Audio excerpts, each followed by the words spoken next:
Roar! Mirage let out a joyful cry that sounded like a roar. It was extremely pleased with the destruction it was able to cause. Damien smiled lightly and descended from the air. As he watched on, the black hole slowly shrunk into a small point and disappeared as space repaired itself. Rumble! But before he had time to catch his breath, the entire shrine began to tremble. The debris on the ground vibrated and jumped around as the ground itself roared in fury. Boom! Boom! Boom! Fuck! What is it this time? Damien mumbled. The situation was extremely similar to the golden summoning, except the intense rumbling seemed to come from the shrine itself this time. Cracks spread through the ground. And soon enough, the entire area of the shrine imploded, collapsing in on itself. Damien fell into the abyss that was left in its wake. Not this again. He thought he was going to be falling endlessly like he did within the ancient temple, but luckily the situation was different this time. It was only a short drop of a few hundred meters. Of course, he could have flown out, but he didn't think it was necessary. For there to be such a large underground space beneath the shrine, there must have been something important there. Damien cut away the debris around him and spread his awareness through the dark space. At first, he thought it was a vast empty area, but he felt a prickling sensation in his awareness whenever it spread through the darkness. Is this? He waved his arm in front of him randomly and found that the sensation he felt was true. The darkness was tangible. It wasn't merely caused by the lack of light in the area. This thing can control darkness too? Is it a dual-element seed? He manifested his void flames to test the waters, letting them do as they pleased once they emerged in reality. The void flames flickered curiously, seemingly looking around at the surrounding space. And then, they hopped away from Damien's body and began burning madly. The darkness in his vicinity began to clear up. The void flames were actually devouring it. Devouring darkness? Or is it just devouring mana? If it's the latter, then things become much simpler. Damien tried using his own devour ability as well, since devouring mana was something he could do, but he found that it was ineffective. I don't think the void flames are capable of devouring something conceptual like darkness. But it isn't just pure mana either. There must be something else that I'm missing. Without being able to understand the surrounding darkness, Damien didn't want to move recklessly and get himself in trouble. But at the same time, he felt like moving forward was the only way to solve the current problem. Fuck it. It doesn't look like my teleportation is being blocked, so in the worst case I can still warp out and be safe. Thinking such, he immediately began moving. As he ran through the darkness, the prickling sensation on his skin increased. What is it trying to do? Curious, he made a bold decision. Since the darkness was tangible, he wanted to see what effects it had on his body. And without thinking, he opened his mouth and swallowed a portion of it. A corrosive aura immediately spread through his esophagus and tried to melt through his neck. He mobilized his void essence instantly to neutralize it. Phew, that was a stupid decision, but at least I know what's happening now. The prickling sensation on his skin must have been the corrosive force that he just felt. Only, it wasn't able to penetrate his body. Has my body become so strong? If so, why was the cold aura able to penetrate my defenses? Perhaps the elemental seed was more proficient in its ice element than its darkness. Or maybe the darkness wasn't even an ability of the elemental seed in the first place. Regardless, it was still reality that the darkness couldn't affect him. The fact that he felt the same prickling sensation on his awareness, though, was his main concern. The frost aura also affected my mind. It was actually able to slow my thought process to the point where it took 400 steps for me to realize my body was being frozen. I can't make the same mistake this time and ignore this sensation. Even if it didn't feel dangerous, he wasn't planning to take the same risk again. When comparing his mind and body, the former was far weaker. Even with the strengthening he got from refining the primordial undying tree's essence, his mind still didn't match up to his body, which had been refined over and over again over the course of many years. He withdrew his awareness. With his eyes, he didn't need to use it to see. But his bodily senses weren't as prone to danger, so he upped his cautiousness to the max. Like this, he continued walking through the darkness.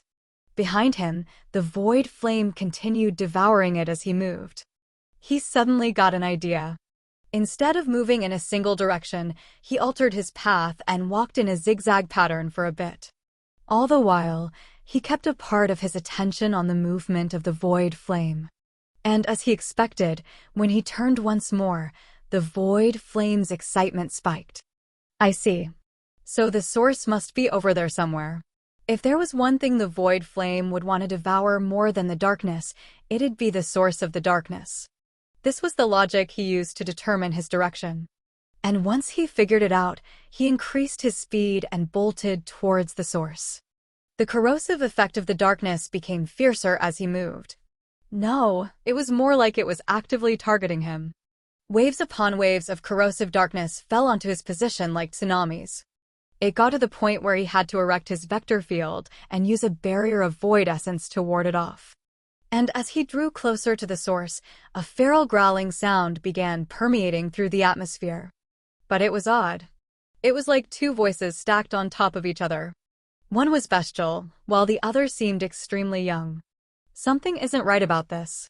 Damien wreathed his body in lightning and shot forward with even faster speed, and not even 10 minutes later, he reached the source of the growling sound.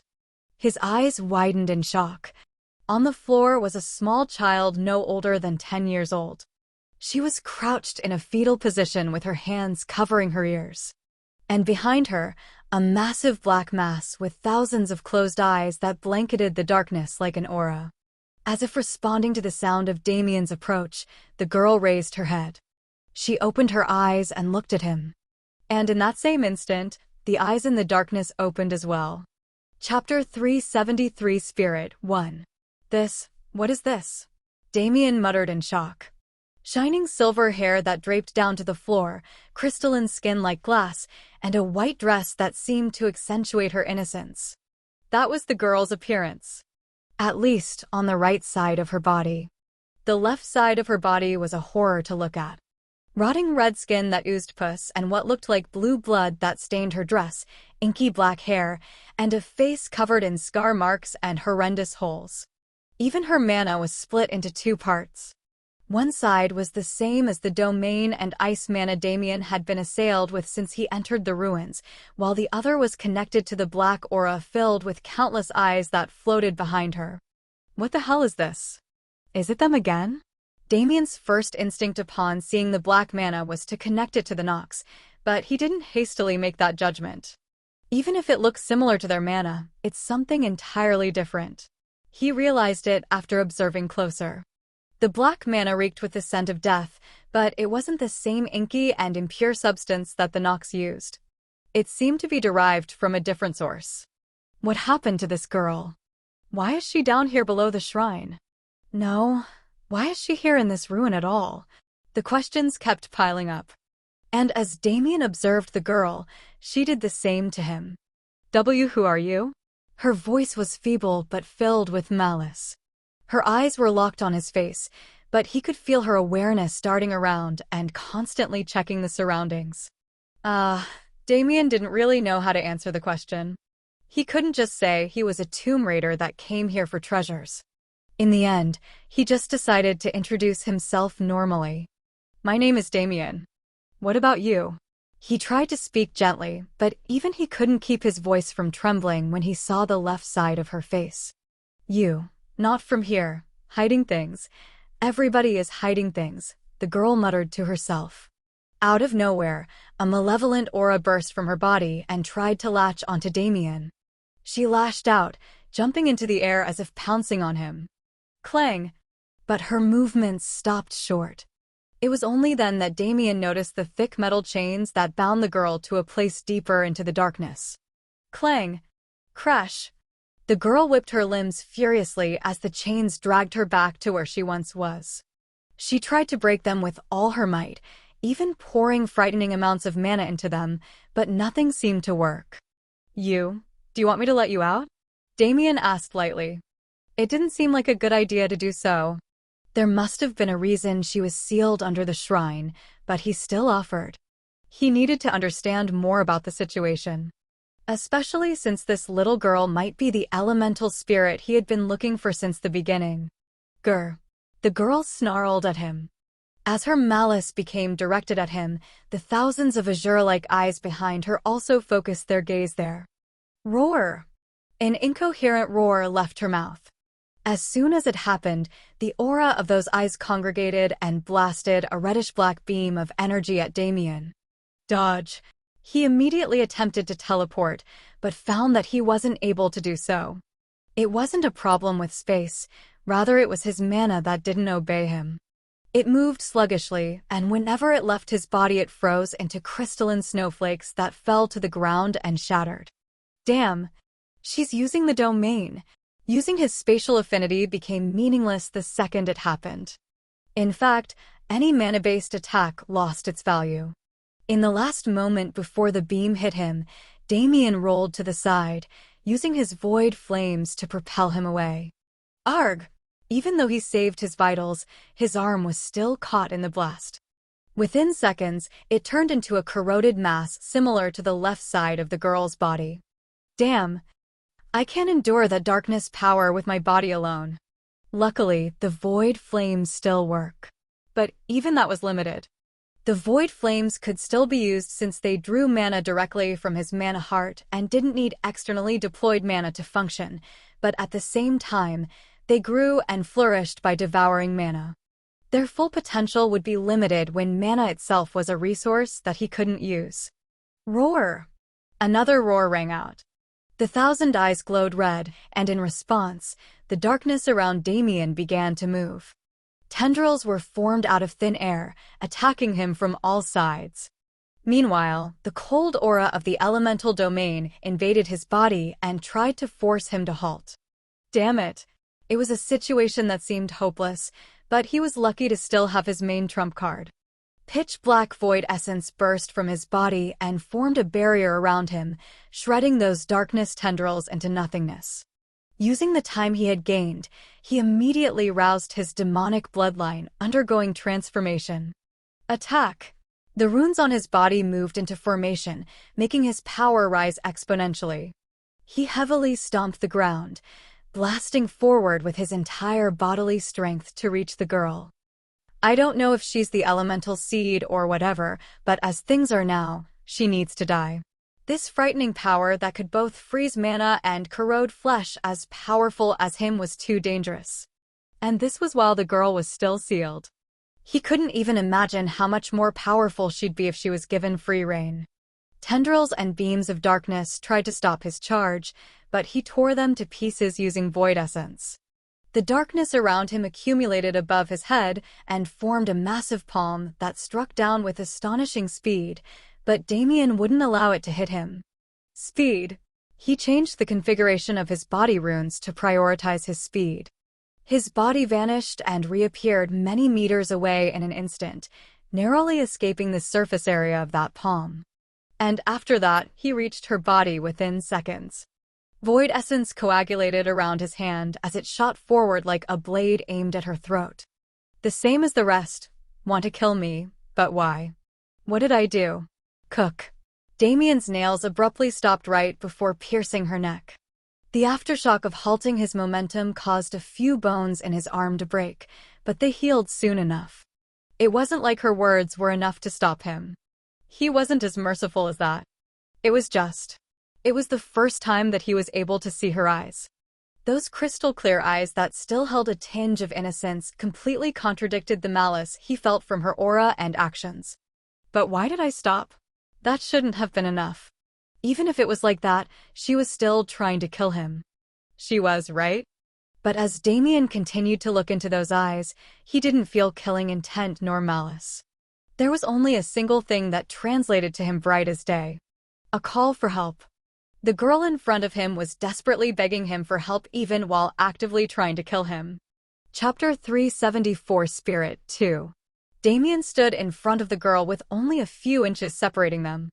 From here, he could clearly see the sheer contradiction that existed within her. Everything about her contradicted. Whether it be her aura, her actions and feelings, or her appearance, from the start it was a strange thing. But with the abruptness of the following battle, Damien didn't take too much time to think about it. He couldn't just say that something was wrong because of appearance alone. But now, he had looked deeply into her with his all-seeing eyes at a distance where any slight movement of hers would be caught in his sight. And now, he could confidently say that something was wrong. The girl's mouth suddenly opened unnaturally wide, spitting out a torrent of acid. Damien hurriedly retreated back to a distance where her chains wouldn't let her reach. He needed a second to think and figure out what was going on. The first thing he thought of was body possession, but the girl's spiritual intent was still fully intact when he checked it. Even if she had been possessed, it wouldn't lead to this kind of incomplete look. As for the second thought, he really didn't know. All he knew was that the girl wanted his help with something. And that something seemed to be dealing with the force that was attacking him at the moment. If he considered that this girl was truly the owner of the elemental domain that eclipsed the entire ruin, he could make some guesses. In the first place, for him to find this shrine instead of Lunaria was strange. She was the one with a close affinity towards ice, and the one who would likely be chosen as the master of the elemental seed if it met her. But instead, it led him here instead. If the ruins were truly under this girl's control, there was no other explanation for how he found the area that only had the shrine and nothing else, while Lunaria was sent somewhere else. If so, then why? Why would it be him instead of the one more deserving? What set him apart? There were a few things. The first that came to mind was his spatial affinity, but that thought was immediately crossed out. Anything he had that needed external mana to function wouldn't be the deciding factor. It's so, there was really only one option left. And it was the most special thing about him. Void essence. The trace of void essence he had left when touching the frozen coffins was sensed by this girl, and due to that, he was chosen. I see. It was never a matter of inheriting her power or becoming her new master. It was never because of my talent or charisma that I was chosen over Lunaria. It was simply because only I possessed the means to fight this thing. This girl wanted to be saved. Saved from whatever had consumed the left side of her body and produced the aura that stayed behind her. And she had judged that only his void essence would be able to do so. If it really is how I'm thinking of it to be, then my approach is all wrong. From the start, I shouldn't have been fighting like this. He had an idea of what he had to do, but it was just a concept based on his understanding of void essence. He didn't even know if it was possible in reality or not. But it can't hurt to try it, right? If he continued fighting, those chains that restrained her would eventually break and lead to an even fiercer battle. He needed to end this quickly and efficiently. Let's go then. In the worst case, she dies. In the best case, I get an elemental spirit. The odds are pretty good, aren't they? Even as he inwardly joked, he was shooting back towards the girl's body. The thousand eyes behind her stared at him furiously, emitting strange fluctuations. This is. He hurriedly mobilized his spiritual intent to create another barrier. One as thick as he could make. Crack! A wave of spiritual pressure impacted his barrier in the next second, causing it to make unnatural crunching sounds. He wasn't nearly powerful enough to completely block the spiritual pressure of those eyes. But he gritted his teeth and kept moving. He had to preserve his void essence now so that he could use it when he reached the girl, so he poured copious amounts of spiritual energy into his barrier just to barely sustain it without collapsing. Ugh. The strain on his mind caused blood to leak from his 7 orifices, but the damage wasn't as bad as it looked on the outside. Especially since he had reached the girl by the time he took enough damage for it to matter. Listen here. I don't know if you can hear or understand me, but don't resist what I'm going to do next or else you'll just hurt yourself. No matter what happens, fight that thing and make sure I don't get distracted. If you can do that, I can save you. Damien thought he saw the girl's eyes widen as he spoke, but he had no time to focus on that. He closed his eyes and grabbed the top of the girl's head, injecting his void essence into her body without reservation. Kia! A horrific screech rang out. Accompanying it, though, was a barrier of frost energy that coated his body and protected him.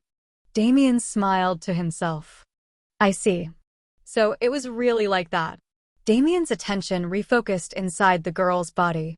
As his void essence spread, he could clearly feel two differentiating elements and auras constantly clashing at every juncture. It's not just that her aura is contradicting. It's like there are two people inside her body fighting for dominance. But her spiritual intent is whole, so how is that possible? He didn't have time to ponder too much.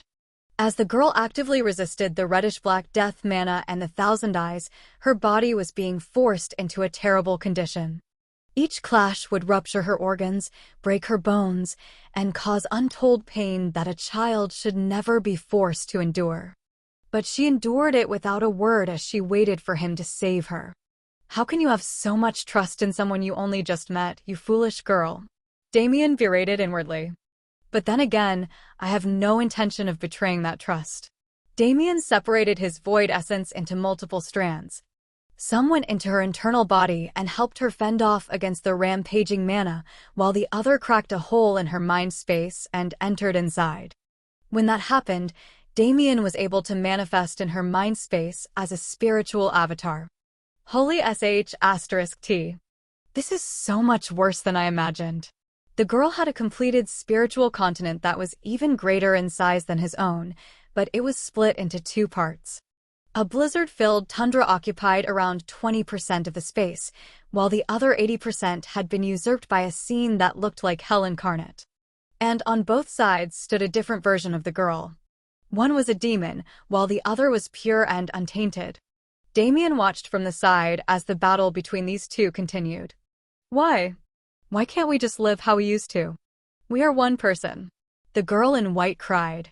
She begged the other version of herself to cease this madness. Kaka. Why would I want to share a body with someone as vile as you? The heavens gave us one body and two spirits, so obviously they wanted us to fight. Two different outlooks that matched their appearances and auras. Damien slowly got an understanding of what was happening as he listened to more of their conversation. Two spirits but one body. This wasn't due to outside interference, she was just born this way. And as those two spirits headed in different paths, their personalities began to differ and clash as well. Only, why is it so bad? They were one body but two minds. Even if they clashed harshly, the power they drew on came from the same source. Unless they were like Ryua. Ein was a vast law. It embodied gentleness and cold, while also embodying darkness and evil. Ryua only had a single spirit, so a situation like this never occurred. As long as she could comprehend the connected concept, she could control the attribute of Ein that she desired. But this girl was different. In the separation and differentiation between these two spirits, her Ein element got affected too. The gentleness, coldness, and flexibility of Ein were embodied in the pure version of the girl. And the vile, evil, darkness of Ein was embodied in the demon. Due to the fact that both of them were only half of a whole spirit, they were influenced by their elements far more than the average person. And the situation became like this. A pure, gentle girl who wanted to return to peace and a vile demon who wanted to destroy and subjugate, fighting each other endlessly while sealed under the shrine. Chapter 375 Spirit 3. Why won't it end? Why must we live like this? Because fate is cruel. And this cruel fate is one I should destroy with my own hands. So give up your futile resistance and hand our body over to me. I don't want to die. I don't want to die. Shut up. It was a little pathetic. That was what Damien thought as he watched them continue to struggle against each other with both words and fists. In the end, the girl was just a child. Even when she was being influenced by her element like this, her motivations and outlook were still incredibly childish. So when Damien watched it happen in real time, it looked more like a quarrel between children than a life-or-death struggle. It might have seemed like a strong person was bullying a weak one, but it wasn't like that at all. The two of them were equal in every way. The only reason the evil version was winning was because the pure version didn't resist. If she resisted, they'd maintain a constant state of equilibrium as it was meant to be. He hadn't been in her spiritual world for long, but Damien was already able to figure out this much about the girl and her two personas. Their path was one of mutual destruction. Maybe they themselves couldn't see it because they were too embroiled in their conflict, but as an outsider, Damien could see it clearly. From the start, they were one being. Whether it be the pure version or the evil version, they were two sides of the same coin. If one of them was destroyed, the other wouldn't be able to last long either. Even if they tried to absorb each other, their conflicting natures would still collide and make it impossible. Once he realized this, Damien understood that his original approach wouldn't work at all. He couldn't destroy the evil version. That wouldn't save the little girl, but instead, kill her. He needed to help them regain equilibrium. But with their personalities, he didn't think it would be easy to do that. No, he could probably do it, but he would have to keep the girl on a tight leash so that she wouldn't fall back into this kind of circumstance again. But that's only until I find Ryua. If Ryua, who can properly control the dual nature of Een, was able to bond with or contract with this girl, she would be able to permanently solve her problem, unlike me. It was really a convenient thing for him, since he didn't want to have to deal with a volatile bomb like this little girl. And since he always planned to give the elemental seed to Ryua, it was even better. But the approach has to change. She's not an elemental seed, but a full-blown spirit. Since it's like this, forcing a contract or treating her like an object is no longer an option. I guess Ryua is also going to end up adopting a little sister in the secret realm. Damien grinned at his own thoughts before moving into action. First, he exited the girl's spiritual world and turned his focus to her body. He then changed the intent of the void essence within the girl's body. Instead of trying to destroy the reddish-black mana, it moved to tame it. With void essence being what it was, the reddish-black mana was quickly tamed. But as Damien was about to start fusing the two different energies, a problem arose. The mana struggled against the control of the void essence. And even as it did, new strains of reddish-black mana emerged and tried to battle the second energy in the girl's body. This won't do, he thought inwardly. It'll take too much time to complete this process. My arrival seems to have accelerated the rate at which she destroyed herself, and if I continue like this, her body will totally break down before I finish. Even if I temporarily solve the situation in her body, it'll never stop completely until her mind has been settled. For now, I should just confine the two energies in their own parts of her body. He changed his intention again. He used void essence to draw a clear divide within the girl's body, splitting it vertically. Any non-conforming energy on either side was swiftly tamed and dragged to its true home. As he did this, the action of those thousand eyes also became less violent.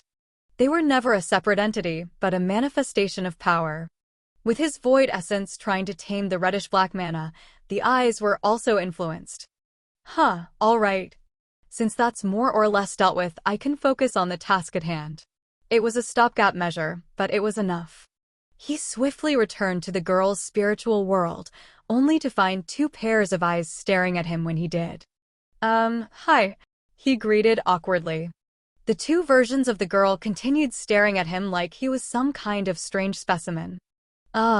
It must have been too long since they've seen another person. Damien smiled lightly. He then split his spiritual avatar into two and sent one towards each girl. Splitting his consciousness was something he learned to do proficiently when he was reconnecting the floating continents in his mind space, but this was the first time he actually put that ability into use. But to think it was for something like this. He smiled wryly. Once his two avatars reached the two girls, he waved his hands in front of their faces. Hello? Is there something on my face? They both yelped and retreated. It seemed like his appearance had put a temporary stop to their power struggle. You're the man from outside. The pure version was the first to speak. As she was the one who called him here, she naturally recognized him first. That's me. I guess I'm here to save you, he responded. Are you going to kill her? The girl looked at her other self, who was warily staring at the two Damiens. Being inside her spiritual world, Damien could feel her unwillingness incredibly clearly. But he just shook his head in response. No. How could I kill you? If I'm not wrong, aren't the two of you the same person? The two versions of the girl looked away as if not accepting his words, but at the same time, they didn't refute. Huh, you two. Why are you fighting like this? You should know better than anyone else the state of your body right now. Why else should we fight? It's for control. I want this body and she can't have it. Ow. Damien flicked the evil version's head as she spoke. You stupid. Why would killing her even solve your problem? Did you even take a second to think things over before you acted? How can you be so reckless? The evil version held her forehead with tears forming in her eyes. It was too unfair. Why was she the only one getting hit when both of them were fighting? But Damien wasn't done berating the two of them. They might have been children, but their idiocy really ticked him off. Especially seeing how their circumstance hadn't helped them mature at all. Don't think you're safe either, Damien said to the pure version. How can you sit here and cower? Don't you know that your behavior is only spurring her to keep acting out? How can you let your other self become like that without even trying to help? You keep saying things about not wanting to fight, but have you ever actually tried to have a constructive conversation with her about things? The pure version of the girl turned her head away in shame. Meanwhile, the evil version smirked in satisfaction. That is, until Damien shot her a pointed glare. That's it. If I don't teach the two of you today, then my name isn't Damien Void. And as he said, his berating session continued. Chapter 376 Spirit 4. It was strange for a quarrel between children to become something so life-threatening, but such was the reality of a world where power was so accessible. Damien had never expected for the situation to take this kind of turn. He came into this girl's spiritual world with every intention to kill. But here he was.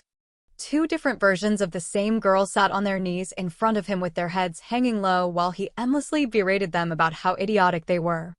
Even when the evil version's destructive nature acted up, Damien simply flashed a hint of his void essence, and it immediately calmed down. Sigh, at least tell me your circumstances so I can help you solve this problem, he tiredly said. Yes, the girl responded. She then began telling her story. The Ice Spirit Tribe. They were a tribe that was originally formed by an elemental seed that evolved into a spirit, but over time bloomed into a full-blown spirit tribe. By the time they reached the girl's generation, they were closer to fairies than they were to elemental seeds, even though their origins were different. As for how they ended up living underground in the secret realm, the girl wasn't privy to that kind of information. All she knew was that they had been living in peace. Until she was born. She was an outlier within the tribe. With her ruined appearance and occasional outbursts, there were many that became wary of her. From the moment she was born, there were two of her. It was something they called the twin spirit body. Under normal circumstances, this kind of constitution would be a heavenly gift, but her case was different. It was because of the complexity of her element. Under the influence of the twin spirit body, her yin element was also segregated into two parts. And after that, things went generally similar to what Damien had already guessed. The two grew up differently and never acknowledged each other as the same person. At the same time, they fought to control their body. And with how destructive their battles got, the Ice Spirit Tribe was eventually caught as collateral damage. It made sense why Damien hadn't seen any traces of life. That tribe had been accidentally exterminated by one of their own, not an outside influence. And as a final struggle, the tribe sealed this girl under the shrine so that she could no longer hurt anyone else. But her isolation didn't leave any adverse effect on her. She spent most of her time in her spiritual world without paying attention to what was happening outside, and since the two of them could keep each other company, they never felt the terrible effects that isolation could have on their mental state. There was no way this girl was the same age as her body and mind implied. Damien could at least tell this much from her story. But he couldn't explain why her physical state never changed. It didn't matter either. It was a tragic story, sure, but Damien didn't think that even this little girl understood the actual results of her actions. She didn't understand that she had destroyed the Ice Spirit Tribe with her own hands. But he didn't think she'd care either. From the way she told it, it seemed like she was isolated and seen as a monster by them, who emphasized purity. Their destruction could partially be attributed to how poorly they treated the girl without trying to actually save her. But Damien didn't really sympathize. Looking at how lively this girl was, he didn't think there was a need to. And judging by the stability of her spiritual world, he didn't think her attitude was the result of some mental damage or regression. But the twin spirit body is really an interesting thing. It basically grants double the comprehension speed and thinking power, as well as the ability to dual-wield elements without any strain. Not to mention all the other benefits that come with having parallel minds. If the two spirits could attain harmony, the synergistic effect would be immeasurable. In fact, Damien was excited to see it. But subduing this little girl came much easier than he expected. Or maybe it was just because he had been so strict in his lecturing. Did she just want attention and affection? Or is it something else? Either way, a kid will be a kid regardless, huh? With the two of them being so cooperative, solving their problem will be much easier. Oh, right. I don't even know your name yet. How should I call you? I'm Crystal. And I'm Kuro. Damien stared at them blankly. Ow! Ow! Two strong flicks landed on their foreheads. Seriously? What's with your naming sense? Crystal because your body is crystalline? And you, Kuro? Because of what? Your mana? Really? Wait, isn't that Japanese? How the hell do you know Japanese? Damien exploded. He understood that these girls never had someone name or take care of them, but this was too much. Crystal.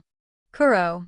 Ignoring the extremely suspicious fact that they somehow came up with a Japanese name, their naming sense was so bad that it was even worse than his own.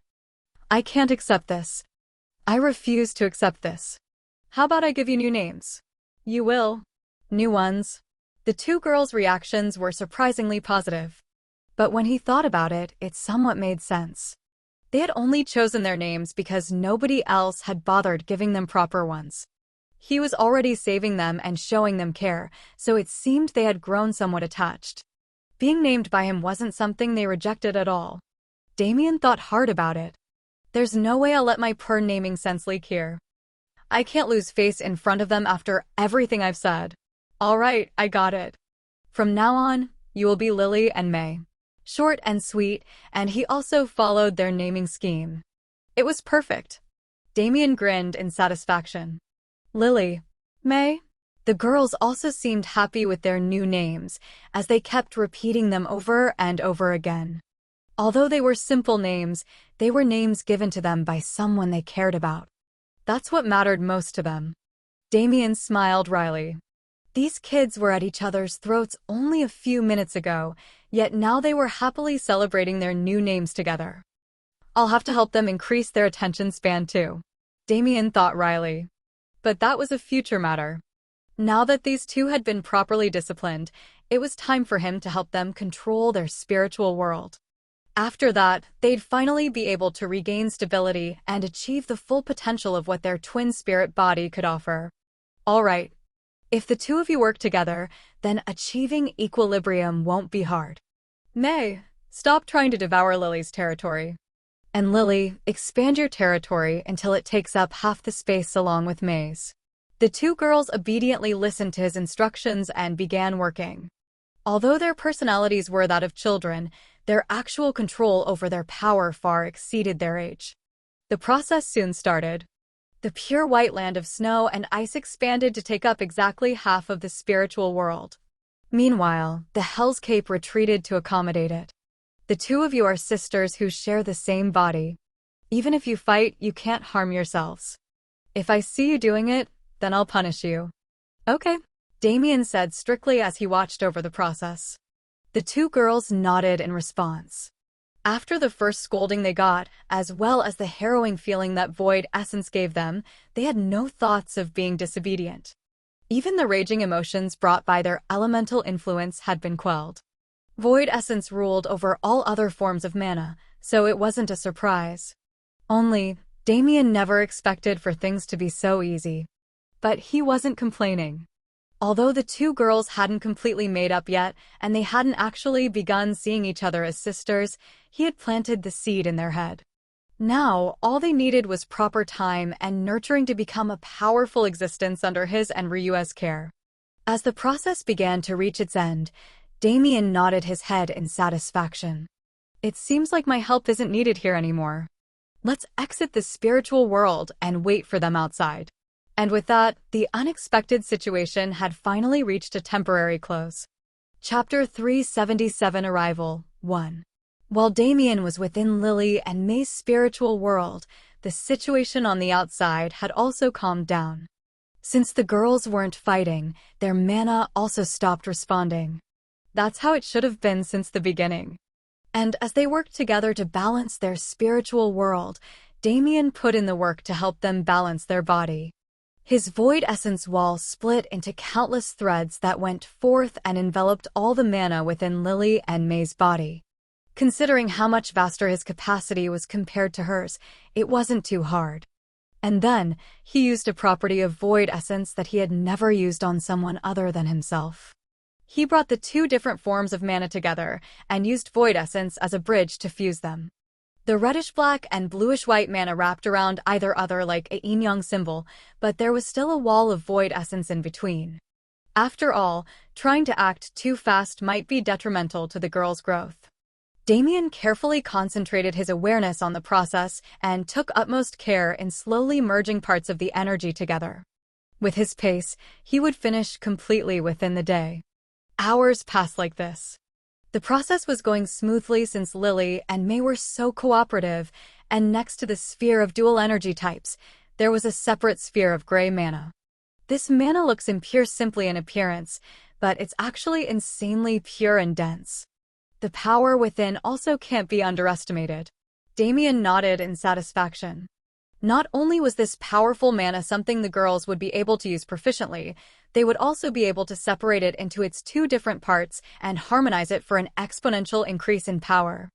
Actually, maybe I should let them meet Schwer? That lass will definitely help them recover with her magical charisma and charm, but it isn't the time yet. I have to make sure that May learns to control her destructive urges first. Boom. As Damien was thinking, he suddenly felt a massive wave of power emanate from a place far deeper in the subterranean world. Boom.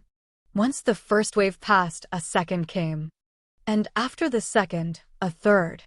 It was like the ringing of a bell when the clock struck midnight.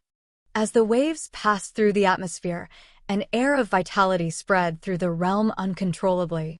Even in the dark space under the shrine where Damien was, countless flowers and trees bloomed out of nowhere, filling the space with the air of nature.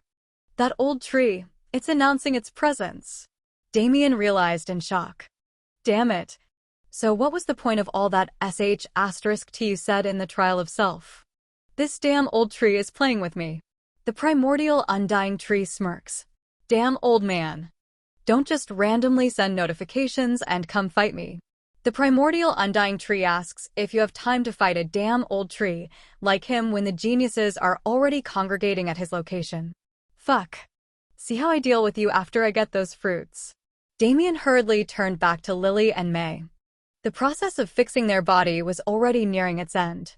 But now that such a situation had appeared, he had to speed up. But it wasn't a problem.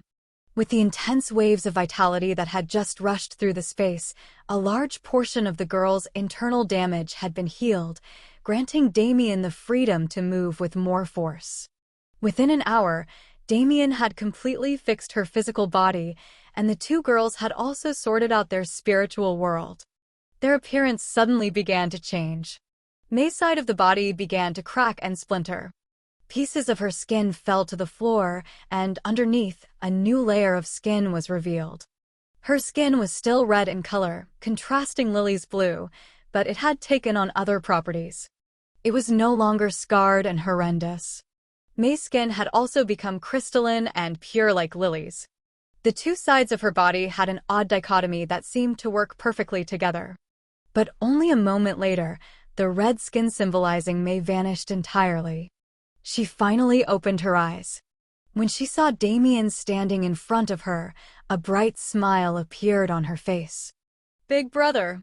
She leaped into his arms and rubbed her head against his chest with reckless abandon, as if trying to soak up all of his warmth. Eh? Damien gasped in surprise. Big brother? Again? It wasn't supposed to go like this, though. Lily? Why am I big brother? Because you saved me. Eh? That's enough? Yep. May said yes too. Damien furrowed his brows. This was going to be a problem. He knew Schwer's personality best. Although she was always a happy-go-lucky kid, she was also incredibly possessive. Whenever he entered the sanctuary, she would immediately find him and cling on to him. He didn't even know how many times Elytra had been blocked by little Shui when they were competing for affection. If he showed up with another little sister, no, two of them, he shuddered thinking about what that girl's reaction would be. But I can't just tell them I can't be their big brother. Especially since they're going to be Ryues in the future, I'll technically still be their big brother, just in-law. He decided to leave it as is. He could figure out how to appease little Shue's anger once these three girls actually met each other. But that's not important right now. I have to move, and fast. Okay. For now, Big Brother will take you to a safe place, okay? I need to do something dangerous now, so I can't take you with me. Lily frowned. Her skin soon turned red, and a pouting may appeared as well. The two girls glared at him using the same face, causing him to sweat a bit. But it couldn't be helped. Don't worry. You won't be bored in there since there are a lot of friends for you. Also, Big Brother will come there as well in a little bit. Damien patted their head and brushed his fingers through their hair. The girl's face showed a contented smile as he did so, and their anger seemed to be slightly dealt with. In the end, Damien finally managed to get them to enter the sanctuary after a great deal of convincing. If they meet little Shui, it's going to cause a headache. Damn that old tree. It's all his fault. As he cursed the primordial undying tree, Damien flashed away from the space. With Lily's disappearance, the ice domain that froze his mana had also been released. He soon arrived at the entrance, where Lunaria was also waiting for him. Did you feel that mana wave? She asked. I did. And we need to find it as soon as possible. The others are already congregating there. The final struggle for the primordial undying fruit is about to begin. Oh, also, I apologize in advance. Wha? Damien didn't even stop to hear her answer. He grabbed her shoulder and teleported, causing the two of them to appear 10 kilometers below their original position in another underground tunnel. Lunaria wasn't even given a chance to gather her breath before he teleported again. The primordial undying tree had called. There was no time for anything else. Chapter 378 Arrival 2. Damien dragged Lunaria through the underground as fast as he could, but it wasn't an easy thing. In the first place, the tunnel system was far too complicated. Even if he wanted to just teleport straight down continuously, it was impossible. His awareness was concentrated below him as far as he could reach, scanning the area. If he could, he would directly teleport to a tunnel in that area. But most of the time, there simply wasn't one there. He had to rush through the tunnel system on foot and search for viable locations to teleport to, while also keeping the location of the primordial undying tree in mind so he didn't stray too far away.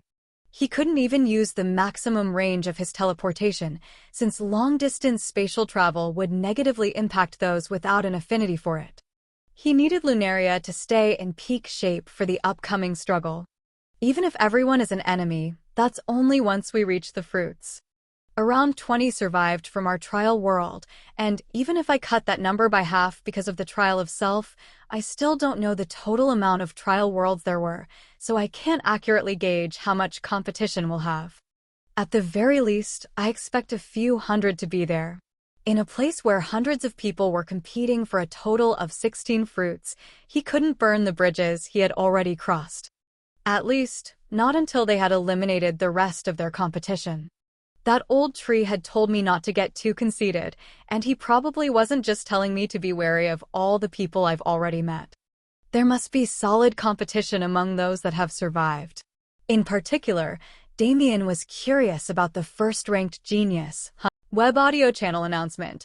Thank you for listening. If you want to listen to the full series and hundreds of audiobooks similar to this, please join our Discord or join our Patreon on patreon.com/webaudio. The link will be in the description and also pinned in the comment section. Thank you. Fong. He had only seen the man once, but that guy was simply too mysterious, even evading the probing of his all-seeing eyes. I've gained so much from this realm already. Compared to everyone else I've met so far, I've definitely reaped the most benefits. But still, I can't expect that to stay true with so many variables around. Damien was wary of a few people, but that wasn't important yet. He and Lunaria had already traveled hundreds of kilometers through the vast network of tunnels in the subterranean world, but they weren't even halfway to the location of the tree yet. That damn bastard! How the hell are the others going to reach his body if he hides so deep underground? Wait, don't tell me. If, perhaps, the others were given easy access to the location in one way or another, wasn't it possible that the battle for the fruits had already begun without including him? No, I would have felt the fluctuations if that was the case. But it doesn't mean that others haven't reached the location yet. I need to speed up. Without warning, he increased his teleportation distance to 20 kilometers. With this much, it shouldn't be a burden to Lunaria yet. As he went deeper and deeper underground, the number of tunnels and complexities within the subterranean world decreased as well. And it soon reached a point where Damien could actually see the patterns within those tunnels. They snaked about and connected to various different locations, but in the end, they all congregated in a single place. That place was too far down for him to see, but he didn't need to see it to know what it was. Almost there. He increased his speed once again in excitement. It was finally time to get the treasure he had been lusting over for so long. While Damien was busy rampantly teleporting to reach the primordial undying tree, more and more people began to appear in the desert above the tree's location. Was it here? I felt an extremely strong fluctuation from this location, so why is it empty? So this must be everyone that survived. I can't believe our numbers were cut down so much. There were at least 200 people congregated in the area, and among them were a few familiar faces. Cheener, didn't you say that he passed the trial with you guys? Why haven't I seen him yet? A beauty with white hair and golden eyes asked worriedly. Even amongst this large crowd, she stood out like a glimmering moon in the midst of the night sky. Next to her, another fiery beauty stood with her arms crossed, scanning the area. That bastard won't die so easily. If I had to guess, he's probably a lot farther along than we are.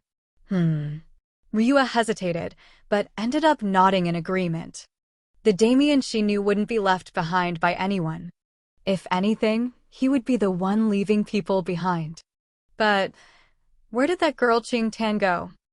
I could have sworn I saw her, but she disappeared as soon as I tried to greet her. What happened to camaraderie? Feng Qing'er muttered to herself. It was true that she had seen Qingtan a few moments after she had been sent to this desert realm, but that girl disappeared like the wind upon seeing her. If Feng Qing'er didn't know any better, she'd think that Qingtan was purposefully avoiding her. You are talking about the girl that was with you and Damien in your trial world?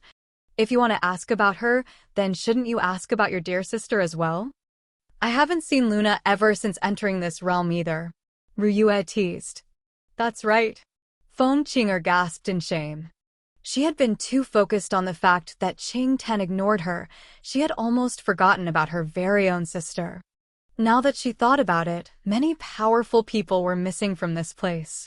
Whether it be Hun Fong, Qingtan, Lunaria, or others in the top 10 of the 3,000 beast record. But they should be fine. In fact, them not being here should worry us for another reason. If they perhaps got a head start. Ryua furrowed her brows. At this juncture, time was of the essence. They needed to reach the location of that fluctuation as soon as possible, but instead, they were simply dallying around. I know we need to go, but for this many people to be summoned here couldn't be a coincidence. My instincts are telling me that waiting would be more beneficial. As Ryua was thinking about what to do, a trio of men sauntered in her direction. Beauty, I have been enamored with your grace and elegance since the moment I laid eyes on you.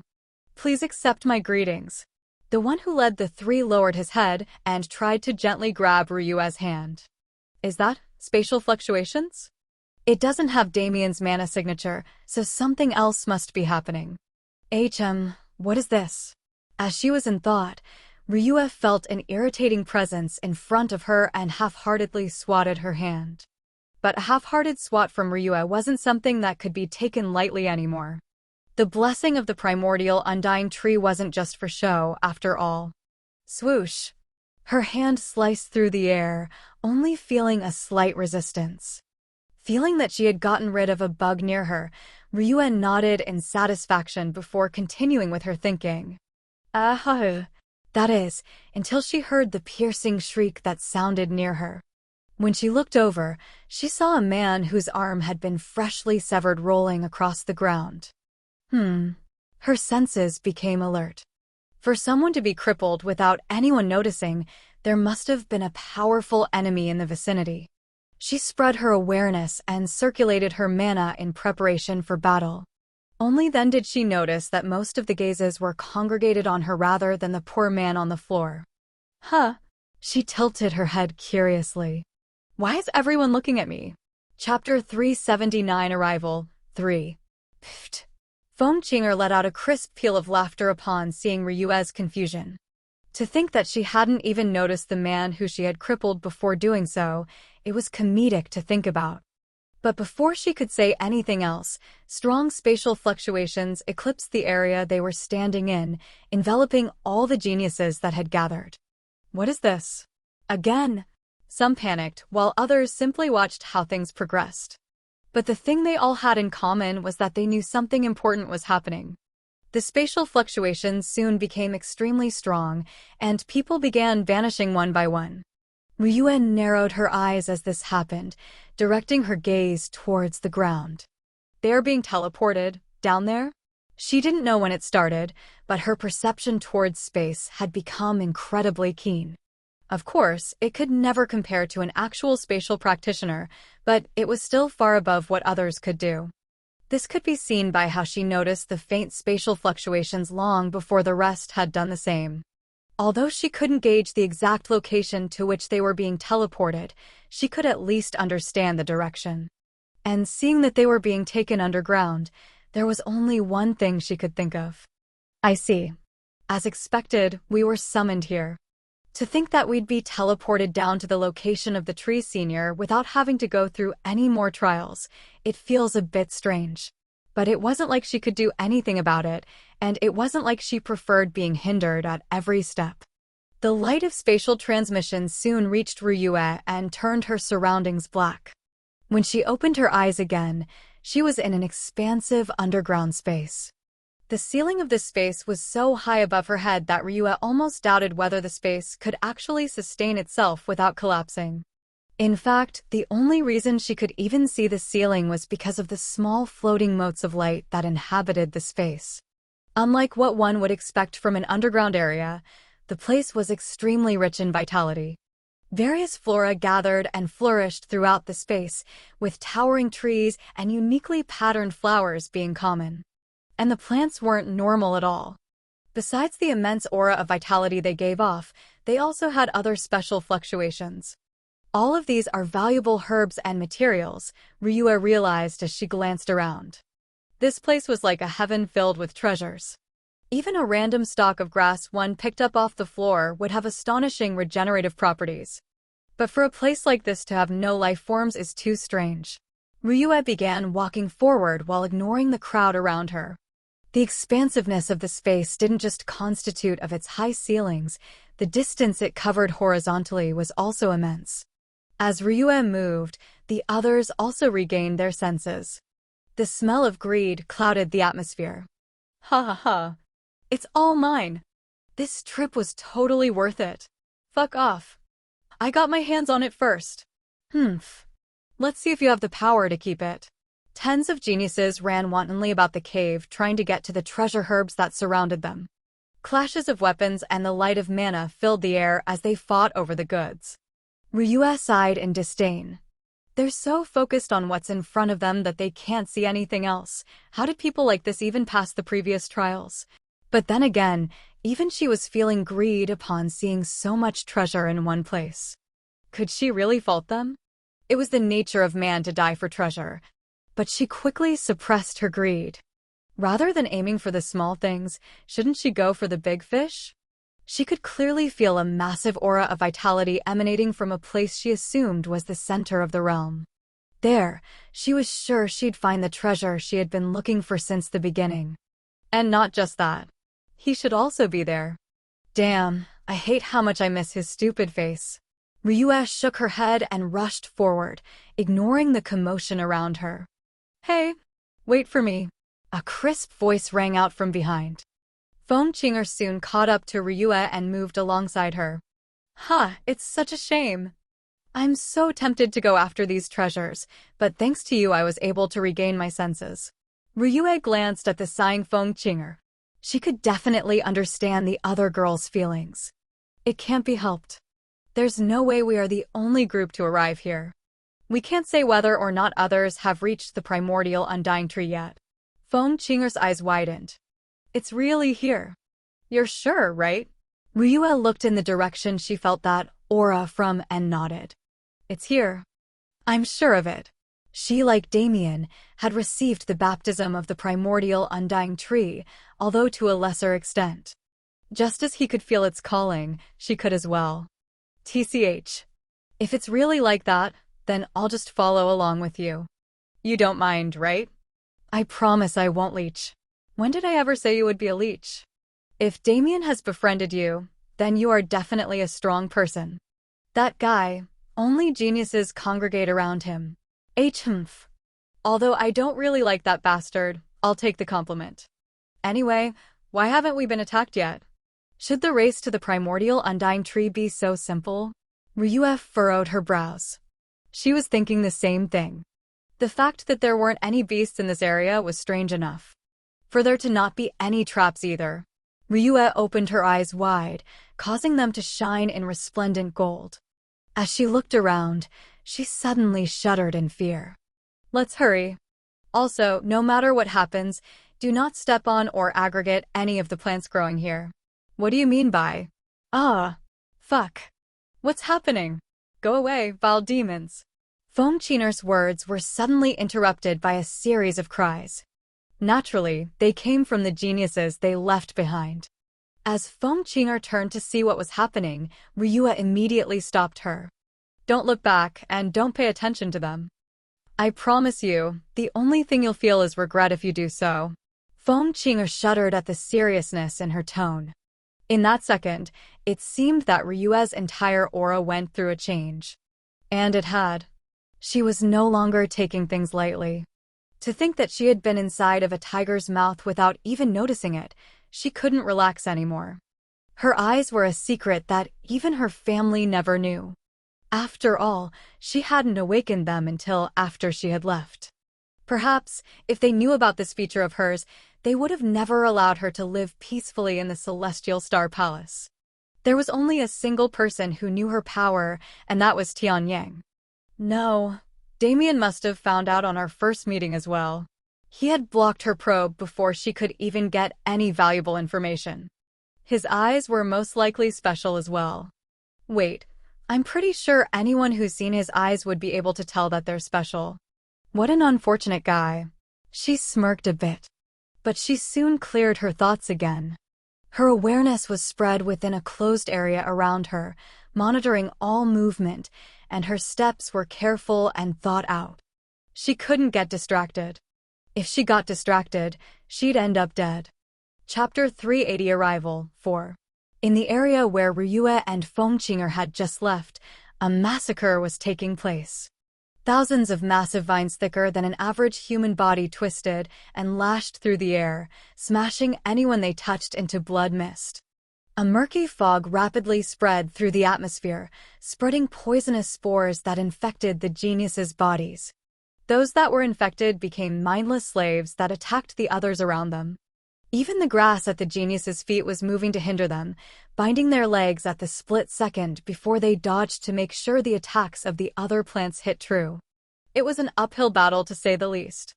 The poisonous mist could be dealt with using mana as a barrier, but the vines were a real problem. They weren't too hard to cut through normally. The problem was that tree roots and branches would spread and reinforce the vines as they moved, creating an interwoven defense.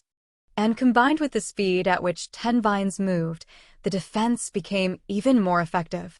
All the while, carnivorous plants moved in silence and devoured the dead, using their energy to empower the other plants around them. They were like cogs in a machine. Every single one of them reinforced the others, creating a system that a group of third classes could never escape from. Hell, even a fourth class might have trouble doing so. The shrieks of those geniuses sounded off free cave walls and echoed throughout as they faced their inevitable deaths, painting the entire area in an eerie vibe. Feng Qinger fought her curiosity to look back. She wanted to see what was causing such gruesome screams, but at the same time, she didn't. It was due to Ryua's warning that she held herself back and kept rushing forward. Inwardly, she scoffed at herself. Of course things weren't so simple. Since when has anything in the secret realm been as it seems? It was stupid to let my guard down because of the peaceful appearance of this place. Just the fact that there were no beasts inhabiting such a vast jungle was enough to cause her to be wary. What beast would logically pass up a treasure trove like this? It was basically a quick stop to getting powerful for them, who devour to grow stronger. Even her own bestial instincts were craving the treasure herbs in the surroundings, so how would those unintelligent beasts resist? Unless, of course, they could sense the danger of this place. This place must be stained with the blood of countless beasts. Because of the precedent that had been set already, other beasts don't dare come close. How could I not realize it? Perhaps she was too caught up in her greed, or perhaps it was something else. But she didn't make any excuses to cover her inadequacy. Instead, she focused her attention on Ryue and carefully followed her steps. She had no desire to end up like the others. Come to think of it, whether it was the spatial fluctuations from before or the dangers here, she noticed first. It's as she said, nobody close to that bastard is simple. Considering how much Ryue consciously and subconsciously spoke about Damien, Feng Qinger knew that the relationship between the two wasn't simple. But she actually didn't care much. What she was more worried about was Qingtan. The atmosphere between her and Damien was awkward before we left the trial world. Did something happen? But I was with them the entire time. How could something have happened that I wasn't aware of? She didn't see nor sense anything wrong until that final moment. Of course, she had no way of knowing whether it was just hidden until then or not. Forget it. If something happens, it happens. Since I don't know the context of the situation, I can't intervene at all. She simply continued following Ryue, since it was all she could do. Remaining focused on the prize in front of her eyes was the best decision she could make. With the pace Ryue and Feng Qinger were moving at, they cleared the jungle extremely fast. Within the hour, they reached a point where the sheer amount of vitality in the atmosphere caused the air itself to contain a greenish hue. Just breathing it in made them feel like closing their eyes and relaxing. Their drowsiness wasn't a bad feeling at all. Even if they had rested enough, it was good to be in peak condition before charging the primordial undying tree. The two of them immediately circulated their mana and shocked themselves awake. That was dangerous, Ryue muttered. Feng Qinger nodded in response. That was all they said. They ceased conversation and focused on circulating their mana as they moved to stay unaffected by the atmosphere. And soon, they arrived at a clearing. Within this vast expansive jungle where there was no empty space at all, this was the only clearing where no plants dared to grow. Except one. The tree wasn't massive in size or domineering in appearance at all. If one simply looked at it with the eyes of a mortal, they'd think it was the same as any other tree on the side of the road. At least, until they looked up. Its trunk was around 6 feet tall. It wasn't short, necessarily, but compared to the trees around it, it might as well have been a dwarf. But its crown was a real treat for the eyes. Extending from the trunk were tens of thousands of branches that intertwined into a massive crown that vastly outstripped the size of the tree's trunk. The branches were thick and sturdy, more than enough for battle to take place on them without them taking damage. The leaves of the tree weren't green all the way through. They interchanged between 3 different colors.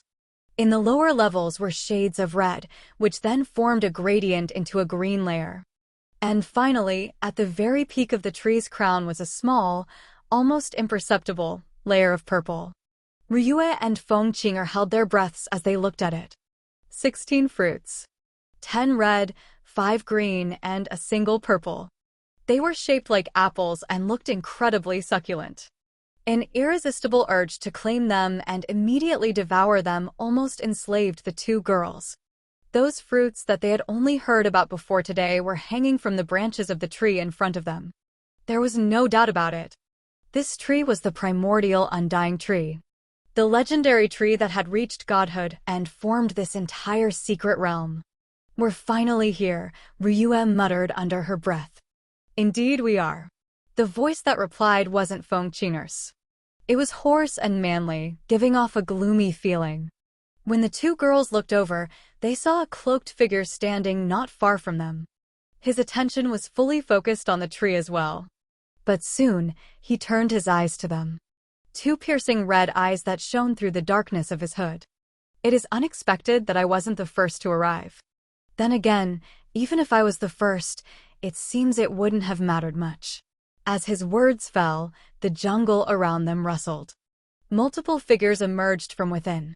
Lu Bai, the 10th-ranked genius on the 3,000 beast record, the shameless duo that was ranked 7th and 8th, and even Qingtan. The peak geniuses who has entered the secret realm, besides Damien and Lunaria, had all gathered, including the cloaked man who had spoken to Ryue earlier. First-ranked genius Hun Feng. And after them, many more came as well.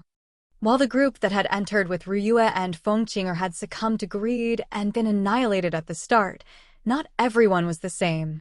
Still, from the total 1,000 geniuses who had entered the realm, only around 100 had made it this far and congregated. The final struggle was on the cusp of beginning. Chapter 381 Struggle 1. Holy.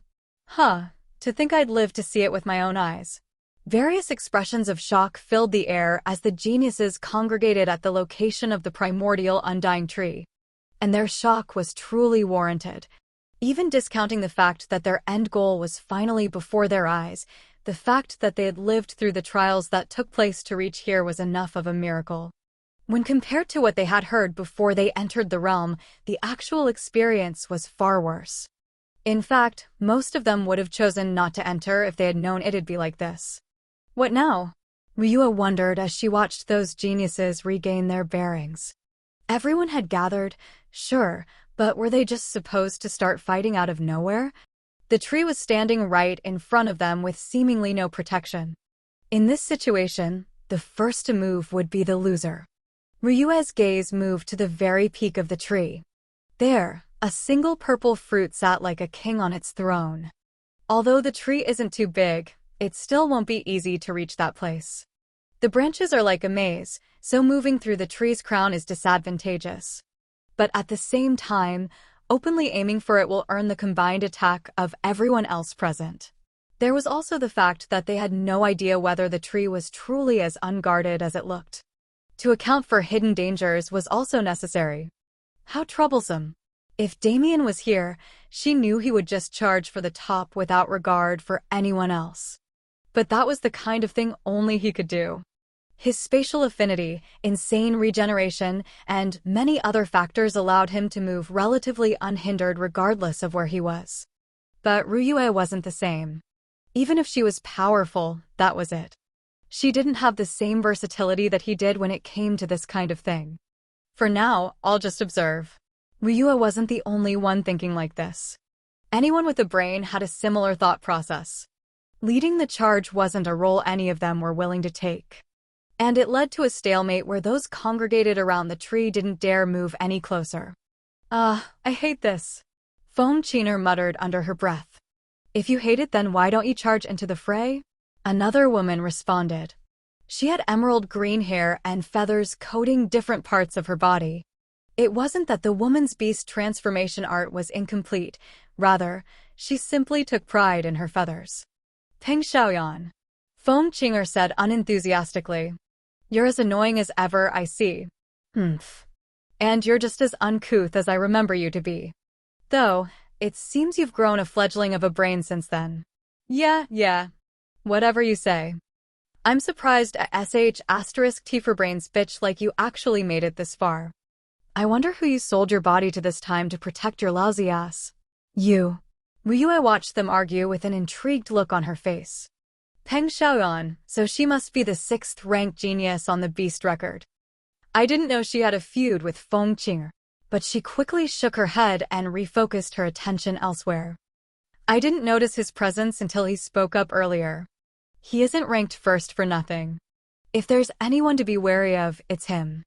And also, her gaze shifted to a black-haired beauty who was standing to the side without drawing anyone's attention. No, it was almost like her presence was erased from the world. Qing Tan. According to Feng Qing'er, she and Damien were pretty close in the trial world. The problem is what happened when they left.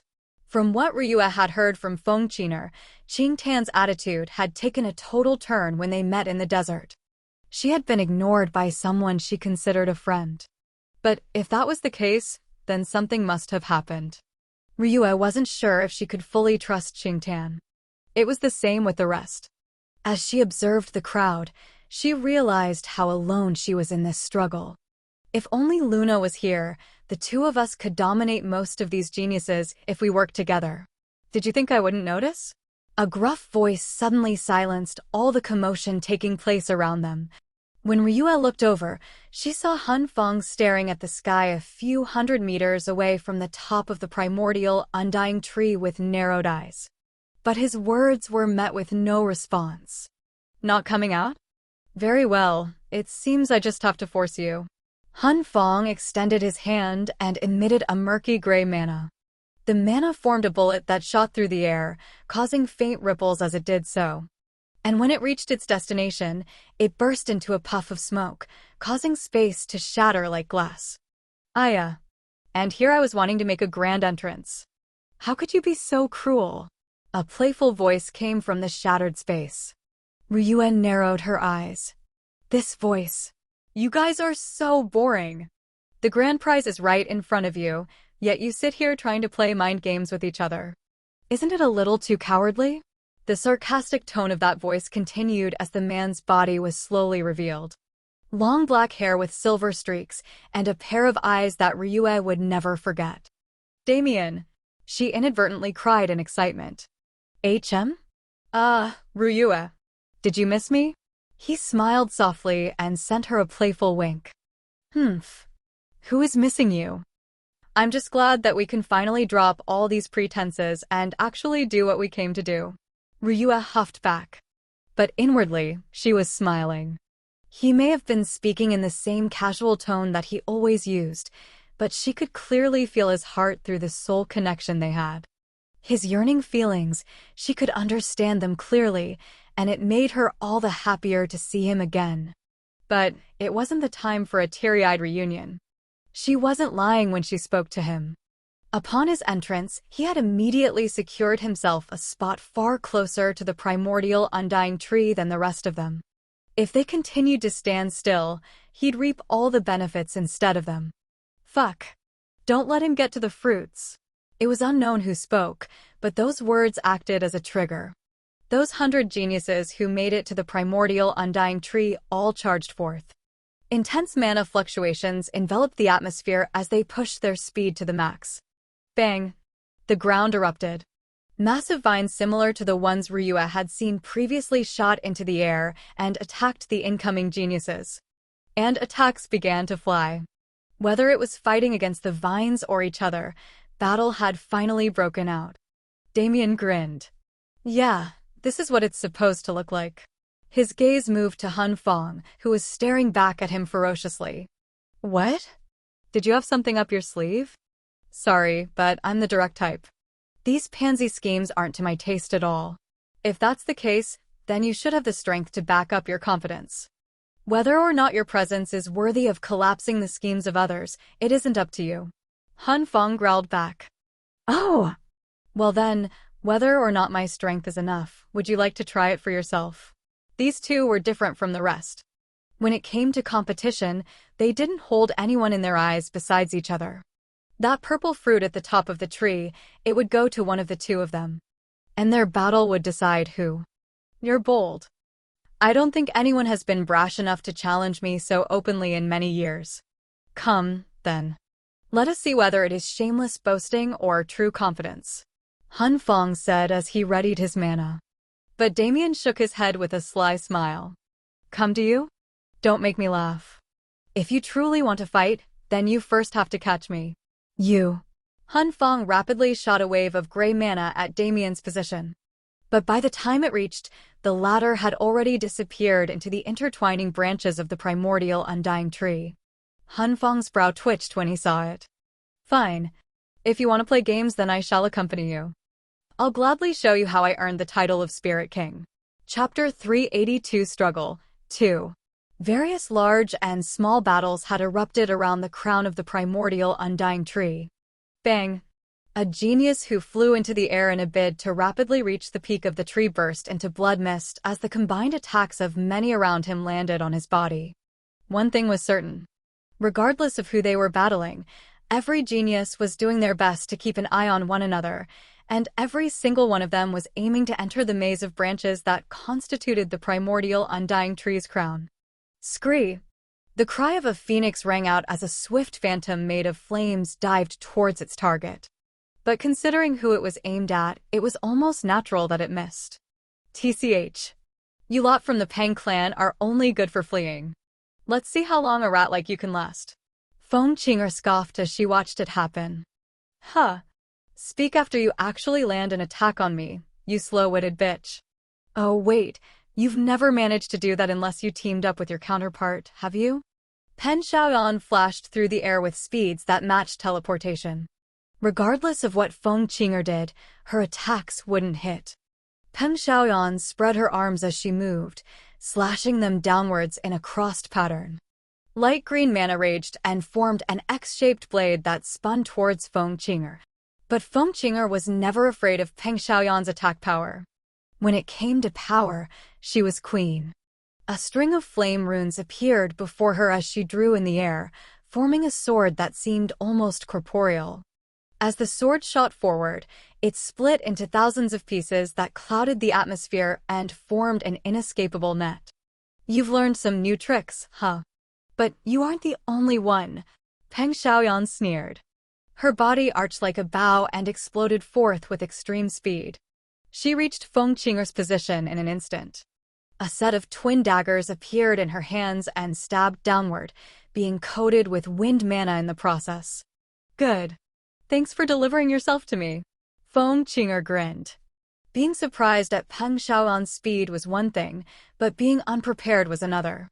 In fact, Feng Qinger was extremely glad that the former had decided to engage her in close combat. A fiery red greatsword that emanated blazing heat manifested in the air. Feng Qinger grabbed its hilt without hesitation, swinging without even looking for a target. After all, her opponent was moving too fast. She couldn't track her even if she wanted to. SSSSS. A sizzling sound was emitted from the spot of collision. Under Peng Xiaoyan's shocked gaze, her daggers were directly melted by the blade. A few tricks? Feng Qinger scoffed. Bitch, I've been reborn. Reincarnation flames raged. Using the wind mana as a conduit, they billowed into a massive flame tornado that enveloped the two women. Boom.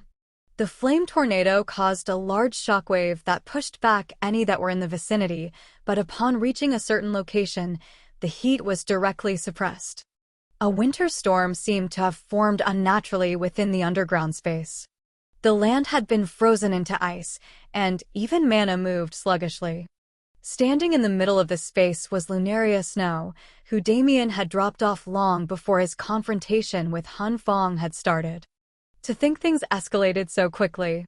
But it isn't unexpected. The most surprising thing is Qinger's growth. Even if I heard about it beforehand, it's still shocking to see. Lunaria murmured to herself as she casually blocked a strike aimed for her head. She flicked her finger, causing a crystalline ice shard to shoot through that genius head, instantly killing him. While Chinger is having such a riveting battle, I'm stuck dealing with bugs. What a shame. Lunaria moved without pause. She soon reached the crown of the primordial undying tree and began climbing its branches. Another one. She clutched her hand into a fist. Following her movement, a frozen statue of a hidden genius fell to the ground and shattered into pieces. Her blood had been frozen from within.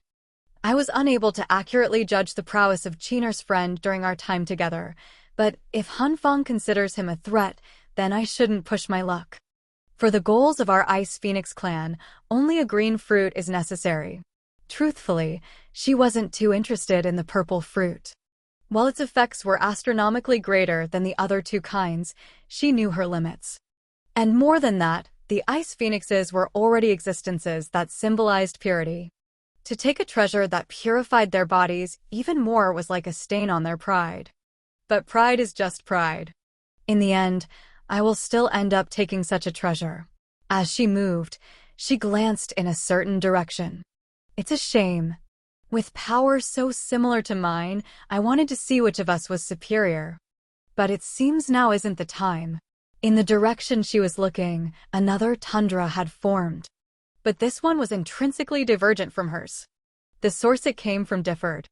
The mana was whitish-blue, and within that tundra, hints of another blue flame could be seen along with unknown patches of black. Inside, Ryue stared dully at a man who stood across from her. The 3000 beast record is really just a gauge of strength, huh? Fourth-rank genius Regis Tyriad, in terms of personality, you're probably the **highest one here. Ha ha ha. A beauty that struggles is the most fun to tame. Come.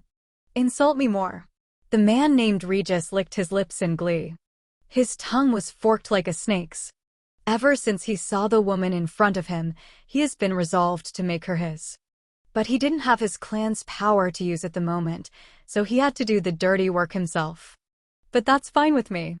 The chase is the most fun part. His bewitching poison did nothing to this woman, and aphrodisiacs were the same.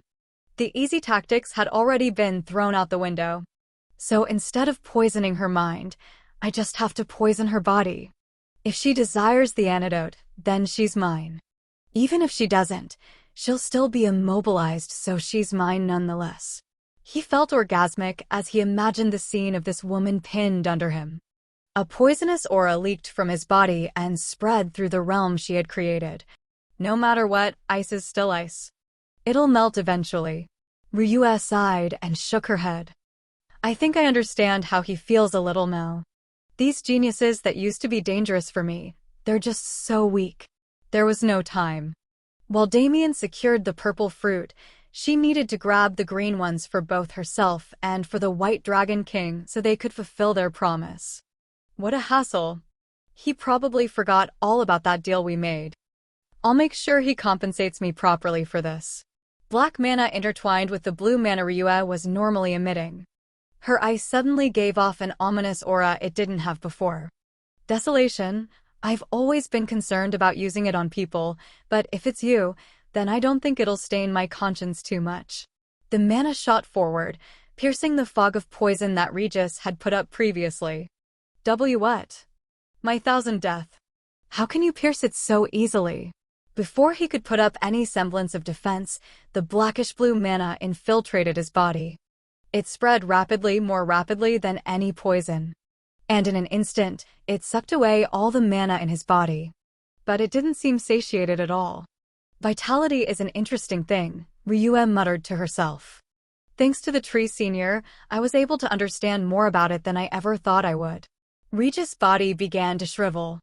The mana within him was stealing everything he had, including his life force. He tried mobilizing his own mana to counter, but soon realized that it had been devoured long ago. The only option left was the poison that ran through his blood. But when that was stolen from him, desolation. That's what happened. Everything that he had was taken. The poison in his body just served to feed that blackish-blue mana even faster. And soon, he became an empty husk on the floor.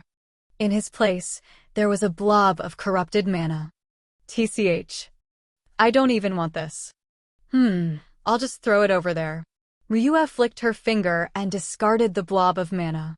In the place where it fell, a massive explosion filled with poisonous gas erupted, slaughtering 10 geniuses at once. All right, now that that's over, back to the task at hand. Ryua soon arrived at the crown of the tree, and just like Lunaria had a few moments prior, she began her hunt for the green fruits. Chapter 383 Struggle 3. Saying that there were thousands or even tens of thousands of intertwining branches within the crown of the primordial undying tree wasn't an exaggeration at all. From the outside, it did indeed look like the canopy of a tree, with the only special thing about it being its size and color, but when inside, one would no longer even believe they were on a tree anymore. Tens of thousands of branches that tangled and snaked in unnatural directions, they formed a natural labyrinth that was hidden by the leaves and flowers that decorated the outside of the crown. Swoosh! As Damien rushed through this labyrinth, he was once again forced to realize the grandiosity of such a tree. He would run in a straight line across a single branch, but would somehow find himself on a separate branch many meters away without even realizing how he got there. And it wasn't even an illusion, it was just a miracle of sheer complexity. If it's like this, even reaching the purple fruit will be a problem, let alone stealing it from Han Fong. Speaking of, where's that guy? He was sure the first-ranked genius had chased him into the tree, but at some point, he could no longer sense the latter's presence. Did he stop chasing me? No, it's more likely that he was led somewhere else by this convoluted labyrinth, but our end goal is the same place. Even if the clash was delayed, it was inevitable. Until then, though, Damien had to find his way through the labyrinth. There were no walls or ceilings, only branches in every direction. It was a four-dimensional labyrinth where he was always free to switch paths, but he would never know where he was going. But I should still be able to feel if I'm headed upward, right? With his awareness spread and his all-seeing eyes operating at full capacity, he took the path he felt was best. Now that he had reached this juncture, he could only rely on his own skill. The calling he felt earlier had become useless. Damn old tree, always making things difficult for me. Suddenly, Damien's eyes picked up a presence standing in the path before him. But it wasn't anything humanoid, nor was it one of the geniuses who had entered the secret realm. His eyes hardened. That beast, it's the most powerful being I've seen in the secret realm besides those two demigods. And that was including the Demon Kings. But he didn't stop moving. If there was such a beast blocking his path, it meant he was going in the right direction. He soon arrived in front of it. It was a massive serpent whose body was curled around hundreds of branches.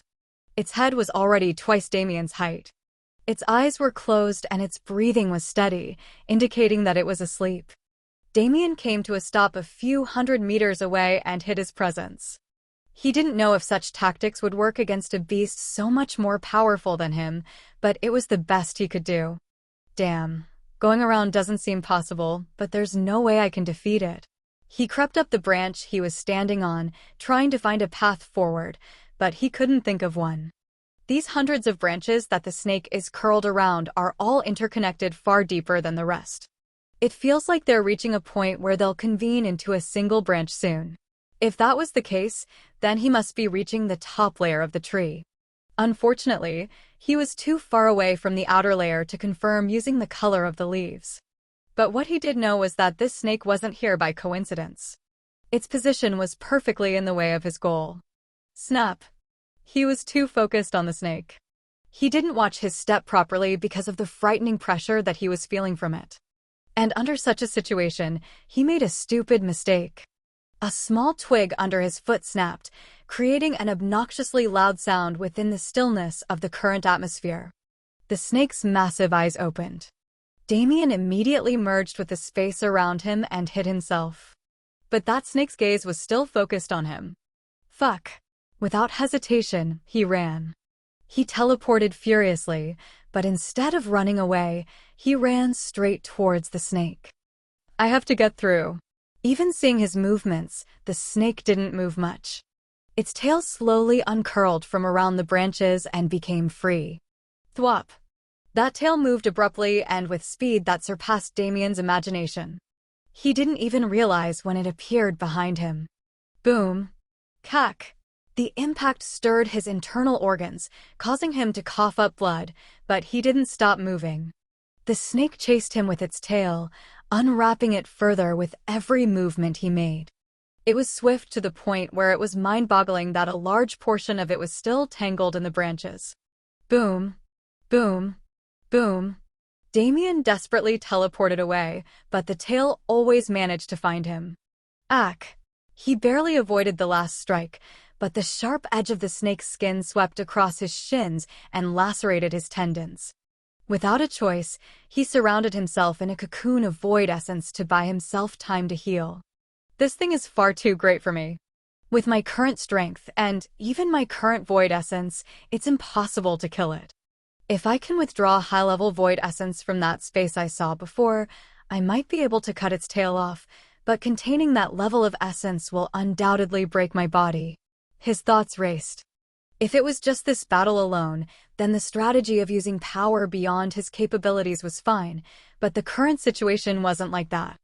He would need to fight Han Fong for the purple fruit and also escape from this area so he could consume it. To do all that, he needed to be in peak shape. But coming out of this unhindered doesn't seem possible. That snake is definitely going easy on me, but I'm still injured to such an extent with only a few strikes. The gap between third and fourth class was too wide, especially when it was past the entry level. But still, he needed to try. Fine. No risk, no reward, right? Within a few seconds, his thoughts had wrapped up. His injuries hadn't healed completely, but it was enough. The cocoon of void essence faded, and Damien instantly erected his vector field and teleported away. As expected, the snake was hot on his trail. Bang! Bang!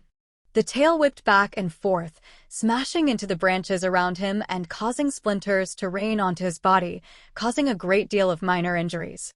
But those injuries healed in an instant. And with the snake suddenly targeting the surroundings instead of his actual body, he got what he wanted. What Damien wanted was just a small amount of time. A few seconds was enough. In that few seconds when the shrapnel was raining down on him, his body went through a massive change.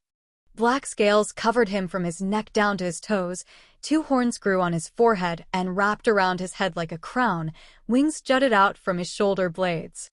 Blood-red runes etched themselves into his scales, his scara turned black while his irises matched the color of his runes. Demon Dragon Transformation. Once he was in his most powerful form, he formed a connection to the space he termed the Void Plane. Within a second, he repeated the process he used when he was facing the head apostle in the trial world. Mid-level void essence emerged from a crack in space and covered his body.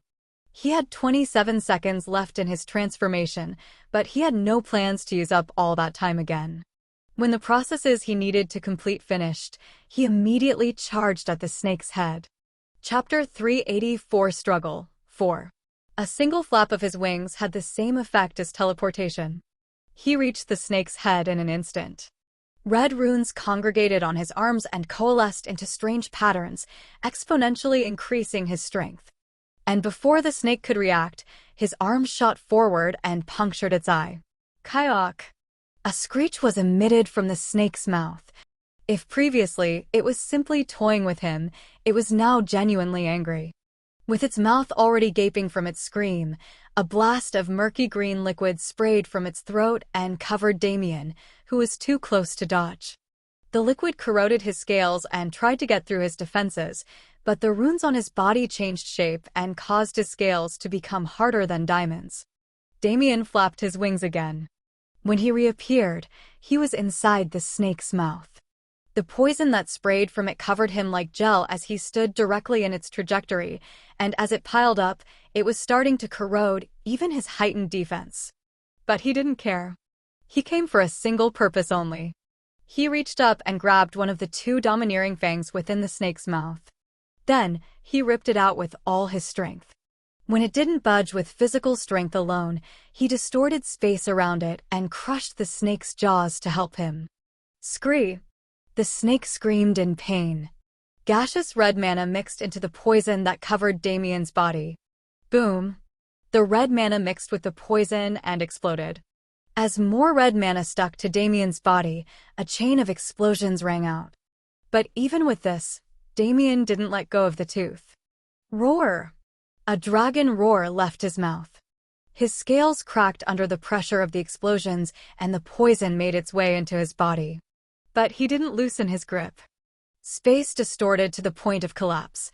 The snake's gums were being fused and bound in awkward patterns as this happened, and its grip on the tooth lessened. And suddenly, boom! Another explosion rang out as more red mana influenced the poisonous liquid, but this time, Damien's body was propelled out of the snake's mouth by the shockwave. Along with something else. A large snake fang was in his grasp. Looking at his war trophy, he grinned. Damn snake. Try and chase me now. There was a reason he aimed for the snake's fang. When it was dislodged, copious amounts of blood spilled into the snake's mouth and flooded its throat, blocking the poisonous liquid from spewing. Of course, his main reason is not just this.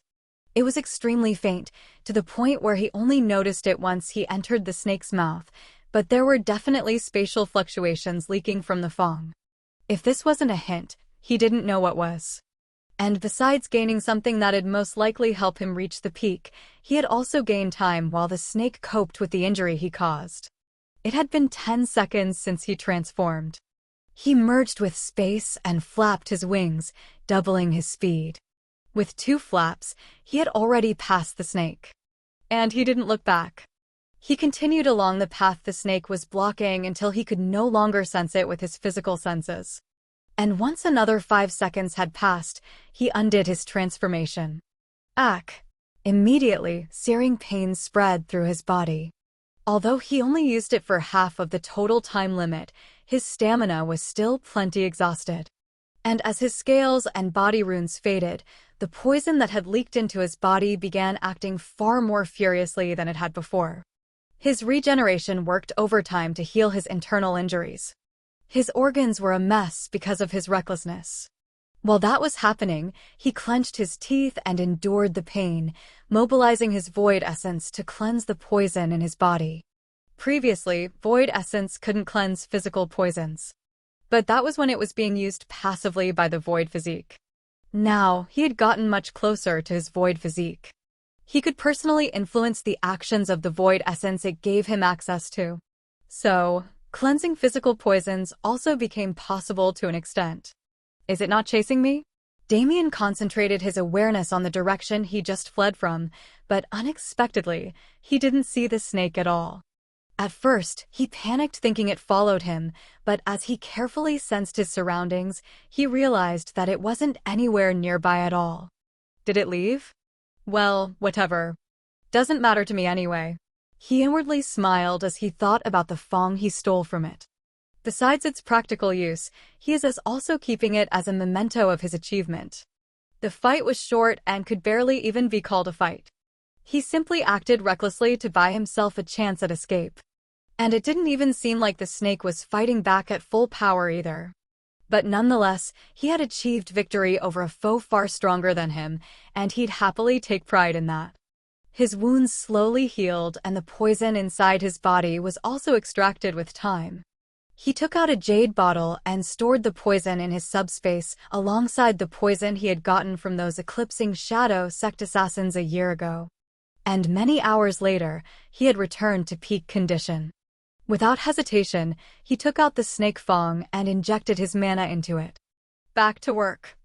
I have no time to waste. Far away from where Damien was, a man emerged from the shadows. He had jet black hair and red eyes, his face holding a devilish sense of handsomeness. Suddenly, the man grinned. One of his canines was missing. I know you said that someone interesting had come, but I didn't expect it to be so much of an understatement. He rubbed the space where his missing tooth used to be. A small trail of blood was still there. Tisk, TSK. To think he even stole a fang of mine. He could have activated the spatial formation by just pouring his mana into it. TCH, if that old fogey didn't prohibit me from killing anyone, he'd be dead 10 times over by now. The man spoke sarcastically to himself, his smile never fading. Even if I went easy on him, that wasn't the kind of power that someone at his level could overcome within a few seconds. That form of his, truly impressive. Oi, old bastard. Are you going to make me talk to myself like this forever? The primordial undying tree smirks. It says that you were already a crazy person to begin with, so this isn't anything new. TCH. Damn old guy, only talking through transmissions like this. When are you going to come out of your hole? The primordial undying tree sighs. It says that the time hasn't come yet. And when the time comes, it'll be too late by then. The primordial undying tree says it can only place its hope in the younger generation. And if the younger generation can't make it that far? I get it. You have it tough, old friend. The black-haired man cracked his neck. Gaseous red mana coagulated in his mouth, soon forming into a tooth that replaced the one he was missing. In any case, my job ends here. As for what happens after, it's none of my business. The man's form changed. His human body disappeared, replaced by that of a massive black snake. Within a clearing somewhere in the primordial undying realm, that snake closed his eyes and entered a long slumber. One that he expected to last for another 10,000 years. Chapter 385 Struggle 5. In the hours it took Damien to climb to the point he reached, the battles around the primordial undying tree never stopped. Corpses of geniuses that were once hailed as the supremes in the younger generation littered the ground around the tree, while those who survived stood within its crown. The final victors had already been decided. When Ryue killed the fourth-ranked genius, none dared to oppose her anymore, and she was able to quickly get her hands on a green fruit. The problem stemmed from when she attempted to take a second one for herself. She naturally met fierce resistance for attempting to hoard the treasures, but none of those who tried to stop her had the ability to do so. After all, Lunaria had acquired the fruit she came for easily, and Fengqiner had done the same after stepping over the corpse of the sixth-ranked genius, Peng Xiaoyan. At some point without anyone's recognition, the fifth green fruit had been stolen by Qing Tan. Looking at the results, Ryue figured it was expected. Since these people were all close to, or at least on friendly terms with, Damien, she knew that they wouldn't oppose her. But that Qing Tan, she's far more dangerous than I originally gave her credit for. Granted, in this chaotic environment, it was easy to lose sight of someone. But for Qing Tan to have reached the green fruit without a single person's detection was still an amazing feat. She had even avoided Ryue's eyes, which had been activated and scanning the area the entire time. Now, 4 geniuses stood in 4 cardinal directions on the middle area of the primordial undying tree's crown, each having claimed their place. The rest of the geniuses looked at them in both awe and greed, but there was nothing they could do. Instead of focusing on the fruits that had already been taken, it was best to try and get their hands on a red fruit that those peak geniuses didn't even give a second look to. Unlike some, most of them knew their limits. Aside from Ryue, who was a wild card, the ones in the middle area of the tree were already ranked in the top 5 before they even entered the secret realm. With the kind of opportunities they must have received within, the strong had only gotten stronger. So the fight for red fruits became far fiercer than the previous fights. Even if there were 10 fruits, there were still almost 100 geniuses. And of those 10 fruits, 4 of them had disappeared at some point, claimed while others had been fighting for the green ones. Ryue soon ignored the commotion below and directed her gaze to the purple layer of the tree's crown with furrowed brows. After so long, there hasn't been any movement at all. It's strange.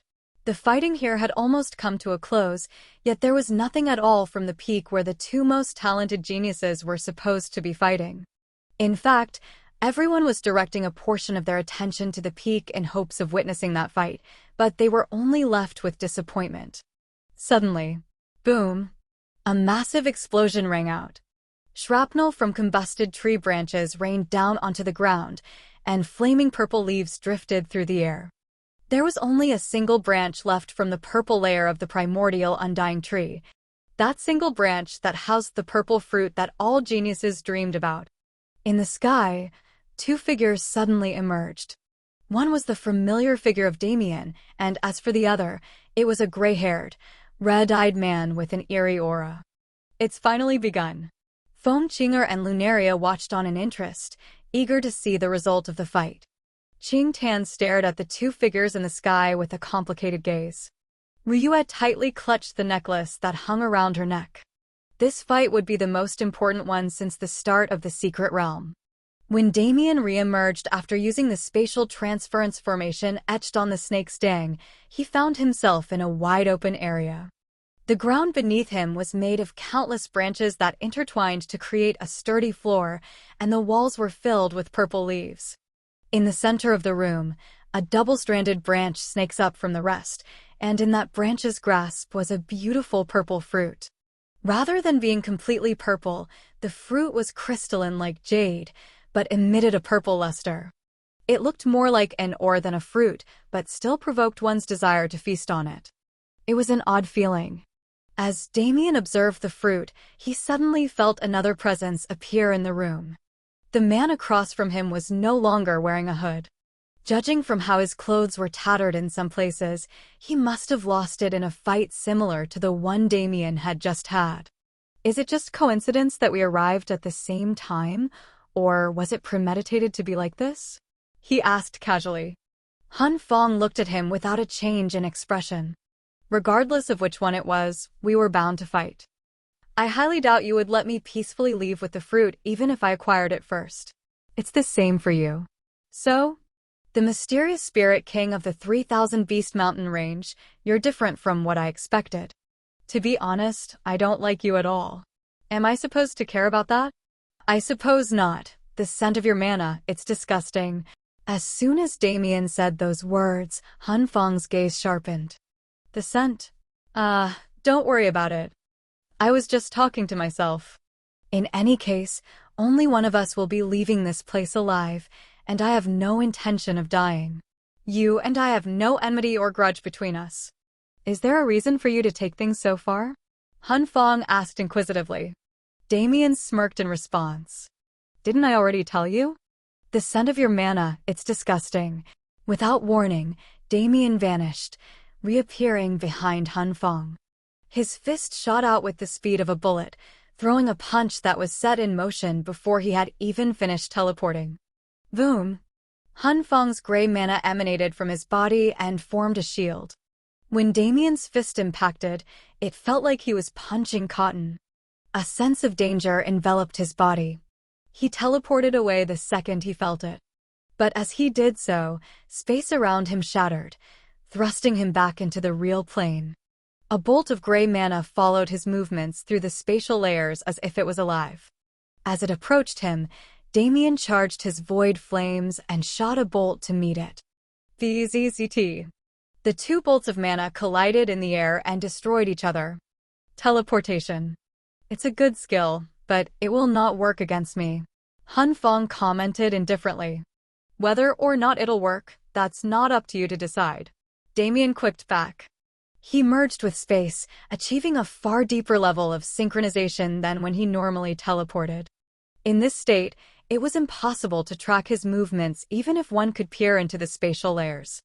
Another bolt of gray mana shot into the void, this one containing far more power than the last. Boom! Space shattered once more, and without suspense, Damien's figure was revealed. A frown decorated his face. This fight is going to be much harder than I thought it was. Chapter 386 Struggle 6. It wasn't that Han Feng's attacks were too powerful. In the first place, those attacks were never meant to harm Damien. It was more like a warning. A warning that spatial movement would be useless regardless of how it was done. The problem is, I have no idea how he's tracking me. At first, I thought he was just seeing through the spatial layers, but now I know that isn't the case. The only thing Damien knew was that Han Feng had some insane method of tracking that could see him even if his presence was totally erased. Perhaps the only method to avoid this tracking was to enter a completely separated plane like the sanctuary. But that doesn't matter. Although not being able to teleport will hinder me, I've long since stopped relying on teleportation for movement in battle. His thoughts didn't last long. After he reached this point, he covered his fists in void flames and stomped the ground, propelling himself forward. He reached Han Fong in an instant, his fists throwing a barrage of punches in every direction. Han Fong moved just as swiftly. A palm-sized black flag appeared in his hand. Every time he waved it, gusts of gray mana swept through the air and mitigated the damage of Damien's punches. But in that instant, Han Fong's figure vanished into a veil of fog and reappeared many meters away. I don't have time for this. Enough probing, let's finish this quickly. Han Fong waved the flag in his hand. The gray mana that swirled around it began to morph into a fog filled with countless faces. Some were screaming, some were crying, while others still had expressions of shock on their faces that never vanished. The one thing that they shared was the fact that all of them expressed some form of horror. Damien narrowed his eyes. Those souls? Or spirits? Han Fong grinned wickedly. Did you think the Spirit King title was for show? Although I hate the way they classify me, I have to admit that the ones who made that deplorable record have a solid information network. The cluster of ghastly spirits soon expanded into a swirling tornado of screams that surrounded Han Fong. Within a second, that tornado had already charged towards Damien. Damien furrowed his brows. Soul and spirit attacks were what he hated the most, since he had no real counter to them. But he still had to fight it somehow. Mirage manifested in his hand. He quickly took his stance and thrust his blade forward. Void Sword Art Third Form, Horizon Break. Bang! A hole was blasted in the tornado of souls, but it soon closed up. But Damien wasn't disheartened by the sight. Within the tornado, he could see the flickering wisp of void flame that he had added into his strike. Damien kicked to the side and avoided the tornado's trajectory before readjusting his foot and kicking off the floor, closing the distance between him and Han Fong. Void Sword Art First Form, Bladeless. A gash appeared in space, rapidly expanding towards Han Fong and threatening to swallow him into the void. Han Fong's body turned into smoke once more, but Damien had already predicted it. Damien's sword slashed through the air, creating tens of gashes with Bladeless that blocked off Han Fong's retreat. But Han Fong wasn't just standing still while Damien dealt with the tornado. The gray souls that exited his flag had already permeated through the area and formed a ghastly domain. They clustered together in front of him as the spatial rend reached his position. Like a horde of zombies, those souls bit into the spatial rend as if it was a physical object, shattering it like glass. What a nasty technique, Damien muttered. He jumped into the air, wings jutting out of his back. With a flap, he appeared above Han Fong and swung his sword down. Clang! The flag in Han Fong's hand grew into a staff that collided with Mirage. As the two clashed against each other, Damien utilized vector control to increase the weight of his strike. Boom! The floor caved in below them, but Han Fong didn't lose his balance. His staff grazed against the edge of Damien's sword and parried it before swinging through and shooting towards Damien's chest. Bang! As the staff hit Damien's chest, his foot stomped on the ground to offset the impact. At the same time, his hand that wasn't holding Mirage curled into a fist and shot forward, sending a hook towards Han Fong's jaw. Void Sword Art Second Form, Dance of the Void.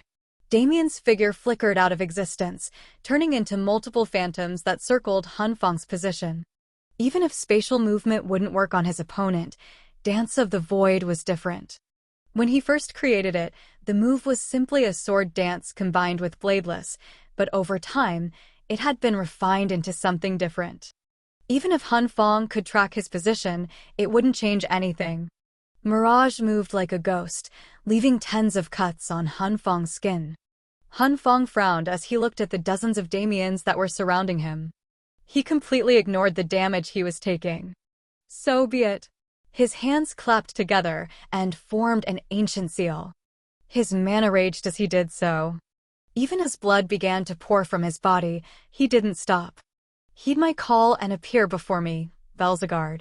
The gray mana around him formed a whirlpool, making it so Damien's strikes could no longer reach him. Seeing this, Damien teleported out of range. He's definitely preparing something big. Although I would love to stop the process halfway, it doesn't seem like I can do that. In all honesty, Damien was vexed. His combat style that leaned towards frontal confrontation and short-distance attacks seemed to be perfectly countered by Han Feng's attributes, whatever they were. If I want to have an effective battle against him, it has to be one like mages. Long-ranged combat seems like it'd be more effective. The problem is, spatial abilities don't seem to work well against him. He had grown a lot in the secret realm, but he had also lost a great deal. For instance, his lightning had slowly become useless as he acquired more special abilities. Not only that, sun flames were no longer available to him either since they had fused into the void flame, and since the void flame was still in its growth phase, it wasn't as effective as he hoped it'd be. These two had been a pivotal part of his combat force prior to entering the secret realm, but now, he was almost wholly relying on his spatial element. But the abilities he most frequently used had been countered already by his opponent. A match like this is new. An opponent that isn't insanely stronger than me or just weaker than me. It's annoying. But he wasn't hopeless. The spark of void flame that had been left within the soul tornado previously had already consumed all the mana within it and was proceeding to devour the mana of the pseudodomain Han Feng had set up. It's almost strong enough for me to use in combat. But until then, I need to manage with other abilities. It had been a long time since he used his spatial abilities for long-range combat, but wasn't that an easy thing? Him using space in short-range combat so often should have been the more odd outcome. I guess I'll just have to innovate. I guess it's true when they say competition is the best driving force for improvement. As Damien planned for the rest of the battle, Han Feng's preparation also came to an end. They had been fighting for some time already, but neither was able to get the upper hand. And neither of them had used their most destructive abilities in fear of harming the fruit they had come this far to acquire.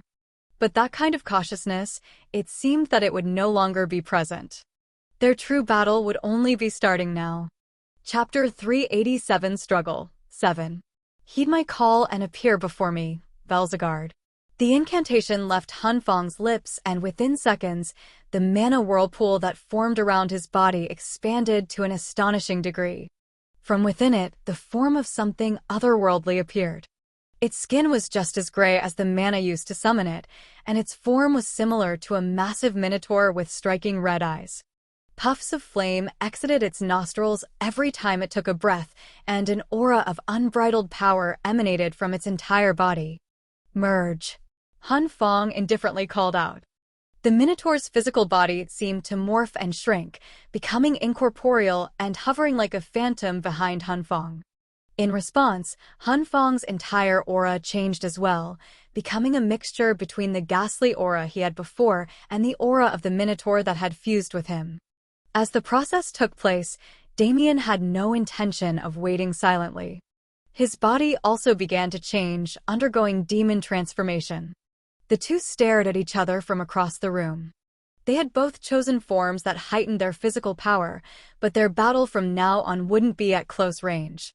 But they were well aware that they needed to heighten their defenses for what was to come. Damien's eyes sharpened. His vector field was erected in an instant and his hand flicked through the air. Multiple spatial cracks appeared wherever his arm traveled and shot toward Han Feng in a frenzied manner. Zia! Zia! Zia!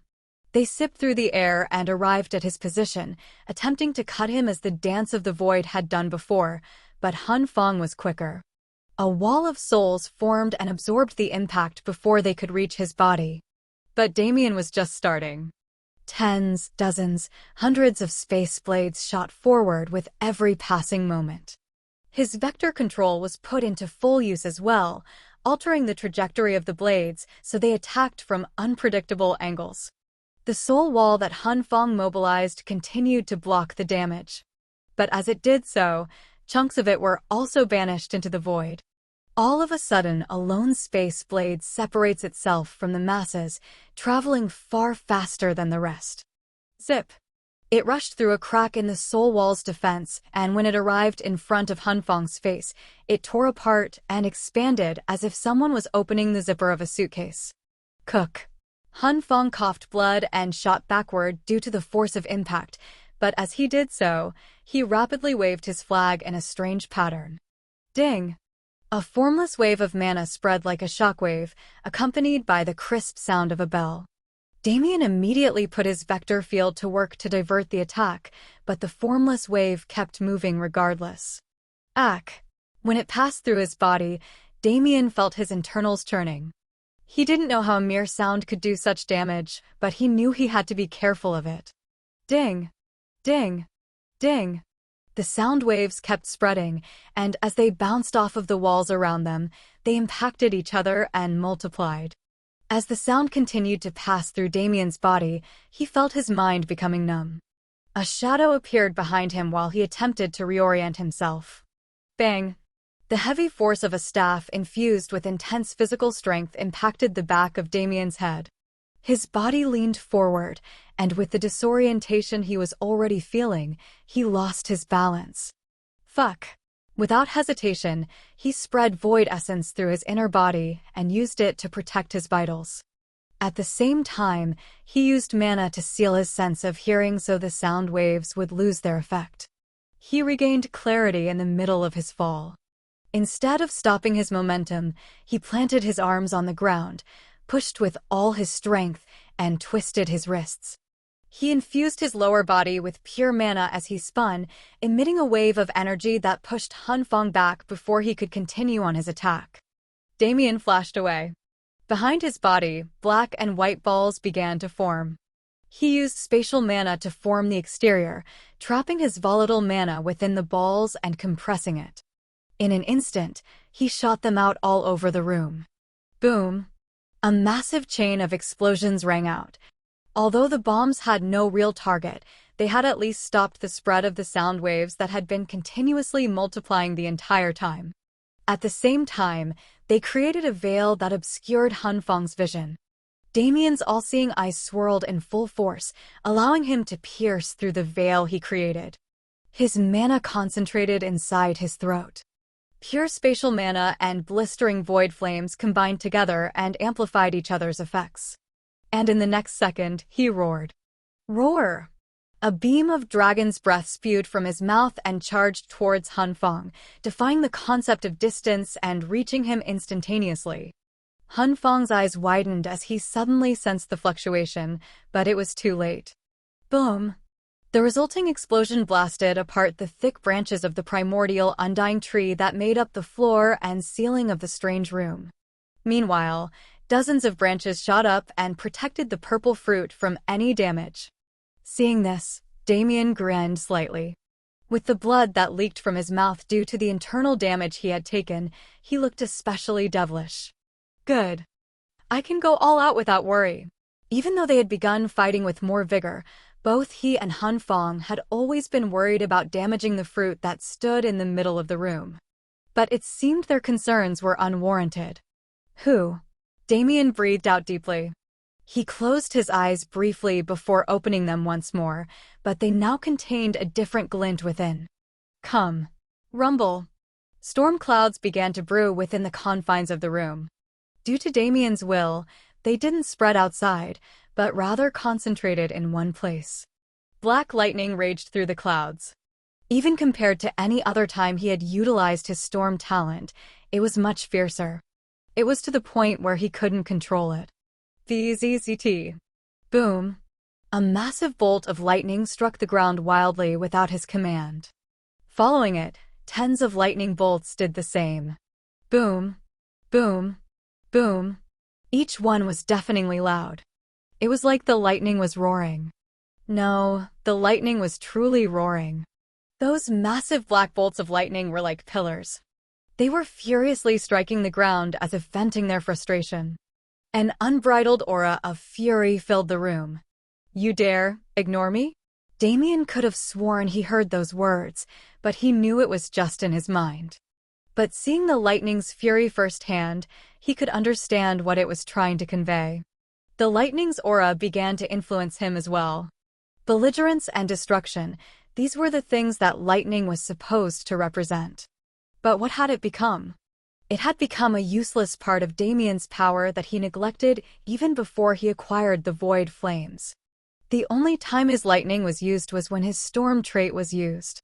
The lightning itself was never given any importance ever since he had gained those mysterious affinities in his status. Yet, that neglected lighting affinity, no, that mysterious affinity that Damien still didn't understand was furiously baring its fangs. Whether or not Damien wanted it, it didn't care. Damien's eyes were already red due to his demon transformation, but they began to give off a particularly bloody light. His aura changed. A bestial desire emerged in his mind. But he didn't lose his sanity. Not this time. Damien clearly felt the changes in his body brought about by that third affinity of his. But he didn't try to stop them.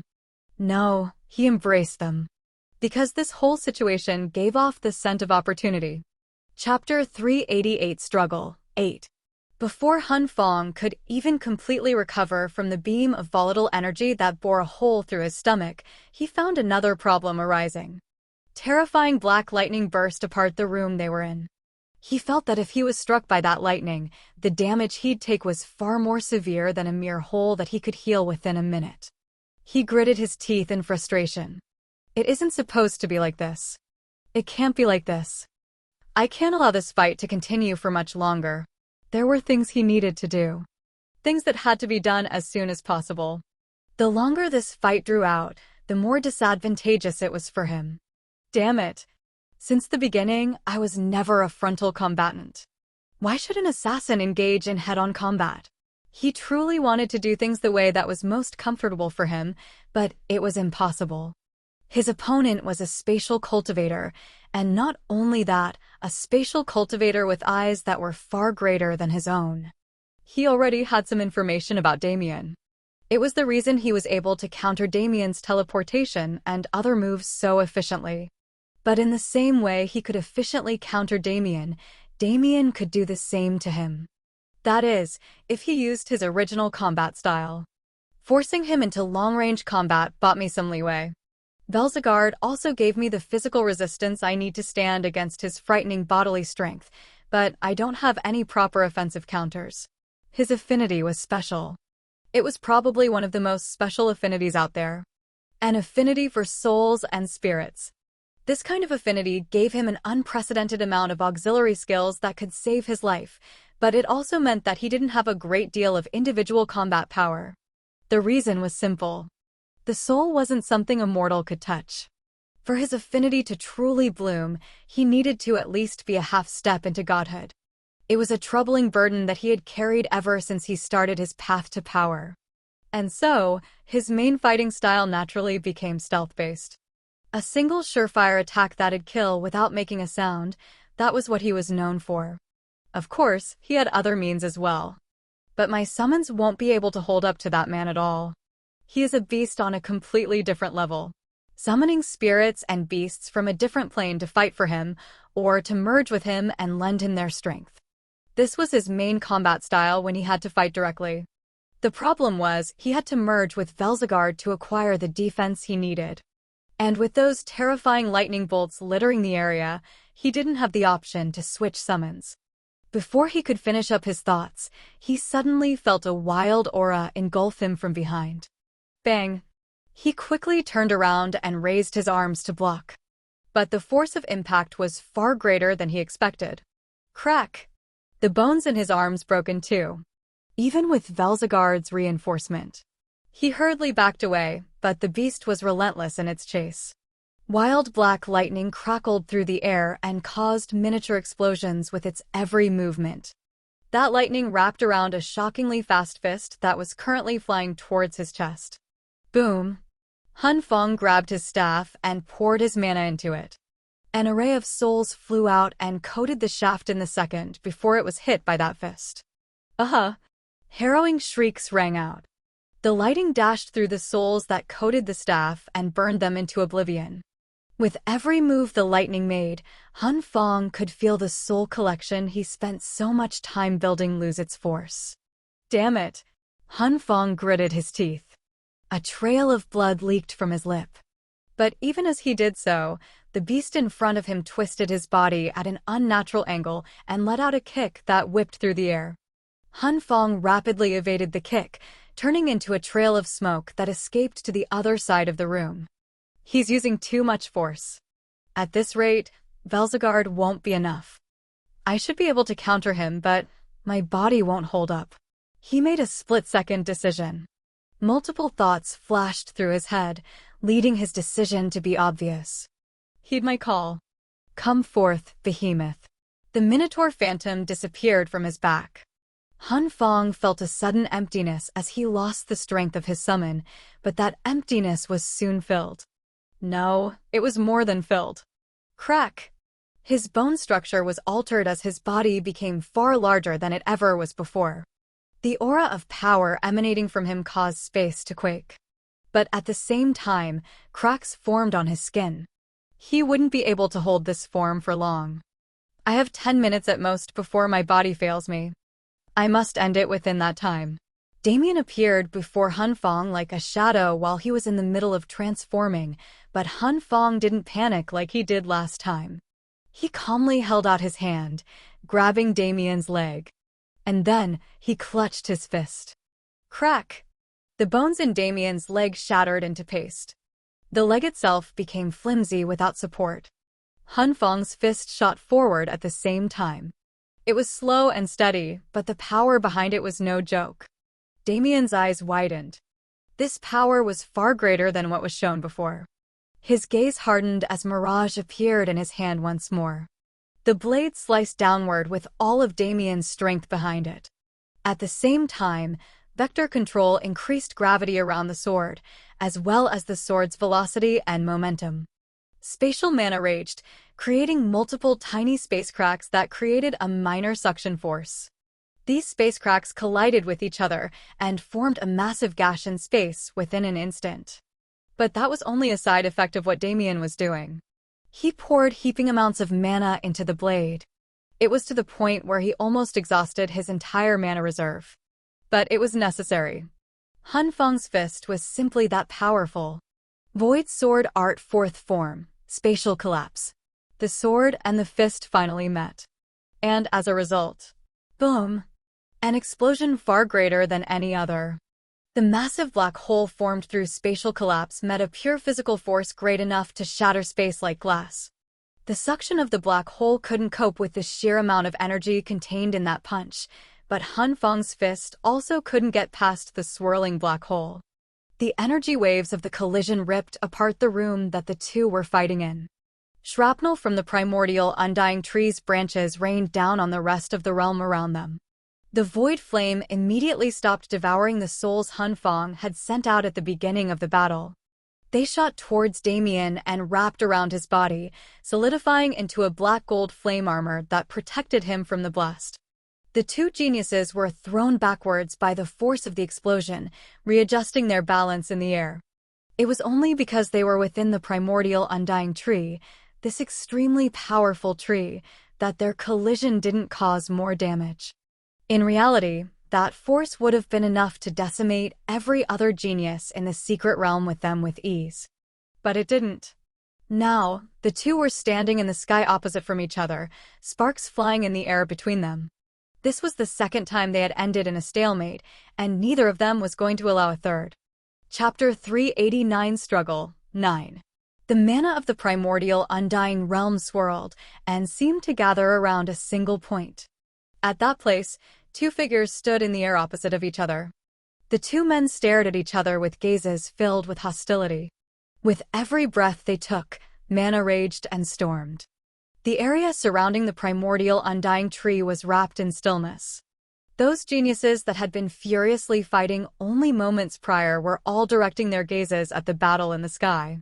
Just by feeling the mana emanating from those two figures, they were made painfully aware of the gap between them. Interfering in such a fight, or even being in the same area as it, would definitely cause their deaths. Damien shook his hands as he watched Han Feng. The force of their previous collision was no joke. If it wasn't for the blood runes from his demon form, he would have taken heavy damage from being in the same area. And he was sure Han Feng was the same. That form that gave him frightening physical strength was the only reason he could still stand there unharmed. Huh. Damien took a deep breath. Now that they were in the sky, things would be different. The environmental constraints of combat within a large room would be gone, and the scale of their attacks would get bigger. His gaze panned down to the purple fruit that was being protected by an array of branches. Neither of us has been able to reach the fruit yet because of the other's assault, but when we have this much breathing room, it might be different. Instead of prolonging the battle between us, I should try to keep him occupied while I snatch the fruit. It was the best thing to do since he couldn't win against Han Fong easily. But his cards had mostly been put on the table already. I haven't found a suitable combat application for Void Essence yet besides the basics, but such meager use of it won't be of any help in this battle. There's really only one more thing I can do to increase my combat power. If even that doesn't work, then I have to resort to the demon dragon form again. Damien closed his eyes and concentrated. Ever since entering the secret realm, a portion of his abilities had been limited. Of course, the most prominent was his teleportation range. That was something that hindered him from the trial world all the way until this moment. But it was nowhere near the most restricted ability. Celestial Authority. A formless aura filled with starlight surrounded Damien. It was the will of a celestial, a ruler of stars. Being a celestial was amazing. It granted him many different ways to use his spatial abilities as well as an intrinsic connection to the universe that no other class could grant him. But a class that had limitless potential like this one had a glaring weakness. In isolated spaces like secret realms, there were no stars to draw power from. Even the sun and moon that hung in the sky were artificial. A large portion of his power would be locked because of this. What was a celestial without the stars under his command? He was just another spatial practitioner. But he had realized something in the 3 months he spent diligently comprehending space and time. What did it mean to have an intrinsic connection? Because he couldn't feel the connection he had with the stars, did it disappear? No, it didn't. Regardless of where he was, regardless of whether or not his connection with the stars was interrupted by outside forces, it would still be present within his body. That was the true celestial authority. The authority to rule over stars, and the authority to draw that power regardless of any circumstances. Starlight bathed Damien's body as he stood in the air. He looked like a human torch. Rays of starlight pierced through the boundaries of space and time to answer the call of their ruler. It was a sensation of utmost bliss, but Damien didn't have time to concentrate on it. Han Fong rapidly approached him as he welcomed the starlight. A fist wrapped in hundreds of souls charged towards his body. An aura of resentment enveloped him. The cries of those tortured souls tried to break his mind. But in response, the sun in his spiritual world let off heated rays of light that burned any invading forces. Damien pulled his arm back, utilizing vector control to enhance the momentum of his actions, and then punched forward at a speed that far surpassed his physical capabilities. Boom! Pure white and blue starlight collided with those gray, resentful souls, creating an explosion of light in the sky. A shockwave spread from the point of impact, uprooting and destroying all the trees surrounding the clearing. The geniuses on the ground were pushed back by the furious winds brought about by their fists. Only those within the primordial undying tree's protection were safe from the blast. Boom, boom, boom. But it wasn't over.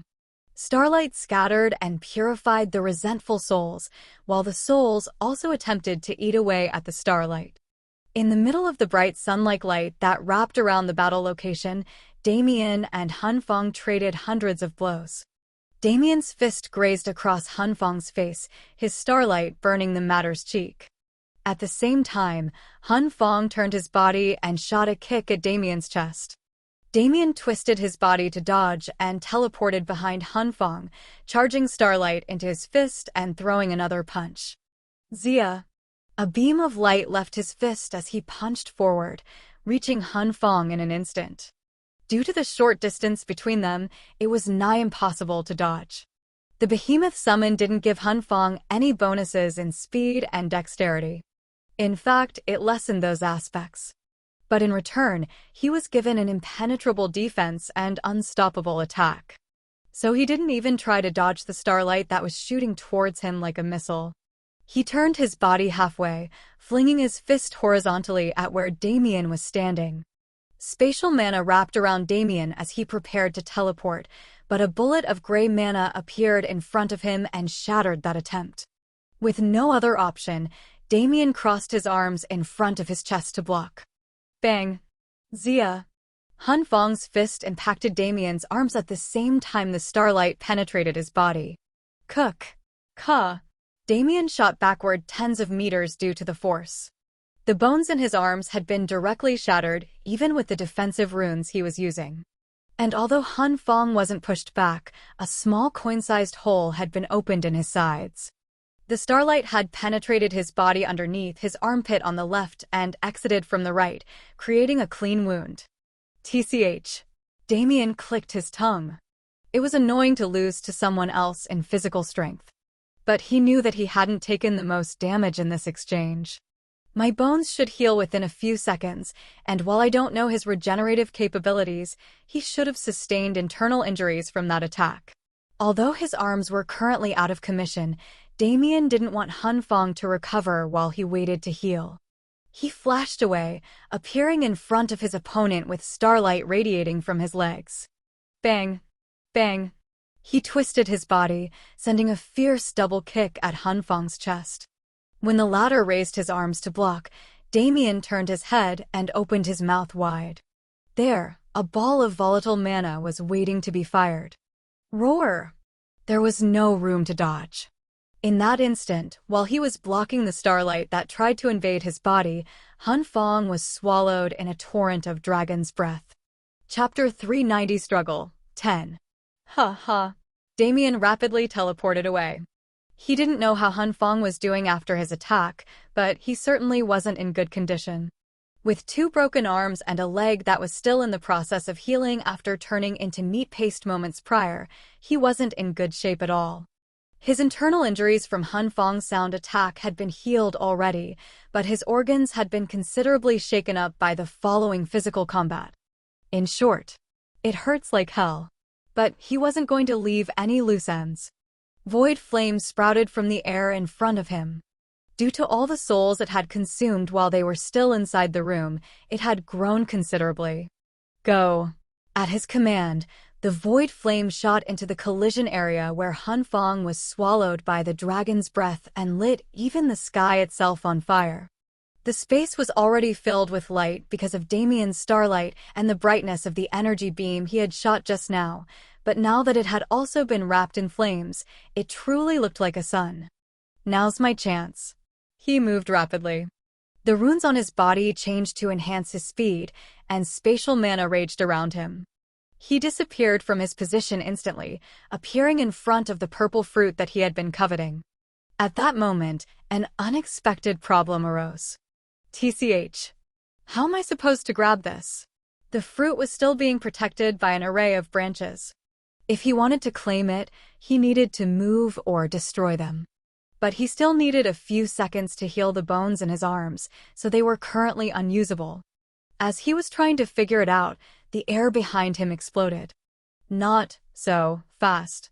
Han Fang's ragged figure appeared without warning. Crack! Damien felt a sudden impact on the back of his head.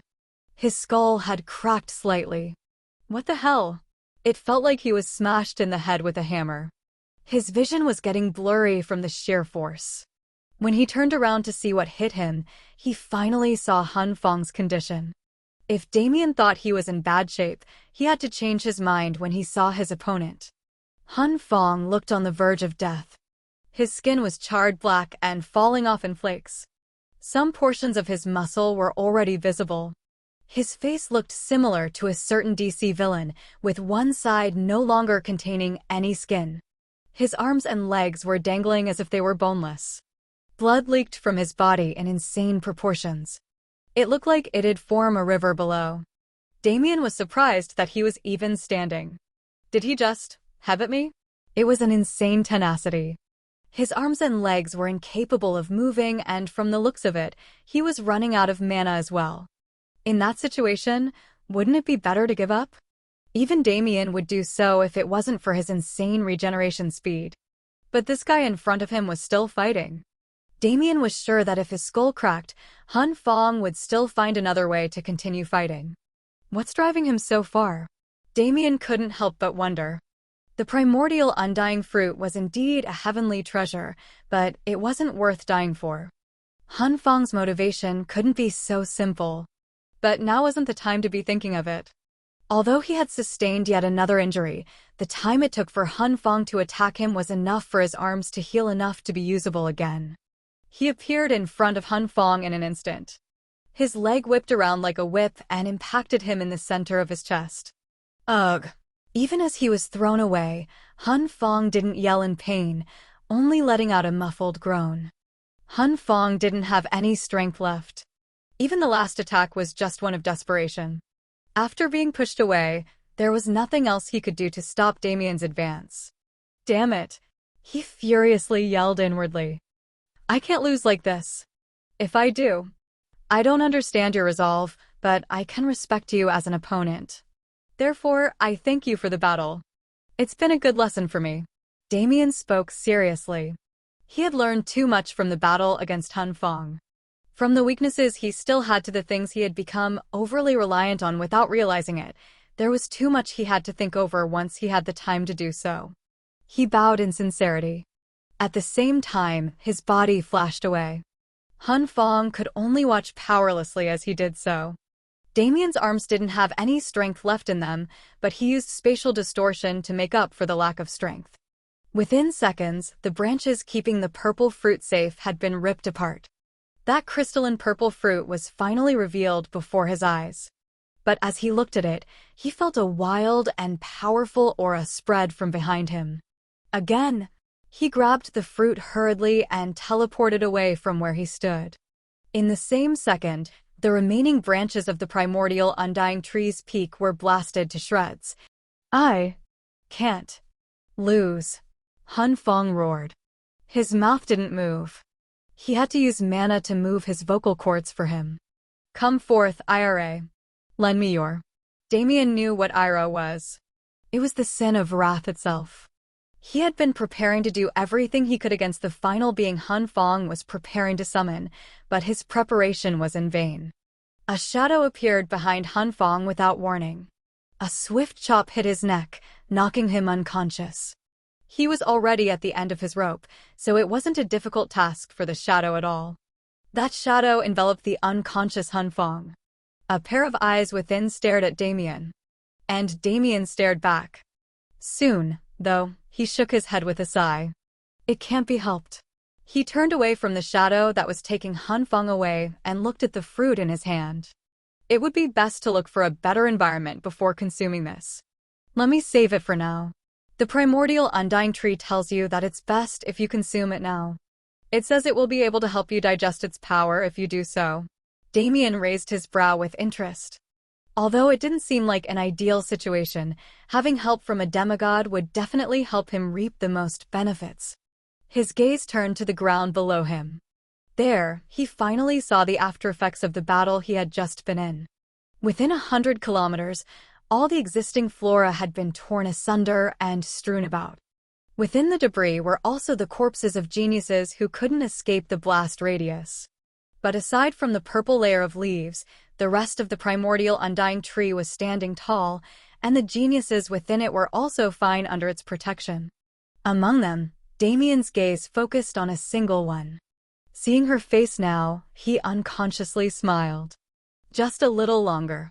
As if she had heard his thoughts, Ryue nodded at him with a smile. Seeing this, Damien only felt more guilty. She's been so understanding this entire time, but I haven't done anything to reciprocate her trust. Looks like I have a lot of work to do when we leave this realm. Suddenly, his smile turned into a mischievous grin. Looking at Ryue, he brought his hand to his mouth and blew a kiss. And leaving a final wink while feeling the satisfaction of seeing Ryue's blushing face again for the first time in a year, he threw the web audio channel announcement. Thank you for listening. If you want to listen to the full series and hundreds of audiobooks similar to this, please join our Discord or join our Patreon on patreon.com/webaudio. The link will be in the description and also pinned in the comment section. Thank you. Primordial undying fruit in his mouth and bit down. Chapter 391 Summoning 1. A sweet and refreshing taste filled Damien's mouth as soon as he bit into the fruit, but he didn't have any time to focus on it. Along with that taste, a torrent of mana mixed with another mysterious essence entered his body and flooded his mana circuit. He closed his eyes and instinctually entered a meditative position to begin digesting the energy. When Damien sat down, the still primordial undying realm seemed to gain movement again. Dozens of covetous eyes landed on his unprotected body. But even before their thoughts finished formulating, the stray branches of the primordial undying tree moved with one mind. They formed a barrier around Damien's body and pulled him down into the base of the tree. It was as if he merged with the tree itself. Now, if one looked carefully enough, one could see a faint shadow of Damien's body engraved in the tree's trunk. Bang! A brave soul launched an attack at the trunk. The greed in his eyes was overwhelming. But before the attack could even land, the primordial undying tree's branches moved into action. The attack was swiftly blocked, and at the same time, a group of branches rapidly moved out and pierced that man's body. It was a clear warning. If they wanted to reach Damien and try to steal the essence currently circulating through his body, they'd need to get through the tree itself first. Seeing this, Ryue breathed out a sigh of relief. Finally, things were coming to an end. It doesn't seem like there's anything else I need to do for now. Until he exits seclusion and the secret realm allows our exit, I guess I can just relax here. Ryue looked around one more time. Fengqinger and Lunaria were still on the east and south direction of the tree, and the geniuses below them had resumed the fight for the red fruits. But where's that Qing Tan person? Ryue wondered inwardly, but she soon let go of that thought. Other people's business had nothing to do with her. For now, she would just enjoy these moments of peace before things picked up again when they left the realm. Although hundreds of kilometers of the jungle around the primordial undying tree had been razed, there was still a great deal of flora left untouched outside that range. Inside the wild area that was there, a shadow emerged from the darkness. Thump! A dead body emerged from that shadow, followed by the person who carried it here. God damn it. What the hell did I do to get stuck with such an idiot brother? The woman who came out of the shadow complained while rubbing her forehead. The ring on her hand flashed and a small pill appeared in her hand. Walking up to the dead body, she shoved the pill in his mouth. I know you're still awake, bastard. Eat this and recuperate already. We still have work to do. Ugh, a groan left the man on the floor's mouth. Apparently, he wasn't dead at all. But considering the condition of his body, he might as well have been. Fuck. Fine, I'll help you circulate it. But I swear to God the next time I see you pull some bullsh tea like that I'll kill you with my own hands. How dare you try to summon Ira? MMGH, no. Choice, Han Feng squeezed out. His voice was still hoarse, but as the pill's healing properties circulated through his body, he was slowly gaining the ability to speak. What do you mean, no choice? You had the choice to just leave things be. Even if you're competitive, this is too much. The woman yelled furiously. Not competitive need, mission, Han Feng replied shakily. Ugh, mission this, mission that. I know it's important, but not as important as your life. Did you ever think of the consequences of what you were doing? What would happen to me if you died?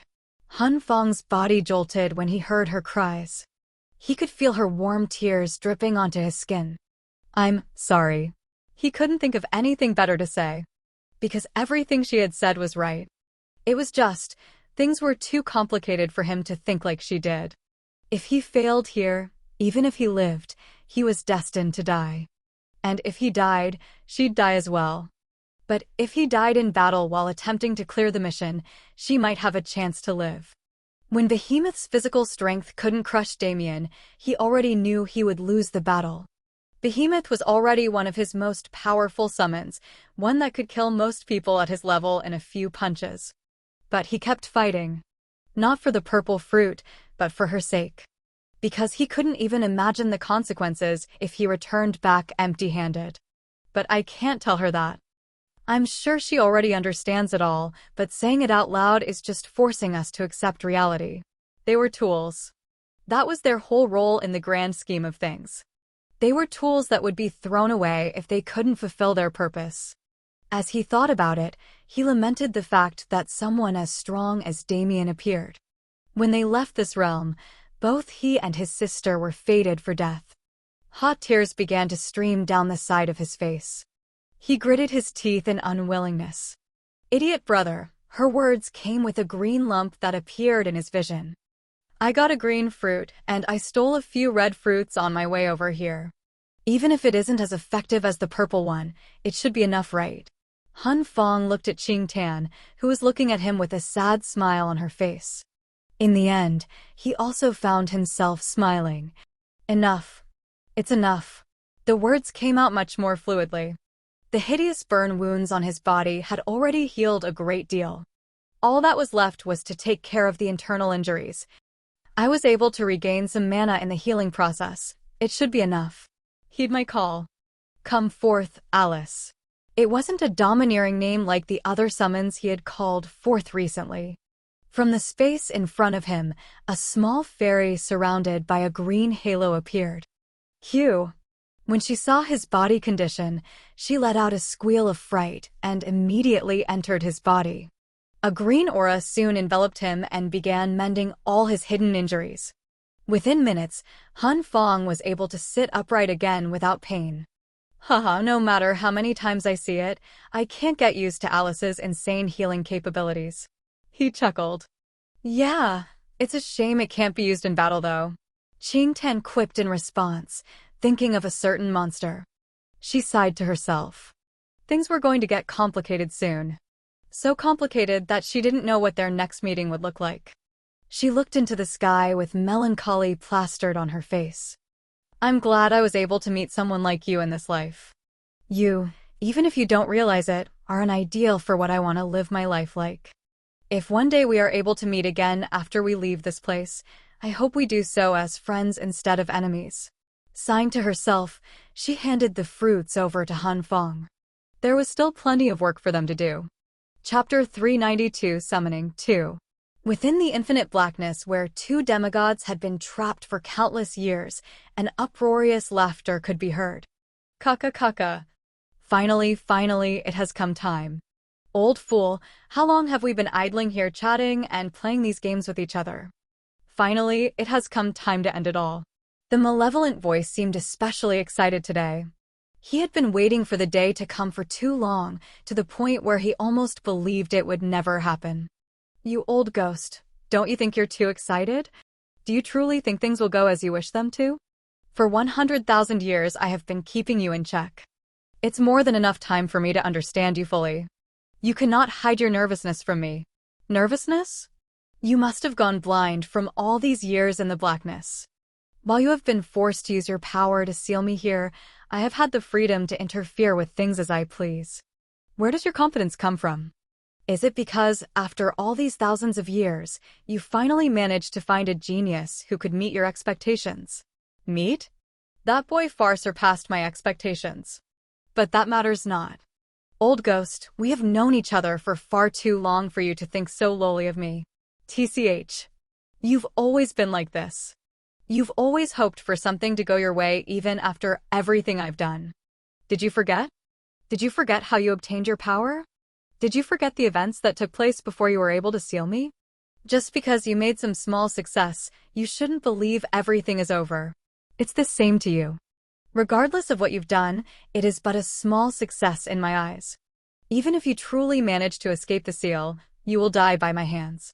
"Kakik. It seems you've gone senile with age. All this time, you've been wasting power, not gaining it. Especially with you using your divine essence as fuel to create fruits for those kids. Meanwhile, I've done nothing but grow more powerful. The second I escape from your seal, you are destined for death." The old fool sighed. It was no use trying to talk to this arrogant demon.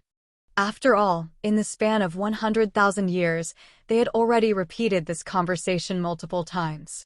But nothing ever came out of it. Whether it was him or the old ghost, neither of them was able to get the upper hand over the other one. Their stalemate wasn't anywhere near as simple as it seemed. But this time is different. If it's that boy, no, even without him things are different. However, I'm afraid it's true that I cannot contain that demon for much longer. The old fool looked at the vast empty space around him melancholically. How can it be? After so many years, it seems I've grown attached to this empty scenery. The old fool sighed once more. His mana began to move. I guess I should make some preparations. Things will get loud soon. Child, I hope you can digest my gift properly before it's too late. Inside a certain trial world, an ancient temple stood by its lonesome in the middle of a forest. Out of that temple's gates, 3 figures emerged. It's time. The one leading them muttered under his breath. It had been a total of 6 months since they had entered the temple. In that time, their auras had become far more powerful than they were before. I really don't want to do this. Why does my life have to end in such a pitiful way? The woman among them sighed. Haha. I feel the same. My utmost wish was to die in battle, die with honor, but it seems that such a dream is impossible.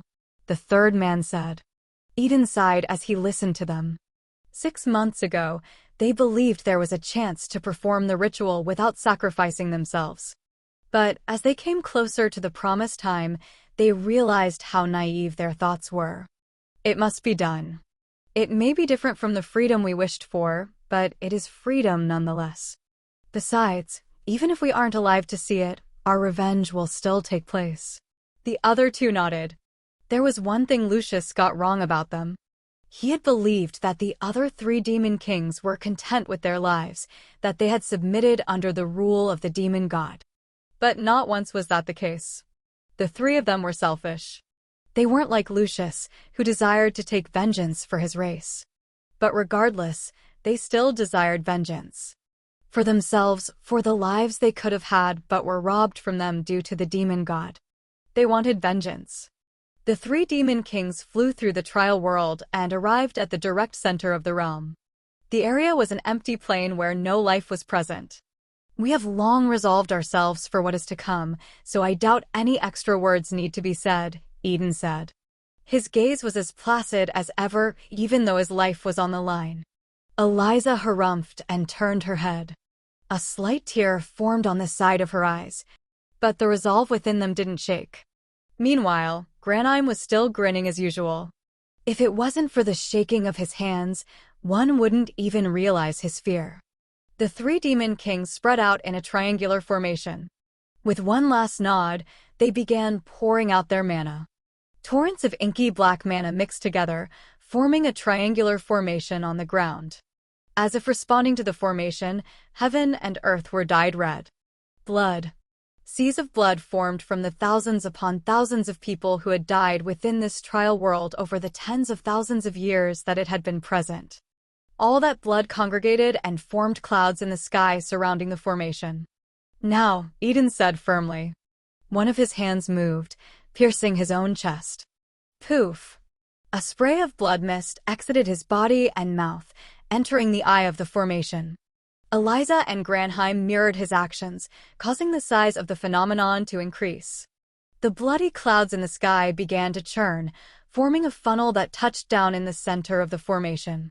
With heaven and earth as witness, our blood as the foundation, and the blood of all as tribute, we humbly call upon the ancestors' presence. Boom! The 3 demon kings chanted together, causing a powerful reaction from the tri-pointed formation.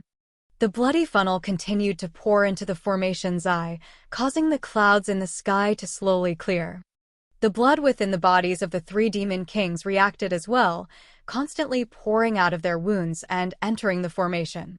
Their life force dwindled at an astonishing rate. The formation shined with splendor. A domineering roar came from within. The demon kings smiled. Finally, their revenge would be completed. Finally, they'd gain freedom after 10,000 years in slavery.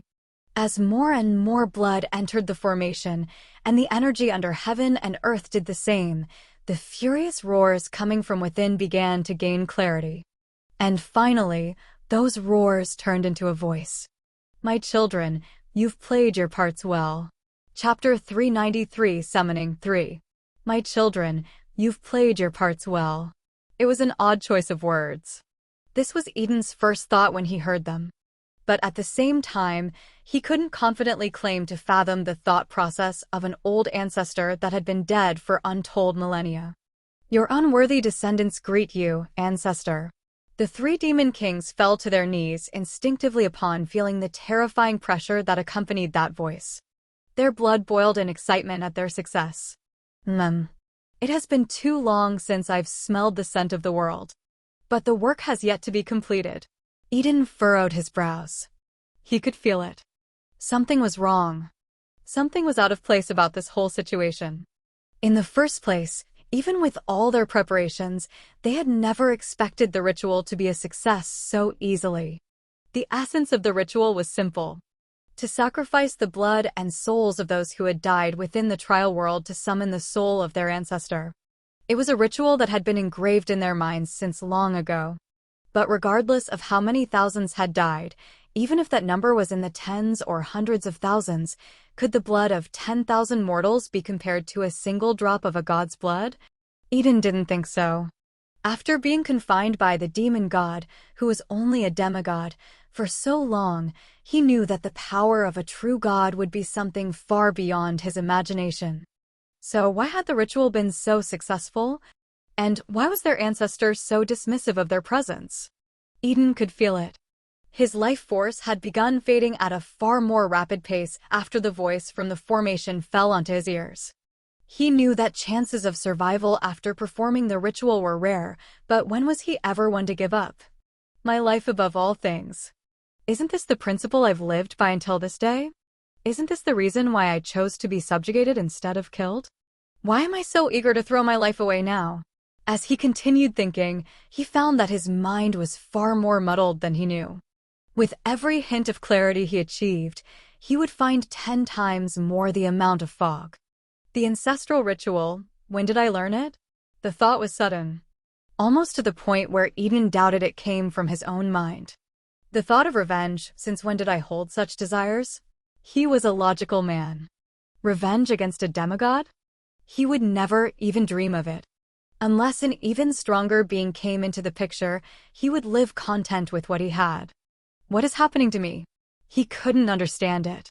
His sudden contemplative state came out of nowhere as well. His ancestor had just been summoned, so shouldn't he be speaking to him? Ancestor?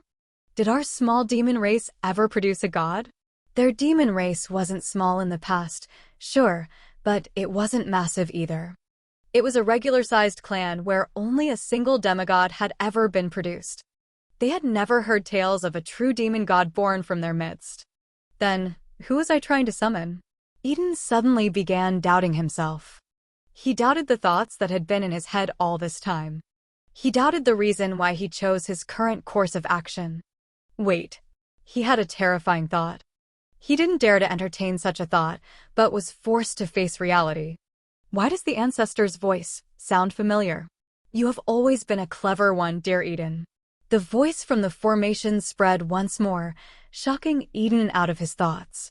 The contents of that voice's words, though, were even more shocking. He knew. Of course I knew. Why else did you decide to summon me? Think, for how long have you been planning such actions? How long have you been collecting the blood of those within the trial world? Without a choice, Eden fell into thought again. How long had he been planning his actions? For close to the 10,000 years that he had been trapped here. It was the same for the second question. Think, when did you learn about the ancestral ritual? Well, that was an easier question. Of course. When did he learn about the ancestral ritual? No matter how much he thought about it, he couldn't find a clear time. In fact, he instinctually felt that he learned about it as a child, but for what reason would such a cruel and heartless ritual be taught to children? Despite being a race of demons, they were by no means heartless. Although they tended to be belligerent at times, they still cared for their young and wished to preserve their innocence for as long as possible. Don't tell me. Eden realized it. The fear he had been avoiding could very likely be the truth. It was all meaningless. Eden's heart sank. His expression became dull. Everything he had worked for until this point was meaningless. No, it had meaning. The problem was that it had no meaning to him. This path, it wasn't chosen by his own hands. Kakaka. Eden, my child, you've always been a smart one. Those other two may have power, but they lack the decisiveness of a leader. That was something that only you and Lucius possessed. But Lucius, that fool, was too noble. Regardless of my power, I couldn't imprint a suggestion in his head without him noticing. And if he noticed, then what was the point? Eden's eyes widened. Lucius. Out of all the demon kings, Lucius was the only one Eden was envious of. You had a wife you loved and a daughter that symbolized that love. You had subordinates that followed you with loyalty born of respect and admiration. You had the drive to find a way to leave this wretched place. Those things, even if I didn't desire them, I was envious that you were able to have them. That was Lucius' power. It was a power that Eden couldn't gain, no matter how hard he tried. It was because his temperament didn't allow for such things. He was too indifferent to value people in any way other than as tools. He knew this. He didn't mind this aspect of himself. In fact, he found it preferable. But it blocked his path towards gaining some of the things he wanted to gain. In the end, it was those aspects that Lucius held that allowed him to find a path of escape in the end, even if it took 10,000 years. Meanwhile, Eden was. I'm being used as a pawn. From the start, I was being used as a pawn. Everything I've done from the start, it was not of my own will, even if I thought it so. So you've realized. The voice from the formation held a tinge of mockery as it spoke. That old fogey would have noticed immediately if I had acted more brazenly, so I was left with only this method. Besides, if I had been forceful, a smart child like you might have had thoughts of rebellion. And we can't have that, can we? He couldn't deny it anymore.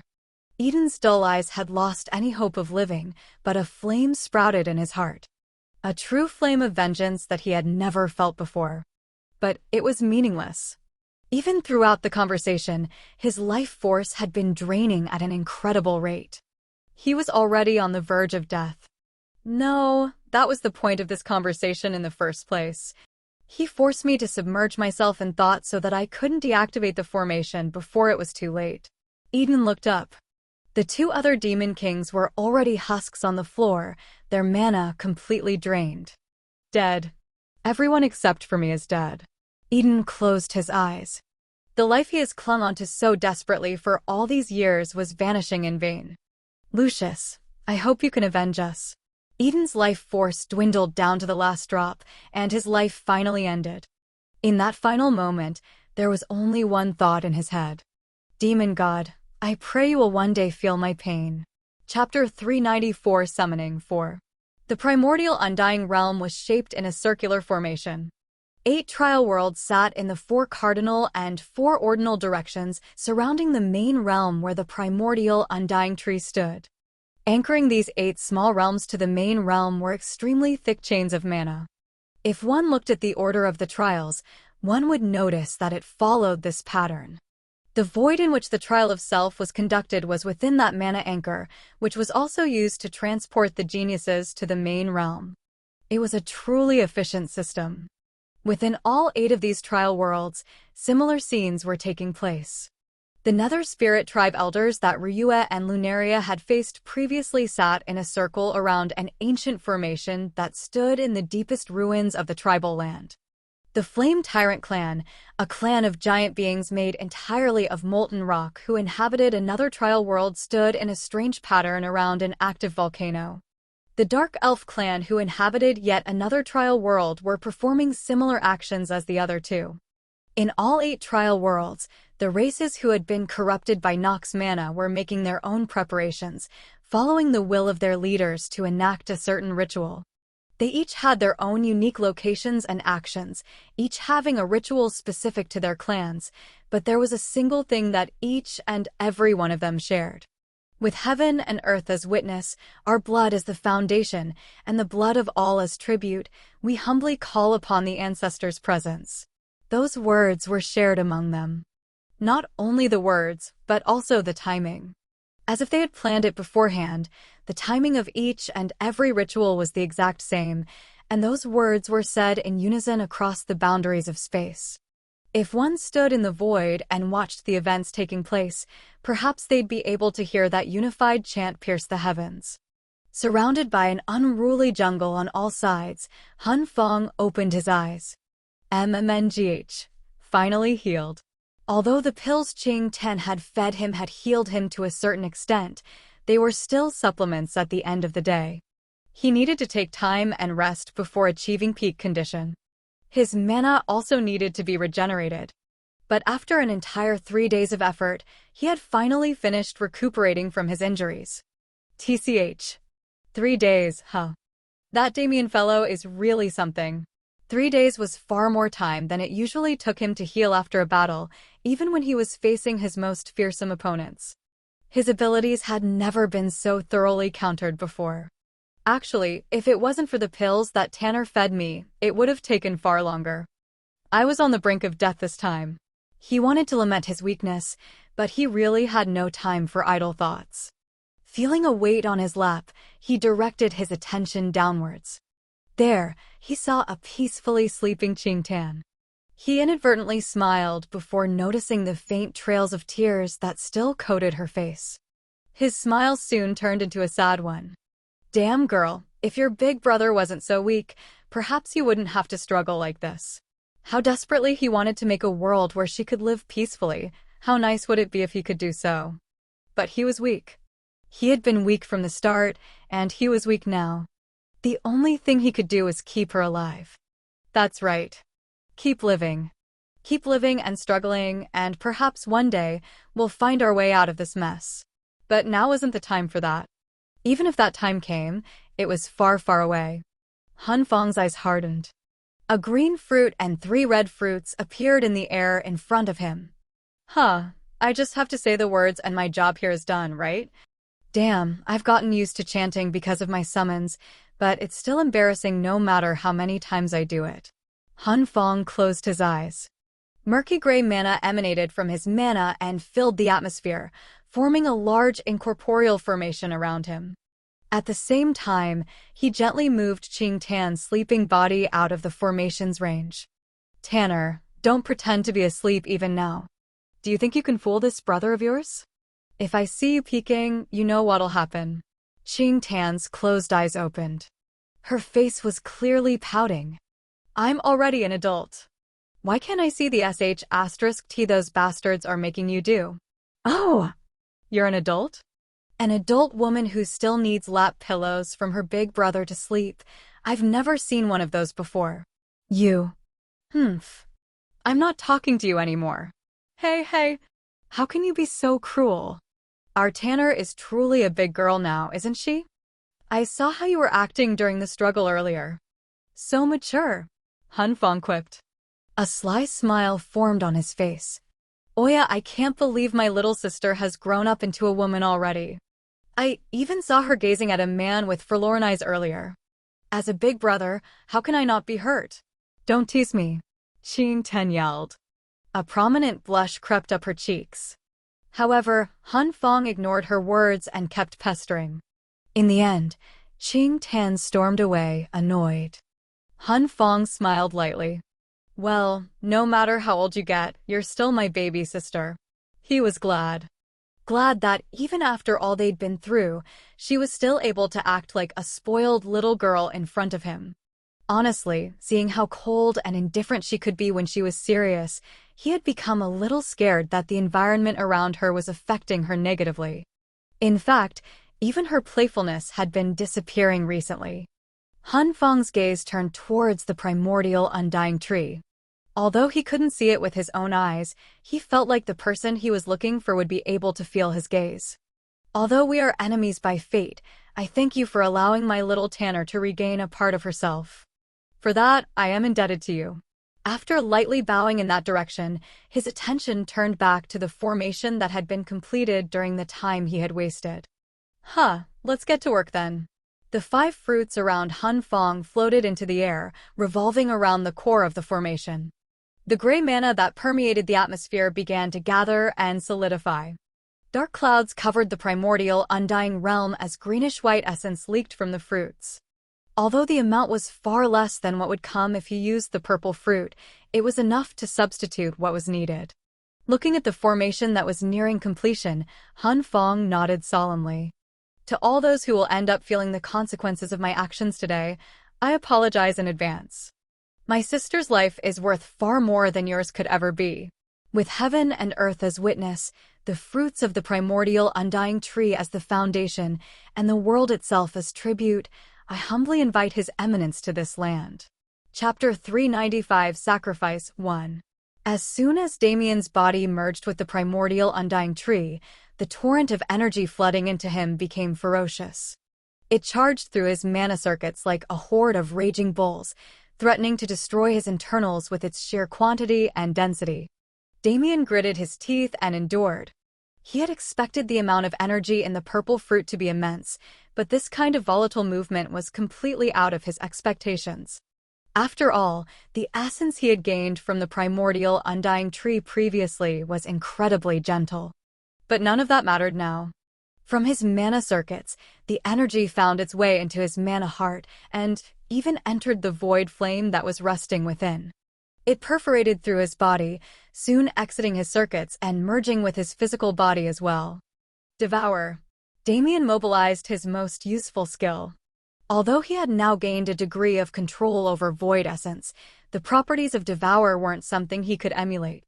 Not only did Devour steal traits from others and make them his own, but it also optimized his growth to perfectly suit his needs. No matter how much control and ability he has, this kind of precision was impossible because of human error. But the void physique didn't have that same risk of human error. It could complete these tasks incredibly easily. As he became further in tune with void essence, he slowly realized how insane his void physique actually was. The energy from the primordial undying fruit continued to perforate through his body, eventually merging with every part of him. Even the parts of himself that he couldn't see personally, like the area where his mana was stored. It was at this time that a second essence infiltrated his body. Since he had been warned beforehand, he didn't panic when he saw it. It was simply the primordial undying tree helping him digest its essence. As if feeling the essence's intent, the void essence used through Devour surrounded it and merged into it.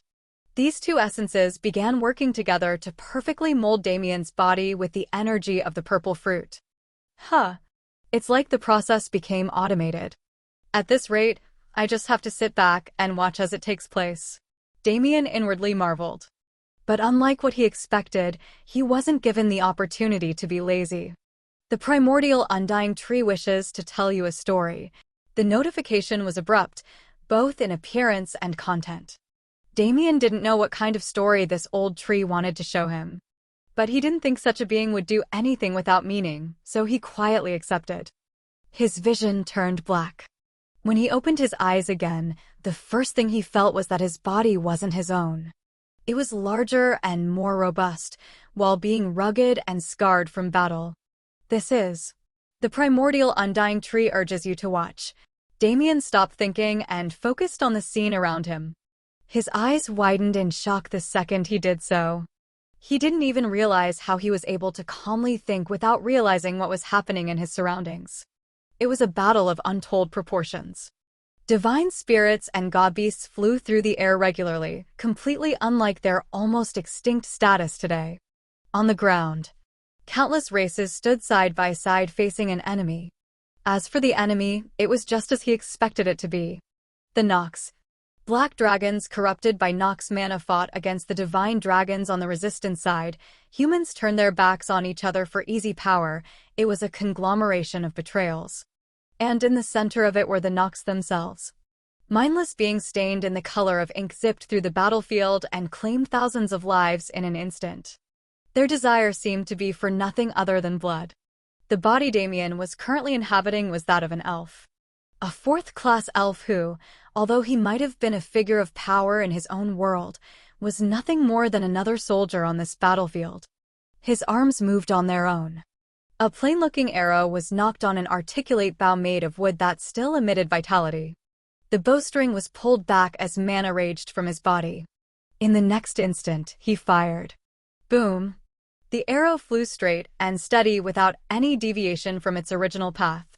Within a few seconds, it had already flown hundreds of kilometers into the enemy camp, piercing the ground with heavy impact and causing a massive explosion.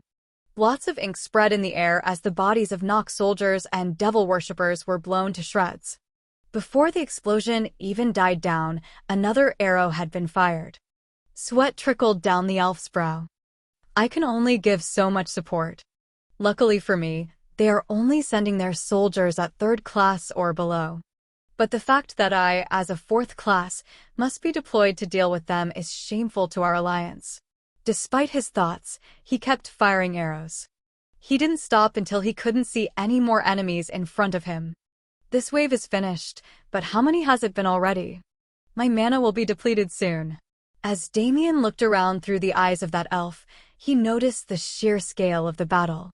The number of corpses littering the ground numbered far greater than he could count. Is this number in the hundreds of thousands? Maybe even the millions? That's fucking insane. He had lived a life surrounded by blood, but seeing this many corpses piled up in a single place still shook him. What kind of place is this? He had seen records of the battle with the Nox 10,000 years ago, but something like this wasn't included in that at all. This wasn't a war, it was more like a final struggle against an unbeatable opponent. The looks on the faces of those who lived were dull. They clung to survival, but didn't have any hope of living to see the next day. Even the elf warrior that Damien was inhabiting was the same. The second they mobilize 4th-class existences, the people here will be massacred. It didn't take long for him to realize it. Including the elf warrior, 10 4th classes had been mobilized on the Alliance side, while none had been seen from the Nox. It was due to the sheer difference in numbers. Some of the elf's memories entered Damien's mind as he shared the man's body. The Alliance was made up of millions of troops from various different races, but when compared to the Nox, even these numbers were minuscule. Because even in this battle alone, the Nox were able to mobilize troops numbering in the millions. And due to the fact that a great deal of those troops were other races who were corrupted by their own greed, the Nox were able to conserve their own forces. In a drawn-out war, they had the absolute advantage. It wasn't even fair to consider it a close fight. We've held on until now, but how long will it last? The elf's thoughts were negative, but the flames in his eyes never vanished. He had people to protect, an entire race worth of them. But in the bottom of his heart, he knew it. I'm tired. Chapter 396 Sacrifice 2.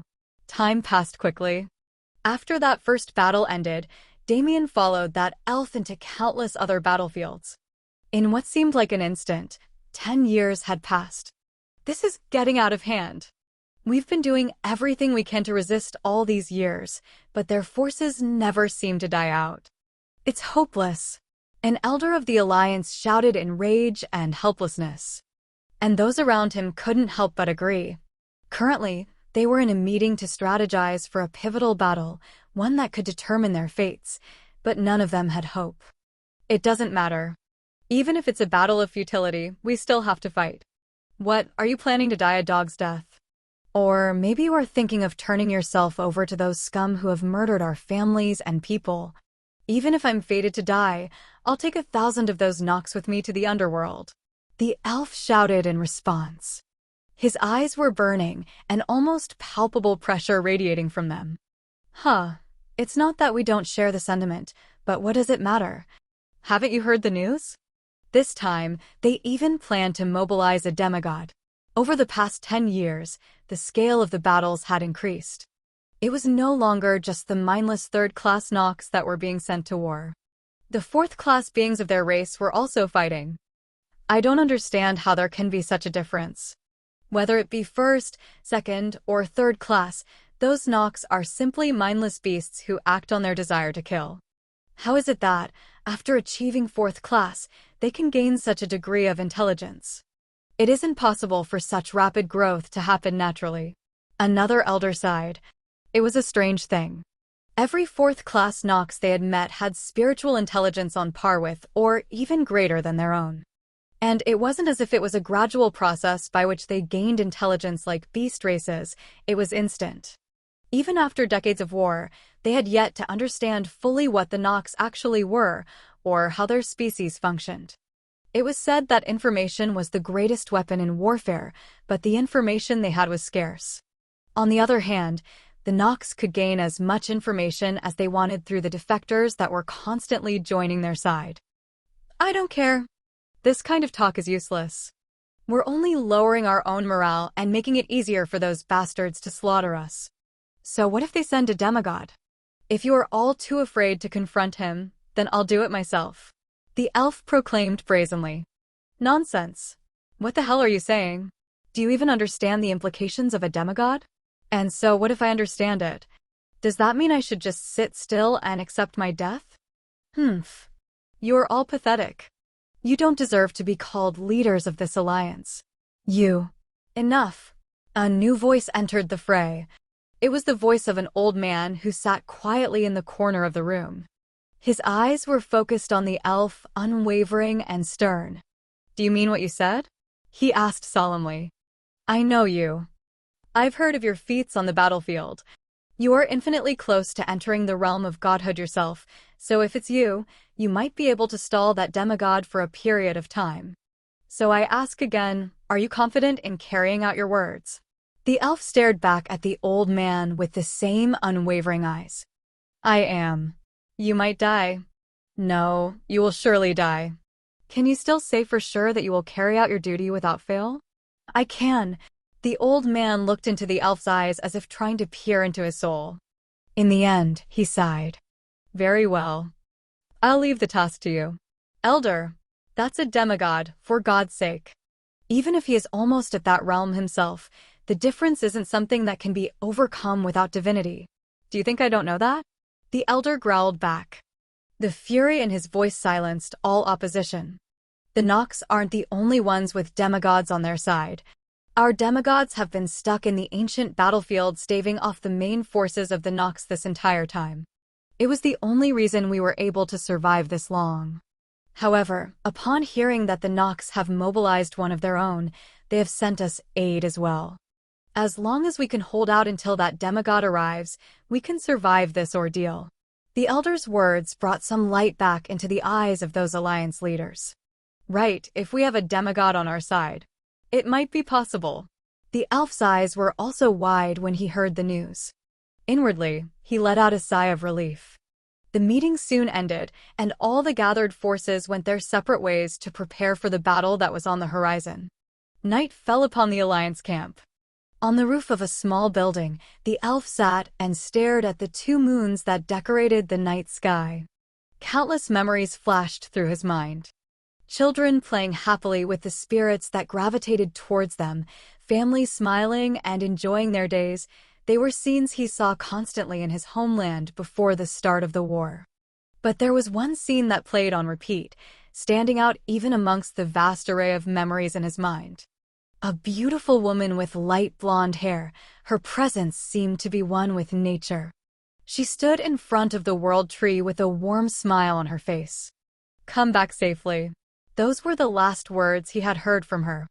After that, his life had been a constant hell. Elvira, I wonder how you are doing now? Perhaps you've already moved on and found another love. My life is destined to end in tragedy, so I truly hope you have. He wanted to say those words, but he couldn't get them out of his throat. He clutched the jade pendant that had hung around his neck from the start of the war until now. Just like those two moons in the sky, they were so close yet infinitely far apart.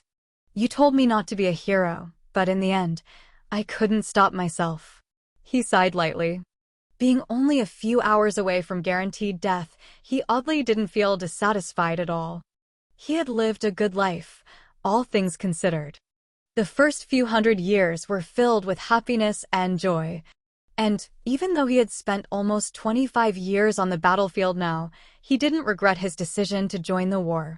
Because those happy smiles that he used to see on a daily basis, those families that would cherish each other and live in peace, that woman who shouldered the responsibility of all elves with a smile on her face. As long as he was here, their smiles could never be taken from them by the cruelty he had witnessed from the enemy. He stood up and stretched his tired body. His ambition was far greater than he had let on at the meeting. Even if he was fated to die today, he would make sure to save as many lives as he could before he did so. And maybe he could take down a demigod while he was at it. Chapter 397 Sacrifice 3. Battle was raging in full force. Being a pivotal battle that had the potential to be a turning point in this feudal war, the Alliance had brought out many of its hidden cards. And the scale of the battle could no longer be contained on ground. Multiple massive explosions rang out from all sides. Thousands of fourth-class existences fought with their lives on the line. In that atmosphere, it was impossible for the terrain to stay undamaged. It started small, with craters and cracks littering the ground. But as damage piled up over days and days of fighting, it couldn't stay so simple. Boom! Unable to bear the force of the battle, the world it was taking place on cracked in half. The world core collapsed without its outer shell, causing a massive explosion that sent shockwaves through the starry sky. Hundreds of fourth classes and third classes numbering even greater perished with the world. Only those who were able to use spatial transmission equipment to leave the blast range were able to keep their lives. It was a truly hellish battle. Even after the world exploded, it didn't end. The setting was simply changed to a battle within the starry sky, where such environmental damage wouldn't be a problem. But there was a single part of the battlefield that all eyes watched. Regardless of which side won the battle, the results there would decide it all. A single elf with an ornate bow in hand stood tall. His proud back seemed to carry the weight of the world. His aura radiated determination and power. But considering the opponent in front of him, his momentum wasn't able to go far. It was another man, his skin black like ink. His stature was massive, being 10 meters tall with equally broad shoulders. He didn't radiate aura or have powerful momentum. One would simply think he was a giant who never even leveled up once. That is, if they didn't know his status. A true demigod, a man who had attained divinity. He wasn't the type of man that mortals like them could fathom.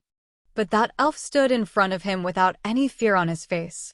You could have ascended after shedding your mortality, so why did you decide to stay? He asked. The demigod looked at the ant in front of him curiously. Is that the last thing you desire to know before death? Well, if you don't wish to answer any other questions, then it'd be the last thing you answer before death as well. Choose wisely. Ha ha ha ha. What a bold child. With you standing in front of me like this, you clearly understand your situation. Yet, you still have the nerve to talk about killing me? How interesting. Yes, I understand my situation clearly.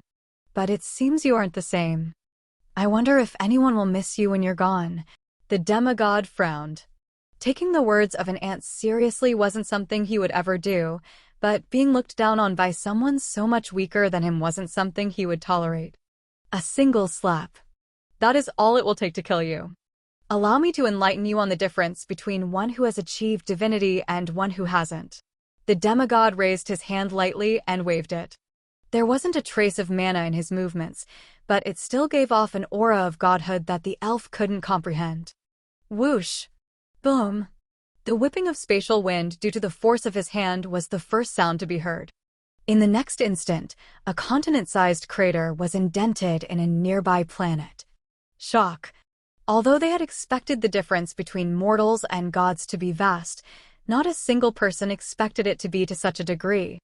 After all, demigods never had a reason to show their true strength. It wasn't just the fact that he could cause continental destruction from such distance that shocked them. It was the fact that he could do it seemingly without even mobilizing a hint of mana. The elf gripped his bow until blood leaked from his palms. This situation, he didn't know if it would go at all how they had planned it. But at the same time, it was a somewhat expected outcome. That was a divinity in front of him. He expected nothing less. I wanted to at least preserve my life for a little while before finishing things, but it seems that won't be possible. The elf resolved himself once again. Soon, the blood and mana in his body began burning. He drew his bow and knocked an arrow even as his life force depleted at an astonishing rate. Blood-red essence mixed in with his naturally green mana as the arrow fired. Even when compared to his full power, this arrow was far greater. Bang! It reached the demigod before an instant could pass, exploding on his chest and knocking him back. But the elf didn't stop firing. He chased the demigod's body and continuously shot arrows using his blood vitality to increase his power. But he could see it. Those arrows weren't actually doing any damage to the demigod's body. And if it wasn't for the latter's arrogance, they wouldn't have even been able to reach him. But that didn't stop the elf. His original goal was never to kill. All he was doing was stalling for time. Bang, bang, bang. Even though space itself was a void where sound couldn't travel, mana was different. Sound could easily travel through the volatile mana that resided in the starry sky. And perhaps because of its volatile nature, the sound of those impacts was especially glaring. Bang, bang, bang. Arrows kept firing and impacting the demigod's body. Meanwhile, the demigod himself watched on with interest. It wasn't like he cared for the task he was assigned. In fact, it was below him to even be sent to a battlefield like this one. But there was such an entertaining ant in front of him, he wanted to see how far his opponent would go before realizing the futility of his actions. It was a simple curiosity towards a lesser being. Boom! The demigod's rocket-like body fell into the atmosphere of a nearby planet. Within seconds, it impacted the ground, sending a shockwave into the earth that caused mountains to rise and seas to dry. But oddly enough, a single organism managed to survive the impact. It was a tree thousands of kilometers away. A massive tree that emanated rich vitality and had a gate that pierced the heavens. Bang! An arrow pierced the world's atmosphere like a bloody shooting star, accurately pinpointing the fallen body of the demigod and attempting to pierce it. But just like every other attempt, it ended in futility. The elf soon appeared in the air. Blood leaked from his pores like rivers, his skin was dried and cracked, and his eyes were so bloodshot that they looked as if they were on the verge of exploding. The demigod smiled when he saw it. Standing up, he patted himself down to get rid of the debris that had covered him during the altercation. "You don't look so good," he commented casually, observing the surrounding environment. The elf didn't respond. Or rather, he couldn't. His body was in no condition for him to make extraneous movements. Instead, he simply knocked another arrow. Chapter 398 Sacrifice 4. Had he stalled long enough? That was the only thought going through the elf's head. It was like his own body condition hadn't registered in his mind at all. It had only been a few minutes, but a few minutes meant a great deal with the speed of battle that beings at their level could reach. He didn't know the location of the ancient battlefield where the Alliance demigods were, but he didn't think it was so far away that a divinity couldn't reach here by now. But the fact that nobody had come to stop him meant that something had gone wrong. It meant that, perhaps, they wouldn't be getting the reinforcement they had placed all their hopes in. Which means it's up to me. His body condition was terrible. Even the outward appearance didn't do it justice. Actually, if it wasn't for his astonishing vitality as an elf, he'd have already succumbed to his wounds. I don't have much blood vitality left to sacrifice. If I do any more, I won't have the strength to fire another arrow. Looking at the causal gate of the demigod in front of him, it was only natural for him to lose hope. But he refused to do so. That simply wasn't his style. As he gazed upon the surrounding hundreds of kilometers of destruction, his eyes landed on the single tree that had withstood the impact of their battle. The aura that tree was radiating, it was at a similar level to that of the man he was facing. If I could acquire the aid of that tree, I might be able to solve this problem. His figure flashed away. He was taking a gamble. While the demigod was still distracted by his curiosity, he would find a way to end things. His remaining blood vitality was used to boost his speed. When he arrived at the trunk of that tree, he placed his hand on it and sent his awareness within, attempting to communicate. But all he got in response were incoherent feelings of curiosity and anguish. Its spiritual intelligence hasn't matured yet. At most, it is on par with a 3- or 4-year-old child. What kind of miraculous tree could enter godhood without developing its intelligence at all? Or maybe it was due to the rapid pace at which it achieved divinity that the heavens limited its consciousness. Whatever it was, it didn't matter to him. Damn it! His gamble ended in failure. He didn't have the time to coax the tree into following his will, and he couldn't negotiate with it since it couldn't even understand his words. I must find a way. He couldn't give up here. He thought of everything he was trying to protect. The memories of his life flashed before his eyes. He was already a dead man. His body collapsed against the trunk of the tree. And as he did so, there was one regret that trumped all others. It wasn't that he couldn't be a hero, it wasn't that he couldn't protect everyone. If that was all, then he needed not to regret.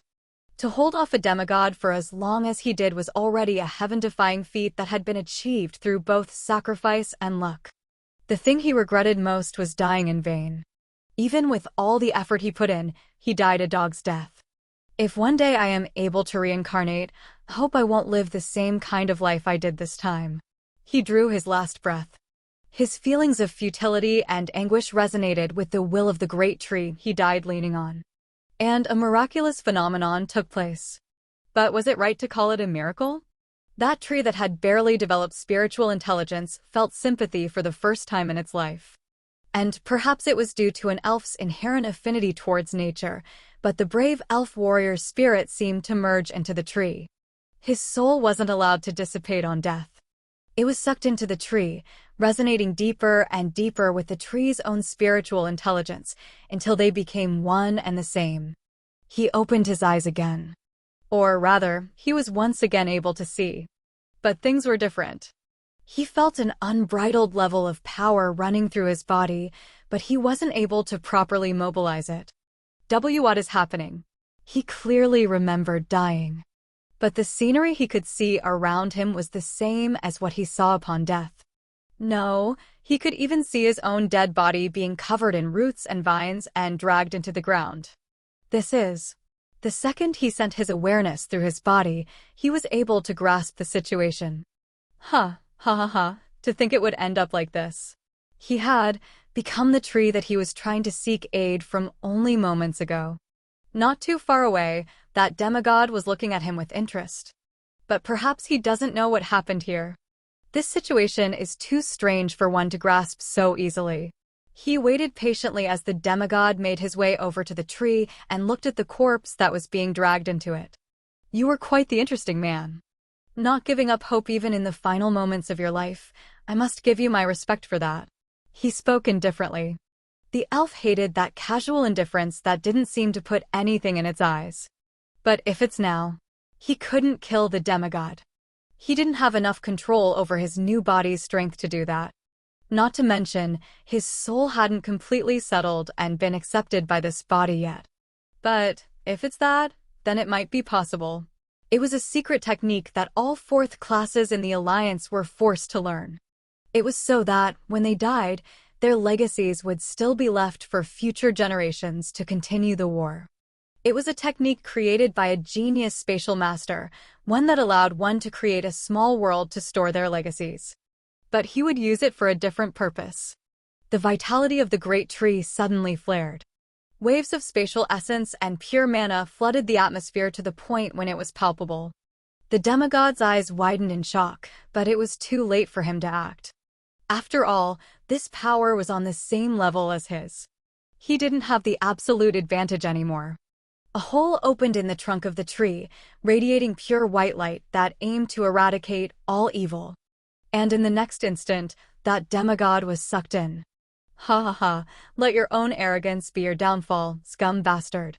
The realm he was forming had yet to be completed, but the rampant spatial tears and molding that contained traces of divinity within them were able to tear apart the Nox demigod's body. The fact that he had been forced into an incorporeal space also helped a lot in the process. And due to the fact that both beings were now on similar levels, their souls were stuck in a stalemate. The fact that the process is automated after it has been started is probably the most groundbreaking part of the technique. It's the reason why even non-spatial practitioners like me can use it, and the reason why I can hold out against this scum bastard without diverting my attention. Due to their current circumstances, no words could be exchanged between them. It was likely that the Nox demigod was still unaware that his opponent was the elf who he had been playing with until recently. And so their stalemate continued. Until the secret realm within the tree finished forming. And a separate space was formed to confine their battle. Chapter 399 Sacrifice 5. Damien was speechless. The events he had witnessed were simply too shocking. The war was already enough information to overload his brain, especially after spending 10 years in the body of a person who was fighting in it. But to think that the primordial undying tree was actually an elf at one point. It was a riveting story that ended in a noble sacrifice. It was a war from 100,000 years ago that was left out of history. I thought the threat that the Nox posed now was already immense, but who would have thought that it was so much worse in the past? He couldn't even imagine it. If the forces that the Nox possessed 100,000 years ago descended on the current universe, it was guaranteed annihilation. After the scene in which the elf senior sealed the Nox demigod, the playback didn't end. Damien was shown what the elf senior saw through his awareness afterwards. With the awareness of a demigod, it wasn't hard to see the results of the battle that had been taking place when he died. In the end, the Alliance's demigod never appeared, but it wasn't their loss either. Because the Nox race's demigod never returned to the battlefield, their morale began to drop, which allowed the Alliance to pull ahead. The battle ended in their victory, even though they had sustained many losses. It served as a turning point in the war, one which brought hope to the despairing Alliance. Unfortunately, when the Alliance heads tried to find traces of the elf warrior, they were unable to find anything. His body had been absorbed into the great tree, and the traces of battle between him and the Nox demigod were only present hundreds of kilometers away. How did that war end? Damien wondered. Although the result was obvious since the universe was still not within the Nox's control, he wanted to know it in more detail. More specifically, he wanted to know why records of that war had been lost to time. 100,000 years was a vast amount of time that he couldn't understand at all, but with the methods of people at the power levels of the Alliance heads, and even the demigods on the Alliance side, storing records that could withstand the tests of time was extremely plausible. But in the end, there was nobody who could answer his question. Even the elf senior had been stuck on the cloud plane, unable to see what happened outside of its vicinity. "Senior, your name. What's your name?" Damien couldn't help but ask. From the very depths of his being, he could feel a bubbling respect for the man. The man who had sacrificed himself for his noble cause and had even kept fighting after his death. The primordial undying tree sighs. It says that after so many years, its name has been long forgotten. Whether or not it is forgotten doesn't matter. As long as I'm alive, I will carry your legacy with me. I will make sure you are not forgotten by history as you are now. This much I can promise you. Alaric. Alaric Alfheim was my name. Damien's eyes widened. It wasn't a message delivered by a system window that he saw. It was the voice of the man whose story he had just witnessed. The primordial undying tree. No, Alaric Alfheim had just spoken to him for the first time. "Senior, rest assured I will remember it well." Alaric didn't respond. Even as they spoke, the memories he was showing Damien didn't end. When Alaric merged with the great tree, it wasn't the primordial undying tree yet. Hell, it wasn't even a world tree. It was simply a great tree of immense size and enormous vitality that had managed to reach the demigod realm over time. But that enormous vitality obviously wasn't normal. It was the characteristic that allowed the great tree to become something even greater. And with Alaric's consciousness guiding its evolution, the process was greatly sped up. 10,000 years after he became the great tree, it had spread its wings even further and become a world tree. The enormous vitality leaking from it brought prosperity to the land, reviving the desolate atmosphere left by the battle that had taken place there many millennia ago. Within another 5,000 years, mountains rose and rivers split. The groundwork of the 3,000 Beast Mountain range was formed, and due to the heavenly conditions of the area, many beasts gravitated towards it. Finally, an entire 20,000 years after the battle with the Nox demigod, the world tree evolved further and became the primordial undying tree that was known today. He created a subtree within the secret realm he had formed to seal the Nox demigod, and he used this subtree as a hope to nurture future generations. It was how the first primordial undying realm opened. Alaric used his vast consciousness to open the entrance on a different world every time. As long as the world was relatively close by, such a feat was within his means. But it wasn't easy. Due to the effort he had to put in, the secret realm could only be opened every 10,000 years. The problem was, he wasn't the only one inhabiting the secret realm. Every time the realm opened, the Nox demigod would use the geniuses who entered as chess pieces to fight him. In the end, many races were forcefully or willingly corrupted by him, becoming the ones that were known today. Damien watched it all happen. Although the memories were played speedily and with gaps so that his mind could handle the stress of such a vast time period, he could still feel the essence of 90,000 years that had passed. It was only 90,000 because not long before the 8th opening of the primordial Undying Realm, something interesting happened. The war with the Nox began anew. Worlds were ravaged and countless corpses littered the universe. In this hectic atmosphere, a certain group of elves fled from their world. This is the memory I saw last time when I absorbed the lotus in my spiritual world, Damien realized. Of course the faces of those people would be blurred. He realized now that the reason wasn't that something was being hidden from him, it was just that, because it was being watched from such a vast distance, those faces weren't clear to Alaric in the first place. But he knew that they were elves. And he could clearly feel the connection he had with them, even though his body had been discarded for a new one. The scene of those elves being chased into the starry sky played out in front of Damien again, but this time, he was able to see how it ended. In that moment, right before their inevitable deaths, before they could reach the cloud plane, a massive portal appeared and sucked them in. When they reappeared, they were already in the 3,000 Beast Mountain range. Those elves, seeing that a world tree had saved them, began worshipping Alaric and decided to set up their home at the base of his trunk. And they named it Tisi, so that they would never forget their origins. Tisi, meaning defector in the language of the elves. Chapter 400 Sacrifice 6. Within 10 years of the elves' arrival in the 3,000 Beast Mountain range, Alaric erected the Myriad Illusion Veil to protect them from outside forces and the ongoing war. And due to his protection, the elven race was able to gain footing in the mountain range without being killed off by the beasts around them. Over time, their population boomed and they experienced prosperity. Those who remembered the origin of their city became few and far between. The final 10,000 years played out in front of Damien's eyes, but he was hardly paying attention. His mind was completely focused elsewhere.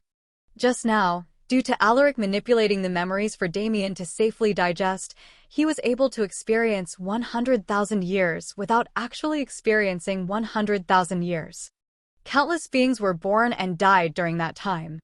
Landscape changed and became entirely different from what it once was. Even Alaric and the Nox demigod changed immensely over such a vast period of time. And within that atmosphere of change and chaos, only time and space remained constant, unchanging. Damien's perception expanded. His mind became clear as a familiar yet unfamiliar essence flooded his senses. 100,000 years passed in an instant. 100,000 years to some, but to me, a mere speck in the grand scheme of my life. His thoughts were incoherent and jumbled. He started many tangents without ever finishing them. But with every new insight he gained, his perception of that familiar essence became more and more complete. He had learned too much in a short span of time.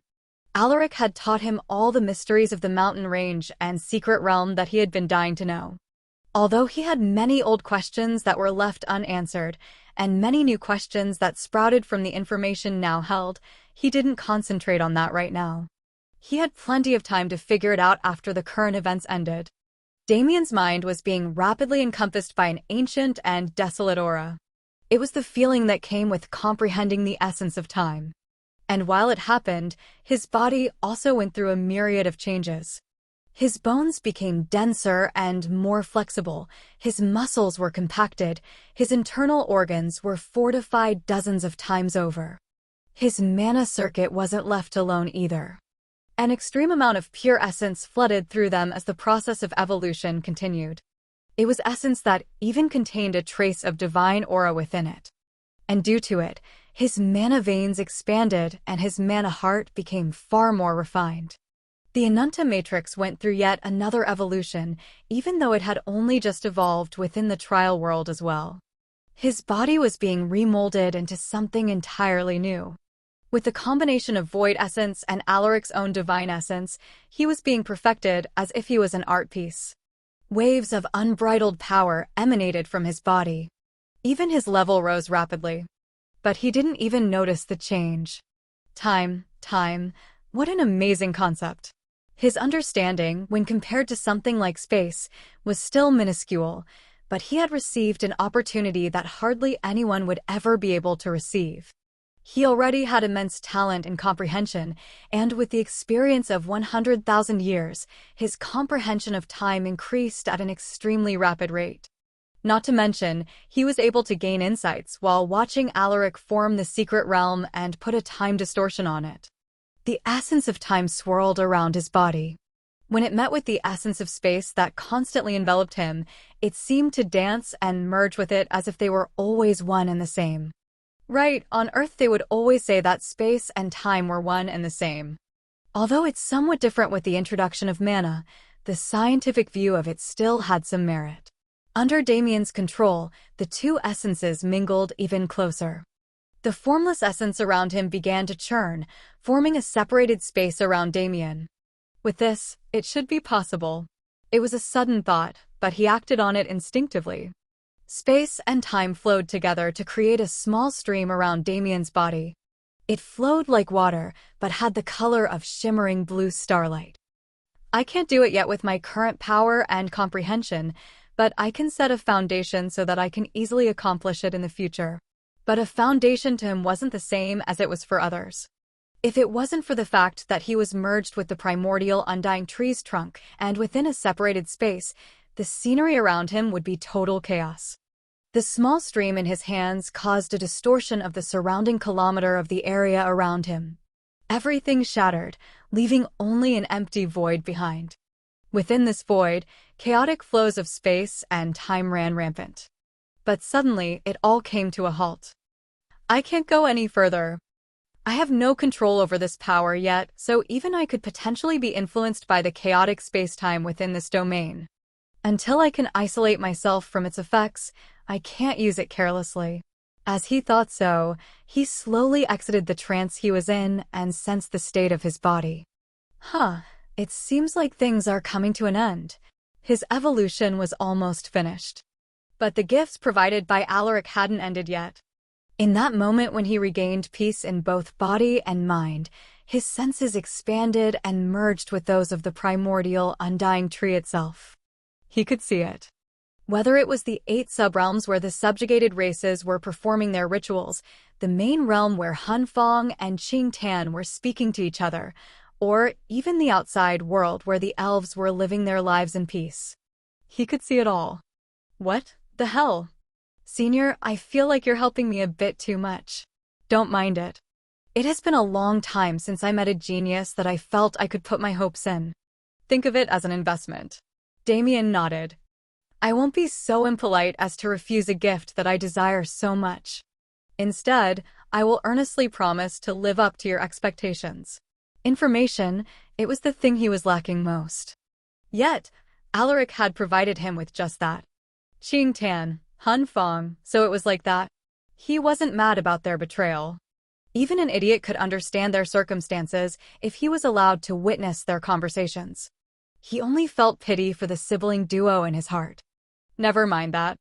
Senior, don't you think you have more important things to do than to be helping me?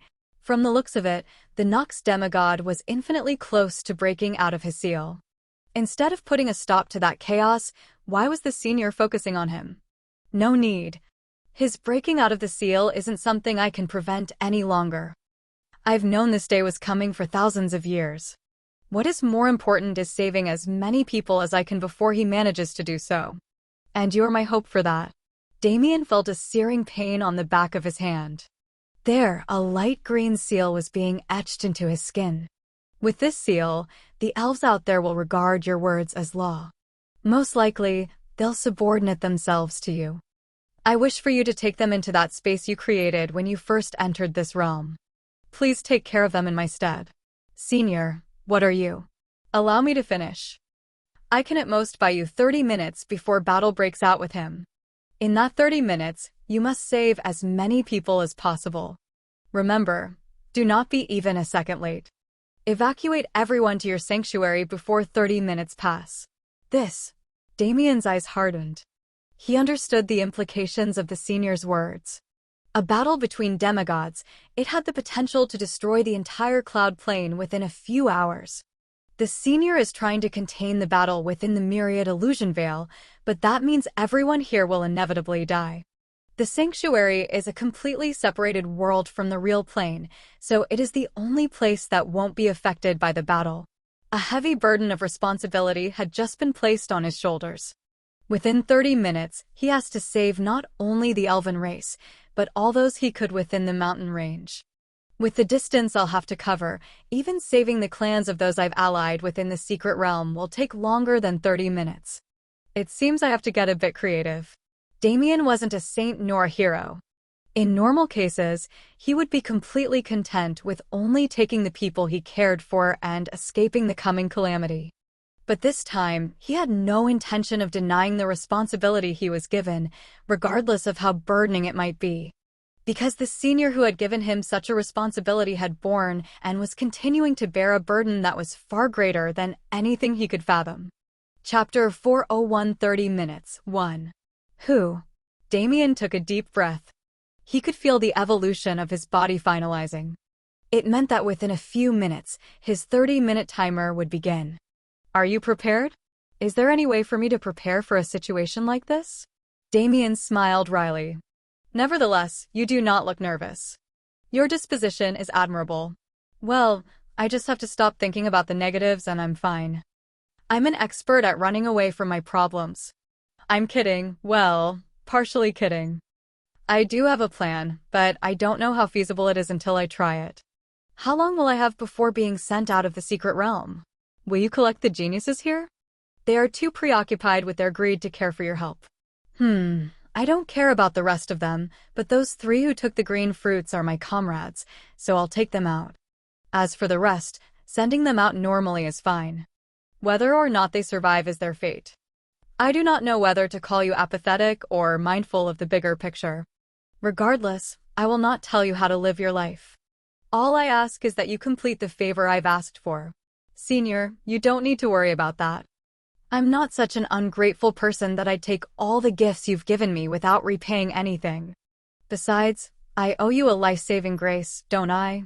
Damien felt like he could see Alaric smirk as he spoke. Your evolution has been completed. The blood rituals are also reaching their end. I wish you good luck in your future journeys. And please, get rid of the scourge that has plagued our universe once and for all. Damien nodded heavily. I'll listen to your words. In the next second, he found himself back in the primordial, undying realm. Even though 3 days had passed, skirmishes for the red fruits were still taking place. It seemed like it would continue until only enough geniuses to match the number of fruits were left alive. But Damien didn't care about that. The instant he appeared in the real world once more, he teleported onto the green layer of the primordial undying tree in front of Feng Qinger. I have no time to explain, but I apologize in advance. He put his hand on her shoulder and forced her into the sanctuary. After his evolution from eating the purple fruit, the power difference between the two was too large for her to resist. After finishing up with Feng Qinger, he moved over to Lunaria and did the same. Finally, he appeared before Ryue. Although I wish we could have a tearful and happy reunion, the circumstances seem to be hell-bent on preventing it, he said wryly. Ryue looked into his eyes seriously. You've matured since the last time we saw each other. I feel a little sad that I couldn't be there with you, but it can't be helped. As for the joyous reunion, we can have it once everything is over. Damien smiled and nodded. Without any prior notice, he wrapped his arm around her waist and brought her to his chest, pressing his lips against hers. Until then, I can only leave you with this. Don't miss me too much while I'm gone. Ryue was too shocked to answer, but before she could regain her senses, she had been sent into the sanctuary. That concludes things in here. Hunfeng and Qing Tan, it isn't the right time for me to take those 2 under me. He could clearly see how discontent they were with their circumstances when he watched them through Alaric's eyes. But it was more beneficial to him if they returned to the Nox for now. They're probably being monitored, so I can't act rashly. Next time we meet, let's see if I can properly save you from your fates. Not even a minute had passed, but this was better for him. 30 minutes. The primordial Undying Realm was an incredibly vast area that was as large as, if not larger than, the United States. To travel across that area multiple times within 30 minutes, he needed as much time as he could get. He smirked to himself as he had the thought. Didn't I just acquire the perfect means to gain more time? A portal opened up in front of his body. Without hesitation, he stepped through it. The fresh scent and vitality that filled the 3,000 Beast Mountain range filled his nostrils. The bustling streets of TC colored his eyes. He was finally back. I have no time to enjoy the scenery, though. What a shame. His awareness spread to cover the entire city. Within moments, he was able to find the location of the Elf Queen. Well, considering that her residence stood out from the rest, it wasn't too hard to do so. Won't they make a scene if I barge in? I guess Senior Seal will hell with that when the time comes. His figure vanished from the air, appearing in front of the Elf Queen's abode. Although he wanted to teleport directly inside, there was a powerful barrier stopping him from doing so. He put his hand out and touched it. When he did, the seal reacted and shined with emerald green light. A gap was formed in the barrier, allowing his passage. Thank God. Going through the formal processes alone would have taken up at least a third of my time. He teleported once again, appearing in the location where he sensed the Elf Queen's presence. When he reappeared, a blade was pressed against his neck. Who are you? The Elf Queen glared at him. A powerful pressure enveloped his body. I have no time to explain, he responded. He held his hand up and flashed the seal on it. What does this mean to you? The Elf Queen's blade wavered. At the same time, a formless domain enveloped the duo. This is time distortion? The Elf Queen muttered in shock. I'm on a time crunch, so it's necessary. But even with this, I've only extended my time limit to an hour, so I can't chat much. So tell me, what does the seal mean to you? The Elf Queen put away her blade. Without hesitation, she got down on her knees and bowed before Damien. By law, the bearer of the ancestral seal can be considered the lord and master of our southern elf clan and all other elf clans of the same origin. It holds the same power as a progenitor of our race. Damien marveled at the seal on his hand. Senior is really putting too much trust in me. What if I was a terrible person? Actually, I know for sure that I'd be a **TTY ruler. But the why no longer mattered since the seal was already in his hands. It was just a matter of how he chose to use his newfound status. Gather as many as you can from your race within 10 minutes. Anyone who can't gather in that time will die. What are you? The Elf Queen stuttered. If it wasn't for the seal on Damien's hand, she would have killed him instantly. But the seal wasn't a mere representation of status. Damien just didn't know its power yet. In fact, because Damien possessed the ancestral seal, his commands could be forced onto the elven race. Even the Queen, a fourth-class existence, would be forced to obey. Not to mention, she wasn't allowed to take any hostile action against him. Such was the power of the seal. But Damien was still in the dark about this. He didn't even pay attention to the Elf Queen's confusion. He was scanning TC to see if the rest of the clan heads who had come were still present. TCH. It seems like I'm forced to do some legwork. Lord, the Elf Queen hesitantly said. It still felt awkward for her to call someone else so formally, not to mention a boy that was far weaker and younger than her. What exactly did you mean when you said all who don't gather will die? Damien clapped his hands. Right, I guess that's something that needs explanation. What's the easiest way to say this? In 30 minutes, the 3,000 Beast Mountain range will be razed to the ground. Chapter 402 30 minutes, 2. After leaving the Elf Queen with that frightening revelation, he was in no mood to continue explaining. After saying a few more words and getting her guarantee that she would follow his order, he flashed away, appearing outside of TC. White Dragon Grotto, Fire Phoenix Clan, and Ice Phoenix Clan. These are the three forces I need to save first. Senior Bai's forces and the Ice Phoenixes are both in Endless Snow Mountain, so I'll go there first. Then, I'll go to Endless Flame Mountain where Chinger's clan lives and circle back to TC. I don't know if I can do any more than that. If he was going to save anyone else, it'd be people he met on his way back to TC, if he had the free time to do so. At least with these three forces, he could guarantee they were trustworthy enough to take under his wing. His figure was almost wholly incorporeal.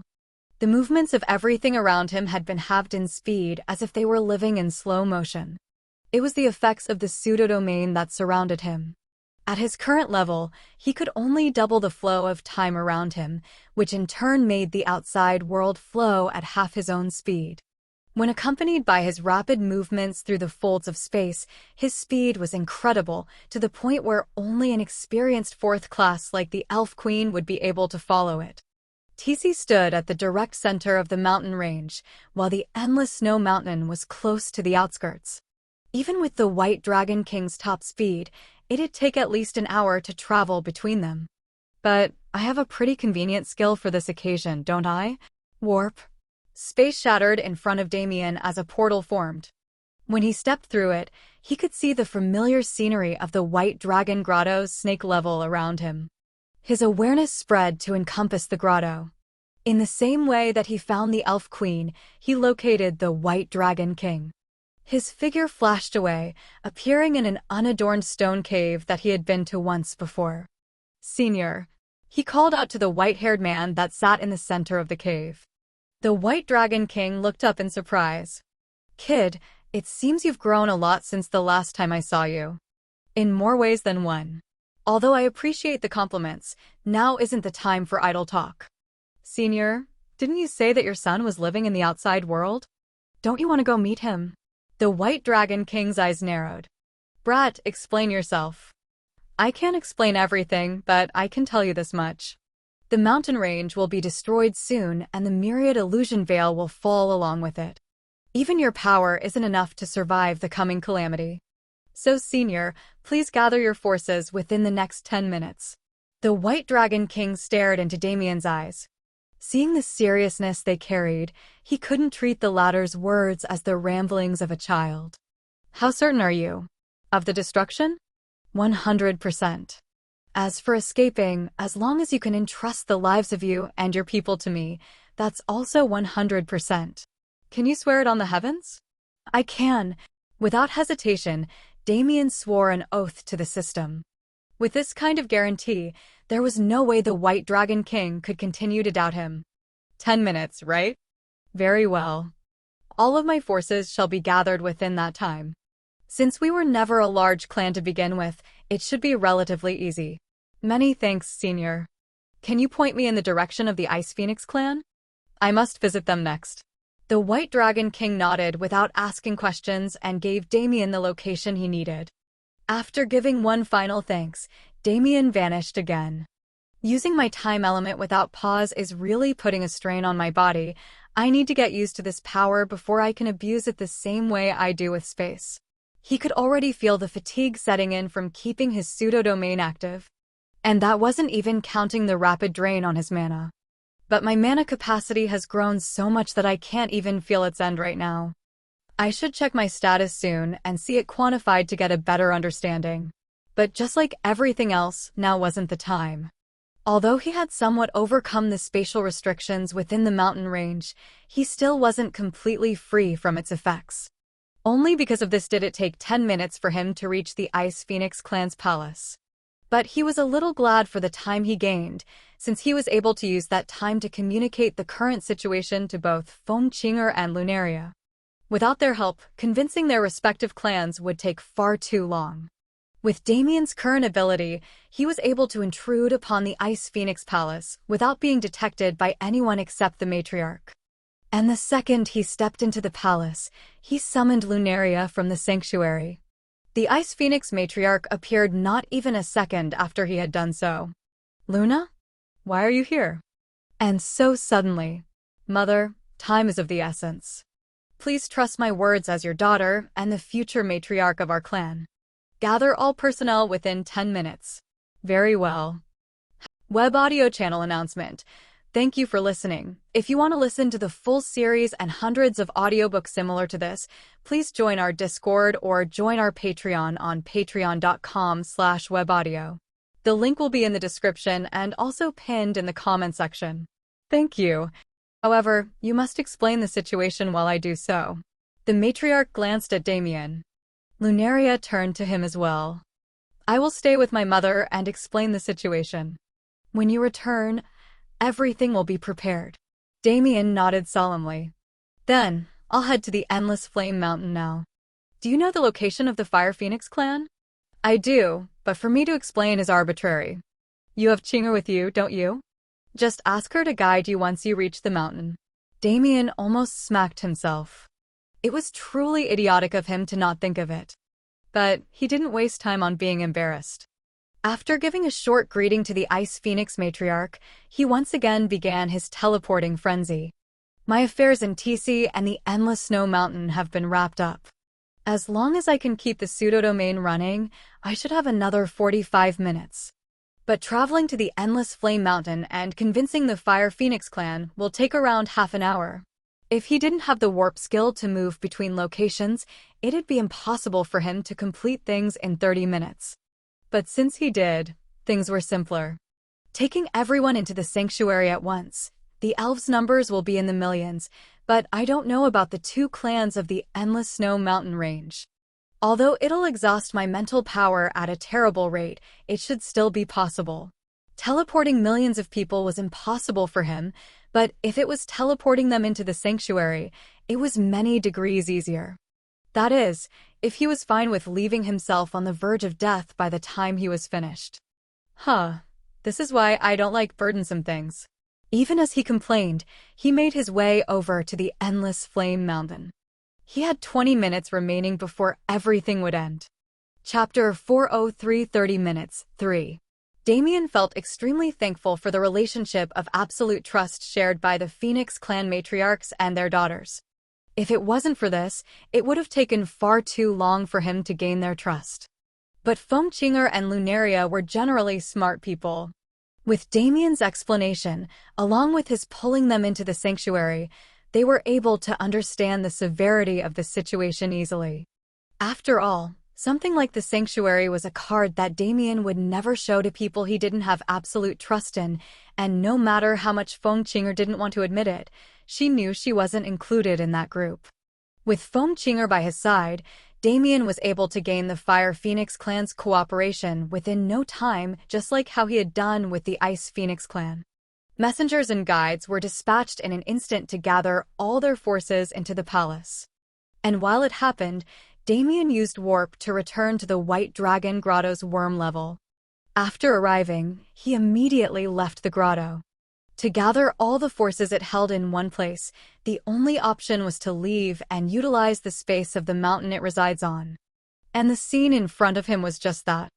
Tens of thousands of dragonkin and a few hundred true dragons lined up in an orderly fashion with the White Dragon King at their head. Are all the preparations done? He asked as he arrived next to the White Dragon King. Yes. Everyone has been gathered and everything we needed to take has been stored in space rings. Now, show me how you plan to get us all out of the mountain range. Damien nodded. Senior, they probably won't listen to my words, so I'd like you to tell them not to resist my mana. The White Dragon King agreed. Using mana to amplify his voice, he passed the order down to all his subordinates. Damien closed his eyes and concentrated. It was his first time transporting such a large number of people, but with his current capabilities, it should be possible. This is the smallest force among the 4 I'm taking in, so it'll be the best practice for when I have to do the same for the rest. His mana spread like a blanket and slowly moved through the crowd. Space distorted as a large amount of spatial essence congregated on the location. Due to the rapid mana drain he was experiencing, Damien was forced to cancel his time pseudo-domain. It couldn't be helped, but it only made him rush even more. His mana soon reached the very ends of the crowd, encapsulating the whole of the White Dragon Grotto's population within it. In that instant, Damien's eyes shot open. Bang! The sheer weight of his mana caused space to crack. Starting from the ones nearest to him, the dragonkin and dragons of the grotto began disappearing in the hundreds. A stream of mana leaked from Damien and specially took care of the White Dragon King, sending him ahead of the rest so he could organize them once they were inside the sanctuary. At the same time, Damien sent a mental message to Lucius, using him to familiarize the new residents with the old ones. From hundreds to thousands, thousands to tens of thousands, the residents of the White Dragon Grotto vanished in droves until finally, Damien was the only one left standing in the cold air of the endless snow mountain. How annoying. He was short of breath from just this, so how was he going to deal with the other two? It seemed he needed to make more preparations. His awareness spread down the mountain and he flashes away, appearing in a cave where a relatively large beast tribe resided. Although I want to apologize since you guys will die so suddenly like this, you are going to meet the same fate anyway, so it is what it is. He began a slaughter. The beast tribe couldn't even last a few minutes against his newfound strength before being devoured to replenish his stamina. Much better. Now all that's left is... Bang! A large swirling black hole appeared behind his back, sucking in all the ambient mana in the vicinity. And once his mana was also brought back to its peak capacity, he used warp and arrived at the Ice Phoenix Palace. He didn't waste too many words. Since Lunaria had already been to the sanctuary, albeit for a brief amount of time, she had roughly explained it to her mother. The same process repeated once more, but this time, the number of people had increased to over 100,000. Although the amount of pure-blooded phoenixes wasn't larger than a few thousand, the lesser phoenix variants were of a far greater number. The phoenix clans were prideful, but they were also benevolent to a fault. They didn't look down on those lesser phoenix variants, but instead took them under their wings. Because their pride also encompassed giving a home to those who had been born of their blood and lineage. By the time Damien was finished transporting the Ice Phoenix clan and their subsidiaries into the sanctuary, he was far more worn out than he was when he did the same with the White Dragon Grotto. If it wasn't for him replenishing his mana and stamina to their full capacity beforehand, it would have been impossible. And just like before, he found a beast tribe to slaughter for his nutrition. But the size and number were great enough to be called a clan at this point. And just like that, I've exterminated whole clans like it's nothing. I'm really becoming a monster. But for the sake of his goal, it was necessary. And when he considered that these clans would all be naturally exterminated as collateral of the battle to come, he no longer felt any remorse for his actions. Instead, he focused on recovering himself and returned to the Fire Phoenix clan's palace. It was taking too long. To transport the two clans of the Endless Snow Mountain and recuperate from his fatigue, it had taken around 10 minutes. Including the time he had spent already, he only had around 10 minutes left until his deadline. I'll be cutting it close. No, I might not make it in time. He couldn't focus on it. He could only rush with everything he had to complete his task. If he focused on the deadline, the situation would feel too hopeless for him to stay as motivated as he was now. So he repeated the process. He transported the Fire Phoenix clan to the sanctuary and slaughtered another beast clan to sustain himself. But it wasn't enough. He traveled around the Endless Flame Mountain for as long as he could within his time crunch and slaughtered multiple beast clans, using his void physique to stock the excess energy he gained instead of immediately using it to replenish himself. After all, from here on was where it got serious. The 3 clans he had taken in so far were large enough to be prominent even in the entire 3,000 Beast Mountain range, but when compared to the population of elves present under the World Tree, they were nothing. After all, while the numbers he had transported so far totaled around 300,000, the number of elves was well into the millions. Chapter 404 30 minutes 4. Warp was truly a lifesaver of a skill. It was the skill that allowed him to return home after his years of suffering in the dungeon all those years ago, and it was the skill that was currently allowing him to overcome his predicament. He arrived at TC with only 5 minutes remaining of his time limit, and he knew for certain that he wasn't going to get any extension. There was a reason why Alaric told him to leave when 30 minutes struck exactly. But the elf clan was simpler to handle because of his seal. The queen, although unwillingly, had already subordinated herself to him. Therefore, he could expect smooth sailing when it came to their transport. When he arrived at the queen's villa, the sight of millions of elves crowded into the packed space appeared in front of his eyes. It was the first time he had seen such an unfathomable number of people in one place. But instead of adoring such grandiosity, his eyes went to the trunk of the massive world tree that towered over them. Signs of spatial fluctuation and cracking had already begun spreading on it. "Queen, there are already others in the place I'm sending you to. They'll explain the situation. Judging by the size of TC, there should be more than enough space to accommodate everyone, but I still need you to keep order among them and make sure things don't go wrong." Although the queen didn't understand much of what was happening, she had no choice but to nod. While to Damien, having the ancestral seal was extremely convenient, it was an unfortunate day for the elves. Because, unlike the others, they were given no explanation and no time. Their treatment was comparatively worse, even though their status as his subordinates was technically higher than that of the other 3 clans. Without any words, he transported the elf queen, her personal guard, and her family into the sanctuary. After that, he began with the rest of the elves. For minutes remained. Thousands of elves disappeared every second, but when compared to the total number, it was nothing. Damien pushed his mana to its limits. Even with all the evolutions his Anunta matrix had gone through, it was being overloaded by his struggle. Devour activated subconsciously, forming a massive black hole behind his head that sucked the ambient mana and even vitality of the world tree into his body. At the same time, the essence he had saved in the void physique slowly permeated his body and healed it. His skin cracked and blood flowed out. His eyes went bloodshot, but he still gritted his teeth and continued. 3 minutes remained. Thousands became tens of thousands. Within the minute, a third of the total elves in the area had been evacuated to the sanctuary. It isn't enough. I need to do more. If not, they'll die here, and I'll die with them. If I die, everyone in the sanctuary will be stranded without a way out, and they'll eventually die as well. The burden of responsibility on his shoulders felt especially heavy, but it was that same burden that allowed him to continue without care for his own condition. The blood leaking from his body pooled on the floor and formed a stream that ran through the streets of TC. And at the same time, the blood in his body began boiling. Since I'm inadvertently pulling vitality from the world tree, I should be able to do this much, right? His blood vitality began burning at an astonishing rate to help cope with the burden he was carrying. When that happened, the numbers he could transport also vastly increased. 2 minutes remained. Hundreds of thousands of elves were vanishing as the seconds passed. With the rate things were going now, it seemed he would complete his task on time. 1 minute remained.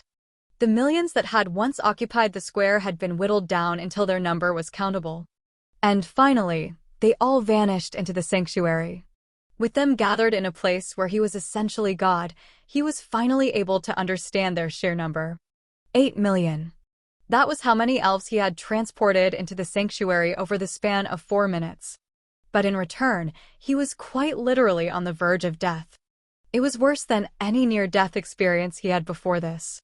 And funnily enough, he had reached this state by his own hands. His skin was cracked like shattered glass, and the blood pool beneath his feet had risen to the level where it submerged his ankles. His blood vitality was nearly exhausted. It was vitality that couldn't be replenished through normal means. In essence, he had sacrificed his own lifespan to finish his task. When he calculated it, he let out a dry chuckle. 5 years. My natural lifespan ends in 5 years. What a cruel fate. But he had prepared for it from the start. If it wasn't for the fact that the purest source of vitality existed in front of his eyes, he never said would have done such a thing. His figure flashed away, appearing at the trunk of the world tree. He put his hand on that trunk and said a single word. Devour. It wasn't mana nor essence that he gained from the world tree. It was pure unbridled vitality. The vitality that had allowed this tree to live for over 100,000 years, the vitality that allowed it to survive a clash between demigods. That pure vitality spread through his body and invigorated his cells. The blood vitality he had lost previously was replenished slowly. 30 seconds remained until his time limit ended. From his calculations, he had only gained back about half the lifespan he had sacrificed. But even that added up to a few thousand years. Compared to other third-class existences, his vitality was far more substantial. 15 seconds remained. He leached as much vitality as he could as time ran out, even using his pseudo-domain to extend that minute past its capabilities.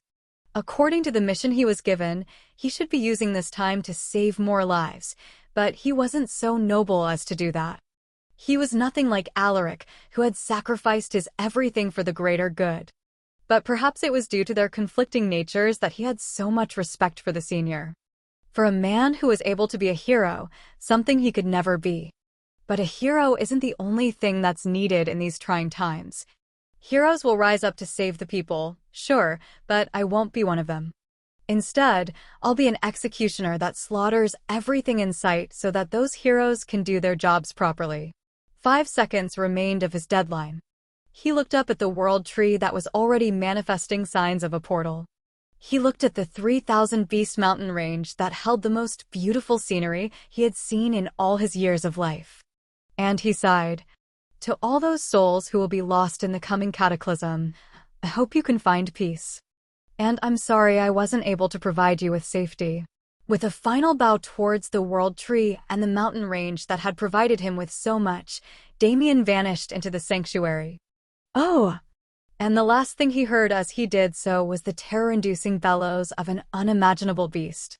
Chapter 405 Heaven Shaking 1.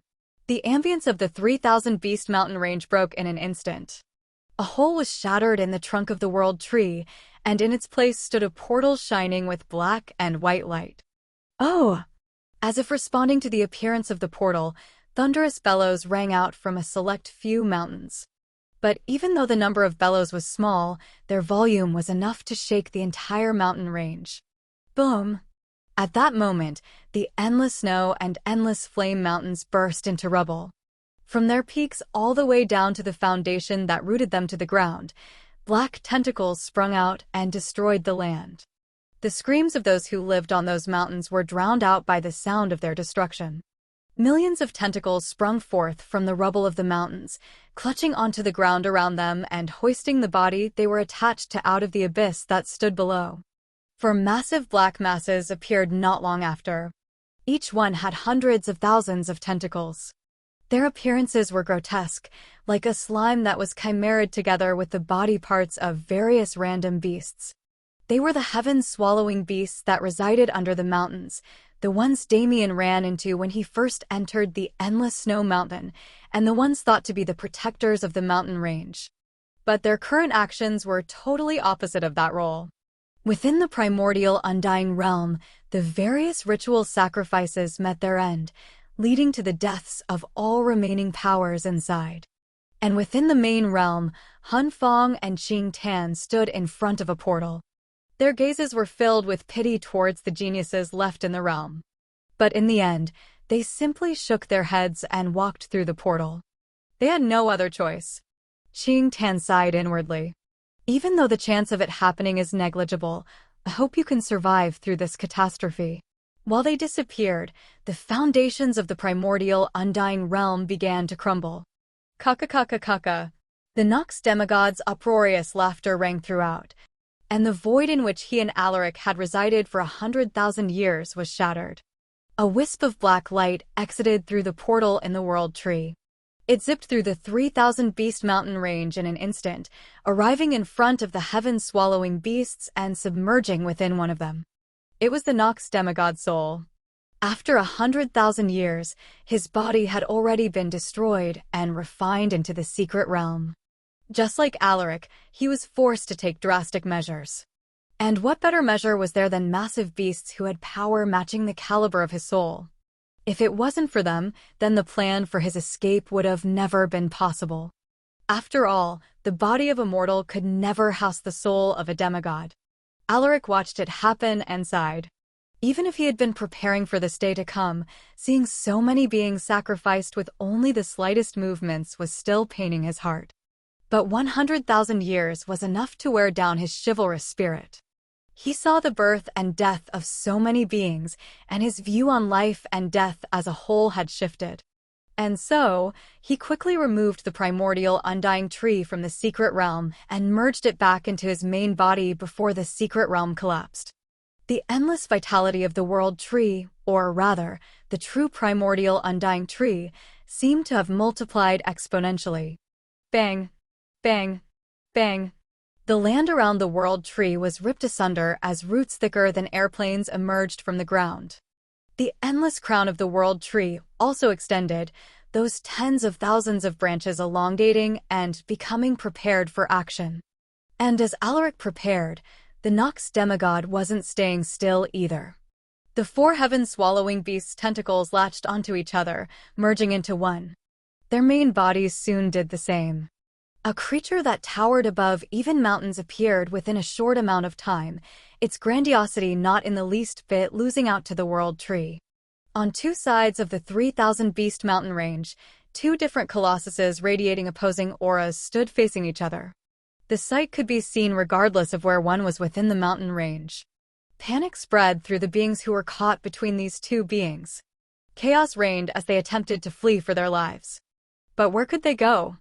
The 3,000-beast mountain range was sealed off from the outside world, which also took away any hope they could have had for surviving.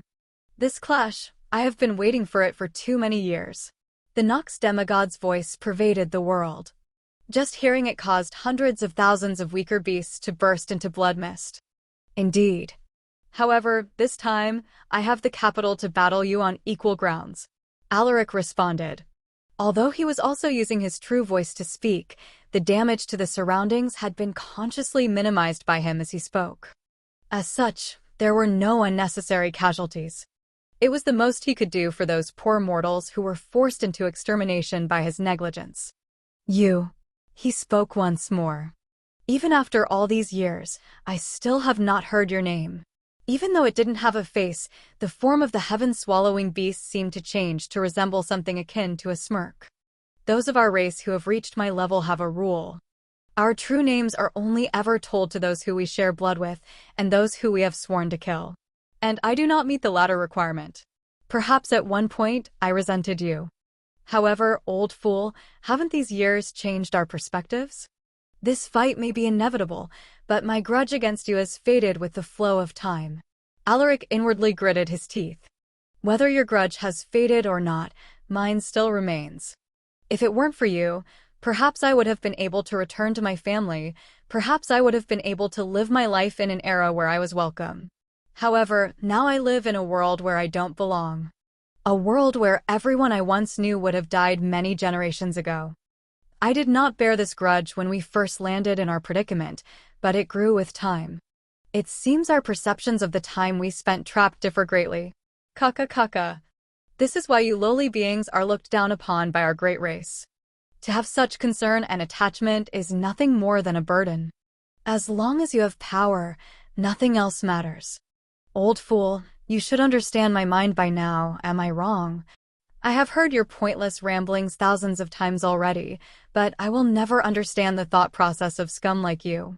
Enough talking. Even if I die today, I will bring you down with me. Kaka. I am looking forward to how you plan to do so. And the instant those words fell, it happened. A world-shattering clash that almost destroyed the mountain range in a single instant. Chapter 406 Heaven Shaking 2. The roots of the world tree, which had been standing in place for over 100,000 years, had already spread throughout the entire 3,000-beast mountain range. Their true number was uncountable. And these exact roots had burst forth from the ground, swinging rapidly towards the millions of tentacles of the heaven-swallowing beast. Boom! 20 mountains were raised in the clash. Most beasts living on the ground level of the mountain range had already been turned to ash. The clash lasted no more than an instant, not even enough time to be called a second, yet it still caused so much damage. But the battle wouldn't end in a single clash, nor were the two demigods willing to waste any more time talking. Millions of roots from all directions sprung into the air, painting the sky in a greenish-brown color. The aura of the world tree swelled as if it was about to burst, casting a great shadow on the world below. Undying spirit.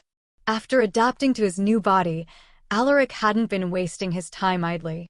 He had created many techniques to match his new form and mana, since his old ones were almost all useless at this point. When he activated the Undying Spirit, the vitality spread across the 3,000 Beast Mountain range was withdrawn into the World Tree. Instead of radiating freely, it encompasses the branches and roots that were used for attacks, becoming a strong armor that couldn't be penetrated by normal means. Those millions of roots covered the heavens as they plunged towards the heaven-swallowing beast. The Nox demigod covered his tentacles in inky black mana.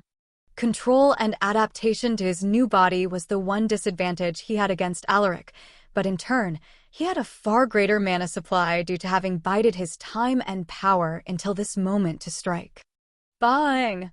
The fortified roots clashed with the mana-clad tentacles once again.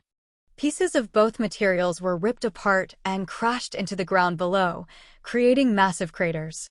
With every second that passed, thousands of clashes were exchanged between the two. Since their battle was taking place under so many constraints, they both were trying to end it as quickly as possible. The ambient mana in the environment was starting to get influenced by the clash between divinities. The environment itself seemed to match the disposition of these two beings. Perhaps it was only due to the fact that their current forms restricted them so much.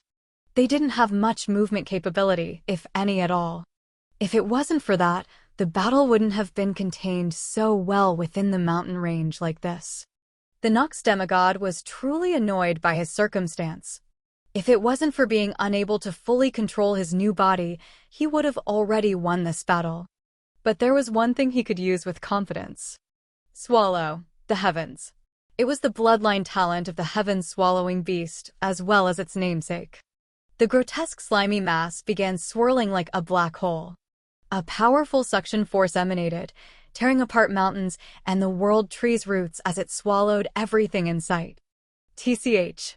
Alaric scoffed inwardly. Heaven-swallowing beasts, they weren't exactly a species, but an overarching term for beasts that possessed the heaven-swallowing talent. And such a talent, it was one of the best even when the entire universe was taken into consideration. I cannot hold back and allow this battle to draw out. I will be at a disadvantage the more it does, not to mention, the myriad illusion veil will not be able to handle the stress. Primeval Life Gate. The trunk of the world tree split in two. From within the massive chasm that formed, a massive pearly white gate emerged. It was as if Alaric was inviting the Nox demigod to heaven. But it was more apt to compare the move itself to hell. When the gates opened, a sea of essence raged forth. Like a tsunami, that pure greenish-white divine essence flooded into the mountain range and encompassed everything. The vitality within was no longer something refreshing and pure as it was once before. The way it was being used now, it was a poison. The Nox demigod immediately stopped using his heaven-swallowing trait. Letting such vitality into his body was asking for a slow and painful death. Instead, his mana bathed half the 3,000 Beast Mountain range in blackness. Return to origin. WEP. Whether it was the Sea of Essence, the World Tree's roots, or the denizens remaining in the half of the mountain range around the Nox demigod, everything was banished to oblivion. As if they never existed in the first place. But the areas protected by Alaric's vitality and life essence were not affected by such erasure. Although a part of his corrupted vitality sea remained, it had been reduced to a point where the Nox demigod could deal with it. But the pearly white gates didn't vanish. Instead of corrupted vitality, they began to spew out something else entirely. Shining white beams of light emerged and stormed into the atmosphere like nuclear bombs. They rained down on the Nox demigod's blackness like divine judgment. Scree! The heaven-swallowing beast let out an inadvertent screech of pain. It was the first attack that had landed since their clash started. Those odd beams of light ignored all common sense. Even when they randomly impacted a portion of the blackness, the damage they wrought was transferred onto the body of the heaven-swallowing beast. "You bastard!" the Nox demigod roared. If it was any other attack, he wouldn't have been furious. But he recognized this one. This essence, it was infinitely similar to the essence that coated the arrows Alaric had struck him with all those years ago. No matter how much he spoke about not having attachments and being indifferent, those 100,000 years he spent sealed weren't something he enjoyed at all. The resentment he had burrowed in his heart so that he could proceed calmly with his plan of escape, it began bubbling up once more as Alaric provoked those old memories. "Huh. It seems that even scum like you can make such an expression," Alaric scoffed. As he did so, he mobilized the roots of the world tree. Coating them in that same shining white essence, he ceaselessly led off attacks. And due to the unnatural property of that essence, he no longer had to aim for the Nox demigod's main body. The attacks landed anywhere, even in areas behind the world tree that weren't anywhere close to the area of combat. But without fail, the damage caused by that white essence burned into the heaven-swallowing beast, causing its size to decrease drastically. You are already burning your lifespan to attack me," the Nox demigod shouted as he realized it. It was a truly reckless move, something he never expected that his old enemy would pull. After all, with his current power, it wasn't necessary to do so as it was in the past. But Alaric didn't mind the fact that his opponent figured out his trick. He was never planning to hide it in the first place. Did I not say it from the start? Even if I have to die today, I will make sure that you die with me. Chapter 407 Heaven Shaking 3. Alaric's resolve wasn't anything new. It was the same resolve he had formed 100,000 years ago before his first clash with the Nox demigod. If anything, rather than fade with time, his determination grew as it festered for 100,000 years. In truth, his desire to live had weakened too much. At this point, death was his wish. Whenever he thought about living in this world where generations had passed and the era had changed, he couldn't find it in himself to live on. He knew nobody, he knew nothing. Although he was aware that another war with the Nox was on the horizon, he wanted to be selfish just this once. After living a life where he constantly sacrificed himself for others, he wanted to be allowed at least this much. So without hesitation, he burned his life and turned it into essence to promote his attacks to a whole new level. When compared to when a fourth class did the same thing, a demigod burning their life essence had a totally different meaning. After all, divinity wasn't just a status symbol or an increase in power. It was something far more profound and qualitative than that. To burn his life meant to burn his divinity, his laws, everything that made up the being that was Alaric Alfheim. Those shining white beams continued to rain down from the heavens. The pearly white gates summoned through the trunk of the world tree rose into the sky and flew at the heaven-swallowing beast, becoming an attack of his own.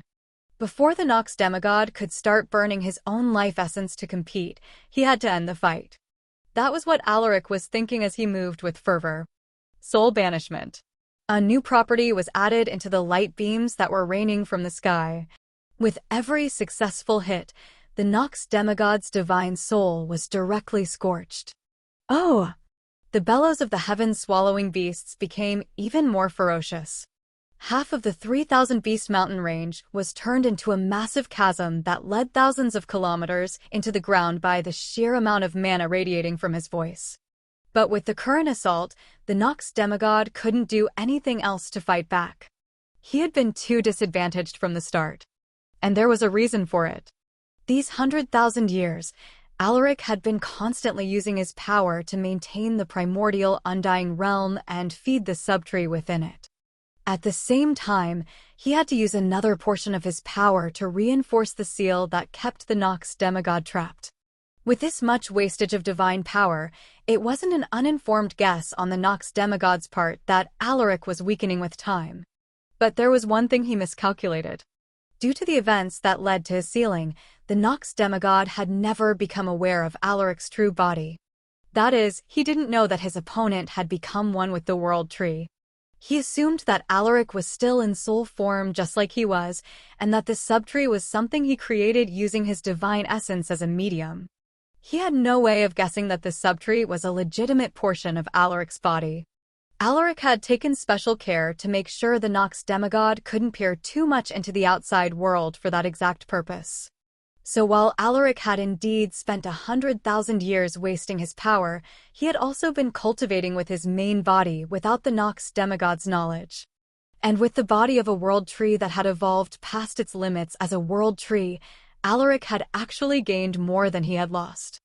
In the end, the Nox demigod's oversight had led to the current situation. And of course, it was always something Alaric had been planning for. He was the one who kept the Nox demigod on a leash all these years. He was the one who watched the 3,000 beast mountain range from around his body.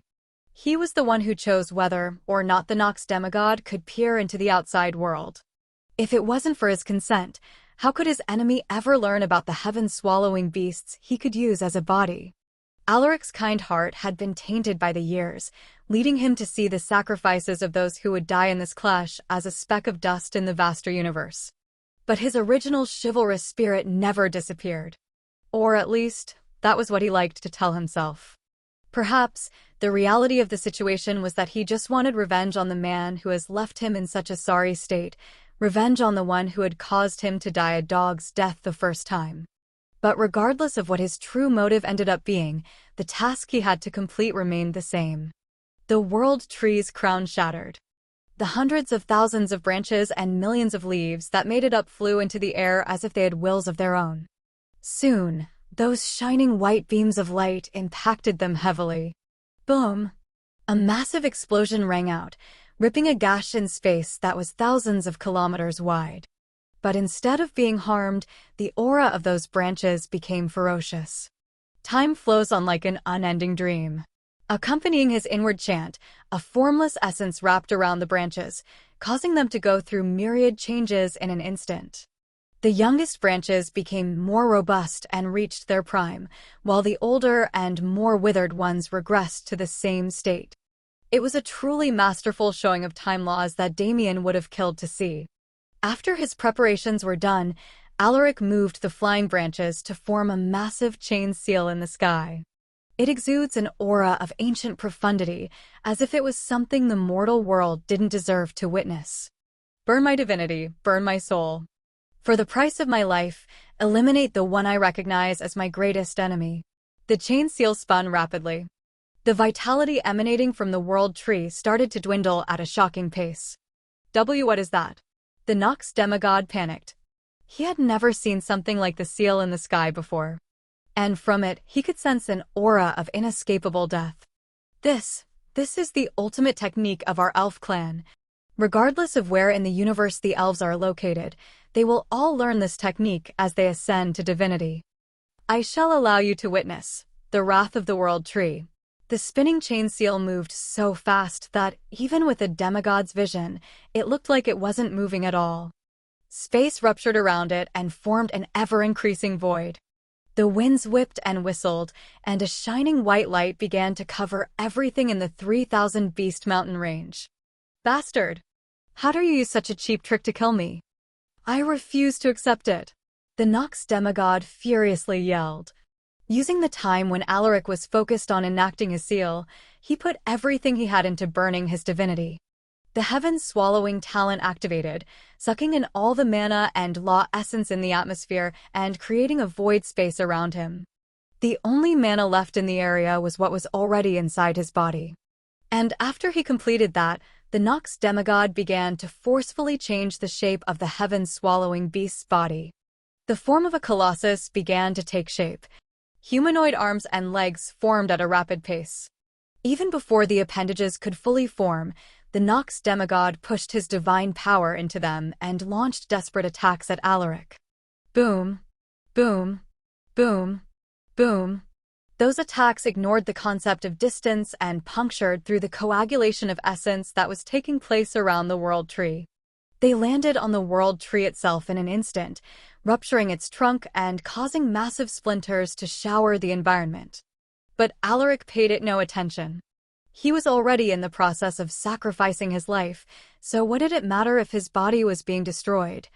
The remaining vitality of the World Tree was moved to protect Alaric's soul as he worked instead. The trunk of the World Tree was shredded down within seconds, becoming nothing like the grandiose appearance it once held. If it was any other time, the Nox demigod's win would have been imminent. However, it is already too late. Alaric's voice came from the void. He spoke through the mana in the air, as the only form he had left was his soul. The light that was gathering through the chain seal spread to cover everything. Whether it was the remains of the endless snow mountain in the north, or the desolate mountain in the south, it was all covered by the shining light. To the point where the massive gash in space that eclipsed the entire mountain range was hidden within. Old fool. Even if I die like this, the universe will belong to our glorious race. Kaka. The Nox demigod roared madly. Seeing the light that had already covered and started burning his body and soul, he readily accepted his death. He wanted to say something grander, about how he would take Alaric to death with him, but since Alaric had been aiming for that since the start, he had no way to save face in the situation. But he wasn't angry. He wanted to witness the day when the Nox ruled over everything, but he knew that day wasn't something he could ever see. So he dreamed it instead. He put his desires into his voice and projected them into the heavens. And then, the second all things were covered in that holy light, it vanished without a trace. Along with everything that was present within. Cold and silent, like the endless fury of the elf who had cast it. Chapter 408 Settling Down 1. Unlike the scene in the 3000 Beast Mountain range, the sanctuary was enveloped in a completely different kind of chaos. Order. Everyone make space. Don't clutter around together. There's plenty of space for all of you, so spread out and get comfortable. The shouts of those who were trying to maintain some sense of decorum rang out loudly, but the chaos didn't cease with just that. Millions of elves, hundreds of thousands of phoenixes, and tens of thousands of dragonkin now populated an area that used to have only a few tens of people within it at most. And, even though they weren't getting violent, it was only natural for them to be filled with unease after being transported to a completely different world with no knowledge of what was happening at all. The elf queen sighed as she watched the ensuing chaos. Next to her was the White Dragon King and the two Phoenix matriarchs.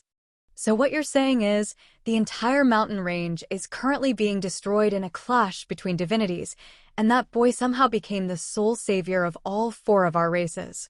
Even as the words came out of her mouth, she couldn't fathom them at all. But seeing the scene around her, she couldn't help but admit that the boy who had become her lord was more than just a little capable.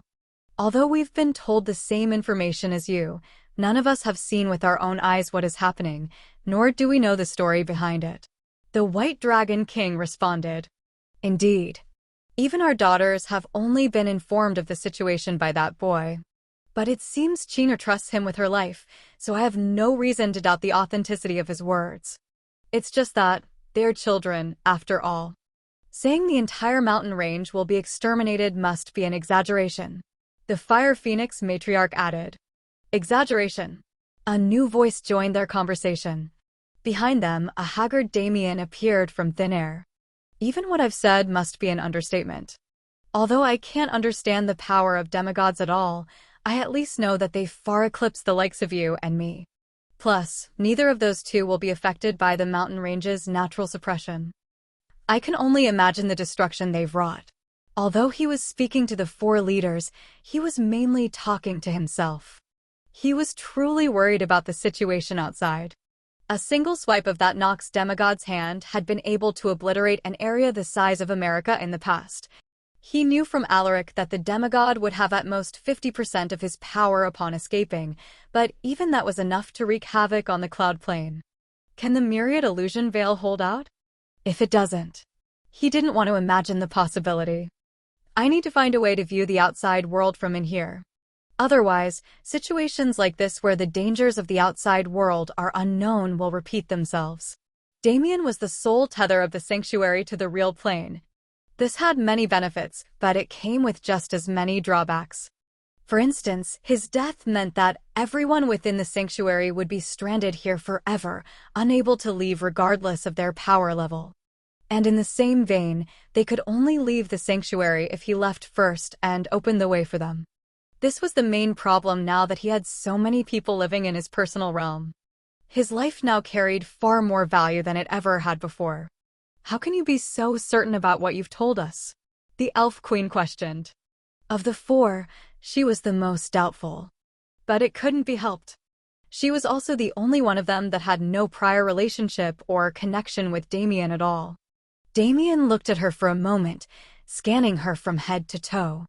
Although her aura was gentle, her demeanor wasn't the same at all.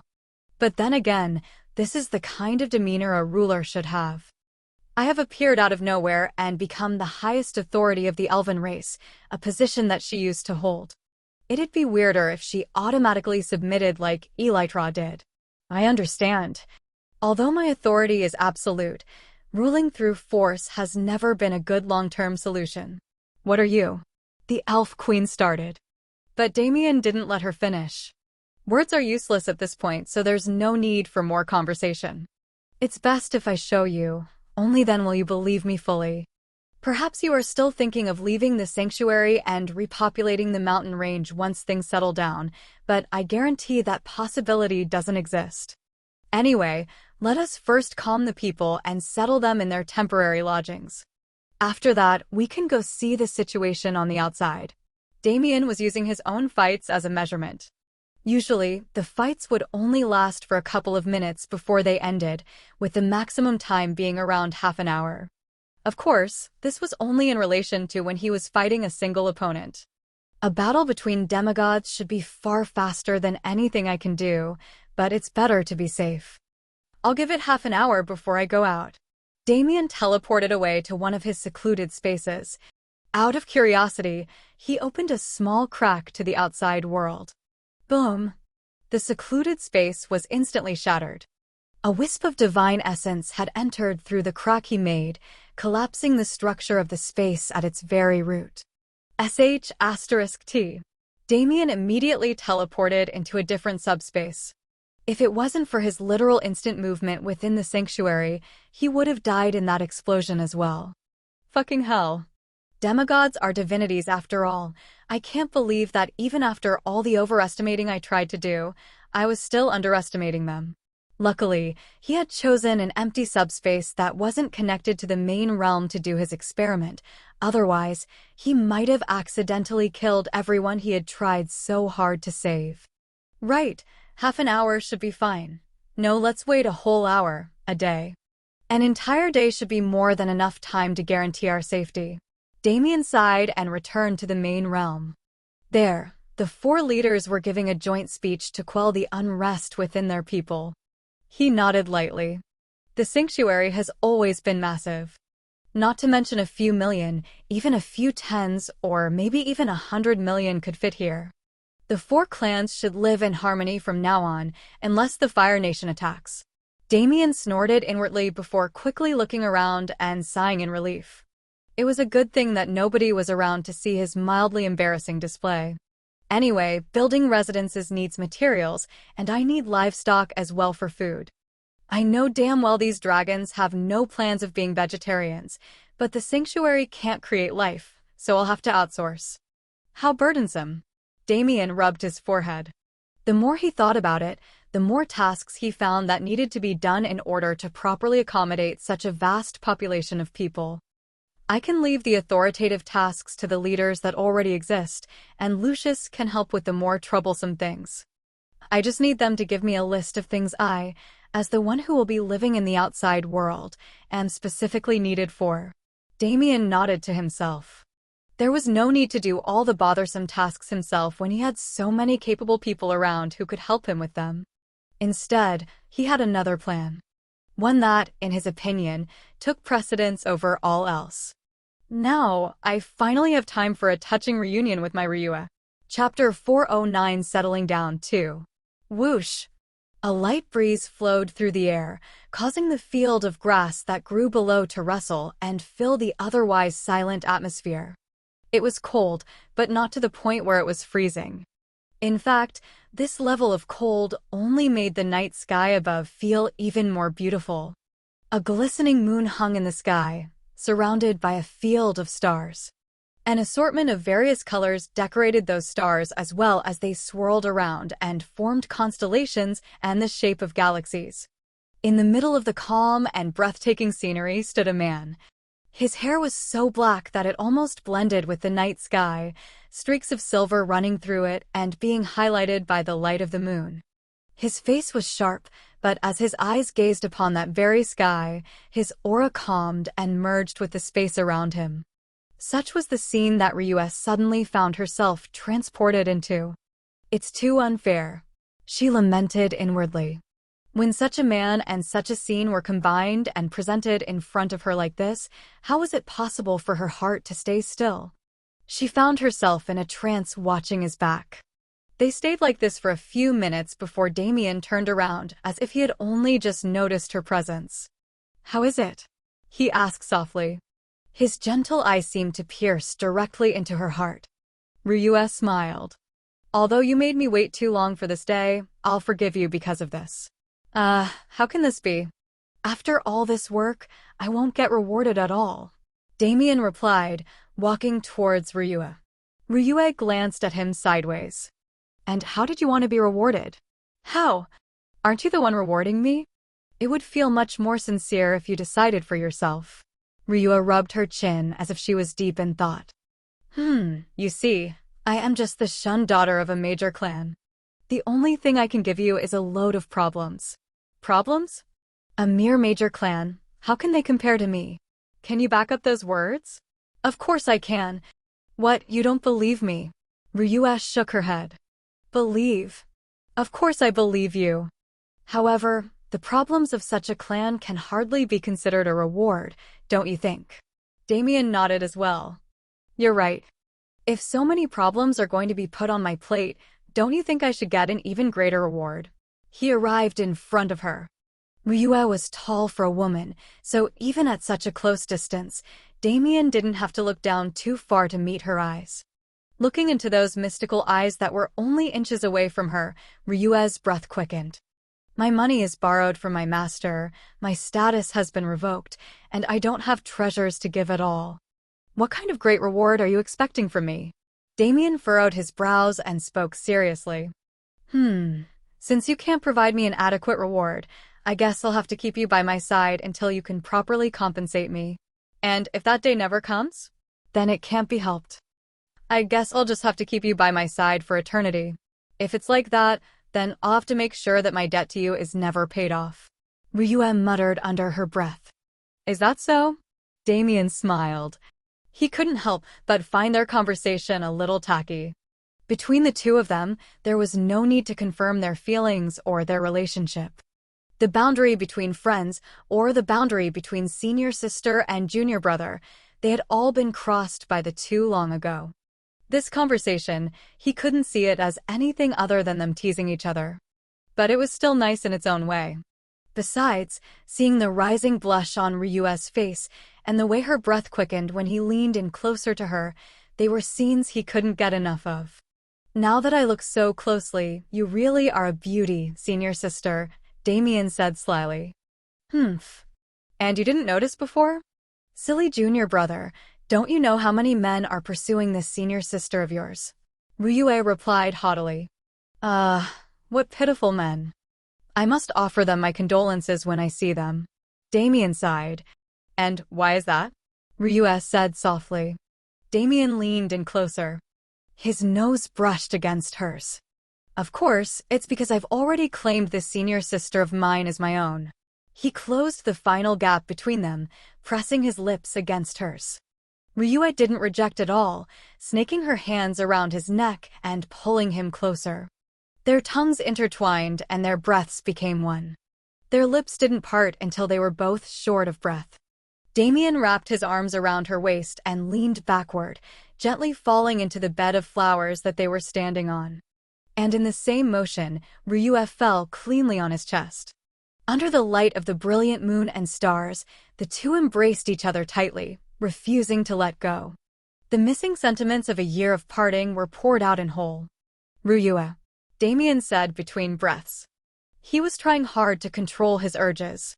This moment, it was better to keep it romantic, instead of polluting the current blissful atmosphere with desire. Ryue responded lightly. Her eyes were half open as she leaned on his chest. Being embraced like this, being surrounded by Damien's unique scent, if it was up to her, she would choose to stay like this until the ends of time. Isn't it funny? Damien continued. When we first met, we were always at each other's throats. I never would have thought things would end up like this. His eyes glazed over as he thought of those memories from when he first arrived at the Cloud Plain. Ryue smiled as well. Indeed, I would have never expected things to be like this. Did you know how annoyed I was, junior brother?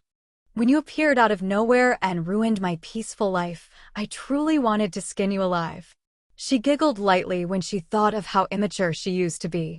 In but a year and a half, she had changed far more than she had in the years she had lived before that. And it was largely in part to the man in front of her. She once again found herself feeling incredibly thankful for his presence. Ruined? Damien said in a pitiful voice. How could you be so harsh? If you want me to stop, then stop me. And how do you think I should stop you? That answer, don't you know it yourself? Ryue lifted her head off his chest and once again planted her lips onto his. Actually, it was the first time in her life that she had ever initiated a kiss. Well, considering that her first ever kiss was when Damien first took her into the sanctuary, that much was obvious. But despite being inexperienced, Ryue was like a student eager to learn everything she could. So until the proud moon in the sky set and was replaced by the burning sunlight, she made sure to have Damien tutor her until her inexperience faded altogether. Chapter 410 Settling Down 3. Damien opened his eyes groggily.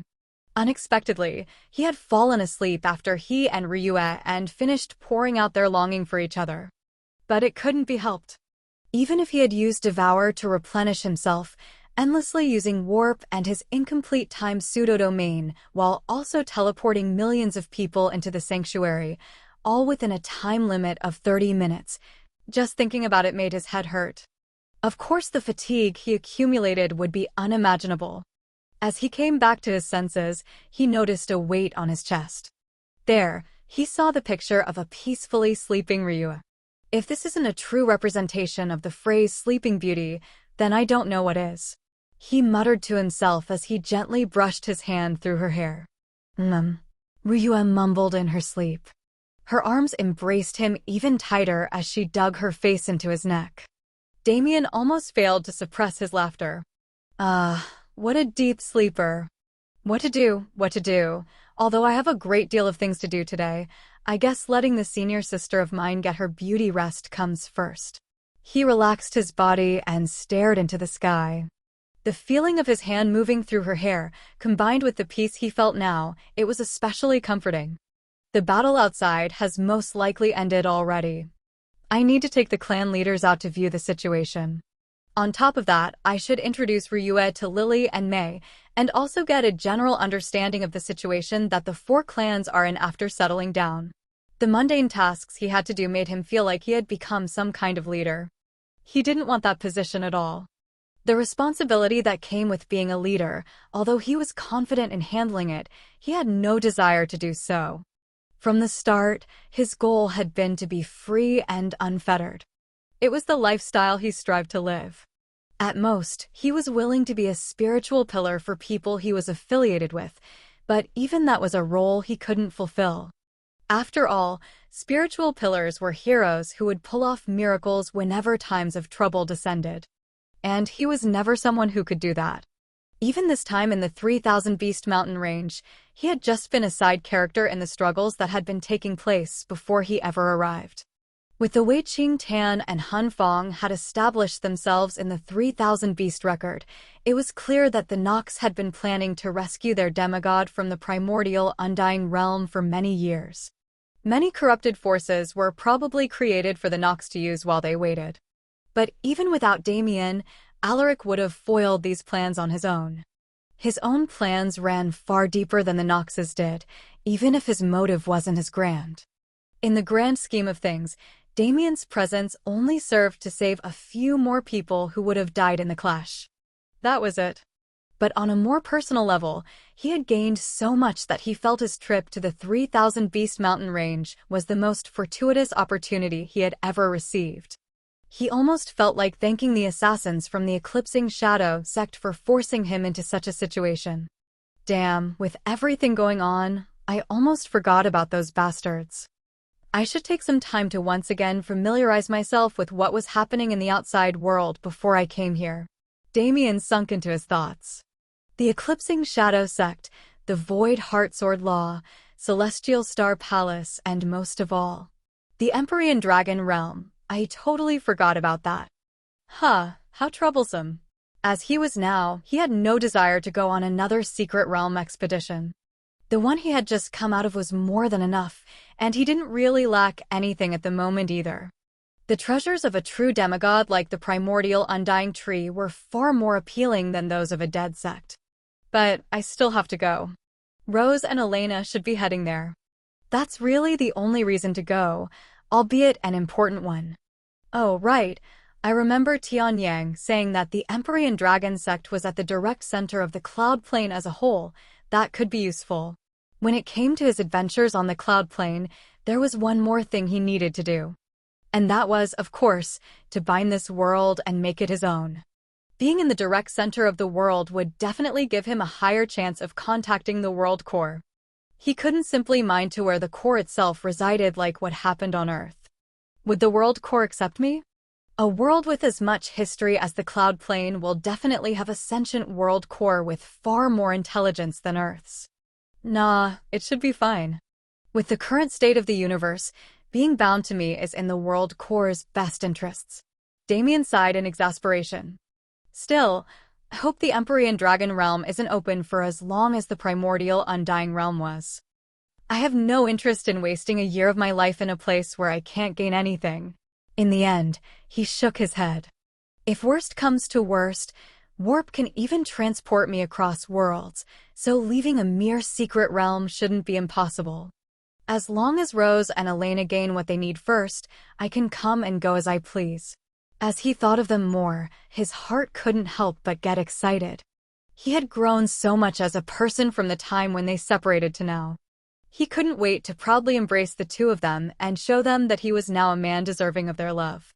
And realizing that the moment when he could do that wasn't out of reach now, a smile bloomed on his face. A soft mutter reverberated through his neck. He could feel Ryua's lips pressing against him and climbing up his neck to meet his own. "You're awake?" he asked gently. Just woke," she replied groggily. She finally reached her destination, giving him a short good morning kiss. For someone who only learned how to kiss properly last night, you sure are in love with the act of doing it. Damien teased. Ryua gently banged her fist against his chest. How can I help it when the first thing I see in the morning is the handsome face of my Shui Ryua's man? You're practically begging for it. Damien chuckled. All right. It's my fault for making my dear Ryua crave me so much. But right now, it's time to wake up. After all, I have a present for you. A present? Ryua's ears perked up. But in the next second, she couldn't help feeling ashamed. But I didn't prepare anything in return. Damien flicked her forehead lightly.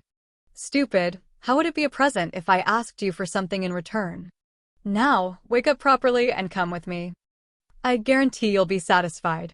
He stood up and held Ryua in a princess carry. In the next second, the two vanished, leaving only the peaceful scenery of a bed of flowers beneath the shining sun in their wake. Chapter 411 Settling Down 4. Wah. Let's go. When Damien and Ryua reappeared, they were met with the excited screams of two children. What is? And immediately after that, the reason for those screams entered their eyes. Damien could hardly believe what he was seeing.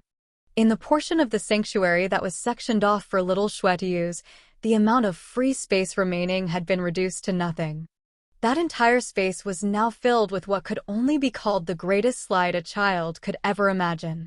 It was made of ice so crystalline that it looked like it would shatter with a single touch, winding in loops and other patterns that would normally spell out instant death for anyone who rid the slide. But such a situation didn't occur at all. Wah wah wah wah. Another scream rang out. When Damien looked over, he saw Schwer upside down, halfway through a loop in the slide. Around her, an assortment of giggling spirits were manipulating the wind so that she wouldn't fall off the slide. Not far from her, the same situation was taking place for Lily and May, who had split their body and were manifested together at the same time. What kind of madman put the idea for this thing inside those kids' heads? Damien wondered out loud. He didn't know whether to laugh or cry. The scene of these girls arguing and fighting didn't appear in front of his eyes as he expected it to, which was a good thing. But at the same time, what they were doing was way too dangerous for him to condone. But when he moved to bring them down and give them a good scolding, Ryua held his arm and stopped them. Idiot, can't you see how much fun they're having? Let them be. Eh? Even if they're having fun, I can't allow them to think that being this reckless is something good. Of course you should teach them that, but isn't it fine? From what I can see, their safety is guaranteed. Ryua pointed towards a separate direction, where two people were watching the girls play. It was Elytra and the maid that usually stayed by the Demon King Lucia's side. Damien sighed. Well, if they have a fourth class watching over them, I guess I can't complain much. Still, though, this kind of thing. It was unbelievable. Putting aside his concern for their safety, just the fact that the three girls had made something like this was insane. The structure of the slide was so intricately made that it didn't seem like the work of a 10-year-old. But considering that Lily and May were ice spirits and that their true age was far greater than just a mere 10 years old, he could somewhat accept their masterful usage of their abilities. But Schwer was another matter altogether. That girl had no training to speak of, only the wild imagination of a child. Yet, the little spirits around her were listening to her like docile puppies and executing whatever her imagination could think of. Did I accidentally pick up a gem? He should have realized it when she was using elemental spirits to boost her speed to jump at him months ago. Even that much was insane considering her circumstances. But such a grand showing really cemented the idea in his mind. Damien opened his eyes wide. All-seeing eyes have been activated. An unexpected system message appeared. And along with it, status. Schwer. Human. Female. Age 7. Level 1. Classless. Titles. Friend of Spirits. Affinities. Spirit. His eyes widened in shock. Although he had somewhat glimpsed this ability before he entered the secret realm, he never thought he'd unlock it so fast. Her experience value is missing, and I can't see her stats, skills, or traits, but considering that most people can't see anything at all, this is insane. But ignoring that, the fact that Schwer had a unique affinity and had also gained a title at such a young age was just as insane. Damn, seeing this makes me want to train her. She would be an unprecedented genius if I did, but that can wait. There's no need to thrust a 7-year-old child into a world of blood. Damien shook his head. Seeing the improvement in his all-seeing eyes had made him curious about his own status as well. And he just so happened to have some time while he waited for the girls to finish playing. It's been so long since I've seen it, I can't help but get excited. Status. Status. Damien Void. Human. Dragon Slash. Male. Age 24. Level 183 Celestial. Experience value 230 000/275 000. Titles: Bearer of the Void Physique Evolver. Affinities: Space, Time. Physique: Void Physique. Magic Power: 50,000. STR: 1,500. AGI: 1,450. Def: 1,470. Int: 1,400. Dex: 1,450. Skills: Dimensional Magic Level 4, Time Magic Level 1, Transcendent Regeneration Level 1, Void Art Level 6, Devour Level 6, Awareness, Celestial Authority. Traits: All-Seeing Eyes Level 6, Dragon's Breath, Ananta Matrix, Storm, Void Essence, Void Flames, Dragon Transformation, Demon Transformation, Heal. Wow! His stats had increased by more than 1,000 points since the last time he had seen them. His mana capacity was even more blown out of proportion. They were numbers that he could hardly believe. It must be the boost from the primordial undying fruit. There's no way that such an increase is natural, though a portion of it definitely is. Come to think of it, without this much mana it would have been impossible for me to transport everyone into the sanctuary, even if I sacrificed my blood vitality to do so I guess it makes sense. Other than his stats, his skills had also changed a great deal. All his existing skills had leveled up, and there were a few new ones as well. Not to mention, some of his old skills were missing. Or rather, they've been absorbed into my existing skills. It's like my skill list has been cleaned up. Warp getting absorbed into dimensional magic seemed natural, since the nature of dimensional magic also encompassed something like warp. Since he could still use that skill, he knew that it hadn't disappeared. The rest must have been the same. The trait from the Goblin King is also missing. That one, I don't think it's the same situation as my skills. The Goblin King's absorption and reflection trait. Although it was useful, that was only if he was fighting enemies weaker than himself. In his hands, it had never gotten a chance to shine. How it disappeared wasn't something he understood, but if he had to guess, then it must have had something to do with his void essence and Alaric's divine power restructuring his body. The main function of the primordial undying fruit that he had been looking forward to was purification. His body had been purified of any unnecessary or wasteful parts, and that trait was most likely a part of it. My bloodlines have also been completely purified. The demon bloodline is also shown on my status, albeit as question marks. Which means that it definitely isn't a bloodline from the Nox. Damien sighed. The purification of his bloodlines was obviously something that benefited him immensely. It was just. I'll miss my wolf bloodline. It was his roots. The very first mutation he had undergone was by a wolf, and it was his wolf bloodline that allowed him and Zara to get along so easily when they first met. Feeling, or rather, not feeling its presence in his body made him feel somewhat empty. But change was a good thing, and it wasn't something he'd find fault in. It was just him getting sentimental for no reason. Other than what he had already gone over, there were two more new things in his status that interested him, and they both seemed to have the same origin. Transcendent Regeneration and Heal. Chapter 412 Settling Down 5. After telling Ryue that he'd be back soon, Damien left the area. He wanted to try something that he couldn't show to others lest he caused them to panic. Transcendent Regeneration. He had an idea of what it could do. It was an evolution that he had been waiting for eagerly for a very long time. His regeneration had been stuck at high level without evolving ever since his days in the dungeon. When Damien got to his personal practice area, he didn't waste any time. First, he turned his finger into a claw using dragon transformation and made a slit on his wrist. It healed instantly. By the time his claw went from one side of his wrist to the other, the wound had already closed. Damn! That's amazing! He took his experiment further.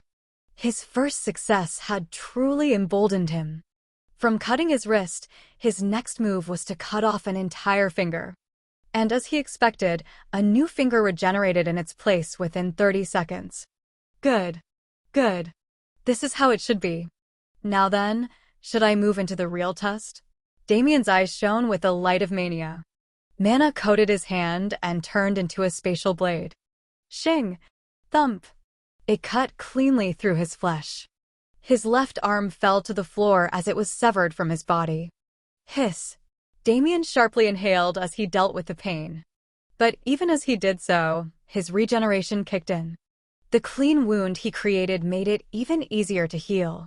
Starting from the bone, his arm began to regenerate until half an hour later, a completely new arm was formed in place of the one that was severed. Ha ha ha ha. Damien laughed victoriously. He was slowly becoming an unkillable zombie that could regenerate from even a single drop of blood. It was perfect.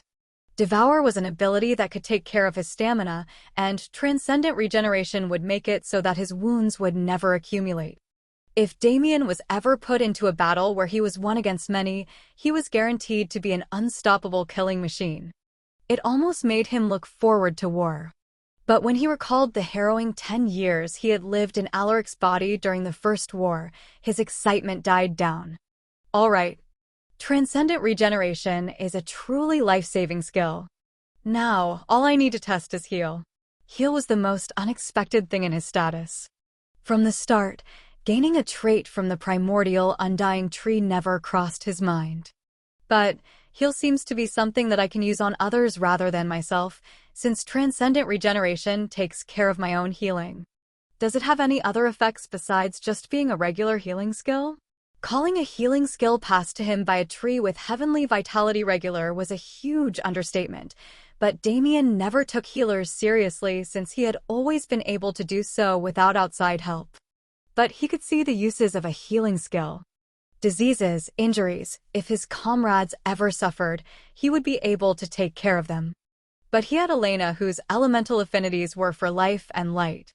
She was a born healer even though her preference was being a fighter. His heal trait would only be necessary when she wasn't around. But he activated it anyway. Since it was, after all, a gift from Alaric that he definitely wouldn't have gained without Alaric's intention, it had to be something good. A green aura filled with vitality surrounded Damien. Just like the world tree in the 3000 Beast Mountain range, his vitality spread into the environment and nourished everything around him. Oh, I see how it is, Damien muttered. This skill was far greater than he gave it credit for. Damien's blood began to boil. His mana raged with more strength than he could handle as he sacrificed his blood vitality to strengthen it. But at the same rate as it was being sacrificed, it was replenished by the heal trait that Damien currently had active. This is broken. Too broken. Damien shook his head inwardly. Alaric was too generous to him as always. With this much help from you, it's impossible for me to shirk the responsibility you gave me no matter how much I want to. Very well, so be it. Damien stopped burning his vitality and cancelled the heal trait.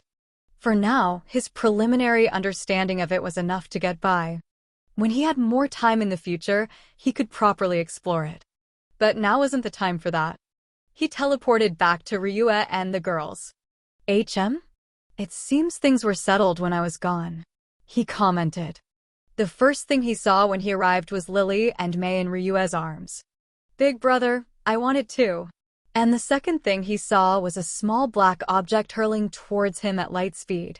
Using vector control to slow her down, he scooped Schwer into his arms as well. Humph. See, Big brother likes me better. Schwer snorted while hugging him. Her gaze was locked on Lily and May. No fair. You cheated. May yelled back. That's right. We were already with Big Sister, so it doesn't count. Lily agreed. Humph. Schwer responded haughtily. Damien could have sworn he saw sparks fly in the air between the girls as they argued. Ryua looked at him helplessly, causing him to smile. Little Shui, have you been introduced to everyone yet? He asked. Schwer nodded excitedly. Lily and May are weird, but also fun. Also, there's a beautiful big sister. Big brother, where did you meet her? Little Shui, if she is your big sister, then who do you think she is to your big brother? He teased. Schwer tilted her head. Your wife. That's right. Damien grinned. Our little Shui is the smartest. Hehe. After appeasing Schwer, Damien sent a sound transmission to Ryua. So, what do you think of them? Ryua looked at Lily and May. It's interesting. Even though we're meeting for the first time, it feels like I'm meeting my own kin. Damien nodded.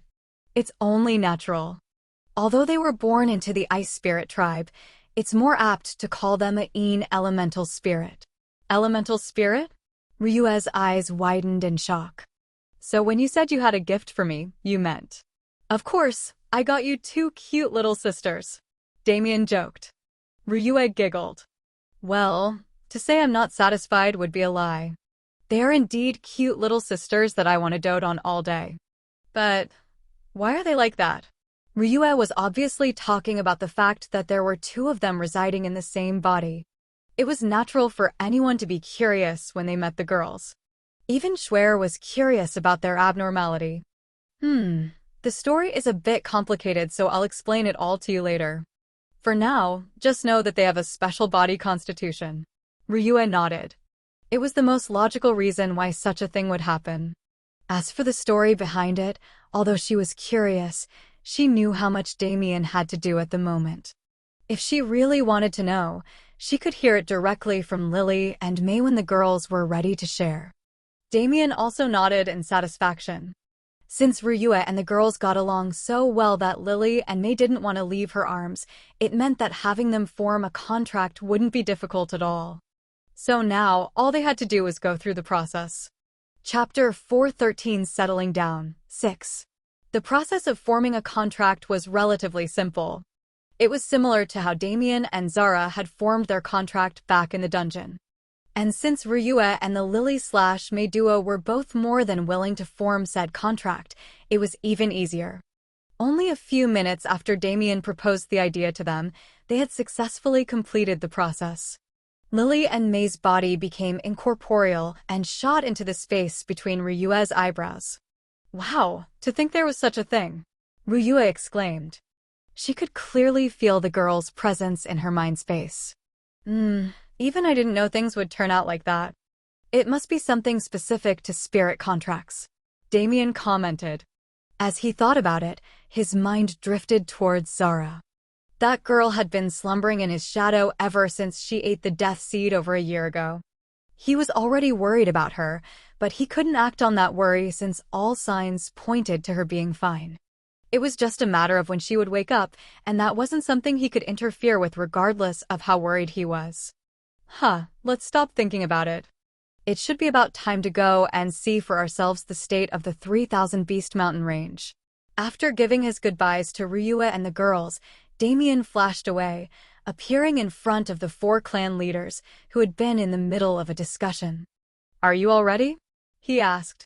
He didn't have any interest in what they were talking about. If it concerned him, he trusted they would tell him about it. The clan leaders' eyes hardened when they heard his question. They nodded their heads in unison and stood up. It is time to verify the absurd things you've told us thus far, the Elf Queen replied. Damien nodded. He didn't mind her aloof attitude. In fact, it made him feel better that he had to earn her trust and loyalty rather than just having it from the start. Without any more words, he opened a portal back to the real plane. Whoa! Winds whipped around Damien the second he walked through the portal. Unexpectedly, he was falling through the air. His mana swirled around him and stabilized him, vector control adjusting his gravity so he could float. As he did so, the 4 clan leaders also appeared and used their various means to hold themselves in the air. Where are we? Didn't you say we were going to see the mountain range? The Fire Phoenix matriarch questioned. Even Damien had the same question. For a second, he doubted whether his understanding of the sanctuary was completely wrong. But it didn't take long for him to shake off that thought. But the realization that came along with it was so jarring that he couldn't speak for a while. Only a full minute later was he able to push the words out of his mouth. No, this is the 3000 Beast Mountain range, or at least, what's left of it. A chasm. A massive chasm with no bottom, better to be termed an abyss. Over half the area around them was engulfed in this chasm, and they were at its far end. When I entered the sanctuary, I was standing directly next to the World Tree, so that's where we should be right now, Damien muttered. But there was no World Tree in sight. As a matter of fact, there was no mountain range at all. All 50 mountains that made up the 3000 Beast Mountain range had vanished. Not even rubble that signifies they once existed remained. The endless abyss they were floating above stretched for thousands of kilometers in front of them. As for the area behind them, it was wrought with even more havoc. The fact that signs of battle could be seen from it actually made it look worse than the abyss. Millions of gashes littered the ground, each having a depth similar to the abyss in front of them. Millions upon millions of corpses were strewn about, and those were only the ones who had managed to escape the destruction of the mountains that used to house them. All the vitality of that land had been sucked dry, leaving it as a barren wasteland where even mana couldn't intrude. It was a harrowing sight. The four clan leaders looked at the scene in horror. Only now did it sink in for them the level of calamity they had been able to avoid thanks to Damien. What happened here? The elf queen muttered under her breath. It was hard to even breathe in such a suffocatingly bleak atmosphere. Damien sighed. Didn't I already tell you? A battle between demigods. When taking their power into account, even this much atrocity is nothing. If the senior didn't contain the destruction to the 3,000 Beast Mountain range, the entire central continent would have most likely been destroyed. The elf queen stared into Damien's eyes. The expression in her eyes wasn't something he had ever expected to see from her when facing him. It was fear. Fear and wariness. How can you remain so indifferent after seeing this kind of terrible thing? Her voice shook as she questioned him. But Damien stared back at her without breaking away.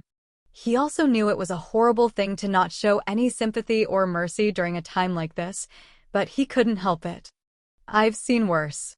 It was all he could say, and it was all he needed to say. The 10 years he had lived in Alaric's body during the war before his death, they weren't cut together like the 100,000 years that followed. He experienced them in full. And how many people had died during those 10 years? Even numbers in the tens of billions were putting it nicely. The alliance that had been made during that war was created by the forces of the entire universe together. The number of combatants they had dispatched for a single battle would trump the number of corpses that could be seen here. Yet, not to mention a single battle, Damien had lived through hundreds. He had personally felt the hopelessness and helplessness of that war. So even if he did feel it was a pity that this many people had been sacrificed, he couldn't help but feel that it was necessary. Because if the battle hadn't been contained as it had, the number of casualties wouldn't have ended at a mere millions or hundreds of millions. But unlike the inevitability that he felt, the four clan leaders who had lived their lives without experiencing such a tragic war were different. Mainly the two Phoenix matriarchs who had never left the 3,000 Beast Mountain range in their lives.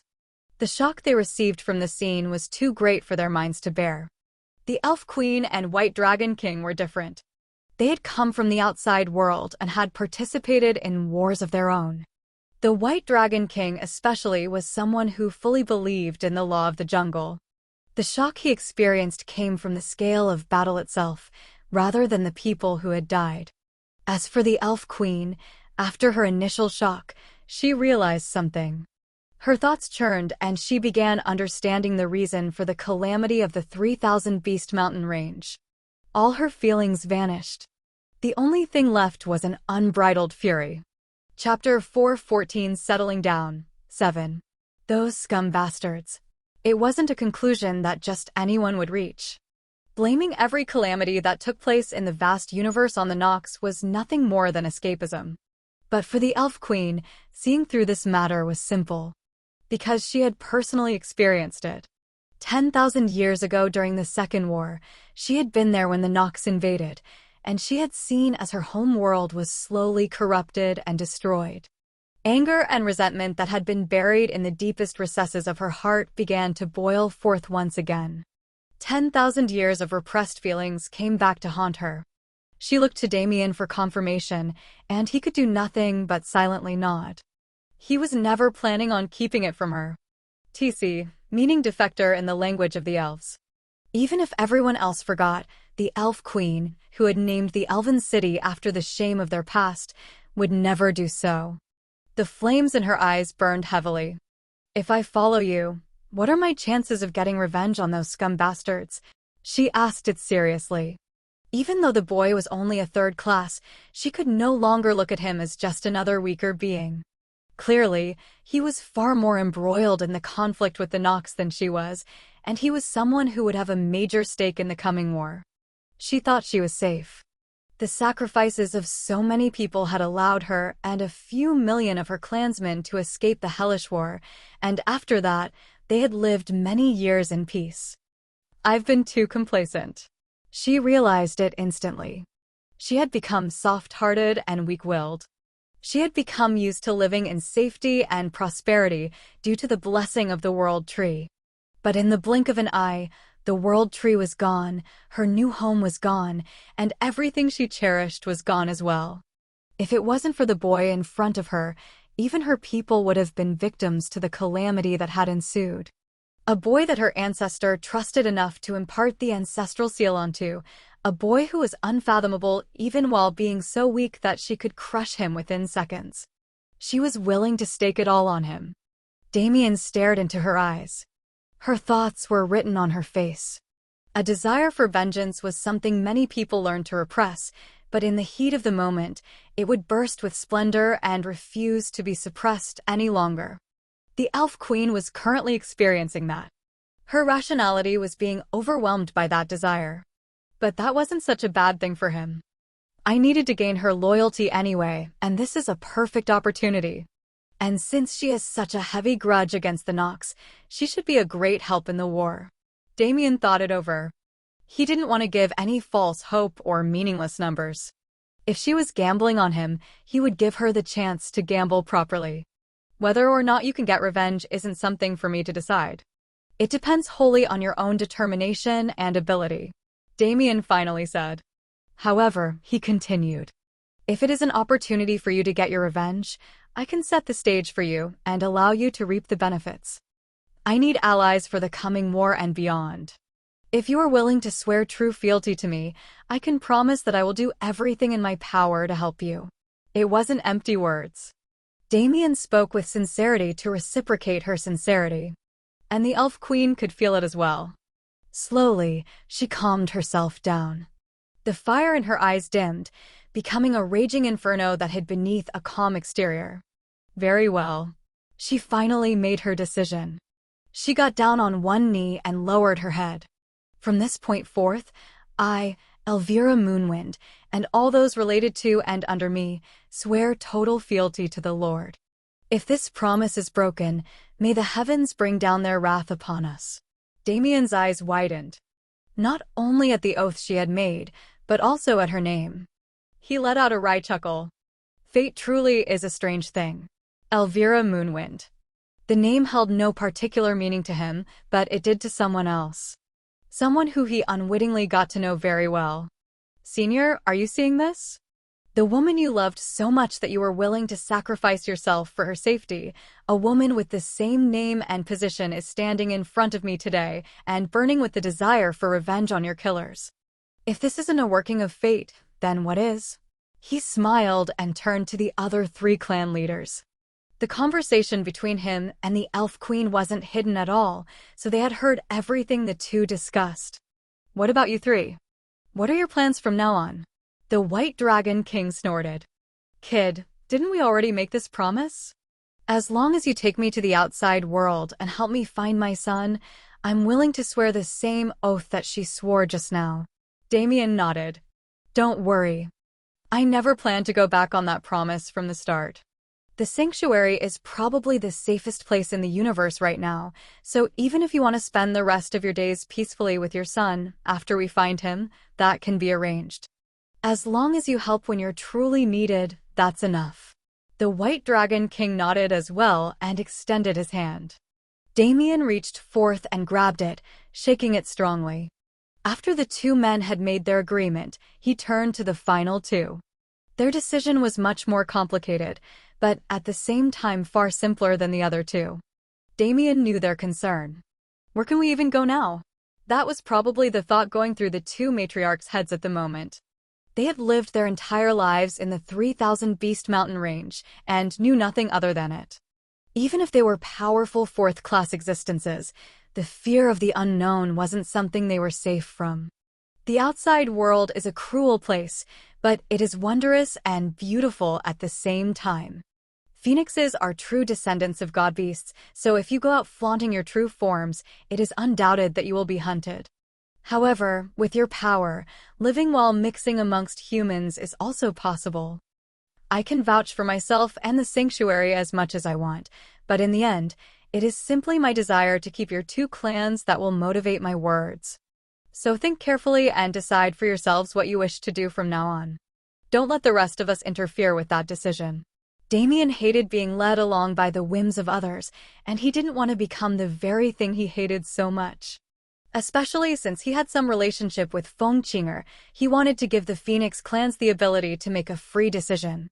But as he hoped, the two Phoenix matriarchs shook their heads. We may be powerful, but our clansmen aren't all the same.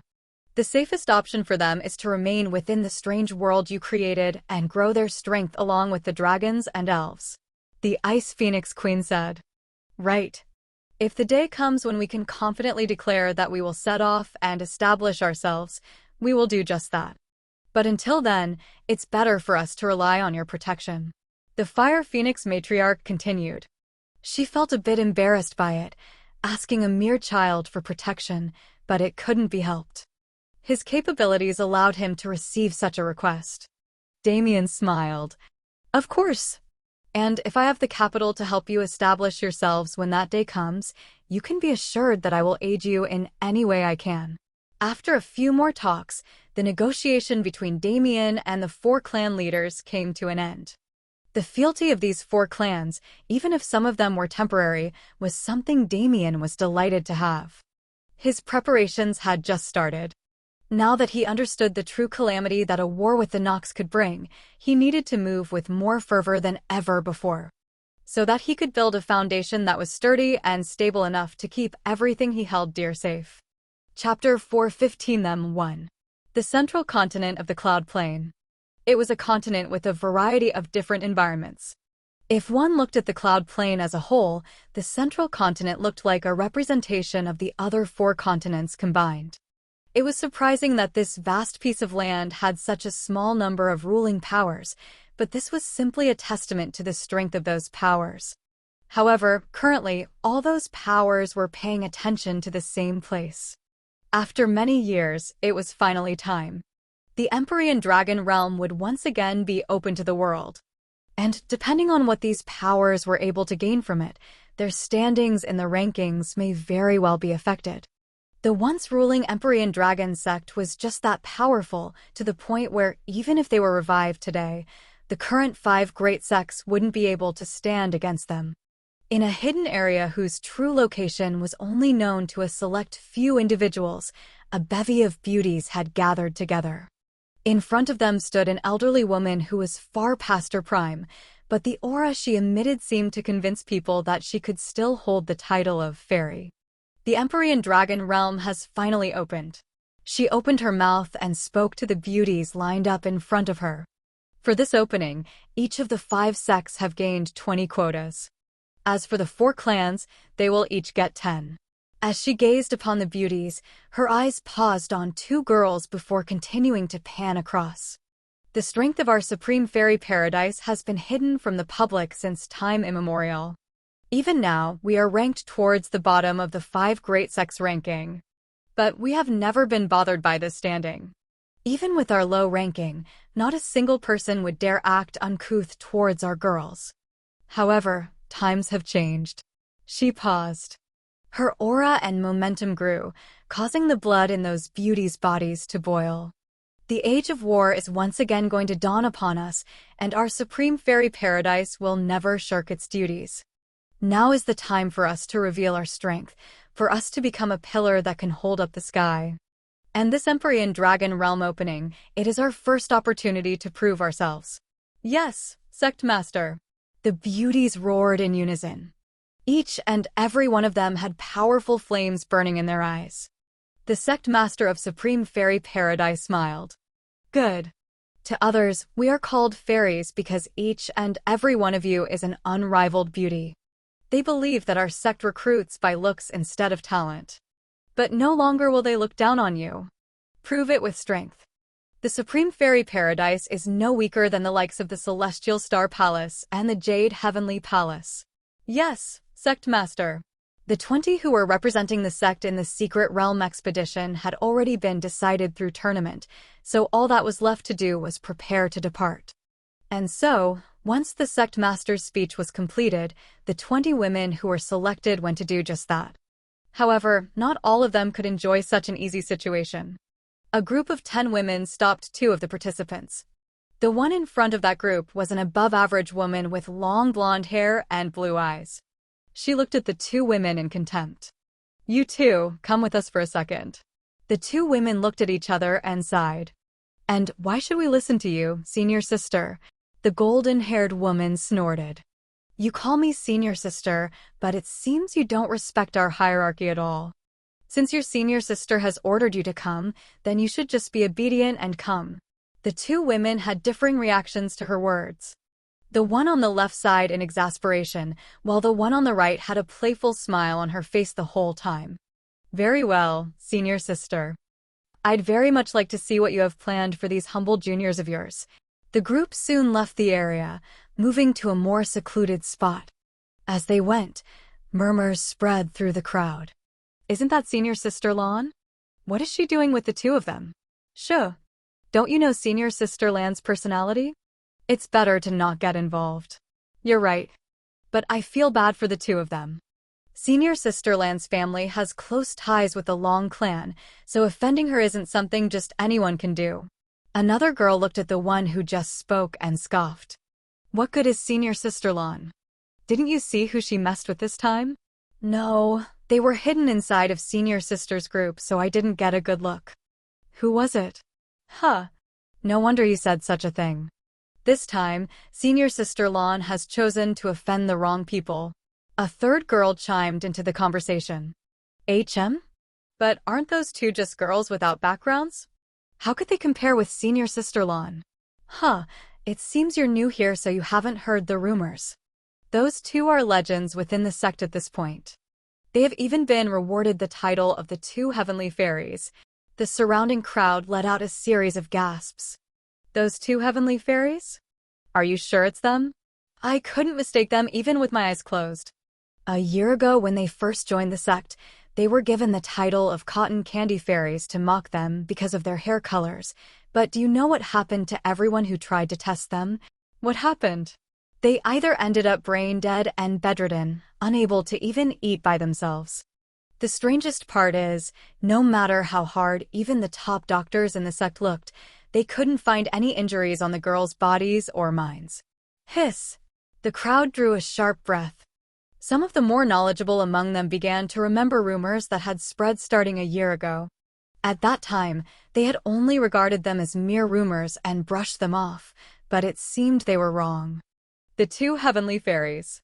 Anyone who had been in the sect for enough time knew their titles. The ones who had crushed their opposition regardless of status and rose to the position of sect master's disciples, the ones who had monopolized all the benefits from the sect's exclusive fairy pond and misty cloud secret realm. And those were only their achievements within the sect. They had fended off tens of beastides with just the two of them, helped the Shur clan uproot a rebellion, and many other feats. It seemed every time they took a mission outside of the sect, they would accomplish something unimaginable. Those were the two heavenly fairies. Their titles were justly earned. But not everyone believed the rumors. After all, the two fairies had never publicly taken action within the sect, so some of the sisters who didn't go to the outside world often refused to accept the feats those two girls had accomplished. Poor senior sister Lon. She kicked an iron wall this time. Hopefully the Long clan won't get offended by her misfortune. The crowd's sentiment changed immediately. Anyone with half a brain, or anyone who has left the sect in the past year, knew very clearly the veracity of those rumors. After all, the two heavenly fairies were widely renowned throughout the entire central continent. It was impossible for such renown to come from faked accomplishment. The crowd of beauties looked towards the direction the previous group had left in pity. Now, all that was left was to see whether Lan Rushue would return in one piece or not. Chapter 416 Them, 2. TCH. These two bitches.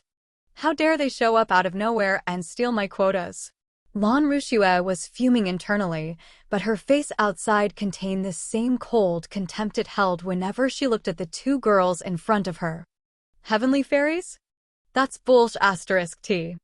Just because they achieved a few minor things, they suddenly get so much attention.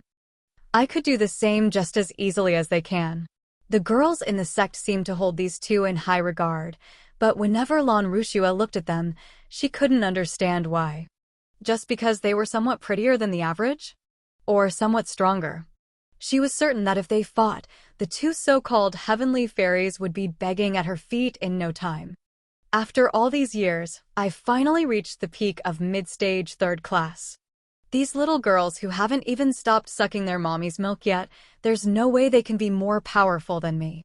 As she monologues internally, her group finally reached a secluded space along with the two girls they were escorting. The second they did, they formed a circle around them. Finally, I got you two fake bitches alone. I don't like useless talk, so I'll be forward. Give me the quotas you stole from me and I won't cripple you. Lan Rushua sneered. But the two heavenly fairies didn't even look at her. Instead, they were glancing at each other. Standing next to each other, one with pink hair and ruby eyes, the other having dark blue in both, the contrast between them really accentuated the unique points of both beauties. Coupled with their opposing temperaments, many people were confused about how they got along so well.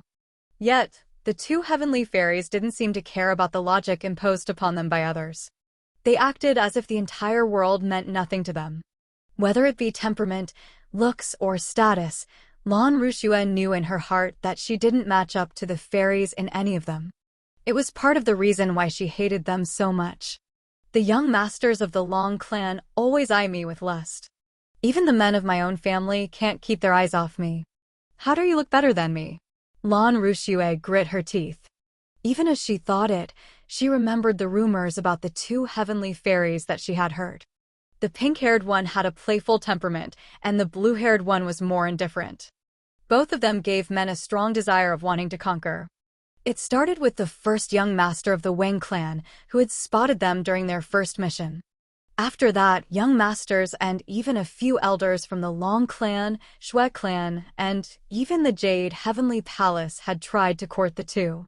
But without suspense, they had all been rejected. A few had even gone home with their little brothers and other important appendages missing, while some who still couldn't get the hint had ended up dead entirely. Over the course of the past year, the two heavenly fairies had formed grudges against countless powers, yet the sect master was still hell-bent on protecting them. TCH. Even if they go to the Empyrean Dragon Realm opening, they'll just cause trouble for the sect. In fact, the sect master and the elders should thank me for putting them in their place. She was jealous. She could at least admit that much to herself, but she didn't care. What right did these two women with no background or power have to become the object of affection for men that she could only ever dream of? The fact that she was being ignored by the two only made her anger boil further. You dare ignore me? She waved her hand, causing an arc of golden mana to rush at the two girls. Although it was a light attack, it was still something that could cause injury if it wasn't evaded or blocked properly. Lan Rushua took special care in controlling her strength so she would only humiliate them instead of harming them. But unlike what she expected, the pink-haired beauty simply waved her hand, causing the golden arc to disperse as if it never existed. Do you want to take this one, or should I? She asked the woman who stood beside her. The blue-haired girl glanced around with indifference. I don't mind either way. It's not like it'll take long regardless of who does it. That's true, but still. Don't you want to have a little fun? How can my little sister be such a wuss? I don't think calling me a wuss is right in this context. Also, when did I become your little sister? You know just as well as I do why you're my little sister. Even if he doesn't accept it, I just have to make him. TCH. You're talking nonsense again. Whatever, if it'll shut you up, I guess I'll take care of it this time. But drinks are on you tonight, and not the cheap **tea. I want the premium quality dew wine that the sect master gave you as a reward. Gasp. How could you target my precious dew wine? You're too cruel. As the two girls continued to converse, Lan Rushua felt like she was getting repeatedly slapped in the face. But at the same time, an uneasy feeling crept into her heart. How could my attack be blocked so easily? No, it must be because I didn't put any strength into it. Do these girls think they're so good just because I went easy on them? But before her thoughts could reach a conclusion, a sword appeared in the blue-haired beauty's hand. Remember this, I don't want to be known by some cringe title like Heavenly Fairy. The name of the one who crippled you is Elena Pierce. Don't forget it. She vanished from her position, appearing next to one of the girls in the encirclement. Swoosh! In an instant, 4 streaks of sword aura appeared in the air, severing the girl's extremities. Before the limbs could even fall to the floor, Elena moved to her next target. A faint white light covered her body as she moved. It enhanced her speed to the point where even Rose had a hard time following it. Within seconds, 9 of the 10 girls were laying on the ground leaking blood. Not a single one of them had limbs attached to their bodies anymore. Oh, my bad. I didn't think you would be so weak. Let me help you. Elena spoke flatly. A greenish-white mist emanated from her body. The mana moved and placed the girls' limbs back where they were supposed to go, and when the greenish-white light passed by, it slowly reattached those limbs to the body. All of it happened in an instant. Lan Rushua couldn't believe what she was seeing. Her face was pale in horror. What just happened? She couldn't see it at all. By the time she understood what was going on, all of her lackeys were on the floor, limbless. And before she could even process that information, their limbs were being reattached. Run! I have to run. She understood it. She had barked up the wrong tree this time. She turned around and prepared to flee, but she suddenly couldn't feel her legs under her anymore. Thump! Her body fell to the floor. Blood spurted from her thighs. Oh! Someone help! She screamed. If someone saw the atrocity that these girls were committing, they would surely be expelled from the sect.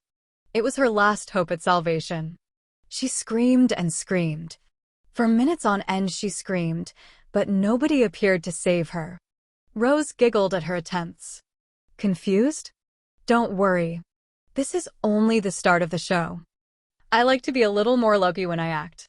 Elena, on the other hand, can't hold herself back when she gets excited like this. Before Lan Rushua could ponder on Rose's words, her body was forced into an upright position.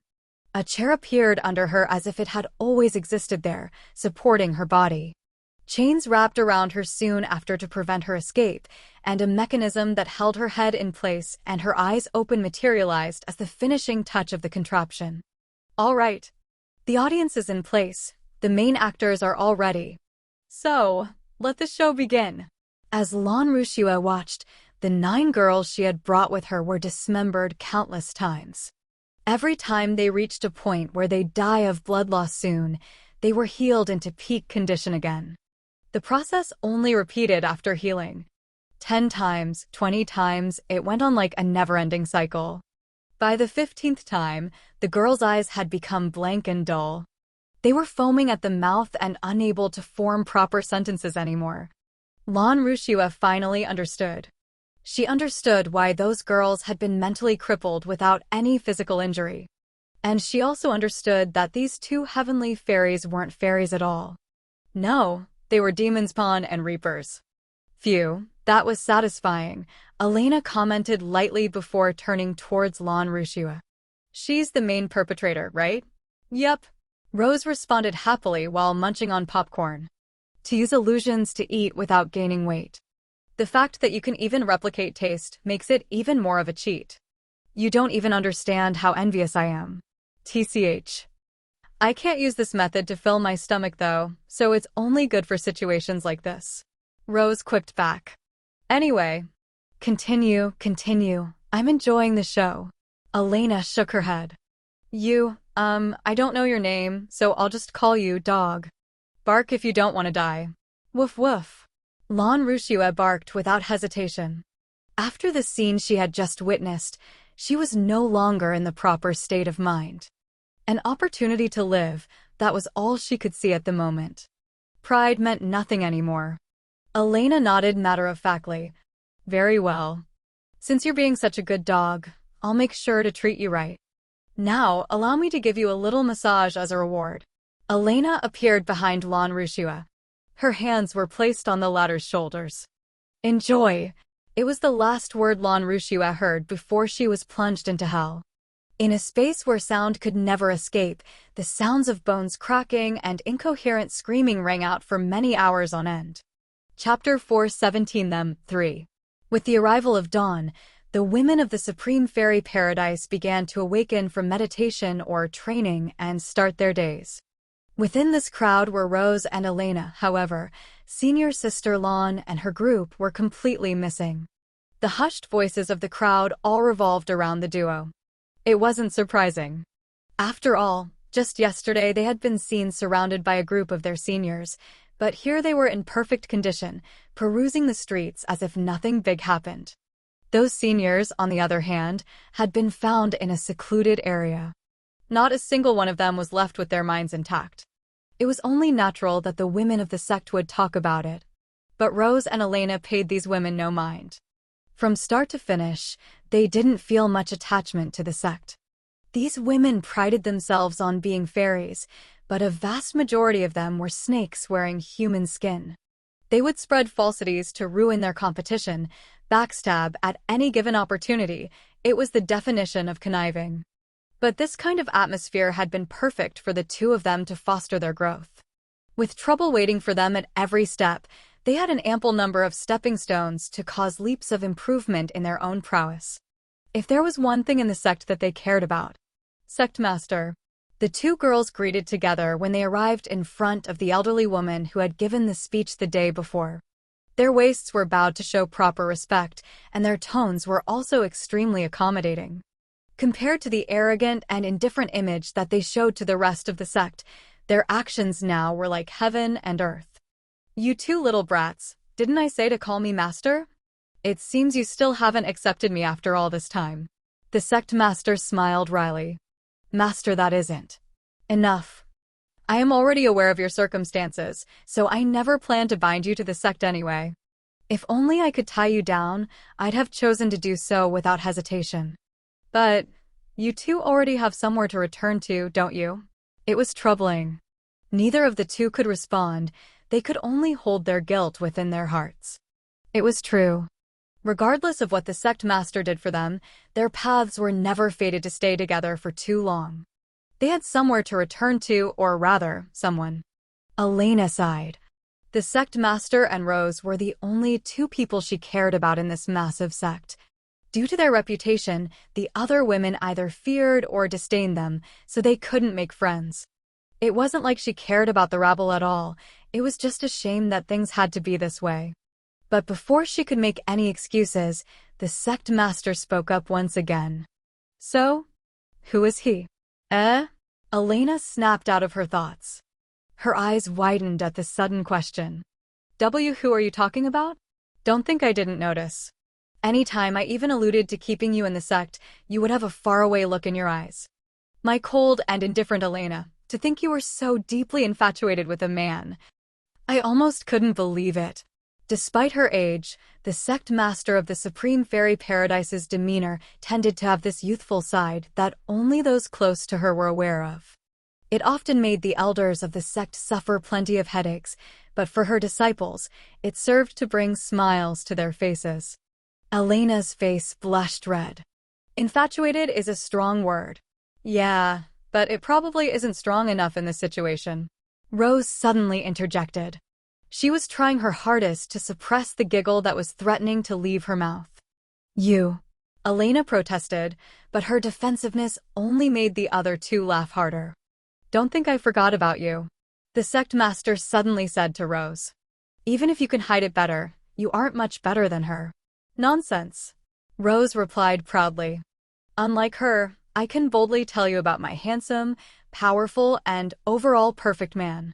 Rose thumped her chest and began to tell stories about Damien as if to brag to her grandparent. He's a crazy guy. Back when we were in my home world, he actually thrashed all the top geniuses there, even while restricting a large majority of his power. And that's not all. Rose began to tell stories about her time with Damien. Although the time they had spent together was relatively short, it had been filled to the brim with adventure and wonder. Damien had opened up a whole new world to Rose.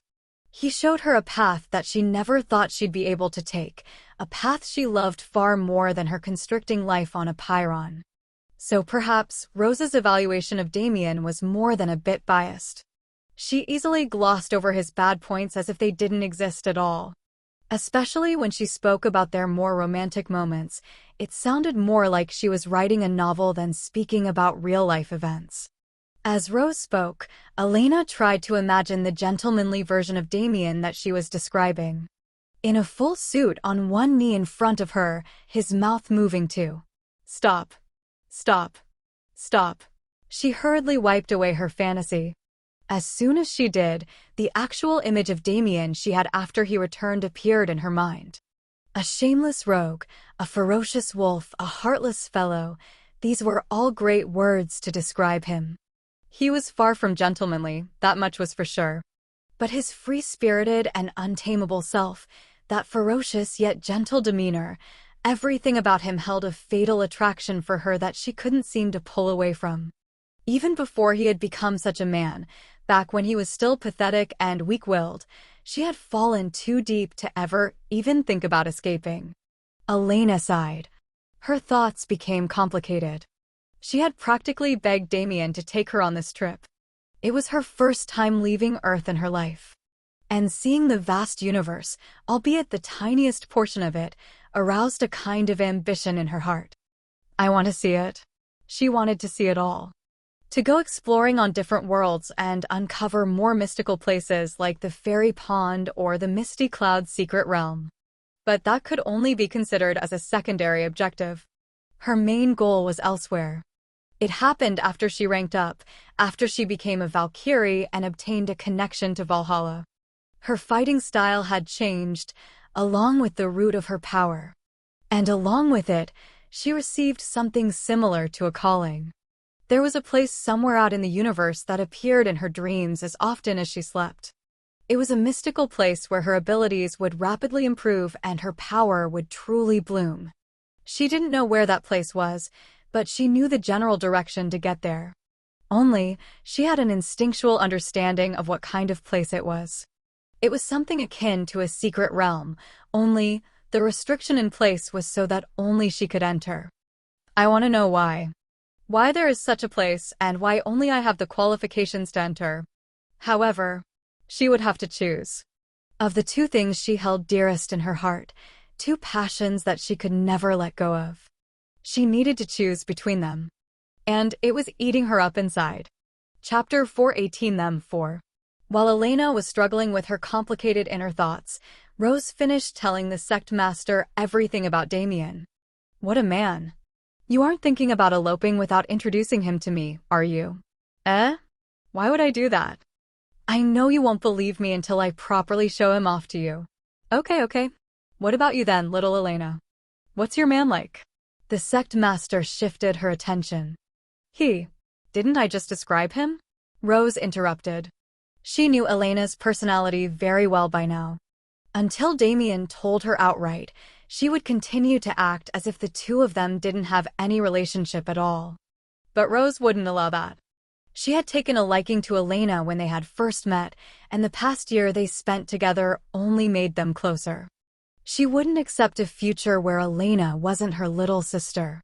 This time, it was the sect master's turn to be surprised. You're saying? Rose nodded her head in affirmation, causing Elena's blush to deepen. Huh. The sect master sighed in exasperation. To think that the two heavenly fairies of my sect actually belong to the same man. Now, I must meet him. I need to see whether he's truly worthy of such fortune. The two girls and the sect master chatted a bit longer before separating. Tomorrow, they would set off for the Empyrean Dragon Realm opening. And there, they'd finally meet the person they had been thinking about so much. TCH. Rose snorted. That damn bastard. Now that the day of our reunion is so close, I can't think of anything other than his face. How am I supposed to train like this? Rose fell backward onto her bed and covered her face with a pillow.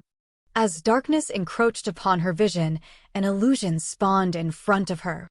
It was just an old memory of hers, nothing special. Just another time when she and Damien would sleep together while cuddling. It was such a common occurrence back then. She felt a bit sad that she had grown used to having a whole bed to herself.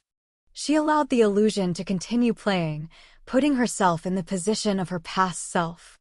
She stimulated touch using the same method, but it just didn't feel the same. It was so close. After a year of parting, it was finally time for the subsequent reunion. She had thought the same phrase multiple times over, but her head couldn't think of anything else. I'm obsessed. She realized it extremely late. She was well aware of how in line she was with him. She had fallen in love with him on that fateful day on God's Park Mountain. However, it took a year of separation for her to become obsessed. His scent, the scent that used to be so familiar to her, she couldn't remember it anymore. She wondered how his face had changed, how much more powerful he had become, if he would bring another woman back. That guy goes around seducing beauties everywhere he goes. If he doesn't bring a beauty back with him, I'm willing to abandon all my cultivation. She joked to herself. Slowly but surely, the thoughts in her head vanished one by one, leaving only her desire to reach the Empyrean Dragon realm as soon as possible in her head. At the arrival of a new day, the 20 women who filled the quota of the Supreme Fairy Paradise, the sect master, and a group of elders boarded a flying boat artifact. It wasn't just them. The opening would happen sometime in the coming week, although the exact date was unspecified, and to be there as soon as that moment arrived, all powers would congregate as soon as possible. Within the Celestial Star Palace, another group boarded a flying boat. Along with the sect master, Tian Yang, and a few other elders were also present. As for the disciples, naturally, Long Chen had earned himself a spot. Sinner, why worry so much? You are coming with me, are you not? He spoke to a woman in front of him. She had beauty that only fell short of those on Ryue's level. Her body proportions were perfect, and the sword on her hip only served to add a valiant and charming air to her overall look. Still, little Chen, I can't go with you into the secret realm. How can I be sure you'll be safe? If only it wasn't for my status. The woman sighed. Never would she have expected that she, who spent her whole life married to the sword, would feel such a way for a boy so many years younger than her. Even she had gone through such training experiences in her life, yet even while knowing Long Chen's strength, and the fact that the experience was necessary for his growth, she couldn't help but feel hesitant. Looking at the relationship between the two, it was obvious that they weren't just simple acquaintances. What was even more unexpected, though, was the fact that the woman Long Chen was calling Suner so endearingly was actually an elder of the sect, and the one who had taken him as her disciple. The way their relationship progressed wasn't something either expected, nor was it something they had plans to publicize. Whether it be elder and sect disciple, or master and personal disciple, romantic feelings between the two were heavily taboo. Long Chen sighed as he saw people approaching them. Relax. I'm confident enough that nobody in the younger generation can harm me anymore. Unless it's... Long Chen suddenly thought about the brat who he was forced to call boss for a week and clenched his teeth. His blood boiled at the thought of their last clash. This time, let's see how I make you lose face when we fight. A beastly grin lit up his face. The treasures of the secret realm? Sure, they were great, but the resources of the Long clan and the Celestial Star Palace had been heavily focused on him recently, so he wasn't particularly interested. As for his competitors, he had heard of their feats before. Other than those on the level of the two heavenly fairies from the Supreme Fairy Paradise, the rest didn't have enough strength to interest him. But there was one guy, a guy who had already won against him twice. That guy had gone missing on a mission for the past half a year or so, and there had been no news of him. Whenever he asked the Grand Elder about it, the only response he got was that they'd meet again at the Empyrean Dragon realm. So Long Chen was extremely excited. To fight someone who was the same age as him, yet far more talented, to overcome that hurdle that stopped him from being the best in his generation. That was the goal he had in mind as he boarded the flying ship. While the outside world was busy clamoring over the Empyrean Dragon realm, the people in the sanctuary finally found some semblance of peace. Although it wasn't much, everyone at least had a residence now. And with all the beast corpses that were left over from the massacre earlier, they had enough food to last a while. Damien exited the sanctuary and looked off into the distance. Judging by the time, he should be calling soon. A transmission talisman appeared in his hand as he patiently waited. While he did so, he touched upon the formless essence in his surroundings and worked on perfecting his domain. It wasn't a process he was anywhere close to completing. He didn't just want a space domain or a time domain, he wanted to combine them into an absolute area where he dominated space-time. Such a task wasn't simple at all. Even the beginning stages of creation that he was in now granted him massive power, so he couldn't even imagine what it'd be like when he reached perfection. A few hours passed with Damien meditating and forming his domain. And finally, the transmission talisman lit up like a beacon.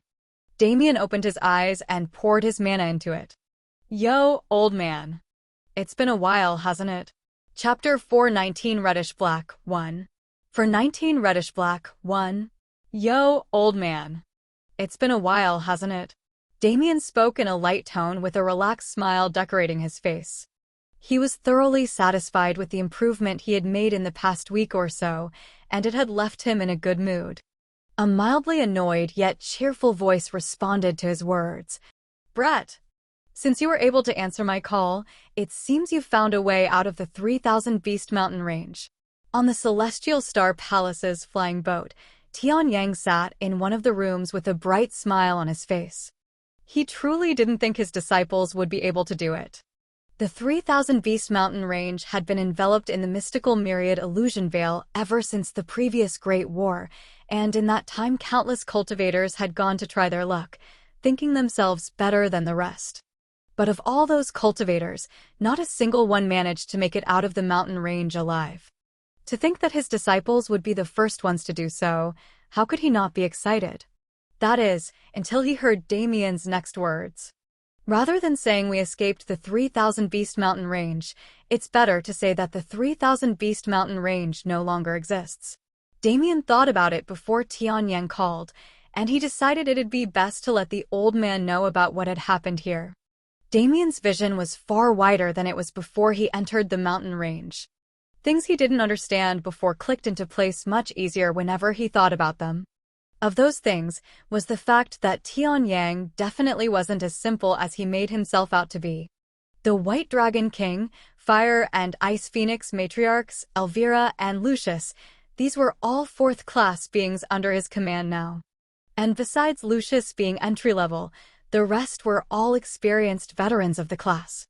But even when compared to them, Tian Yang's aura was far vaster. Either the old man was nearing the peak of fourth class or, whichever one of the two it was, the thing that mattered was that Tian Yang's voice was definitely loud enough to impact the fate of the entire Cloud Plain. Him knowing about the First War and the plans of the Nox would be anything but detrimental. As Damien spoke about his and Ryua's adventures in the mountain range, Tian Yang's face went through a range of expressions. From curiosity to excitement, shock, and even a bit of horror. The tales he heard were something he never imagined would come out of his disciples' mouth. To think the Forbidden Zone was holding such a secret within, even the mission I assigned him led to something far greater than expected. The Death Seed, primordial undying realm, an ancient war, a battle between demigods. What kind of insane disciple would get involved with such events besides mine? Tian Yang didn't know whether to laugh or cry. On one hand, both of his disciples had become far more powerful than their peers could hope to match. Damien had even unlocked a time affinity, which was necessary to practice the sex-staple divination techniques. On top of that, somehow this kid had managed to gain not one, not two or three, but 6 whole fourth-class subordinates. Not to mention the million-strong of lower-class subordinates he had, Damien had wantonly built a force that was on the same level of power as a mid-sized sect, maybe even a large one. Tian Yang sighed. Brat, I'm almost jealous of your luck. Although I understand that you had to put in a great deal of work before gaining what you have, it's still something unimaginable to most people. Anyway, where's little you? Let her see me as well. Damien nodded and brought Ryue out of the sanctuary. Once he did, he handed her the transmission talisman and let master and disciple talk as they pleased. The following conversation wouldn't involve him much, since he had already said his part. He still had a few more things to check up on within the area before he finally made his way over to the Empyrean Dragon Realm. Food supplies have been covered for now. The elves brought in a great deal of produce and seeds, and with their natural affinities, growing crops will be a breeze, especially with the fertility of the sanctuary's land. However, the current housing situation isn't ideal. If it wasn't for the people being satisfied with the high mana density in the sanctuary, they would probably rather revolt than live there. He needed materials. Wood was a given, but civilization was too advanced to just build plain wood houses and be content.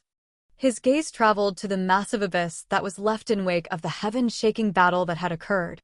That leads, well, I guess I'll see how far down it goes once I travel down there. But now isn't the time for exploring.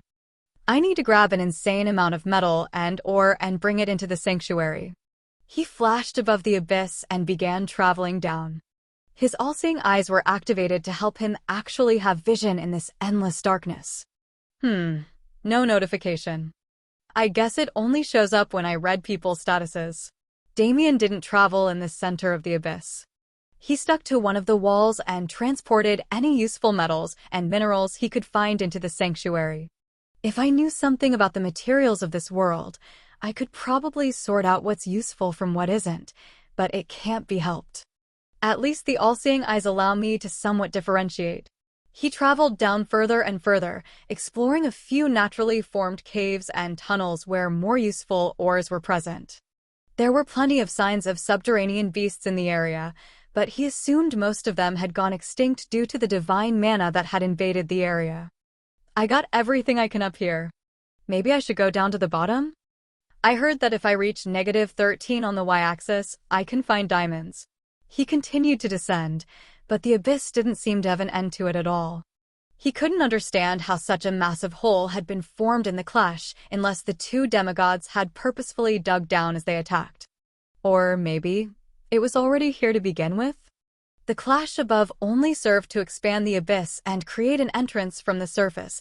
The heaven-swallowing beasts were living far below the endless snow mountain, to the point where a single bellow from them could shake its foundation evenly. There were definitely more mysteries to this abyss than what it looked like on the surface. The heaven-swallowing beasts were already enough indication of this, since the existence of their race alone was something extremely rare within the wider universe. But I can't check it out right now. Perhaps I'll come back in the future, if I don't forget, because of all the *T that seems to follow me everywhere I go. Even as he descended, he had been continuously picking up ores and minerals from the walls of the abyss. And he did so in quantities far surpassing what would be necessary to build basic infrastructure for everyone in the sanctuary to live peacefully. After recklessly moving millions of people into the sanctuary last time, his control over warping space and transportation increased significantly. Moving a few 100,000 kilograms of weight at a time didn't seem impossible to him anymore. Of course, when they were living beings, the situation changed a bit. It was far harder to transport living beings than it was to do the same with inanimate objects. It was why when he first awakened teleportation, he couldn't take anyone along with him unless he wanted to turn them into a flesh ball. Wait, then how did I manage to save Elena from the dungeon back then? He suddenly realized an inconsistency in his memories that he didn't even see in the trial of self not long ago. Well, since the trial of self started after he was already trapped in the dungeon, it was more like he was never shown. Something is off. Not only Elena, but Zara as well. When I was still too weak to carry another person with me during teleportation, I somehow still managed to save both of them by doing just that. From his memories, it almost seemed like a plot armor moment where he simply was able to do it because he needed to be able to do it. But plot armor didn't exist in real life, nor would space confine its laws to abide by his wants and needs. If things went as they should have, Elena would have been trapped in the dungeon with him as well. Zara would have most likely died in the hands of that wyvern. Sadly, Damien didn't have enough information. To this day, he still didn't know about the odd spatial phenomenon that had occurred when he first forged his resolve in the dungeon. There was only one thing he could currently deduce. This situation wasn't so simple at all. Chapter 420 Reddish Black 2. Damien wanted to shake off his thoughts, but they stuck in his mind like a tongue on an icy pole. As he delved deeper into the matter, he realized there were far more inconsistencies in his life than just those few. What the hell is going on? Rather than apprehension, the feeling bubbling in his chest at the moment was a surging rage that he could barely control. There were many things he hated in this world, and at the very peak of that list was being controlled by others. Being used as a tool for their machinations, living his life like a puppet on strings, he hated not being in control of his own decisions. And the fact that he was being made to doubt that very fact, it made him furious. Sensing his rage, his dragon blood roared to life, along with a certain reddish-black seed that Damien still wasn't aware of. His body was soon coated in a mixture of black-red flames and lightning. Boom! Space shattered around him, falling into the abyss like shards of glass. The wall next to him imploded and crumbled, causing the abyss to Web audio channel announcement. Thank you for listening. If you want to listen to the full series and hundreds of audiobooks similar to this, please join our Discord or join our Patreon on patreon.com/webaudio. The link will be in the description and also pinned in the comment section. Thank you. Aiden ever so slightly. The void flames emerged from his body and tried to swallow those reddish-black flames, but retreated in fear as soon as they touched them. It was by no means powerful enough to devour such a flame yet. But even while all this was happening on his body, Damien didn't notice at all. He had retreated to his spiritual world, watching his memories on repeat as if they were a film. Too many. There are too many coincidences. It's like everywhere I go, I'm perfectly embroiled in the grand-scale events of the universe. Is someone truly guiding my path? Or is there something greater at play? The worst part was, he couldn't necessarily trust his memories. He learned it in the trial of self. The memories in his mind didn't accurately represent the situation that had occurred back then. There were plenty of falsities and misconceptions that had been subconsciously formed, altering the way he viewed the past. If I had an indelible memory, this kind of perusing and analyzing might be useful, but I don't. It's useless to be swayed by my recollections when I can't tell truth from falsehood. Damn it! He roared inadvertently. His aura flared. The destruction taking place around him only seemed to heighten as it did. Even the darkness of the abyss was being burned and sundered away by the flame lightning around his body. He didn't know why he was so infuriated. He understood why he had become furious in the first place, but without any substantial evidence or indication that his conjecture was anywhere close to the truth, he didn't know why he was getting more and more infuriated as time passed. The reddish-black seed hidden in his body pulsed with fervor. The more his rage grew, the more fuel it fueled its growth. The reddish-black flame lightning conjured by it grew at the same time. If Damien wasn't so deep in the abyss at the moment, he would have caused a second, albeit far smaller, catastrophe in the 3,000 Beast Mountain range. Thousands of kilometers of space around him was shattered. It looked like hundreds and thousands of crystalline mirrors were surrounding his body. Above his head, an incorporeal stream began to form. It was colored in bluish starlight, with shimmering star-like motes floating through it. As the stream grew in size, the mirrored space around him became more and more chaotic. The concept of direction became meaningless, the concept of distance was the same.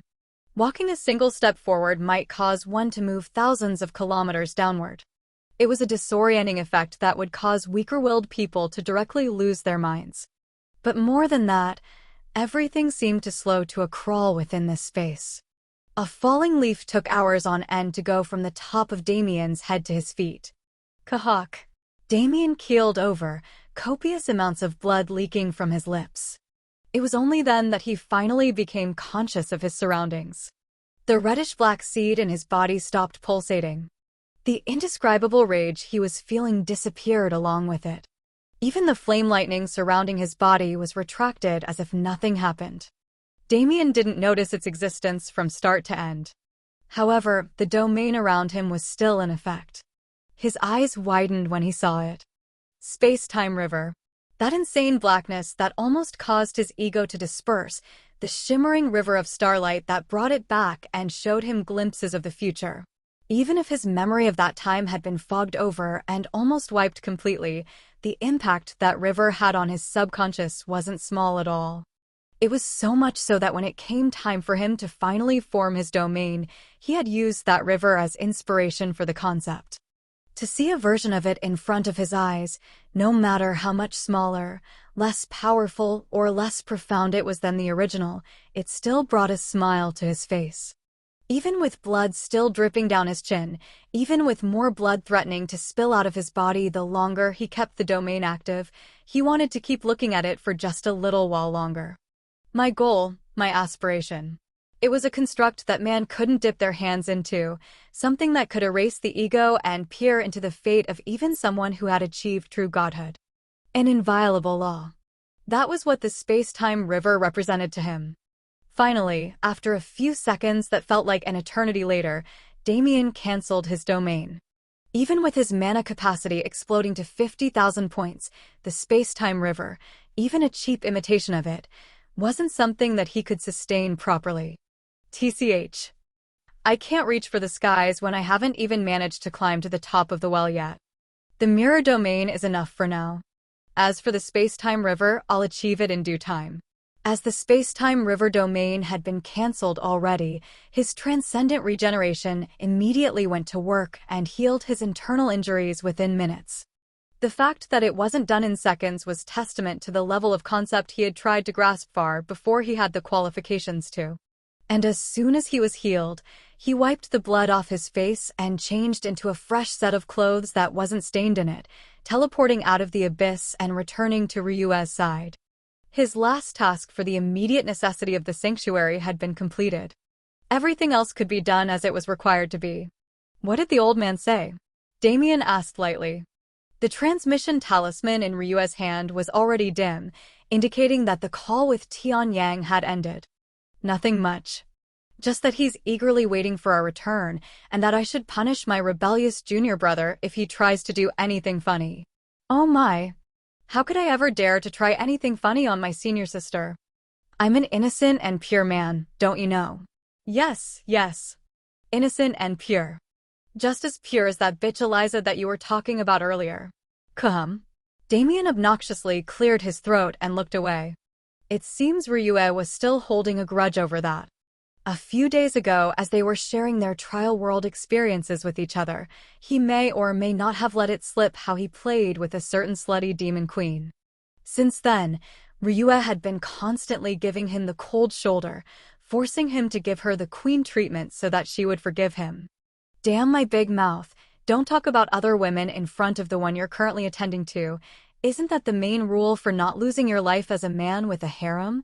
Of course, Demon Queen Eliza, that most likely dead man-eating witch, was never even close to a harem candidate, but the rule applied nonetheless.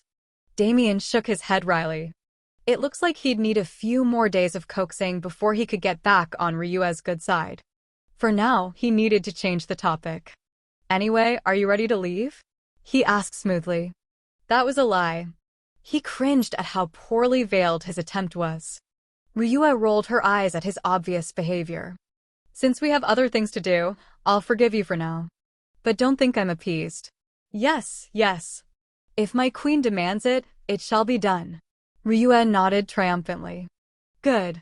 Then, send me back into the sanctuary. Let us go to the Empyrean Dragon Realm where I can meet my first and third sisters. Damien's wry smile grew. That was definitely another jab at him, but at least this time it was lighthearted. Ryue often actively came to him to hear stories about Rose and Elena, and he had caught her once trying to think up the best way to introduce herself to them when they met. He knew that she had already accepted the two of them in her heart, so he didn't mind these kinds of light-hearted remarks. Besides, he was technically being unfaithful to all of them, while also being faithful to them all at the same time. In this kind of situation, maybe he deserved to be teased a bit. But he wasn't going to just let her off easy. He was Damien Void, a man who repaid even the slightest grievance 100-fold. He would make sure she understood the consequences of teasing her husband. His arms wrapped around her waist. Go? Who allowed you to go? He moved his lips to her ear, nibbling on her earlobe before he whispered, Your lascivious husband demands your company on this trip. And without allowing her to respond, he teleported away, leaving the rubble of the 3,000 Beast Mountain range behind to start a new journey. Chapter 421 Finally, 1. Damien was currently experiencing heaven. Never mind Ryue's soft body being tightly pressed against his own, never mind the feeling of strength he felt from his improvements recently, just existing in the space around him felt so heavenly it was almost orgasmic. He didn't have a chance to appreciate it before, since he was continuously busy with other things. Even while moving around the rubble of the mountain range, he had subconsciously ignored the feeling. Yet, when he flashed away with Ryue, appearing thousands of kilometers away in an instant, he almost couldn't control himself. It had been over a year and a half since Damien had been able to properly utilize his teleportation. Whether it be the myriad illusion veil, 3,000 Beast Mountain range, or primordial undying realm, they all had some sort of spatial suppression that didn't allow him to use his ability to its full potential. But since all three were connected through Alaric, it wasn't surprising for them to share similar restrictions. Now, though, Damien's perception expanded insanely. His awareness covered tens of thousands of kilometers of land. And until a few thousand kilometers away, his awareness was much sharper than it used to be. He felt like it had become a spiderweb. The tactile sensation he felt, allowing him to feel everything around him firsthand instead of simply seeing, it made his usage of spatial transportation far more fluid. It was to the point where he could continuously jump thousands of kilometers without making Ryue feel nauseous or disoriented at all. He smiled beside himself. The amount of time he has spent consciously training his space element in this time didn't amount to much, but the passive training he was forced to do by the spatial suppression had boosted his abilities more than he could have ever hoped for. If it's like this, it shouldn't even take a day to reach the Empyrean Dragon realm.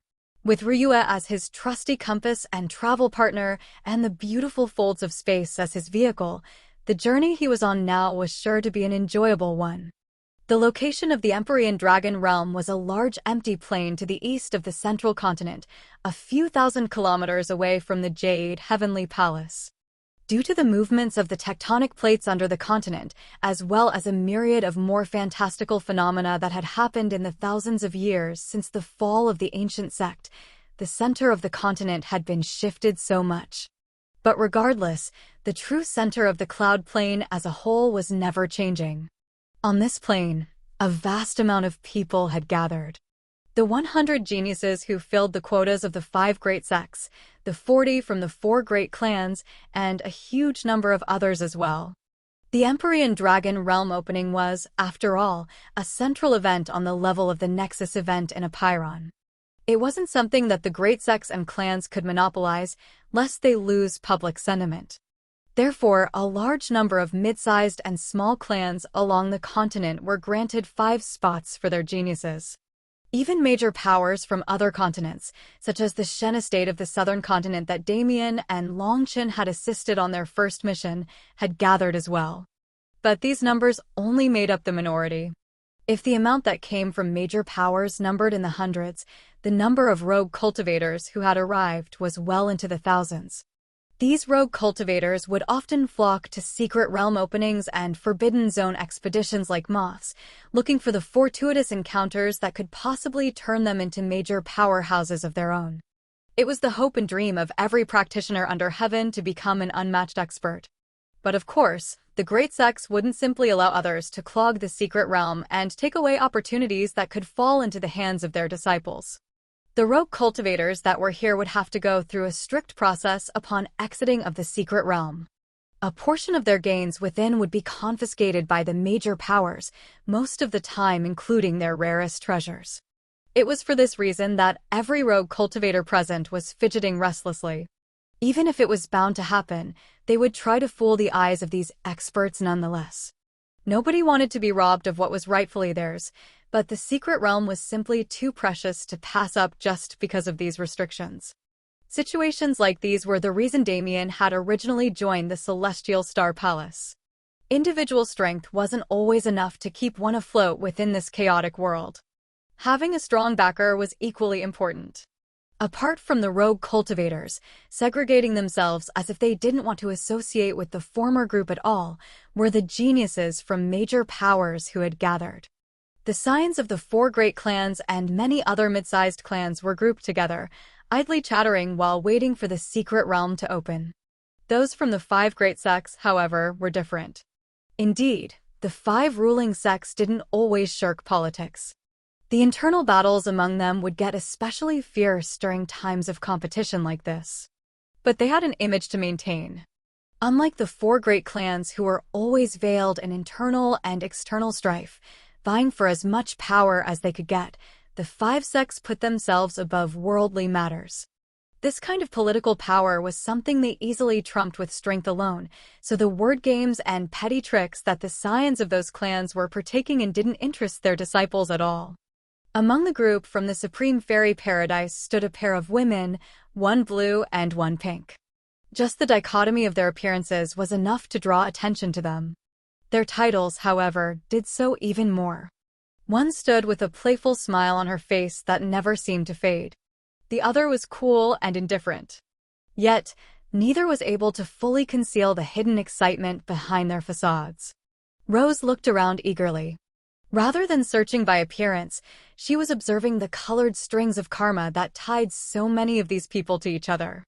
However, the red string tied to her that she was looking for was too far away for her eyes to locate properly. "These people are so interesting," Rose commented inwardly.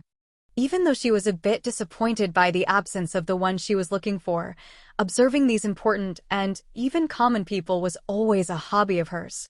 After all, she could see what others couldn't. The red strings that tied together people who were pretending to be at each other's throats, the blue strings that tied together supposed friends.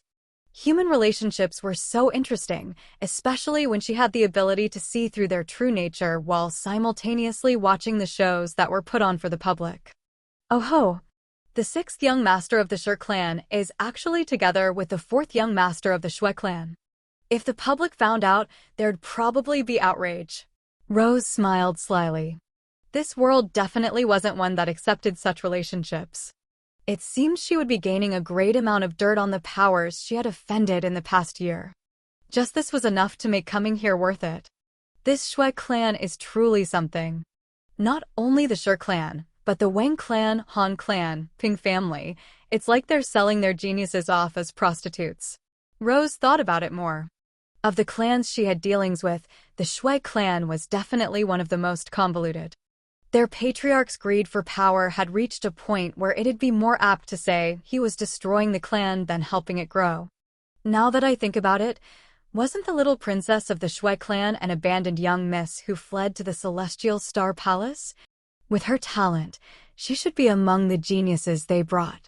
She turned her attention to the Celestial Star Palace, but couldn't spot anyone with the signature white hair that all those in the Shui clan possessed. Wait, there's only 18 of them. Don't tell me. She smiled slyly. That has to be it. Although I'm reaching this conclusion in the most illogical manner possible, if it's that husband of mine, then I don't doubt it in the slightest. Rose almost grinned outright, but she stopped herself. Her smile was too powerful, and it'd be annoying if the young masters who saw that smile came over to bother her while she was busy thinking. But the world didn't revolve around her wishes. Even without her doing anything at all, the situation she wanted to happen least appeared without suspense. "My lady, you are looking especially beautiful today." A soothing voice came from her left. There stood a handsome man with black hair and eyes. They were eyes that made a great deal of the ladies around her swoon, but to Rose, they looked like the eyes of the snake. "Wang bastard, we meet again. Though, I would have preferred it if you had died in a ditch somewhere in the time we hadn't seen each other." Her tone was as cold as it could get, but the 1st young master of the Wang clan, Wang Tianhe, didn't seem to care at all. "My lady's words are as cruel as always. What to do? I don't think my heart can take it anymore. Perhaps if you allowed me to treat you to dinner, my pain would be alleviated slightly." Rose almost gagged. "For what? With your disgusting personality, You're probably scheming to drop an aphrodisiac in my food and then rape me, aren't you? It seems your younger brother's lesson didn't translate for you. If you want to end up like him so badly, I don't mind making it happen. Wang Tianhe's face twitched. Remembering the state his younger brother was in due to the woman in front of him, he almost lost his composure. That trash didn't deserve to be someone from the Wang clan. Not only had he embarrassed himself by trying to pull a similar trick to what Rose had just accused him of scheming, but he had also failed miserably and suffered horrible consequences for it. The shame that was brought to the Wang clan after that event was something they couldn't ignore. In fact, most of the people in his clan wanted nothing more than to kill Rose where she stood. But what's the use in that? If she died, I'd lose out on such a good toy, and one that I've been chasing for so long too. I can't let my efforts go to waste now, can I? Wang Tianhe quickly regained his composure and tried to approach Rose, but she backed away with every step he took. Don't even dare get within 500 feet of me. According to my dear husband, that's how far people like you should stay away from school zones, whatever that means. Rose chortled inwardly, thinking of the joke Damien had made back then. But it was truly apt when using such a phrase describing Wang Tianhe. He was a disgusting individual. The type of person Rose absolutely abhorred. If it wasn't for not wanting to trouble her sect by completely falling out with the Wang family, or more specifically, the great clans that backed it, she would have killed him long ago. But it wasn't simply his character or misdeeds. When Rose looked at Wang Tianhe, she couldn't see the handsome appearance that others saw at all. What she saw was a bundle of pitch-black karmic strings, tainted by the disgusting scent of death. And behind those karmic strings were those snake-like eyes that couldn't hide their feelings from her at all. Not only is he scum, but he's also a traitor of humanity. If only I had enough power, I'd wipe the entire Wang clan off the face of the earth. Chapter 422 Finally, 2. Wang Tianhe flinched. Truthfully, he didn't even register the disgust on Rose's face, or maybe he would have understood how far she'd seen through him. The second he heard the words, "Dear husband," come out of her mouth, his brain short-circuited. It wasn't just him. Plenty of people who had chased Rose in the past had similar reactions. Hidden killing intent sprouted in their hearts towards the man who had taken the beauty they had their eyes on. They had been chasing a married woman all this time? It was a tremendous loss of face. Although stealing someone's bride because they were weaker than you was a common occurrence in the martial world, it wasn't something done openly. The act of doing so was collectively looked down upon by society. If one did so blatantly, they'd definitely lose their standing in the hearts and minds of those around them, becoming trash amongst trash like Wang Ming, the second young master of the Wang clan. Those men quickly shifted their attention to Elena. But as soon as they did, Rose pulled Elena close to her. "My dear second sister, how can you allow me to deal with this trash on my own? As sisters who share a husband, we should unite against external pressure." Elena rolled her eyes. Although she was thankful for Rose's help, she was worried about the pressure Damien would face when he arrived.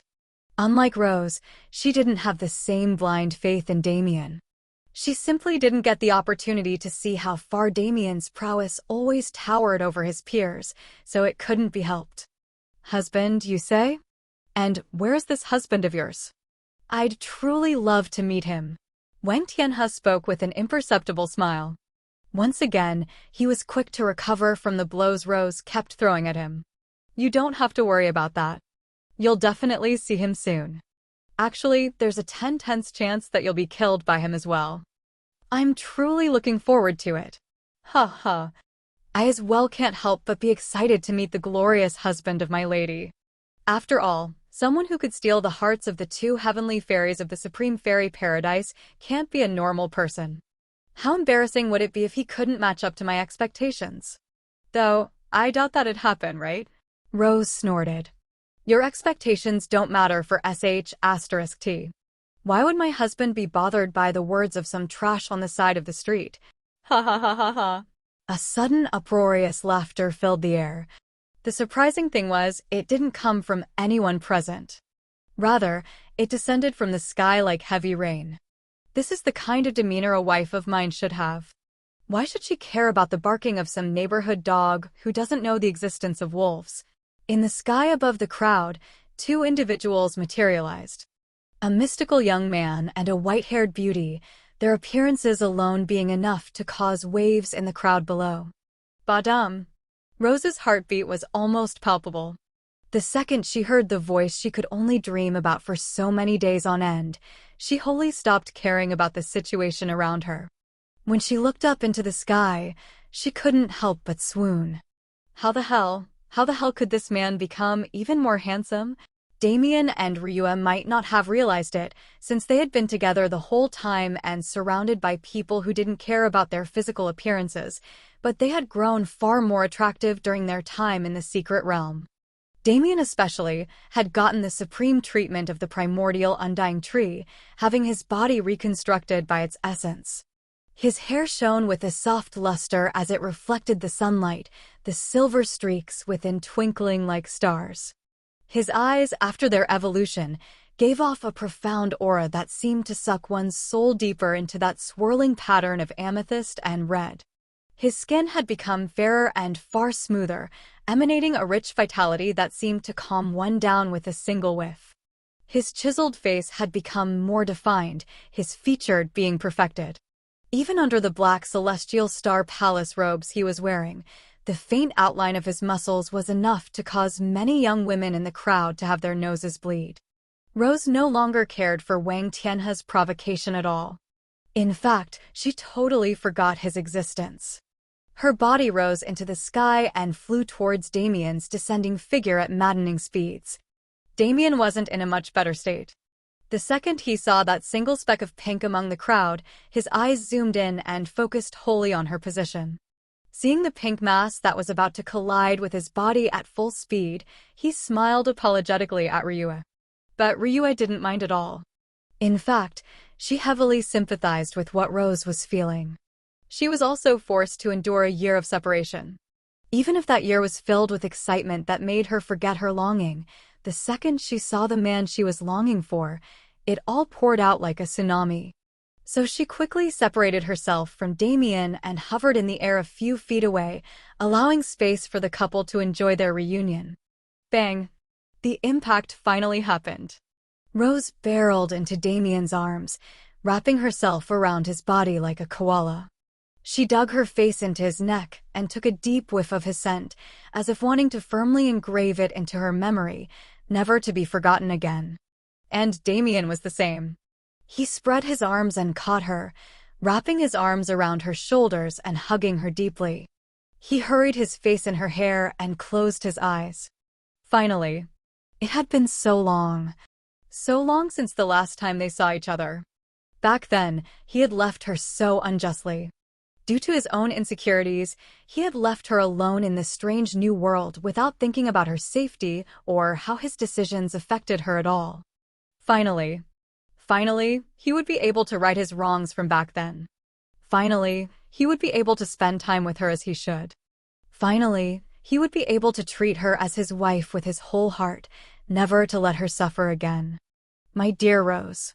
He had so much he wanted to say to her. In the day or so it took for him to teleport from the 3,000 Beast Mountain range to here, he had ruminated over the love-filled words he could say to commemorate their reunion so many times that even Ryua started to get tired of his sappy speeches. But now that the moment was upon him, he couldn't get any of those words out of his throat. None of them seemed to be enough to express what he wanted to express. These kinds of feelings, words alone weren't enough to describe them. So he packed all his feelings into those 3 words, hoping that she would understand his intent. And Rose, who was she? The child of destiny who could see the inner thoughts of those around her as clear as day. Even if Damien could block her ability with his own eyes just as easily, why would he do such a thing to his own wife? The tone of his words made many in the crowd below inadvertently look at the two with warm eyes. The sentiments he conveyed were clear even to them. But for Rose, it was even clearer. She understood exactly what he was conveying, even more so than he truly conveyed with his words. She couldn't stop the tears from flowing down her cheeks. Indeed, she was an understanding wife. Back then, Damien had his own problems to deal with. The fact that he had come to speak to her about those problems alone was enough for her. The Damien she had met back then, the one she had fallen in love with, he was broken.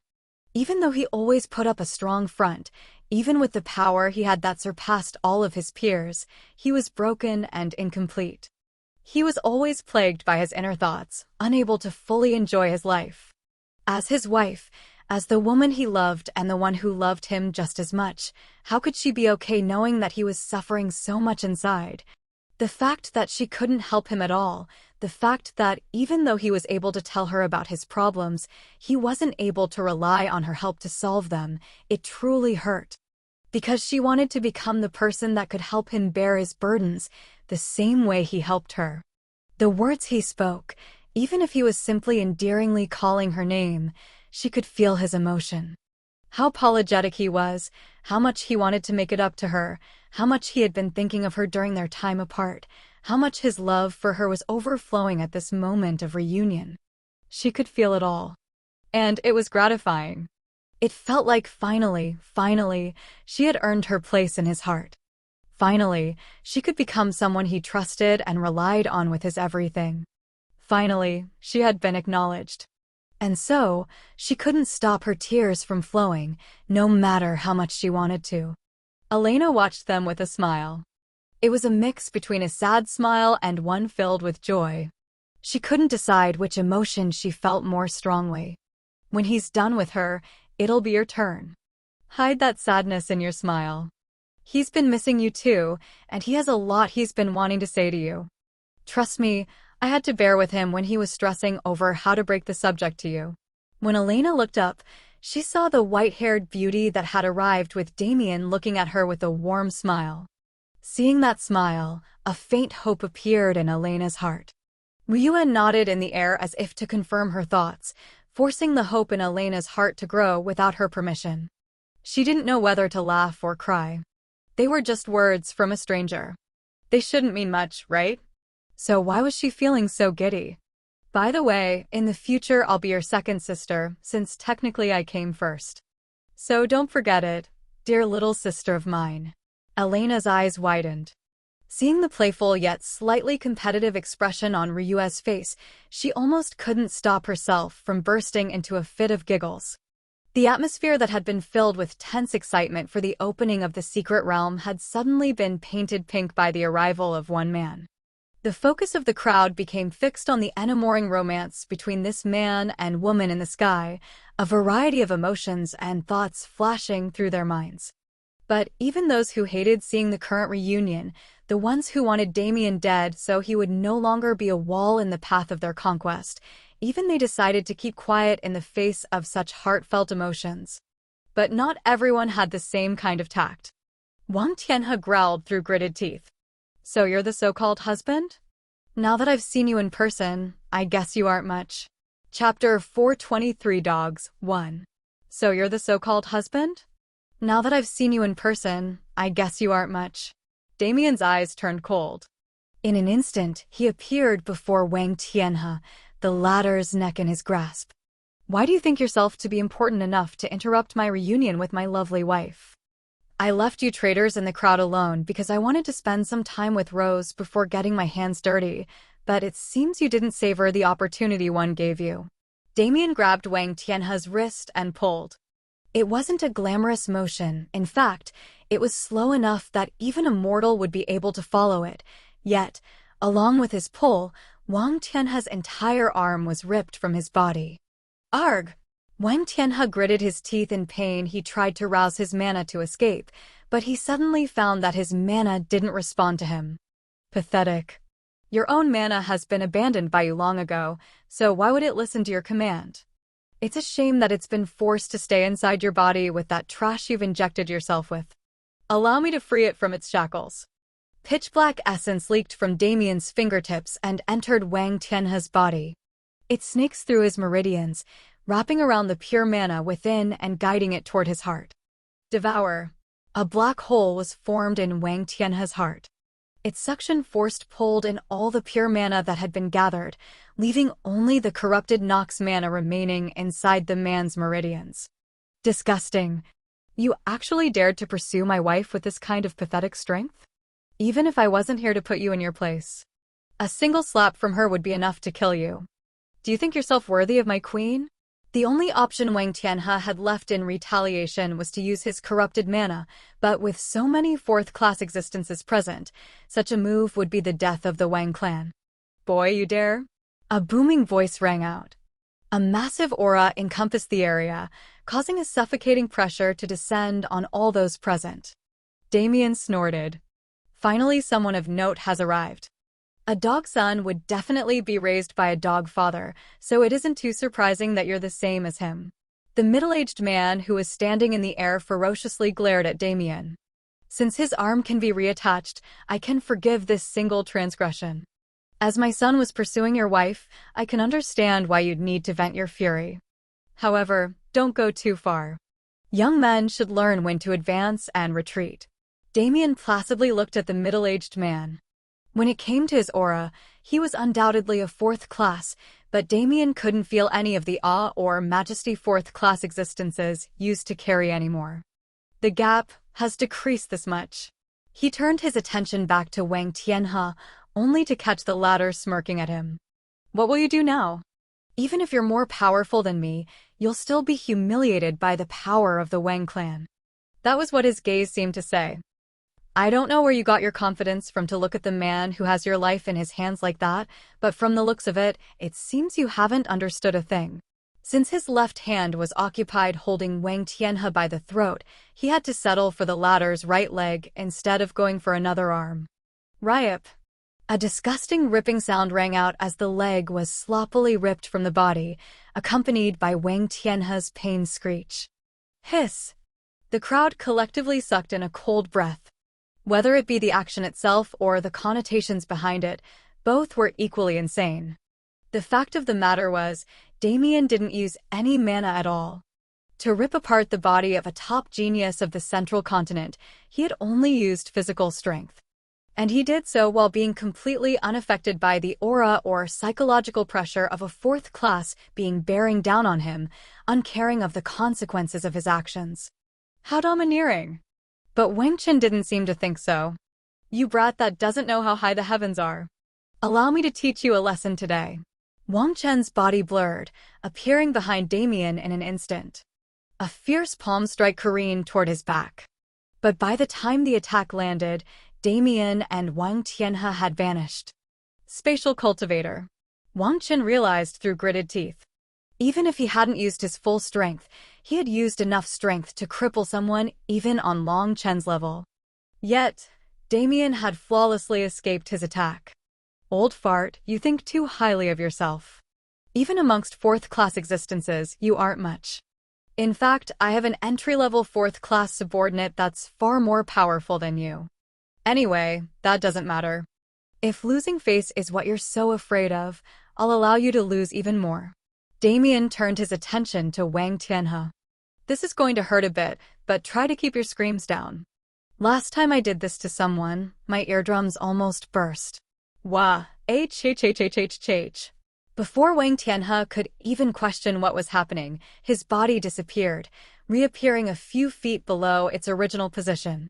But considering that they were on the ground, a few feet drop had far more substantial meaning. Wang Tianhe's lower body was forced to occupy the same space that the molecules of the Earth were already occupying. The pain of his very molecular structure being altered and fused with the Earth almost drove Wang Tianhe insane. But that wasn't all that happened. Logically speaking, it was impossible for two sets of molecules to inhabit the same space, superimposing upon each other. While in Elytra's case, her legs fused with the ground entirely, Wang Tianhe wasn't so lucky. Bang! The ground below exploded, sending streaks of blood and chunks of flesh flying into the air. If the molecules that were forced to superimpose on each other couldn't fuse, the structures they made up would simply explode, ridding the problem entirely. Ah! Father, help me! Wang Tianhe cried pitifully. From the waist down, his body no longer existed. His intestines leaked from the hole in his waist like snakes jumping out of a can. Brat, you dare? Wang Chen didn't hold anything back. This time, he charged with the true power of a fourth-class existence. Damien still gazed at his incoming figure placidly. I can see him. Although it was blurry, he could still read his opponent's movements. He could read the movement of a genuine fourth-class existence. If he wanted to, he could even dodge the incoming strike with relative ease, but there was no need to show all his cards at the moment. After all, he had no way of knowing whether these traitors could contact the enemy, making them aware of his strength. Damien didn't have any desire to die early because the Nox became aware of the threat he would pose to them in the future. Old man, haven't you watched long enough? Do you plan on letting me die here? Oh ho ho. An intrigued laughter responded to his words. Wang Chen's momentum was immediately slowed. How could I not enjoy the show? A certain rebellious disciple of mine was showing me how much he'd grown while he was gone. I couldn't just interrupt him, could I? Puh. Tianyang's sagely form appeared in the air before Wang Chen. A light slap landed on the latter's head, forcing his body into the ground. Now. A fight between juniors is occurring. Us old folk should just sit back and watch, shouldn't we? Wang Chen gritted his teeth. Out of all people, it had to be Tianyang who stopped him.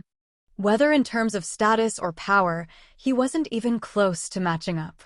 Senior, your disciple is killing my son. How could this be called a mere spar? He still protested pitifully. He didn't care about face anymore.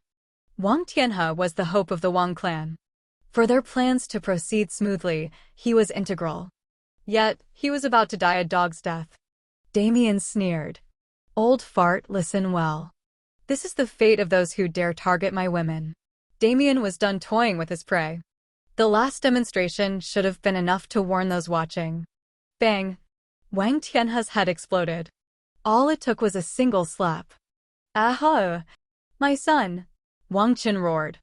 Out of nowhere, 5 fourth-class existences appeared behind his back. Even if it's you, you will not be able to stop me today. That brat must die. Wang Chen growled at Tianyang. Tianyang smiled. Brat, it seems you've angered him. What will you do now? Damien snorted. Old man, you have eyes too, even if they aren't as good as mine.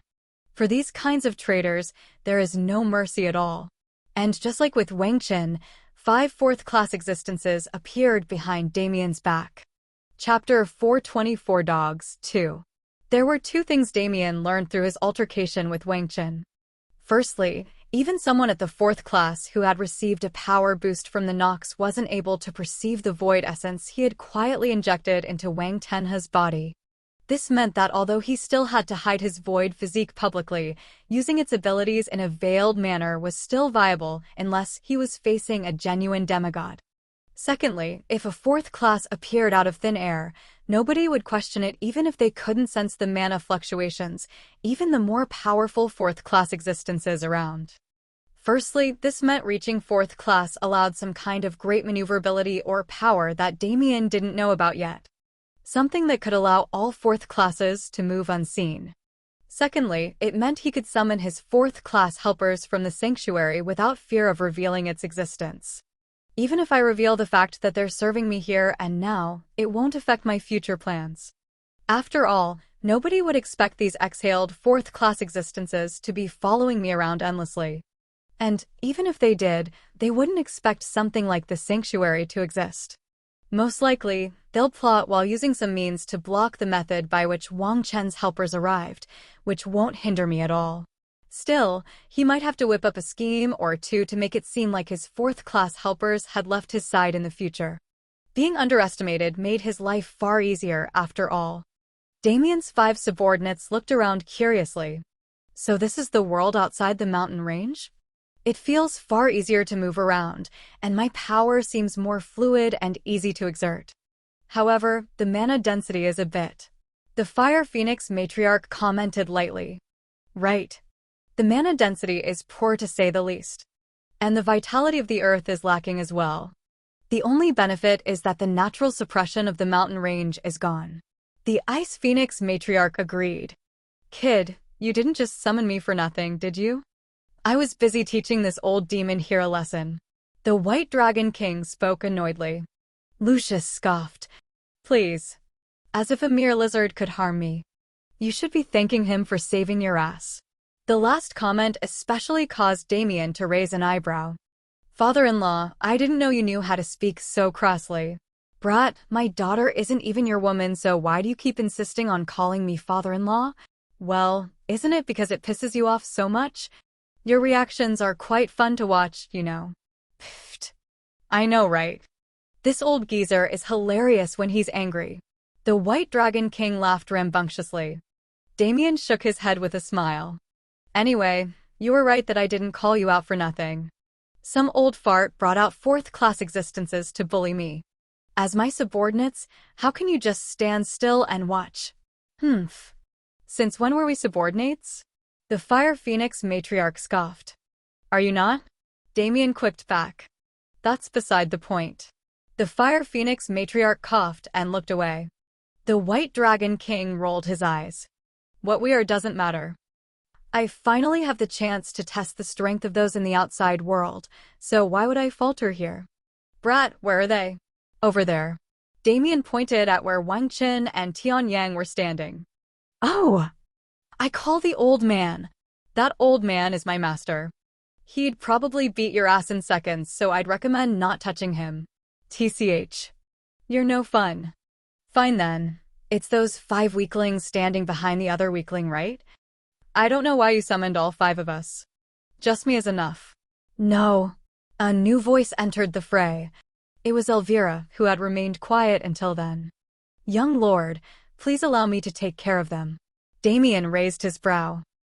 I can't say I don't understand your reasoning, but are you sure?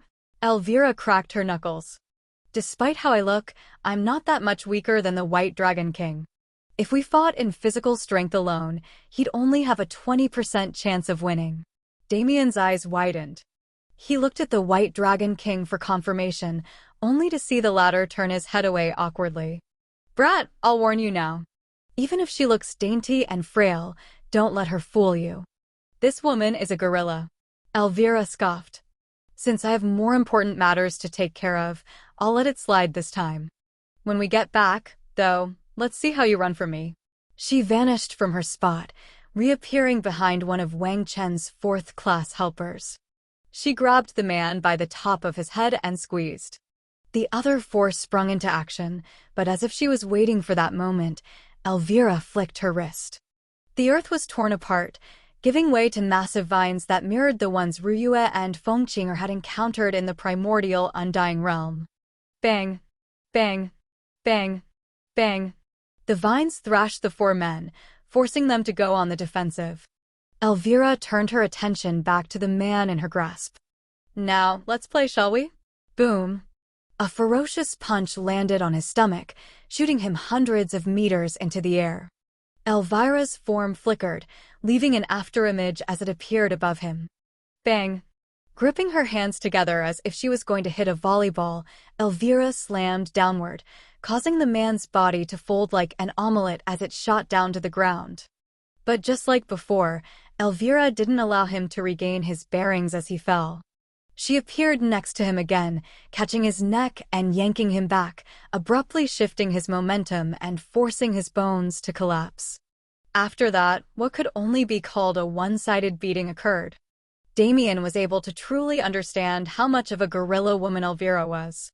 How does she even hide such frightening strength in that tiny body? Damien wondered inwardly. But looking around, he realized something. Right, this is supposed to be a secret realm opening. My bad. Hey, I know she can handle things alone, but I'd prefer if we could finish up as quickly as possible. I have to go attend to my wives, you know? I can't waste time on petty squabbles with these old geezers. The White Dragon King grinned while Lucius rolled his eyes. The 2 Phoenix matriarchs looked at the 4 men who were fending off Elvira's vines indifferently. Good. The White Dragon King exclaimed. I've been itching for a good fight. The 4 sprang into action. Flames and ice intertwined. Instead of repulsing each other, they actually mixed together to form an even deadlier attack. The 2 men, even while being 4th classes, couldn't resist the onslaught of the 2 Phoenix matriarchs working in tandem. Within 10 minutes, only their charred and frozen corpses remained. As for the White Dragon King, he went the pure physical strength route like Elvira. It seemed her display had invoked his competitive spirit. It was a comedic situation to Damien, but to his opponent, it was hell. That fourth class was destined for death regardless, but somehow his death had become just as pitiful as the man Elvira was manhandling. The two of them didn't even have complete bodies by the time they died. As for Lucius, his methods were far more elusive.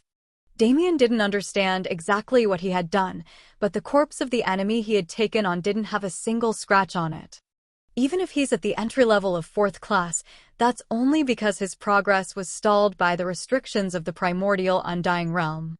It's obvious that the revenge-driven Lucius wouldn't allow such a setback to prevent him from getting stronger. Damien realized. It seems I should stop looking down on him for being the weakest. What was supposed to be a riveting fight turned into a one-sided slaughter because of Damien's helpers. Those watching almost didn't believe their eyes. One could only imagine the shock Wang Qin received. Old fart, traitors like you have only a single fate waiting for you. Death without mercy. Whether it's you, your sons, the old ancestors of your clan, it doesn't matter. They'll all be wiped out the same way. Wang Qin fell to the floor. Even until now, only his people and Damien knew what he meant when he kept calling them traitors. Damien didn't care to explain to insignificant people, so he never expanded on the topic. But if he didn't use the power granted to him by the Nox, Wang Qin was well aware that he would die the same way his subordinates and son had. I don't want to die. Fuck the Wang clan. Fuck those so-called lords who didn't even care to help me in such a dire situation. All that matters is that I live. To live even if it costs the lives of all he cared for. That was Wang Chen's resolve. And as soon as he formed it, his body was coated in murky black mana. Chapter 425 Empyrean Dragon Realm 1. They often say that a tiger father doesn't raise a dog son, but there's another side to that saying. To raise a dog son, there must also be a dog father. As inky black mana flared out and overtook Wang Chen's aura, this was the only thought that came to Damien's mind. To do such a thing was probably the stupidest course of action there was. After all, they weren't in an isolated space, nor were the people involved in the current scuffles even close to the only ones around. For Wang Qin to openly flaunt his traitor status was worse than stupid. The second that inky black mana appeared in the air, the expressions of those fourth-class existences that were gathered simultaneously changed. Cold gazes congregated on Wang Qin. And before he could even finish prepping whatever attack he was planning to pull, a horde of all-encompassing auras pressed down on his back and forced his knees to the ground. When the matter was a personal grudge, we had no right nor desire to intervene. However, Wang Qin, you have made a huge mistake this time. A man who looked in his late 20s stepped into the air. His hair was so blonde it was closer to gold in color, and his eyes were a ruby red similar to roses. When Damien saw him, his instincts screamed danger. That is the Palace Master of the Jade Heavenly Palace. The current strongest active expert on the Cloud Plane. Tianyang's mental transmission entered Damien's mind, causing his eyes to widen. He knew it was wrong to be fooled by looks after meeting people like Elvira and the Phoenix Matriarchs, these tens of thousands of year-old women who were still heaven-shaking beauties, but he still ended up making that mistake. The Palace Master of the Jade Heavenly Palace. The first-ranked expert in the entirety of the Cloud Plane. He truly had an imposing air that matched those titles. HM? Wait a second. Didn't he say active experts? Damien noticed the discrepancy in Tianyang's words, glaring at the latter suspiciously. And do you count as an active expert or not? Tianyang smirked. This old man has long retired from the scene. If not, how could an insolent brat like you manage to become my disciple? TCH. Pretentious old man, don't think I don't know how much you wanted to teach me. You can pretend all you want, but you'll never fool me. Whatever you say. Tianyang rolled his eyes. While the two were conversing, the Palace Master of the Jade Heavenly Palace arrived before Wang Qin. Wang Qin felt a cold sweat pouring down his back. You, as a reputable leader of our central continent, have sold your soul to the enemy. You have become a traitor to all humanity. Do you understand the consequences of what you've done? The palace master spoke slowly. Wang Chen gritted his teeth, but didn't respond. He was trying hard to rouse his mana and flee, but it wasn't just the palace master who was pressuring him. He was facing the joint pressure of tens of existences that surpassed his level. Even his mana was moving sluggishly. The palace master gave him a sideways glance. It seems you have no intention to speak. Very well, I also do not have a habit of negotiating with traitors. I, Shen Guanyu, as the palace master of the Jade Heavenly Palace, shall execute the authority brought about by my position. Today, I shall sentence this traitor and everyone related to him to death. Do not leave a single one behind, whether it be a dog or a chicken. Kill them all. Yes, Palace Master. An array of shouts rang out. A slaughter began. No matter where they tried to run, those geniuses and elders of the Wang clan were exterminated rapidly under the mass of assailants that followed the Palace Master's orders. Shen Guanyu swiped his hand down casually, severing Wang Chen's head like he was killing a bug. It was effortless. Send word back to the sect. A force shall be created for the sake of wiping this scourge off of our cloud plane. The main family, branch families, anyone with even a drop of Wang blood inside their bodies, slaughter them all. Yes, Palace Master. The disciple next to him responded promptly and carried out his orders. Damien watched the whole show play out from the sidelines. This was the truth of the world. Even though he felt it was a bit much to annihilate any and everyone related to the Wang family, he could also understand why it was done. It was just as he said. There was no mercy for traitors. Damien glanced at the palace master. All-seeing eyes have been activated. Status. Shen Guanyu. HM. That was all he could say. But it wasn't like the palace master's name was helpful information at all, since the latter had already declared it only a few moments prior. What an interesting boy. Damien looked up in shock, only to find those ruby-red eyes and that golden hair only inches away from his face. His eyes hardened as he backed away. His reputation isn't groundless at all. This kind of power isn't something I can hope to see through at my level.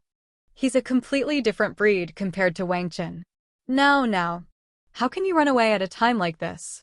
If you want to invade someone else's privacy, shouldn't you be prepared to have the same done to you? Damien clicked his tongue. Yeah, my bad. But still, what's the harm in wanting to see how high the wall I need to climb is?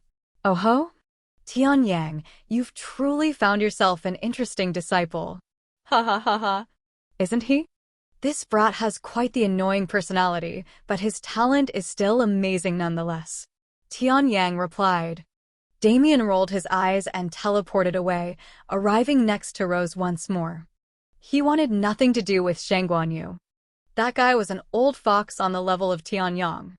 He didn't like the feeling of having to constantly have his guard up about what he did or said, lest it be used against him at a later time. I get the feeling that he's scheming something. Not something related to me or this event at all, just the fact that he's scheming something. It wasn't even a danger sense. Shen Guanyu just felt like someone whose every word was meant to lure you deeper into a trap, so that one day you'd be unable to escape his grasp. It was a terrifying kind of person to have as an enemy, but an incredibly useful kind as an ally. Though, even as an ally, you'd always be forced to have your guard up. I can't see through him at all, whether it be his status or mana. Let's just hope he's an ally. If worst comes to worst, I'm not the one who has to deal with him. I don't have the power to meddle in that level of affairs. Damien shook off his thoughts. Since Tianyang was occupying Shen Guanyu, he didn't have to worry about interacting with that old fox. It meant he could go back to focusing on what he actually came here for. My lovely wife, how was it? Your husband is way better than you expected, isn't he? Damien stuck out his chest with pride. Rose giggled. Indeed, my dear husband has become an even greater man than he once was. How can I not be proud to be his wife? She latched into his arm with a smile. Even though their romantic moment had been interrupted, this kind of casual interaction was just as good. She simply wanted to savor the fact that they were back together. But she suddenly remembered something. How rude of me. I was so immersed in you that I forgot to greet the one you came with. So, is she my new sister? Cough, perhaps. Damien averted his eyes. Hmm. Rose hummed contemplatively. If it's her body, then she definitely meets the standard. As for her personality, I'll need to experience it to see for myself. Dear husband, how about you leave us alone for a bit so I can get to know my new sister better? Damien felt cold sweat leaking down his back. He felt that he was probably in a scarier situation than Wang Qin was before he got executed a bit ago.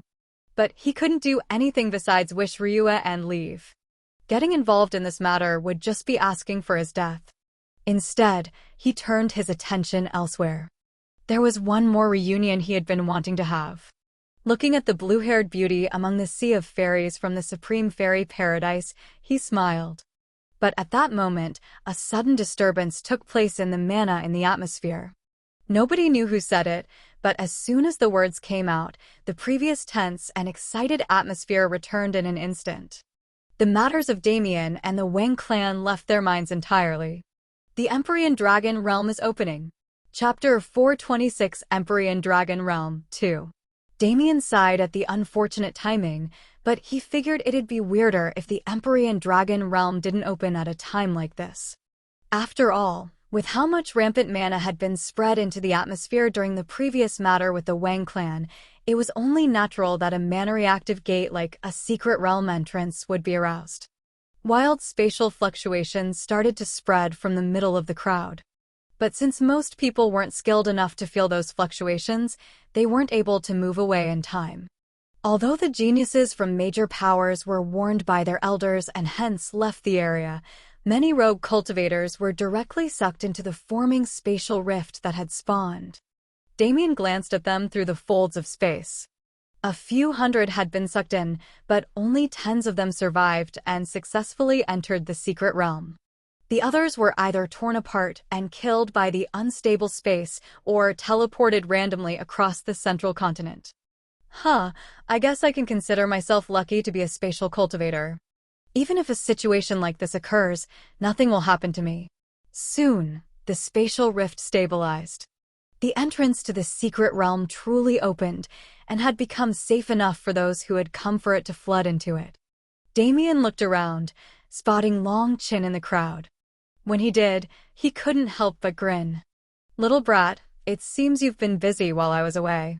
Look at you moving around with a beauty in each arm. And isn't that your master? I can't believe you had the gall to bag a sect elder. Damien's mental transmission entered Long Chen's head, almost causing him to stumble.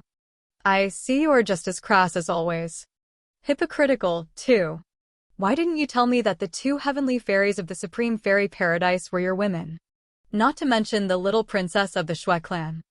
I thought I had a knack for making enemies, but now that I see you I don't dare to say I'm the best at it. Enemies or stepping stones, it hasn't yet been decided what their position will be. Anyway, get in there and become more powerful.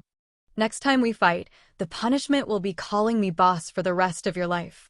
Long Qin grinned wolfishly. TCH. Someone like Wang Tianhe doesn't represent my fighting prowess. If you think you can manhandle me like you did to him, then you're in for a great surprise when you taste my blade. Damien returned the same ferocious smile. Good. That's the kind of confidence any subordinate of mine should have. Very well then, I look forward to our meeting in the secret realm. Let's try not to kill each other this time though, okay? Long Chun gave one final nod before jumping into the secret realm entrance with the beauty by his side. Damien didn't know who she was, but considering how the other Scions looked at her, she must have been someone with high status. As for Xiao Sun, as an elder of the Celestial Star Palace, let alone entering the secret realm, she couldn't even publicly show too much affection for Long Qin. If they didn't have something like Damien's trained eye or Rose's insane ability, nobody would be able to tell the true nature of their relationship. After his greeting to Long Qin, Damien's gaze turned towards a certain group of individuals with snow-white hair. Looking at them, he could only feel disdain in his heart. Isn't this a great way to start Ryue's revenge against the Shui clan? The fact that her most earnest wish is to kill the man who claims to be her father, what kind of hellish treatment did they put her through? Let's see how many of your geniuses can come out of this expedition alive. Finally, his gaze turned back to Elena. Although their reunion and the talk they needed to have couldn't happen because of the secret realm opening, it was simply delayed instead of cancelled. He had no plans of letting go of this opportunity. He turned to Rose and Ryue, who both nodded to him with smiles on their faces.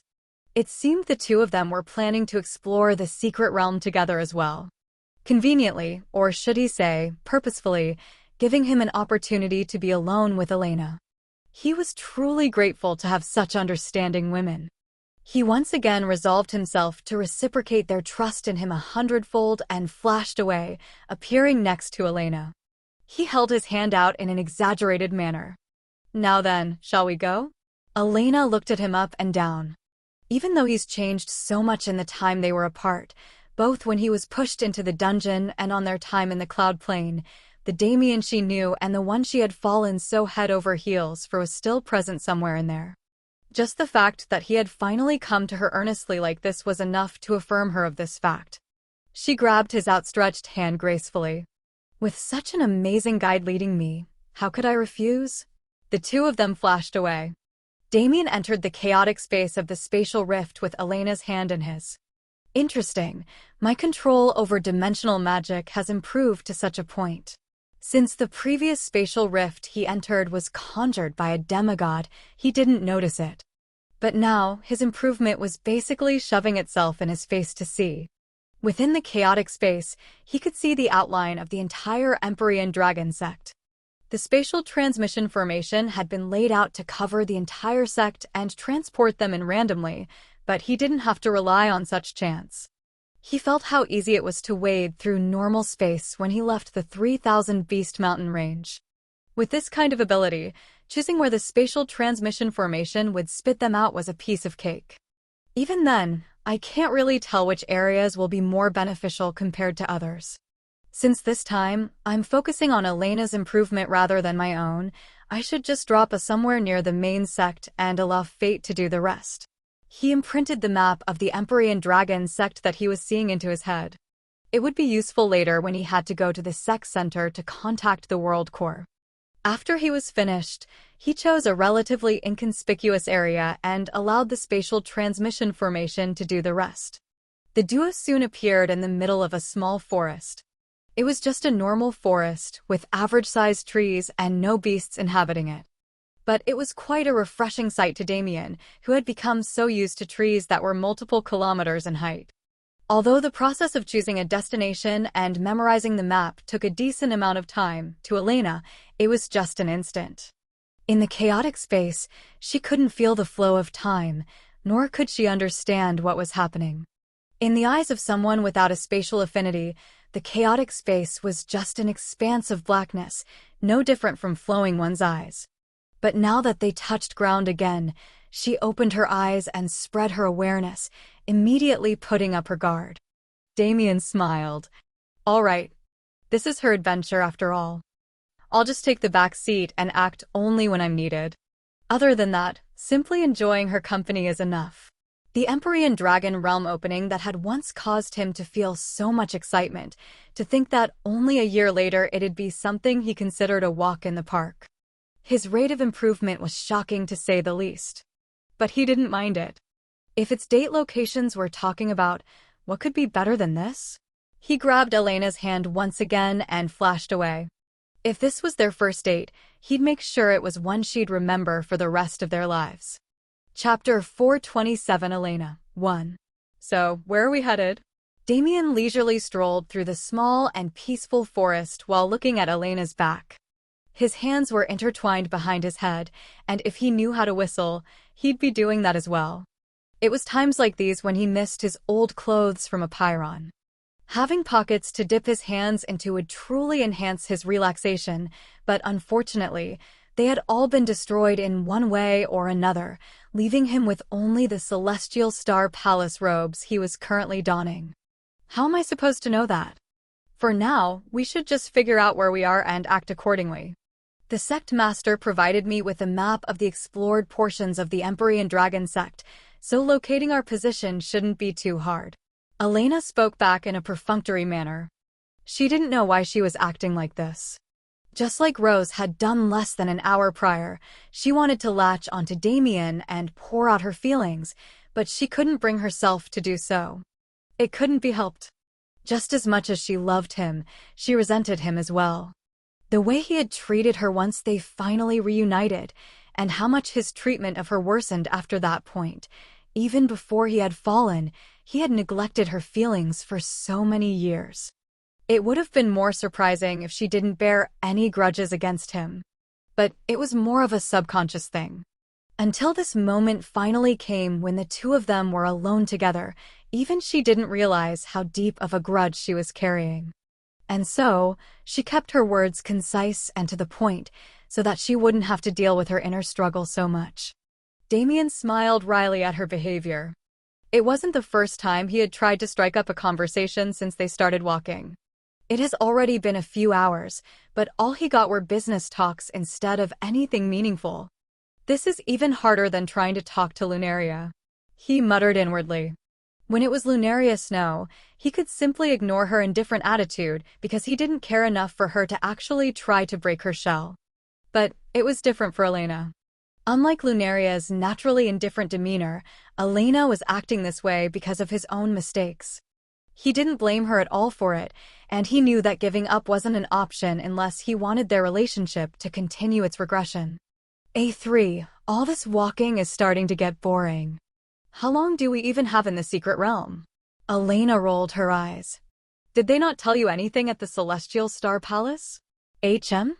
Oh, I guess it's natural you don't know. I haven't been to that place in, like, a year and a half or so. It may be longer. Back when I left, there were still 9 months left until this secret realm opened, so the old man didn't bother with too much explanation. Elena massaged her temples with a light frown on her face. The words Damien just said literally made no sense. The chronology was totally off. And seeing the confident smirk on his face, Elena knew he wasn't just saying random words to get her attention. There was a story behind the messed up time he spoke of, and he was baiting her to ask about it. Humph. I won't crack with so little resistance. She consoled herself inwardly, trying to quell her curiosity. She turned her attention to the map that appeared in her hand instead, trying to understand their location. Damien peeked his head over her shoulder curiously. I see. It's not a bad map. Since this secret realm opens far more frequently than the one I just came out of, there's a lot more information on it. Plus, it won't be involved in so much *T, so it's a lot safer. But where we are now isn't marked on that map. Elena's frown deepened. Endure. I must endure. Anyway, I wonder if this place can match up to that one. If it's not, I guess I'll just have to finish my business here and then leave. Oh, but I don't know how long it'll take for the exit to appear. What a shame to be uninformed. If only there was someone around who could help me. Elena's fuse broke. Arg! Damn bastard, it's only a week, so you don't have to worry so much. Also, since when did you get so talkative? If you want to say something, just say it. Damien smirked triumphantly. Haha. Finally, the Ice Queen has lowered her guard. I won't waste the opportunity I've earned myself. What Ice Queen? I'm just focused on the task ahead. Right, that's it. Elena countered. Oh! And what task might that be? I'm sure I already told you that this place isn't marked on that map. And how would you know that? Well, because I'm the one who dropped us here. Why else? Elena didn't know when the last time she had such a strong urge to bite someone was. Since when did this bastard get so used to saying nonsensical things like they were normal? Fine, since you're the expert, why don't you tell me? Where exactly are we? Oh! You're finally interested in what I have to say? But I'll have you know, that information won't be free. And what exactly should I pay you with? You don't seem like the type that's obsessed with money. Isn't that obvious? Pay me with time. Time. That's right. For every piece of help you gain from me, I get an hour of your time. When it's over, you have to spend that much time with me uninterrupted. Elena glanced at him sideways. Things weren't progressing how she thought they were supposed to. Isn't he just asking me out? The thought felt even more nonsensical than Damien's recent behavior, considering how he'd been treating her for so long, but when she remembered what that white-haired girl had told her when they were outside, she couldn't just dismiss the idea anymore. Is he being shameless or romantic right now? Either way, it's not working too well for him. Elena almost laughed at his attempts. When she glanced over, she noticed Damien wasn't looking at her anymore. His face was turned to the side, a faint trace of rosiness rising on his cheeks. Damn it, I'm trying my hardest not to cringe right now. Where did these bullsh T lines even come from, and who put them in my mouth? I swear when I find that bastard I'll... Pfft. Ha ha ha ha ha. Elena burst out laughing, unable to control it anymore. She clutched her stomach and fell to her knees.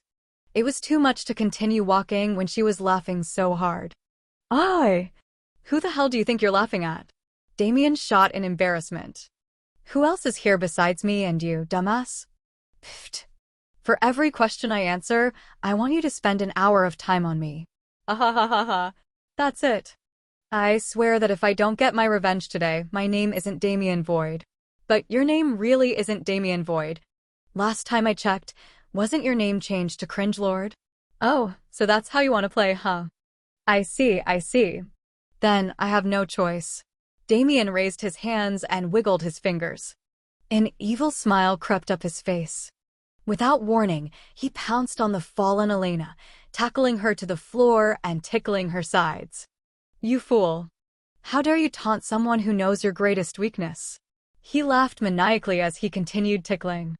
From when they had first met until the day he had become trapped in the dungeon, Elena had never been able to overcome this weakness of hers. It was the same reason why she rarely ever won an argument against him, since he had the ultimate trump card. Elena writhed on the ground, trying to escape his tickling. Although she looked like she was fated to lose, she had many years of planning to come up with countermeasures against him. Now, she was prepared. Chapter 428 Elena 2.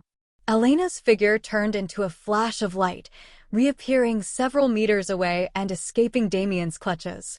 Don't think you can stop me so easily, she growled between breaths. Before Damien could take her by surprise again, she immediately began her counterattack. Her body bent back slightly, her left hand covered her face, and her right arm extended until it was pointing at the sky. Heed my call, O spirit of the world. For I have been named by the void, I am the darkness itself. None shall stand in the way of my reign. Damien's face paled. No, anything but this. He backed away in fear. Elena grinned. Ah, the god of destruction's left eye, and the flames of darkness I have sealed within my arm. They are reacting to an unknown presence. You, assassins who have come to fell me, reveal yourselves. Damien closed his ears. Stop. No more, I beg you. Elena's grin widened.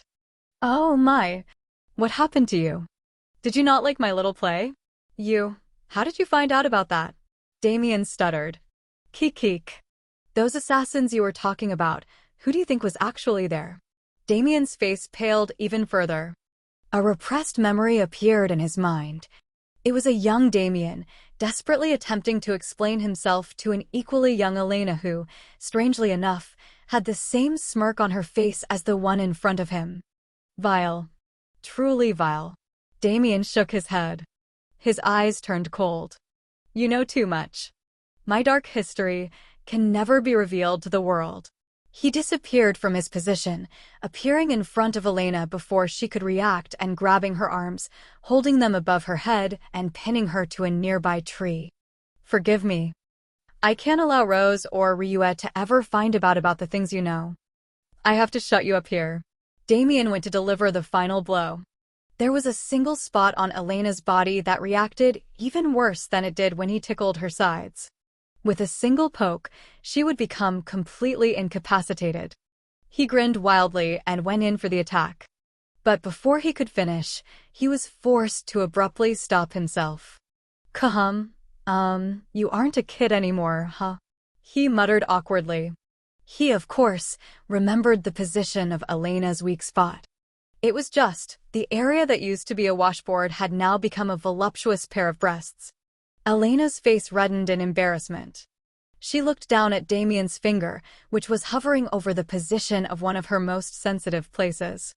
You, don't tell me you're scared? She didn't know where the words came from. She almost wanted to punch herself for saying them. After all, wasn't she supposed to be giving him the silent treatment? But seeing him hesitate like this, she felt a sort of competitive urge rising within her that she couldn't suppress. Damien, however, was feeling a completely different kind of urge. When he heard her words, he suddenly became aware of how provocative their current position was.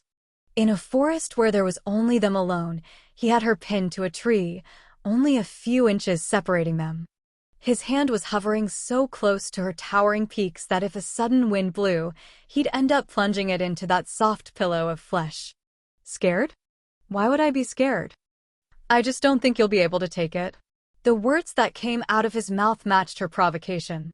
In the same way, she couldn't stop herself, nor could he. This was how their relationship had always been. Once provoked, they would fight until one of them surrendered. It was just, the current fight was completely unlike any of the other ones they'd had. Damien looked down into Elena's eyes. That ocean blue color seemed to shine in the sunlight above them. Humph. She snorted. If you're scared, just admit it. I won't lose to you this time. He was at a loss for words. Should he fall for her provocation or should he maintain his distance? He really couldn't decide. His goal when he entered the secret realm with Elena was to hash out all their previous problems and start anew. He wanted them to have a proper conversation about their past behavior and learn how to proceed from now on. But now, it seemed that step had been entirely skipped. Judging from her behavior, he knew exactly what she wanted. And it wasn't like he didn't want it either. But that conversation was still something that needed to happen at some point. So that they could properly move on, they needed to settle their past. But as he was thinking, he suddenly felt something press into his outstretched hand. Unexpectedly, Elena had made the first move. She shifted her body forward and filled the gap herself, not waiting for him to take action. When he looked back into her eyes, he could see the defiance hidden within. He smiled wryly to himself. I see. Somewhere inside, I was still treating her as just a childhood friend. I wasn't quite able to overcome that barrier and take the next step, even if it was something I desired. But he has gone through too much to hesitate here. He had already resolved himself to take her as his woman, and he had already resolved himself to give her everything she wanted to make up for his faults in the past. His hand no longer stayed idle. If she wanted to deliver herself to him, then he'd happily accept. Elena let out a quiet moan. He moved slowly. It wasn't like he had experienced doing such a thing before. Even when he had felt Rose's or Ryua's breasts in the past, it had been wholly by accident. He lightly squeezed the pillowy mound in his hand, reveling in the sensation it gave. He kneaded it just as gently. Within seconds, he could feel a faint protrusion brushing against his palm. If you put a joystick in front of a man, it was his instinct to play with it. And when such a thing happened to Damien, he followed that instinct. But it was a little too hard to grasp it as it was now. He moved his hand away and let it snake into Elena's robes. The feeling of her skin on his hand was entirely different than the sensation from before. From her waist to her back, his hand took its time feeling her up until it reached a certain point on her upper back. Feeling the latch there, he fondled with it until it came undone. Elena gasped in surprise. She didn't know how the situation had turned out like this, but she didn't plan to stop it. Just as he enjoyed the sensation of her skin on his hand, she couldn't get enough of the euphoria she felt when he touched her. Her chest felt breezy. Her bra dropped to the ground. But that breezy feeling didn't last long. A large and warm hand soon enveloped her freed breast, kneading it with care as if it was a priceless treasure. Damien's fingers pinched that bright pink cherry he had felt before. Now that there were no obstructions in his way, he felt like he had a lot more freedom in his movements. But things were going too slow.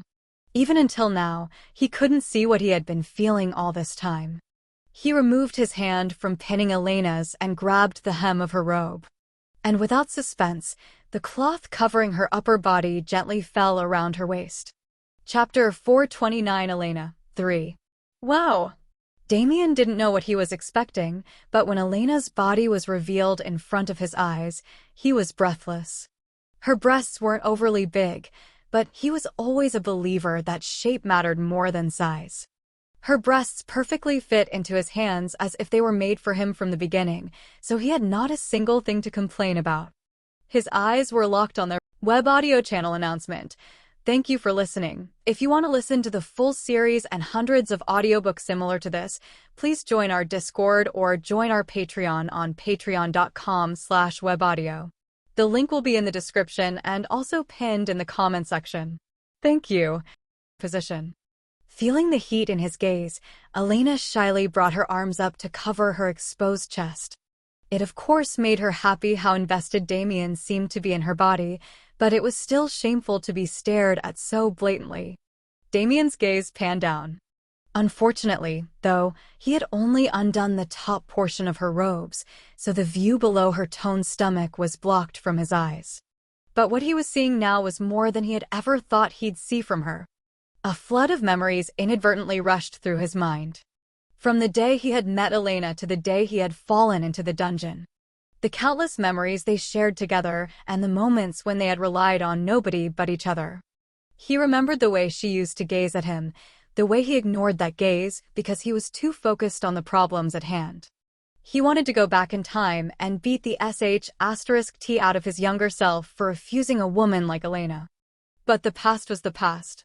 His hand moved to her cheek as he stared into her eyes. They may not have been special in the same way Rose's or Ryue's eyes were, but they were truly beautiful nonetheless. Are you sure you want to do this? He couldn't help but ask. Looking at him, Elena smiled gently. Even in this kind of situation, he was showing so much consideration for her. She was heartened by it, but she was also a bit saddened that he was hesitating. But if that was his feeling, it just meant that she needed to further prove her determination. She threw her arms around his neck and pulled him closer, clumsily planting her lips onto his. Her first kiss. Just like that, it was gone. Her movements were sloppy. She had never done anything like this before, and the things she had seen online were of no help in the situation.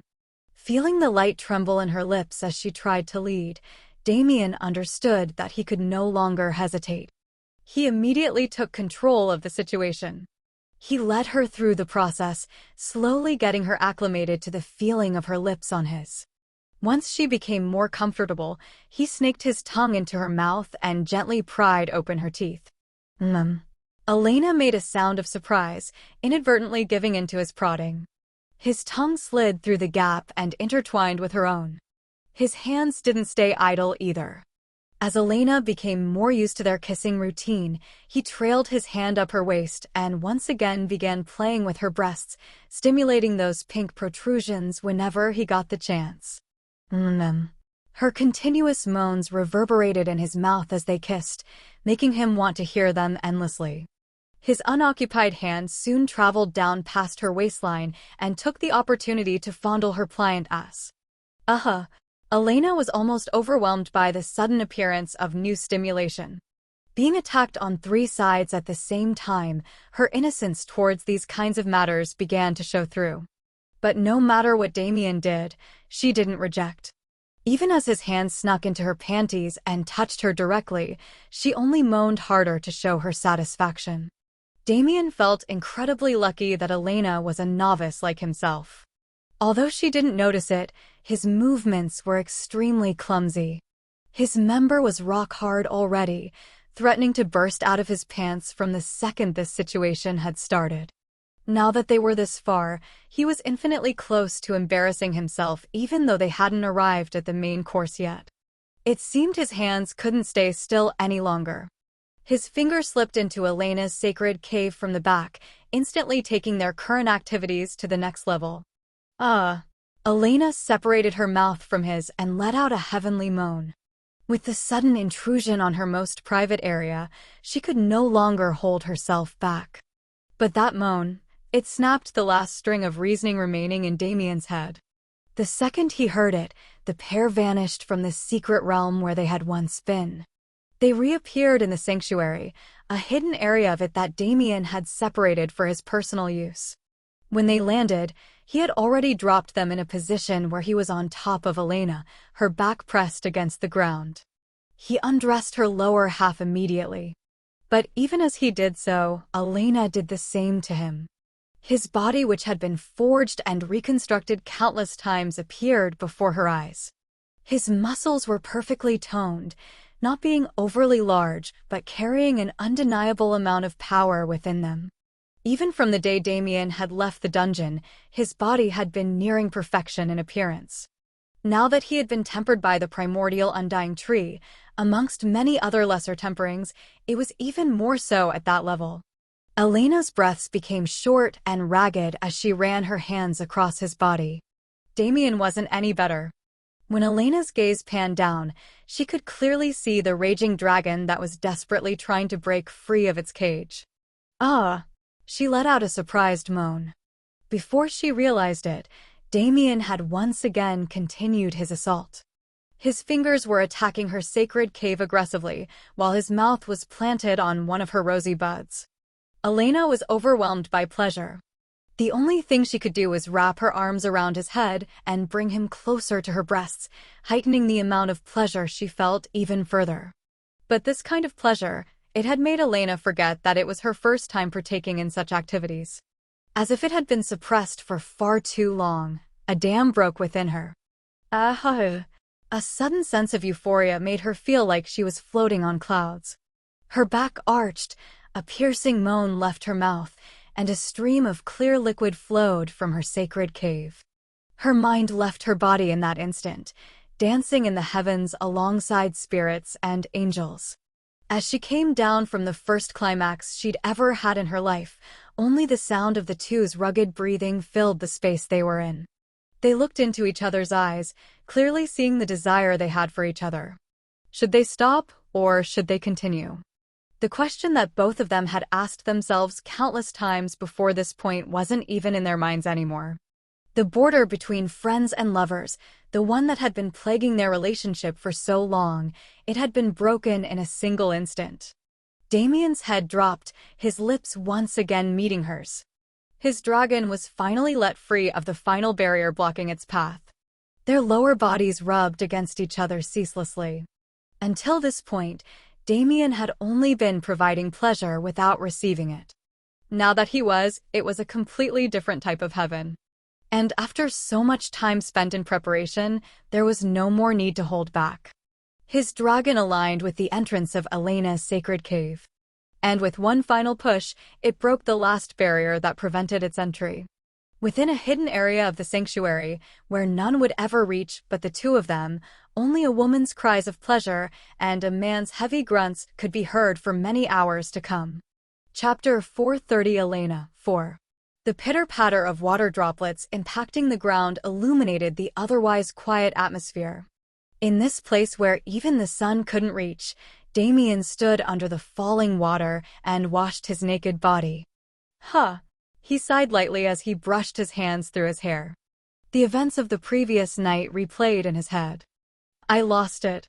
It wasn't like he put too much value in his chastity. As a man who already has 3 women accompanying him by his side, losing it was something that was bound to happen eventually. It was just the suddenness by which it happened left him in a state of shock. He almost couldn't believe that it had actually occurred. But when he turned his gaze and looked through the clear partition separating the bathroom from the bedroom and saw Elena's naked form sleeping peacefully there, he couldn't find any way to deny it. To think my first was Elena. Can this be considered fate? Elena was my first love, and the first to love me. Even if our romance was stalled for a while, everything still came around full circle. It truly was a strange twist of fate. He once again felt disbelief at the whole situation. But at the same time, a sense of guilt overwhelmed his mind. Rose. She was his first wife. She was the one who brought humanity and comfort back to his life when he was just a broken man who had escaped the dungeon. If it wasn't for her consent, he would have never even dared to have thoughts about forming a harem. The reason Elena and Ryua had been allowed into his life was her contribution. So, shouldn't his virginity have been rightfully hers? As a minimum courtesy towards this woman who had done so much for him, he should at least show that much sincerity, right? Yet, today he had even ruined that. His heart felt heavy thinking about it. Although I feel guilt towards Rose, I don't regret my actions at all. What a strange feeling.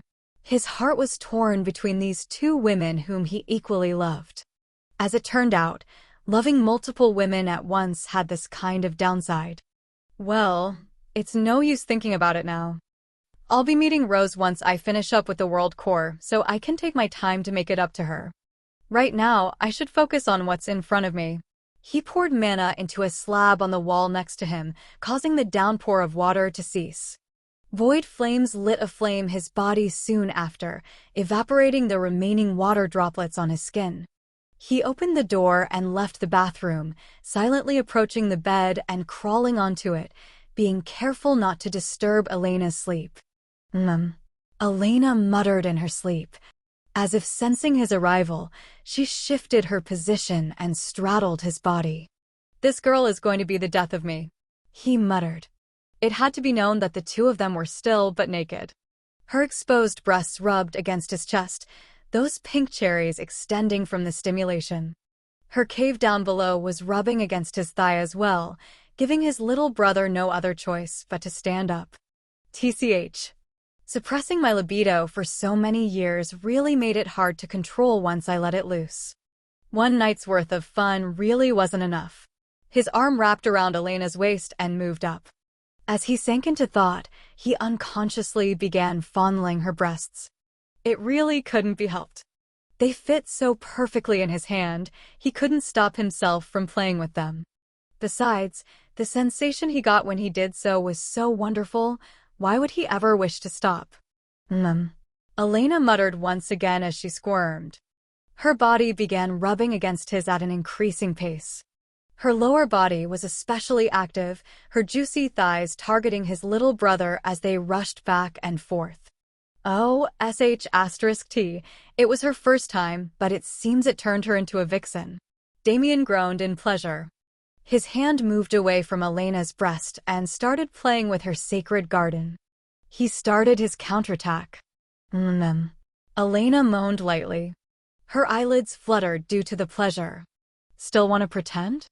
Okay then, let's see how much longer you can pretend. Since she was awake, Damien saw no reason to hold back. He flipped over and positioned himself on top of her, his mouth moving to her left breast. Meanwhile, he kept her right breast company with his unoccupied hand. Oh, another three-pronged assault. Both breasts and her sacred cave were being attacked at the same time.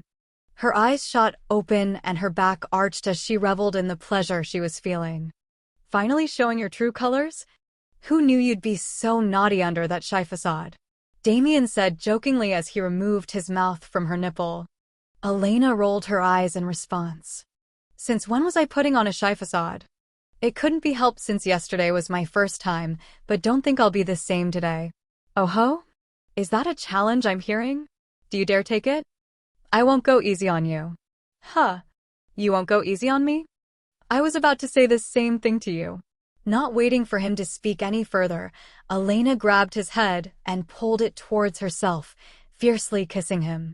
She straddled his waist and flipped over, changing their position so that she was on top. Last night, you played with me to your heart's content. Don't you think it's my turn now? Her hand snaked down his toned abs, reaching behind her and gently grabbing the raging dragon that was poking at her butt. This fellow doesn't seem tired at all even after all the work he put in yesterday. Let's see how I punish him for his misbehavior. Elena turned around with her head facing Damien's rod. Damien, on the other hand, suddenly found a dripping cave hovering over his face. Ha ha ha. If you're offering me such an enticing meal in the morning, I don't dare reject. Well then, it's time to dig in. Damien lifted his upper body off the bed and plunged his face into Elena's enrapturing flower. At the same time, Elena's head moved down, taking Damien's dragon into her mouth. Just as before, they were both new to the act they were currently engaging in. But their competitive spirits flared as they began to feel pleasure from each other's touch. And this competitive spirit only made them improve at an astonishing rate. Their activities continued, with neither of them willing to back down.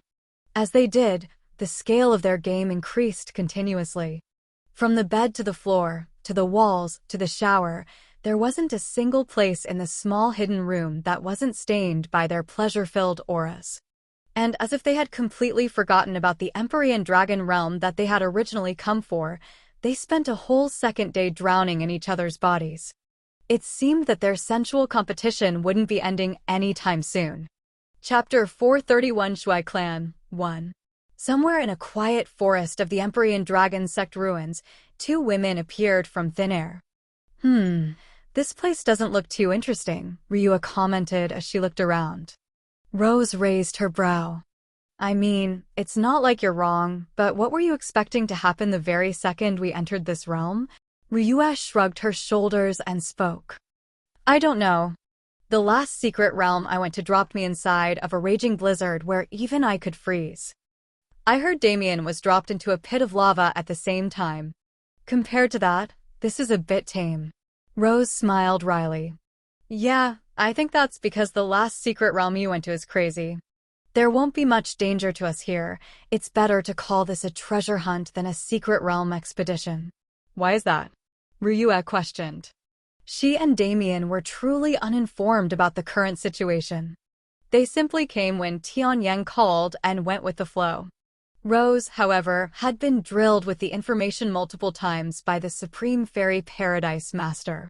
Even if she wanted to forget, her brain wouldn't let her. This sex collapse should have been around 10,000 years ago during the last Great War. That's why it's titled an ancient sect. However, the rate at which this secret realm opens is actually relatively common. It isn't like it's only opened once or twice during that time frame. And during these previous openings, all of the previously mapped areas have been mostly swept clean by previous generations. Due to this, there is an abundance of treasure, but a lack of danger to match it. What about the unexplored areas then? Why don't we just go to one of those? Rose grinned. As expected of my second sister. Right, going to an unexplored area sounds like a whole lot more fun than just wasting our time idly in the safety net our predecessors spread. The problem is, we only have a week until the entrance closes. This is why there's still so much unexplored area in the first place. Ryua nodded in agreement. Since it's like that, let's first get a grasp of our general location. If there is an unexplored area close enough, we can delve into it. If there isn't, we can just spend this time relaxing before we return. Rose also nodded and took out the map the Paradise Master had given her. While she looked at it, Ryua spread her awareness into the surroundings. As she did so, she encountered a delightful surprise. Her eyes locked in one direction, completely forgetting about the plan of action she made before. Actually, let's do something else first, she said piercingly, causing Rose to look over. Ryua's lips spread into a wild grin. It was her first time making such an expression, but she realized why Damien made it so often. Sometimes, there were uncontainable feelings that could only be expressed by grinning so wildly. It's time to go hunting. Ice flames decorated the soles of her feet, combusting heavily and causing her to fly into the air. Rose looked up in surprise, but just shrugged in the end. Well, it's not like there's anything for me to do. I wonder what second sister saw for her to be reacting so violently. Looks like a ton of fun. With a smile on her face, Rose soon followed Ryua. The duo flew rapidly for a few tens of kilometers before they finally came to a halt. Rose quickly concealed them in the air, a group of 5 people walking on the ground below them right as she did so. I could have sworn I sensed something. The one at the front commented. You're always like this. There must be something wrong with your sense of smell. A girl behind him quipped back. TCH. Why don't you lead the group then? It's fine, that kind of troublesome work can be left to you. You two, stop arguing. We have a goal in the secret realm, remember? A third one chimed in. Right, we're supposed to enjoy this secret realm exploration and look for fortuitous encounters to boost our growth, yet we've suddenly been given an annoying task like this one. The girl sighed in annoyance. It's all that bitch's fault. If she hadn't shown up, the elders wouldn't have gone on such a rampage. It's not just that she showed up hand in hand with some random man. If he had taken her virginity already, all the elders' plans would have been ruined. Right, but before they could even do anything about it, that asshole had to put on such a show. The first man growled. The Shui clan's little princess, the clan leader's first and only daughter with his first wife, and the one with the most talent in the Shui clan's younger generation. Even if they had blood ties, there wasn't a single man in the Shui clan who didn't have feelings for her. After all, the Shui clan was one that subtly promoted inbreeding so that they could keep their lineage pure. But these young masters who had been fantasizing about saving the abandoned princess and making her theirs, they were forced to witness her together with another man. And an outstanding one at that. He had crushed Wang Tianhe like he was kicking a baby. It wasn't even funny. Perhaps someone like Long Qin would disdain being seen on the level of Wang Tianhe, but besides those insane geniuses, Wang Tianhe represented the peak of the younger generation. Yet, he was manhandled with no effort at all. Even while Wang Qin pressured that man, he didn't seem like he was affected at all. Damn it. Just who is that guy? Shui Lubai growled. Didn't you hear it? He's the Celestial Star Palace Grand Elder's second disciple. Even then, where the hell did he come from? Apparently, even the elders have no information on him. That level of genius shouldn't be unknown. TCH. Why are you caring about him so much? Our task is to eliminate the little princess. If you hate him so much, why don't you present him her head and watch him fall into despair? The girl suggested. Ha ha ha ha ha. Laughter like wind chimes in the wind filled the atmosphere. Rose removed her concealment as she laughed, unable to hold herself back anymore. Even Ryue had a smirk on her face. Not only did these kids actually think they had what it took to kill her off easily, they thought she'd let them talk such *T about her man. It seems she had been hidden from the world for too long, since even insignificant rabble like them could badmouth her as they pleased. You lot, what are your affiliations? Ryue asked coldly. The girl amongst them, Shueli, sneered in response. Have you been stuck in your turtle shell for so long that you've forgotten your own clan? Ryue gazed at her with a deadpan expression. If you're going to say something stupid, I'd rather you don't talk at all. Instead, one of the rest of you tell me what your affiliations inside the clan are, since apparently I need to spell it out for you. The third man amongst them spoke indifferently. I am Shui Qingshan, son of second elder Shuepunga. As for them, she is Shueli, the second elder's first daughter, and he is Shui Lubai, the clan leader's fourth son. Ryue's expression became uninterested. I see, so it's really just a group of small fries. That brat Shuefeng isn't even here, nor is Shuiyu. Tell me, are they with the second group? Since there were only 5 young Shui clan geniuses present, the other 5 must have gone separately. Considering Shuiyu and Shuefeng's personalities, it was highly likely that these 5 were discarded as useless. And seeing how they averted their gaze when she questioned them, Ryue nodded her head. Okay. Since it's impossible for you to know where those 5 are, there's no more use in keeping you alive. It's a shame, though. I really want to see the elders' expressions when your life tablets break. Without another word, Ryue flashed away and appeared within the ranks of her opponents. And in the next second, an icy hell descended upon them. Chapter 432 Shui Clan 2. Outside the secret realm, the crowds that had gathered didn't disperse even though the relevant parties had already long since entered. The ones who were remaining were mostly the elders and heads of various clans and sects. Since the secret realm opening was only a week long, they set up camp outside instead of wasting time on leaving and returning. Due to this, various constructs now decorated the once empty plain. Of them, the 5 massive objects floating in the sky were the most eye-catching. 2 were castles, one having a gold and red theme while the other was black and blue. These were the temporary abodes of the Jade Heavenly Palace and Celestial Star Palace. Next to them stood a massive lifelike dragon and an equally massive celestial vine, where the divine dragon temple and supreme fairy paradise resided. As for the last flying construct, it was a large lotus flower where the Azure Lotus sect, the often forgotten fifth of the 5 great sects, resided. Underneath these 5 flying constructs, there were tens of earthen constructs of differing levels of grandiosity. Among these was an ice palace that seemed to want to compete with those palaces in the sky. Within that ice palace, furious roars could be heard. Who dared? Who dared kill my son and daughter?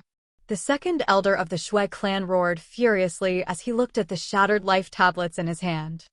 He was simply relaxing and waiting for this usually calm secret realm to end, and for his children to return after gaining their benefits, but within seconds, both of their life tablets shattered back to back. His mana raged, threatening to shatter the ice palace around him. The blazing aura of a mid-level 4th class being caused many maids and servants to directly explode into blood mist. Second elder. Calm yourself. The first elder roared in response, releasing his aura to counteract and lessen the pressure on those in the surroundings. Calm? Why should I be calm? My lineage has been cut in a single instant. How can I be calm? I understand what you're feeling, but how could you understand? The second elder boomed. Your son is still alive and well in there. You must be celebrating that nothing happened to him. Yet, you dare tell me to stay calm? Enough. A third aura encapsulated both of the previous ones. It was so cold and murderous that it immediately stopped the quarrel between the 2 elders. Second elder, you aren't the only one that lost something just now. Be sure to remember that. The man's voice was exceedingly cold. With words alone, he managed to lower the temperature to the point where even 4th-class existences were shivering. Why yes, clan leader. The second elder bowed while gritting his teeth. He suddenly realized who else would have been grouped with his 2 children. The clan leader's 4th son frequently hung out with them, after all. But the clan leader's next words made his blood run cold. That trash really sullied the name of my Shui clan. It's good that he died before he could embarrass me further. That's right. This was the kind of man Shui Yabai, clan head of the Shui clan, was. Nothing mattered to him more than benefits. Even his own children were tools he could use to further his own power. Hourware and Little Feng. The ones they took with them should be fine too. Shui Yabai asked. Why yes, clan head. It is as you say. An attendant responded fearfully. Shui Yabai nodded indifferently. As I thought, the useful ones won't be killed off so easily. However, I want to see who really dares to target our Shui clan.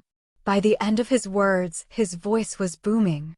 The deaths of those geniuses mattered not, but he would never allow the Shui clan to lose face.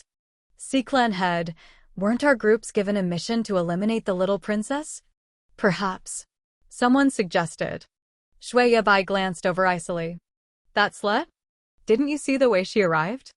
As I thought, her only use is to cling to the thighs of a man and bring our Shui clan standing up. How could a slut like her be powerful enough to take on our geniuses? Why yes.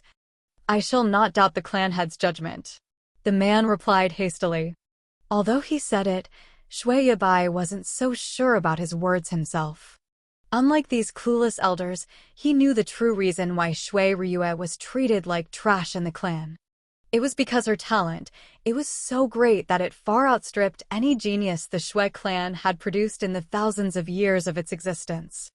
If she was allowed to properly grow. The work my ancestors and I have put into bringing this matriarchal clan down and taking it for ourselves, I won't allow a single wench to ruin it. Shui Yabai thought to himself. I should have gotten rid of her when I had the chance. If she didn't get accepted by that damn Tian Yang. Whatever, what's done is done. The opportunity may not present itself now, but when it does, I will seize it without fail. Shui Yabai turned his attention back to the 5 remaining life tablets on the wall. Looking at the name of the woman named Shui Yu, he showed a mixed expression of both visible disgust and lust. That bitch, if she didn't take after her sister so much she'd be the perfect woman. I should put her in her place when we return to the clan. A malevolent grin spread on his face for a second before disappearing. He licked his lips as if he was thinking of the most delectable meal. I birthed you and raised you. I groomed you into a fine woman, so it shouldn't be too much to ask that you repay your father, is it? Seeing Shui Yibai's expression, the elders in the room shivered. Although he didn't show it often, they knew how vile of a man he was.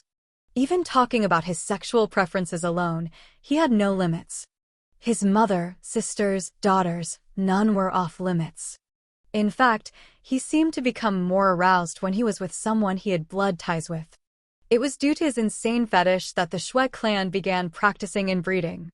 The whole matter about preserving their lineage was simply a front. Yet, only a select few were privy to this information, and those select few held undying loyalty towards the vicious clan head. The Shui clan elders sighed and returned to their previous posts, minding their own business until the secret realm closed. Having a clan head like Shui Yibai was a gamble amongst gambles. With his raging ambition and twisted personality, either he would raise the Shui clan to the peak, or he would cause it to fall within moments. But it was too early to tell which outcome would come to fruition. The Shui clan had been laying low for so many years, perhaps the secret realm was the first time they would show the strength of their younger generation. Shui Feng and Shui Yu, the two heavenly geniuses of the Shui clan, and the hope they had for becoming more than they were now. It was just, the personalities that those two had were odd to say the least. Chapter 433 Sword 1. Two people walked through a grassy plain in the Empyrean Dragon realm. Come on, why does this place have to be so far away? The woman among them complained. Considering the size of the Empyrean Dragon realm, the fact that we can even walk there means we were lucky to be dropped close by. The man beside her answered. The duo looked almost identical to each other, even though they had no direct blood ties. From their piercing blue eyes to the silvery white hair that decorated their heads. If it wasn't for the height and gender differences, nobody would have been able to tell them apart. Still, though, my legs hurt, so carry me. The girl continued. You're heavy. The man replied blandly. Hey, did your parents never teach you that you should never talk to a woman about her weight? You're right. They didn't teach me. You're no fun. The girl pouted. You're just annoying.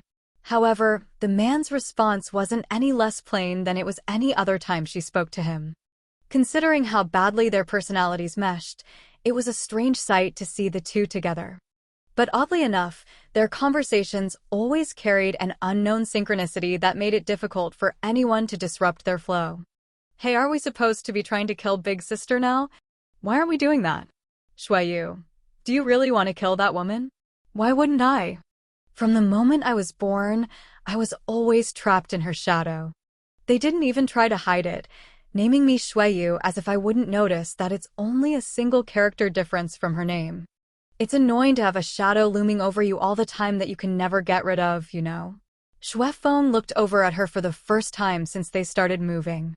Your mouth speaks these words, but it's never reflected in your eyes. It's the most terrifying thing about you. Shui Yu tilted her head curiously as he spoke. But just as he said, her eyes were as indifferent as ever. It was as if they were detached from the rest of her face, never matching the expressions she made, and forever unchanging. You know it wasn't my choice, right? Still, isn't it fine? I like it better like this. Shui Feng turned back around and walked. He was no longer in the mood to converse with her. Shui Ryua, that woman must be strong. If she was able to escape the pursuit of the Shui clan and stay alive for so many years, there was no way she'd be a weak person. Shui Feng felt like immediately turning around and searching for her so they could duel. But he held himself back. Considering the woman's personality listed in the records the Shui clan gave them, she should be holding quite a grudge.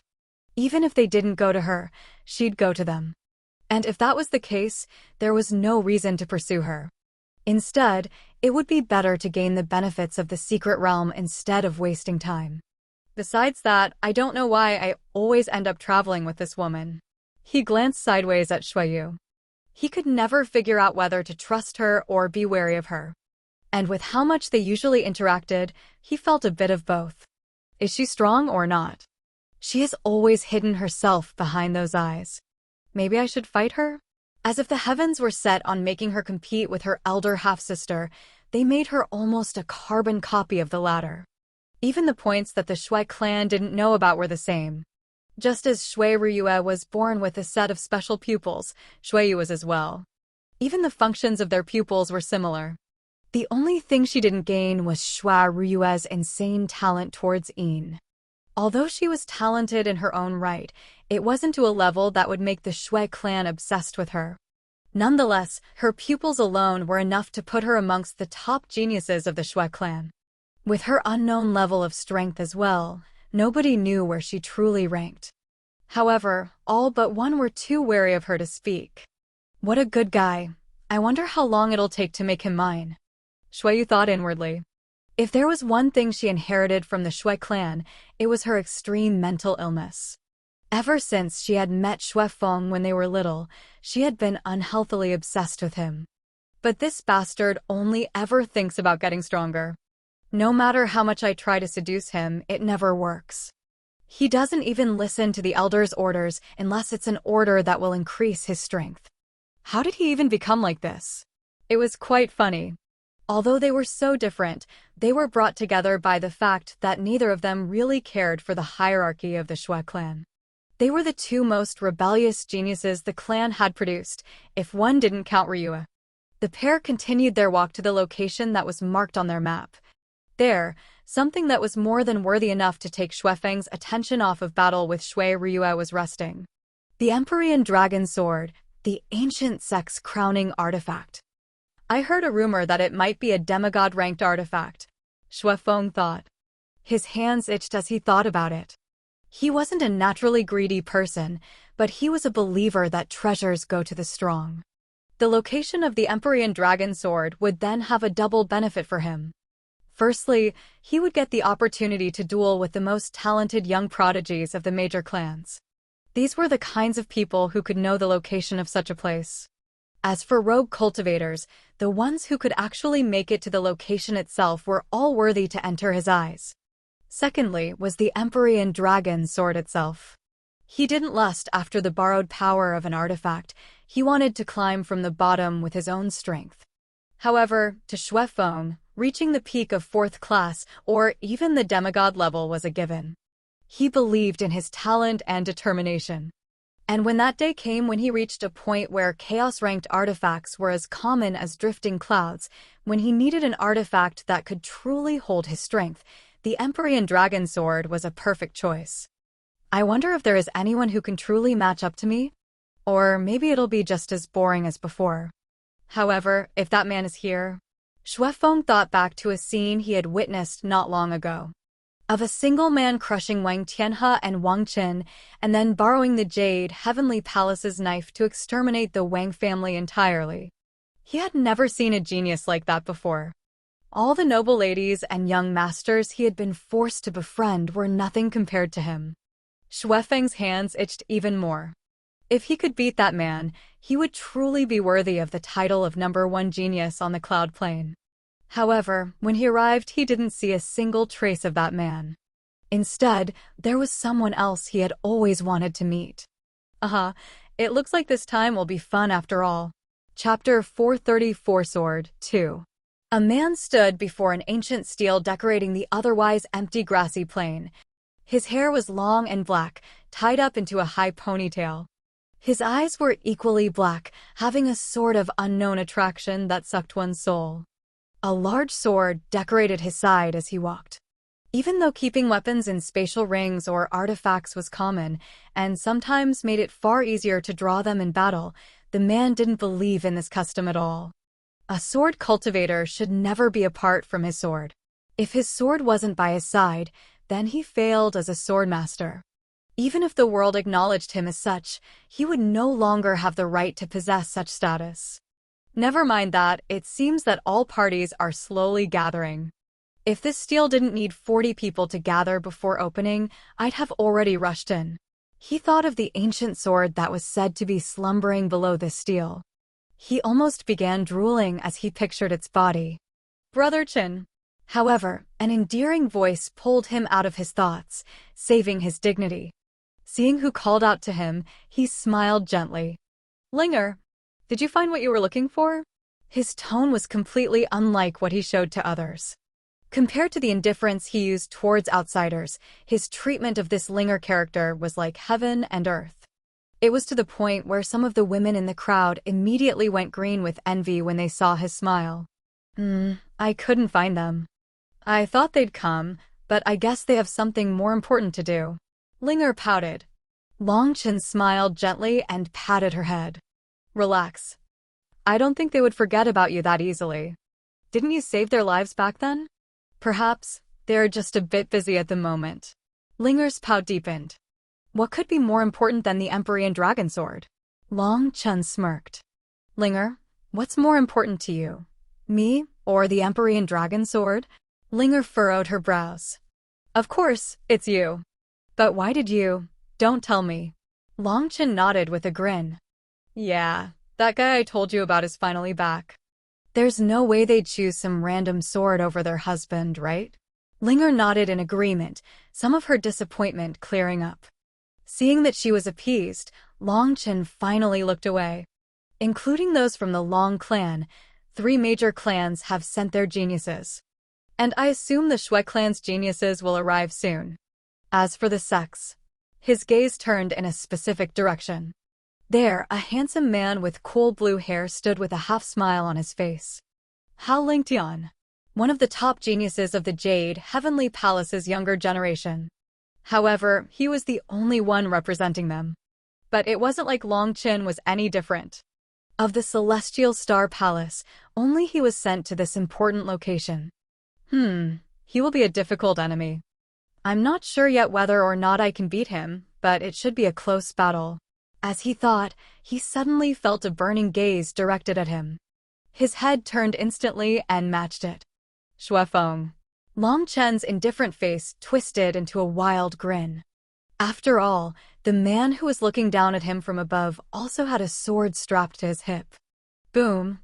2 auras flared, one bright golden and the other icy blue.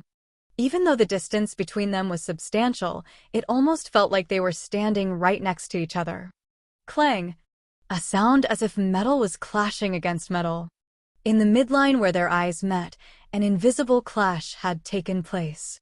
Sword aura. Both of them realized at the same time. Their raging battle intent seemed to become far fiercer. Sword Chi, the energy unlocked when one was still leveling their sword mastery skill to the max, was actually only the basic level a sword cultivator would reach. If they couldn't even unlock Sword Chi, it was better if they just put down the sword and never picked it up again. Doing so would be a disgrace to the weapon. The level after Sword Chi was Sword Intent. This was the level Damien reached, and one that would qualify someone as a beginner in the path of the sword. However, the difficulty of graduating from Sword Intent and achieving Sword Aura was insane. It wasn't a level that any common practitioner would be able to reach within their lifetimes. But for swordsmen, it was a level that signified their ascent to being a true sword master, one who diligently pursues the path of the sword. Since Damien only used a sword for the sake of convenience and survival, since he was never truly dedicated to his sword, he could never achieve Sword Aura. He would never even make progress in Sword Intent with that mentality. But his path was different from swordsmen. In fact, having to create one's own sword art to evolve the skill was already a divergent path. Creating a sword art was supposed to be a far more grueling and sacred process, where a swordsman put everything he had ever comprehended into his sword to create a style. But this didn't matter. The fact of the matter was, the 2 men who were currently clashing with their gazes walked the path of true sword masters. Brother Qin. Linger's call woke him up from his battle-ready state. Shuiyu did the same for Shuefeng. The 2 men retracted their auras, but didn't stop their staring contest. Then, they both nodded simultaneously. We shall meet again at the end. They both acknowledged the message. Among the geniuses here, the 2 of them would be the final contenders for the sword. Only then would they have the fight they were yearning for. It seems that everyone has arrived. Long Chen looked around once more, ignoring how many people were avoiding his gaze. Once he counted that the necessary number of people had gathered, he turned to the ancient steel.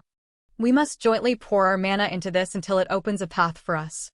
If you don't wish to enter that place, do not step up to the steel, he announced. Without waiting for any responses, he walked up to the steel and did as he said. And after he did so, many others began to follow his lead. Boom! The ancient steel pulsated with power, sending off waves of mana as if to declare its location to everyone in the realm. As more and more mana was poured into its body, it began shining with a stellar blue light. Whoosh! A heavy wind raced through the atmosphere, but by the time it arrived at the steel, all those geniuses who had been pouring their mana into it had disappeared. Damn it! Too late, the wind lamented. Within seconds, it coagulated in one place, turning green with the light of mana and then forming the outline of a woman. What a shame! With so many top geniuses gathered, there would have been so much loot left behind. Whatever. I guess I need to go find another golden goose. The woman's figure disappeared once more, merging with the wind and flying away soundlessly. Chapter 435 World 1. It was now the 4th day since the secret realm opened. A fierce battle was taking place under the ancient steel where the Empyrean dragon sword was located. Dozens of practitioners were dying in their pursuit of treasure, while others were moving forward with vigor. In another location, the remaining geniuses of the Shui clan were being put through unearthly torture at the hands of their abandoned princess. Overall, the entire secret realm was enveloped in an air of competition and battle. Even if there were no inherent dangers of the secret realm itself, the most dangerous factor in these kinds of situations would always be humans. However, there was one secluded area of the secret realm, far closer to the central area than any others, where this competitive atmosphere didn't translate. A man sat quietly with his back against a tree. With his hands behind his head, a weed in his mouth and eyes closed, he was the picture of tranquility as he basked in the current atmosphere. On his lap, a woman rested with an equally peaceful expression. Her legs extended into the grass, her toes curling and playing with the small follicles of grass between them. Shouldn't we be doing something right now? Damien asked. They only had a week in the secret realm, yet they spent over half of it partaking in a different kind of battle. Don't want to, Elena replied grumpily. She snuggled up closer to Damien, refusing to let him get up. We'll have to go at some point. You know I have things to do while we're here, and don't you have to go earn some treasures as well? It'd be no good if you left this place empty-handed. Whether or not I gain treasures doesn't matter to me. All the treasures I have right now were gifted to me by you, so I don't want to replace them. What? Damien's eyes widened. You're telling me those bastards at the Supreme Fairy Paradise didn't give you a new sword or any protective artifacts? It looks like I have another lesson to teach when we get out. Elena smiled wryly. It's not like they didn't try to give me new equipment, I just didn't accept. This sword was personally forged for me because of your thoughtfulness, so how could I let it go so easily? Damien looked down at the woman in his arms. He really didn't know what to do with her. To him, sentimental value wasn't as important. He had lost that kind of thinking when he was forced to discard everything back in the dungeon. Or maybe I didn't. Damien smiled inwardly as he glanced into his subspace. There, he saw an old and rusty short sword. It was so worn down that it looked as if a single gust of wind could destroy it entirely, but it was somehow holding on with all its might. Your sister's sword was destroyed to protect me all the way back then, but you managed to stay in one piece through all the trials and tribulations we went through in the dungeon. Now that I think about it, it'd be less surprising if you had broken when I first created the void sword art. He shook his head and cleared his mind. He was just thinking about how he had lost his sense of sentimentality, yet he had fallen into such a trance right afterward. It was a good thing he didn't say anything out loud, or he would have been too embarrassed to face anyone. If the reason you didn't change your sword is because it's a gift from me, then I just have to gift you a better one, right? Using equipment below your level is dangerous. I can't allow you to keep doing something like that. Let's do that then. Elena smiled gently. How long had she been waiting for the day they could be like this? Finally achieving her wish, she wanted to jump with joy. I should thank Big Sister for this. If it wasn't for her constant pushing, I probably would have run away without saying anything. Suddenly, her heart sank. She remembered what she had to do, the ambition that was clashing with her desire to stay with Damien and Rose. But she cleared her mind instantly. Now wasn't the time to think about depressing things. She should just enjoy the moment while she still could. The couple stayed stationary for many hours. At one point, they even fell asleep and took a short nap under the shade of the tree. Their current atmosphere seemed to wash away all their fatigue. However, being sedentary didn't suit them.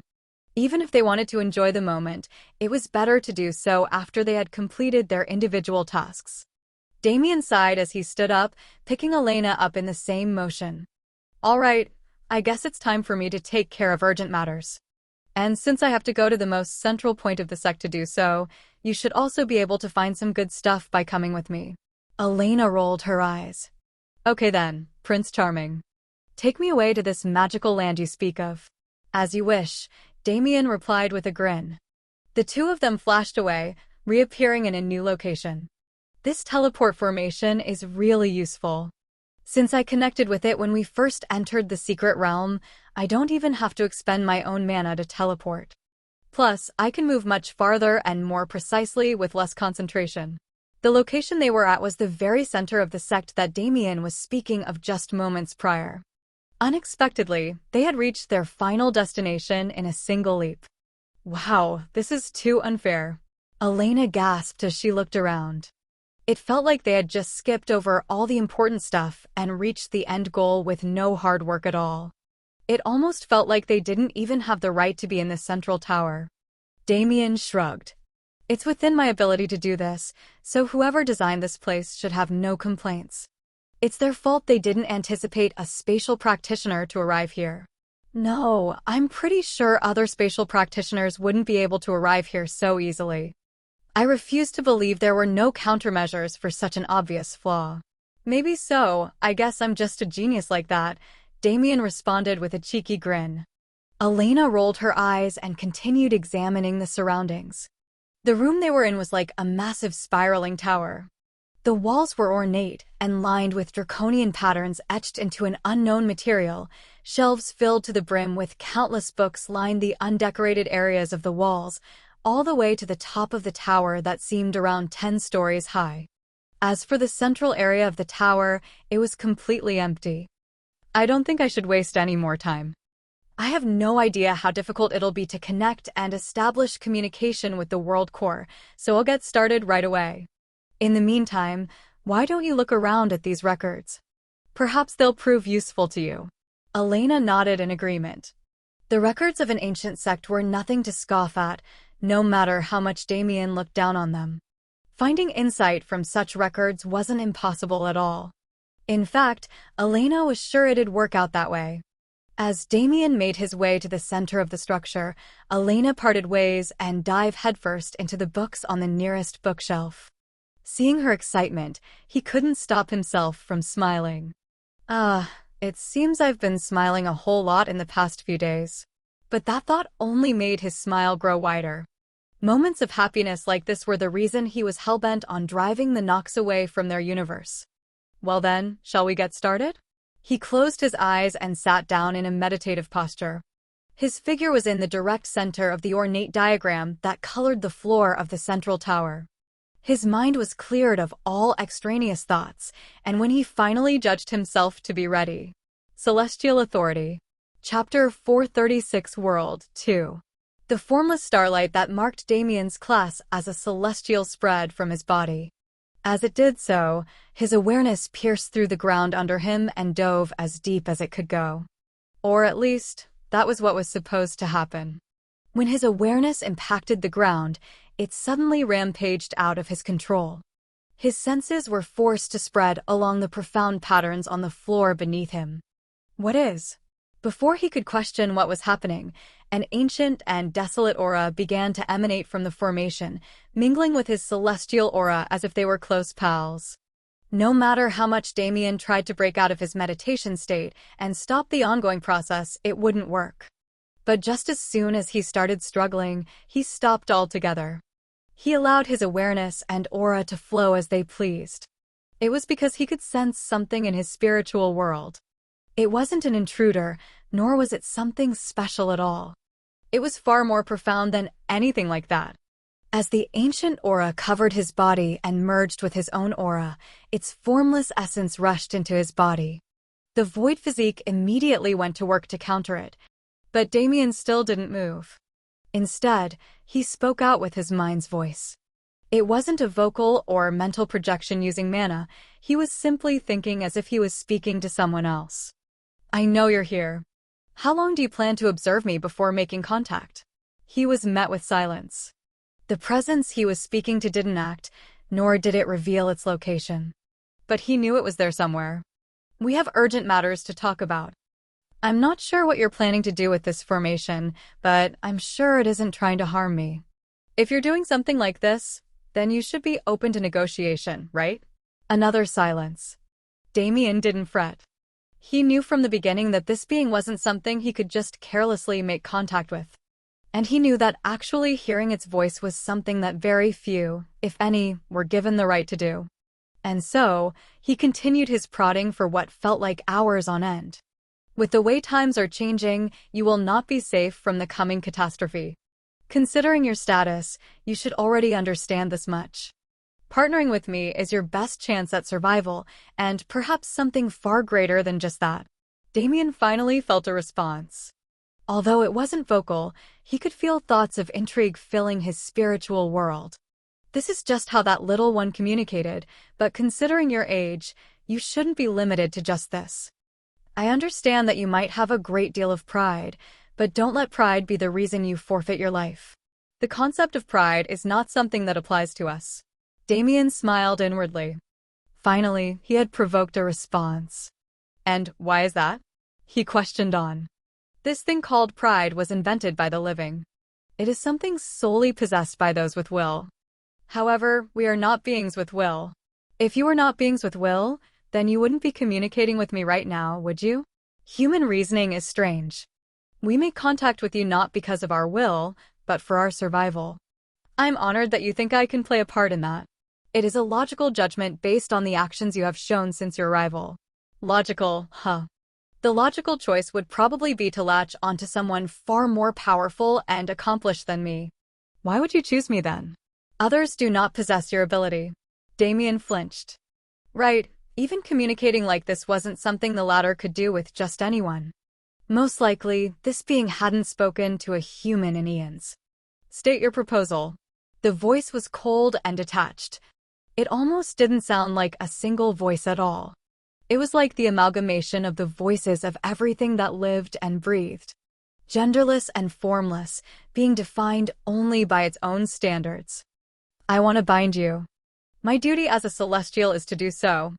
It is to my own benefit and also yours if you allow me to proceed. How will we benefit? Simple. As I stated before, your survival is hinged on the lives of those living within you, as well as the status of the core that allowed you to attain consciousness. If either of these is greatly threatened, you will also be in danger. Damien wasn't sure if his words were truth. It was mere conjecture he made about worlds through his own experience with them, as well as his insights on dimensional magic. However, it didn't seem like his conjecture was too far-fetched. Your words are not the truth, yet they are equally truthful. The overarching purpose of your words, however, is without falsity. Then there's no need to talk in circles. I believe that by granting me your power, you shall see benefits as well. Even disregarding the survival aspect, I believe that through our connection, I can stimulate your growth. It was a bold proposition. To stimulate the growth of an entire world, what kind of person could dare say they could accomplish it with confidence? Yet, Damien was sure he could do it. There is a precedent. Damien continued before the world core could speak. I don't know how much you can see from me, but I have already formed a connection with another world. That world is my home world, and through our connection, I can sense the changes taking place there.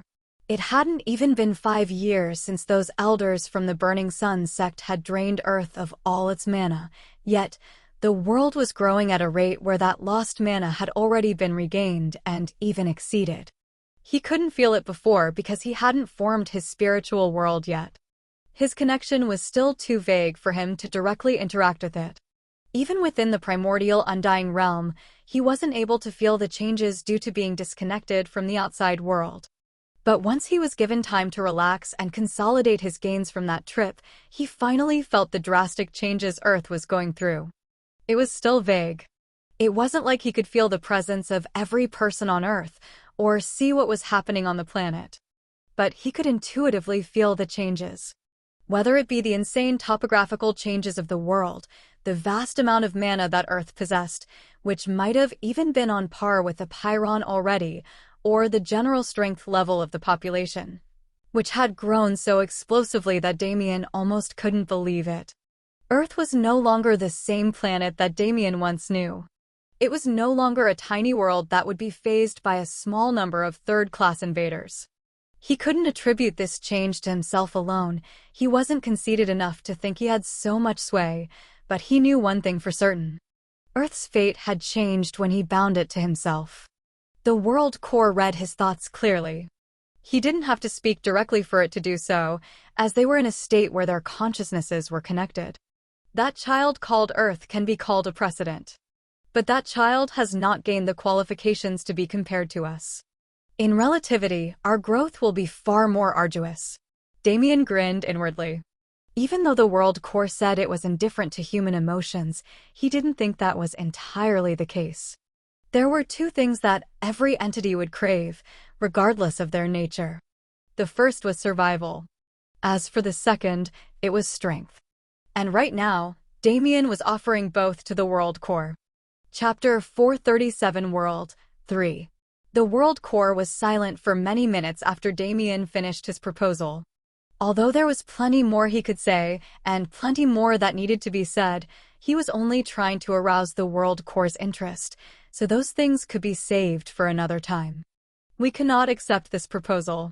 However, the World Core's response wasn't something he expected at all. Even with its survival on the line, it could still refuse? Wait, that's not right. Even its demise isn't guaranteed, and my being able to guarantee its survival also isn't something that it can completely trust with just my words. If I want to bind this World Core, it seems I'll have to wait and make more contributions to prove myself first. Otherwise, his thoughts were interrupted by the World Core's voice. Damien Void has sufficiently proven his qualifications in the location known as the 3000 Beast Mountain Range. Our reason for refusal is unrelated. Damien furrowed his brows. Unrelated? Is it some kind of unavoidable circumstance? Affirmative. Our situation does not allow for us to contract with you. Damien's thoughts became complicated. A World Core was an enigmatic existence that he wasn't even close to fully understanding. But to him, they were like miniaturized versions of the universal will, which was also called the heavens by many. An unbiased entity that observes without interfering, yet possesses the power to exterminate everything if it truly decided to interfere. Of course, having this kind of power limited their intelligence. The Universal Will didn't even have an ego of its own, while the egos present in World Cores were extremely incomplete when compared to a truly intelligent being like a human or a fourth-class beast. But regardless of their limited sentience, they were still existences that couldn't be trifled with. Let alone having circumstances, a World Core having personal problems unrelated to survival seemed nigh impossible. Wait, survival? Could it be? Damien projected his thoughts. Can you show me your main body? Affirmative. With the World Core's agreement, Damien's consciousness was untethered from the formation, traveling deep into the earth below until he reached a spacious cave like the one he had seen on Earth. My awareness can't spread this far with my own strength. The World Core must have guided me, Damien thought. But soon enough, he was forced to stop thinking about useless things. A shimmering stellar blue mass of energy similar to Earth's World Core stood before him. However, it was far larger than its younger counterpart. The mystical scene never ceased to mesmerize him even if he had seen it before. But being mesmerized wasn't something he was allowed to do at the moment. Because an infinitely small portion of that World Core, an area close to 100 meters in diameter, was completely drenched in an inky black color. Nox mana. Affirmative. This mana originates from the foreign species termed as the Nox. It has been corrupting our energy center for approximately 8,000 years. Invading your energy center? What are the consequences? With the current corruption percentage, we are unable to differentiate between foreign invaders and indigenous species. The foreign mana also allows the invading species more freedom in relation to controlling the world's forces. Damien frowned. He didn't know much about what the latter sentence meant, but even though it didn't seem like much, it was a great feat to fool a world core into thinking that invaders were true inhabitants. Although world cores couldn't interfere in what happened in their worlds, they could introduce restrictions and other indirect measures to inhabit those that were unwelcome. For instance, blocking access into a forbidden zone like the 3,000 Beast Mountain range would have been possible if the world core was aware of the Nox's presence. It could have also given Alaric an indirect blessing that would have allowed him to overcome the Nox demigod without dying, which would have been infinitely beneficial for not only the Cloud Plane, but the universe as a whole.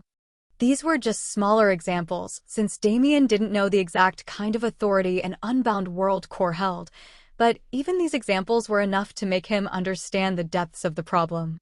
Luckily, a world core wasn't a construct that could be easily corrupted. Even after thousands of years, they could only do so much damage.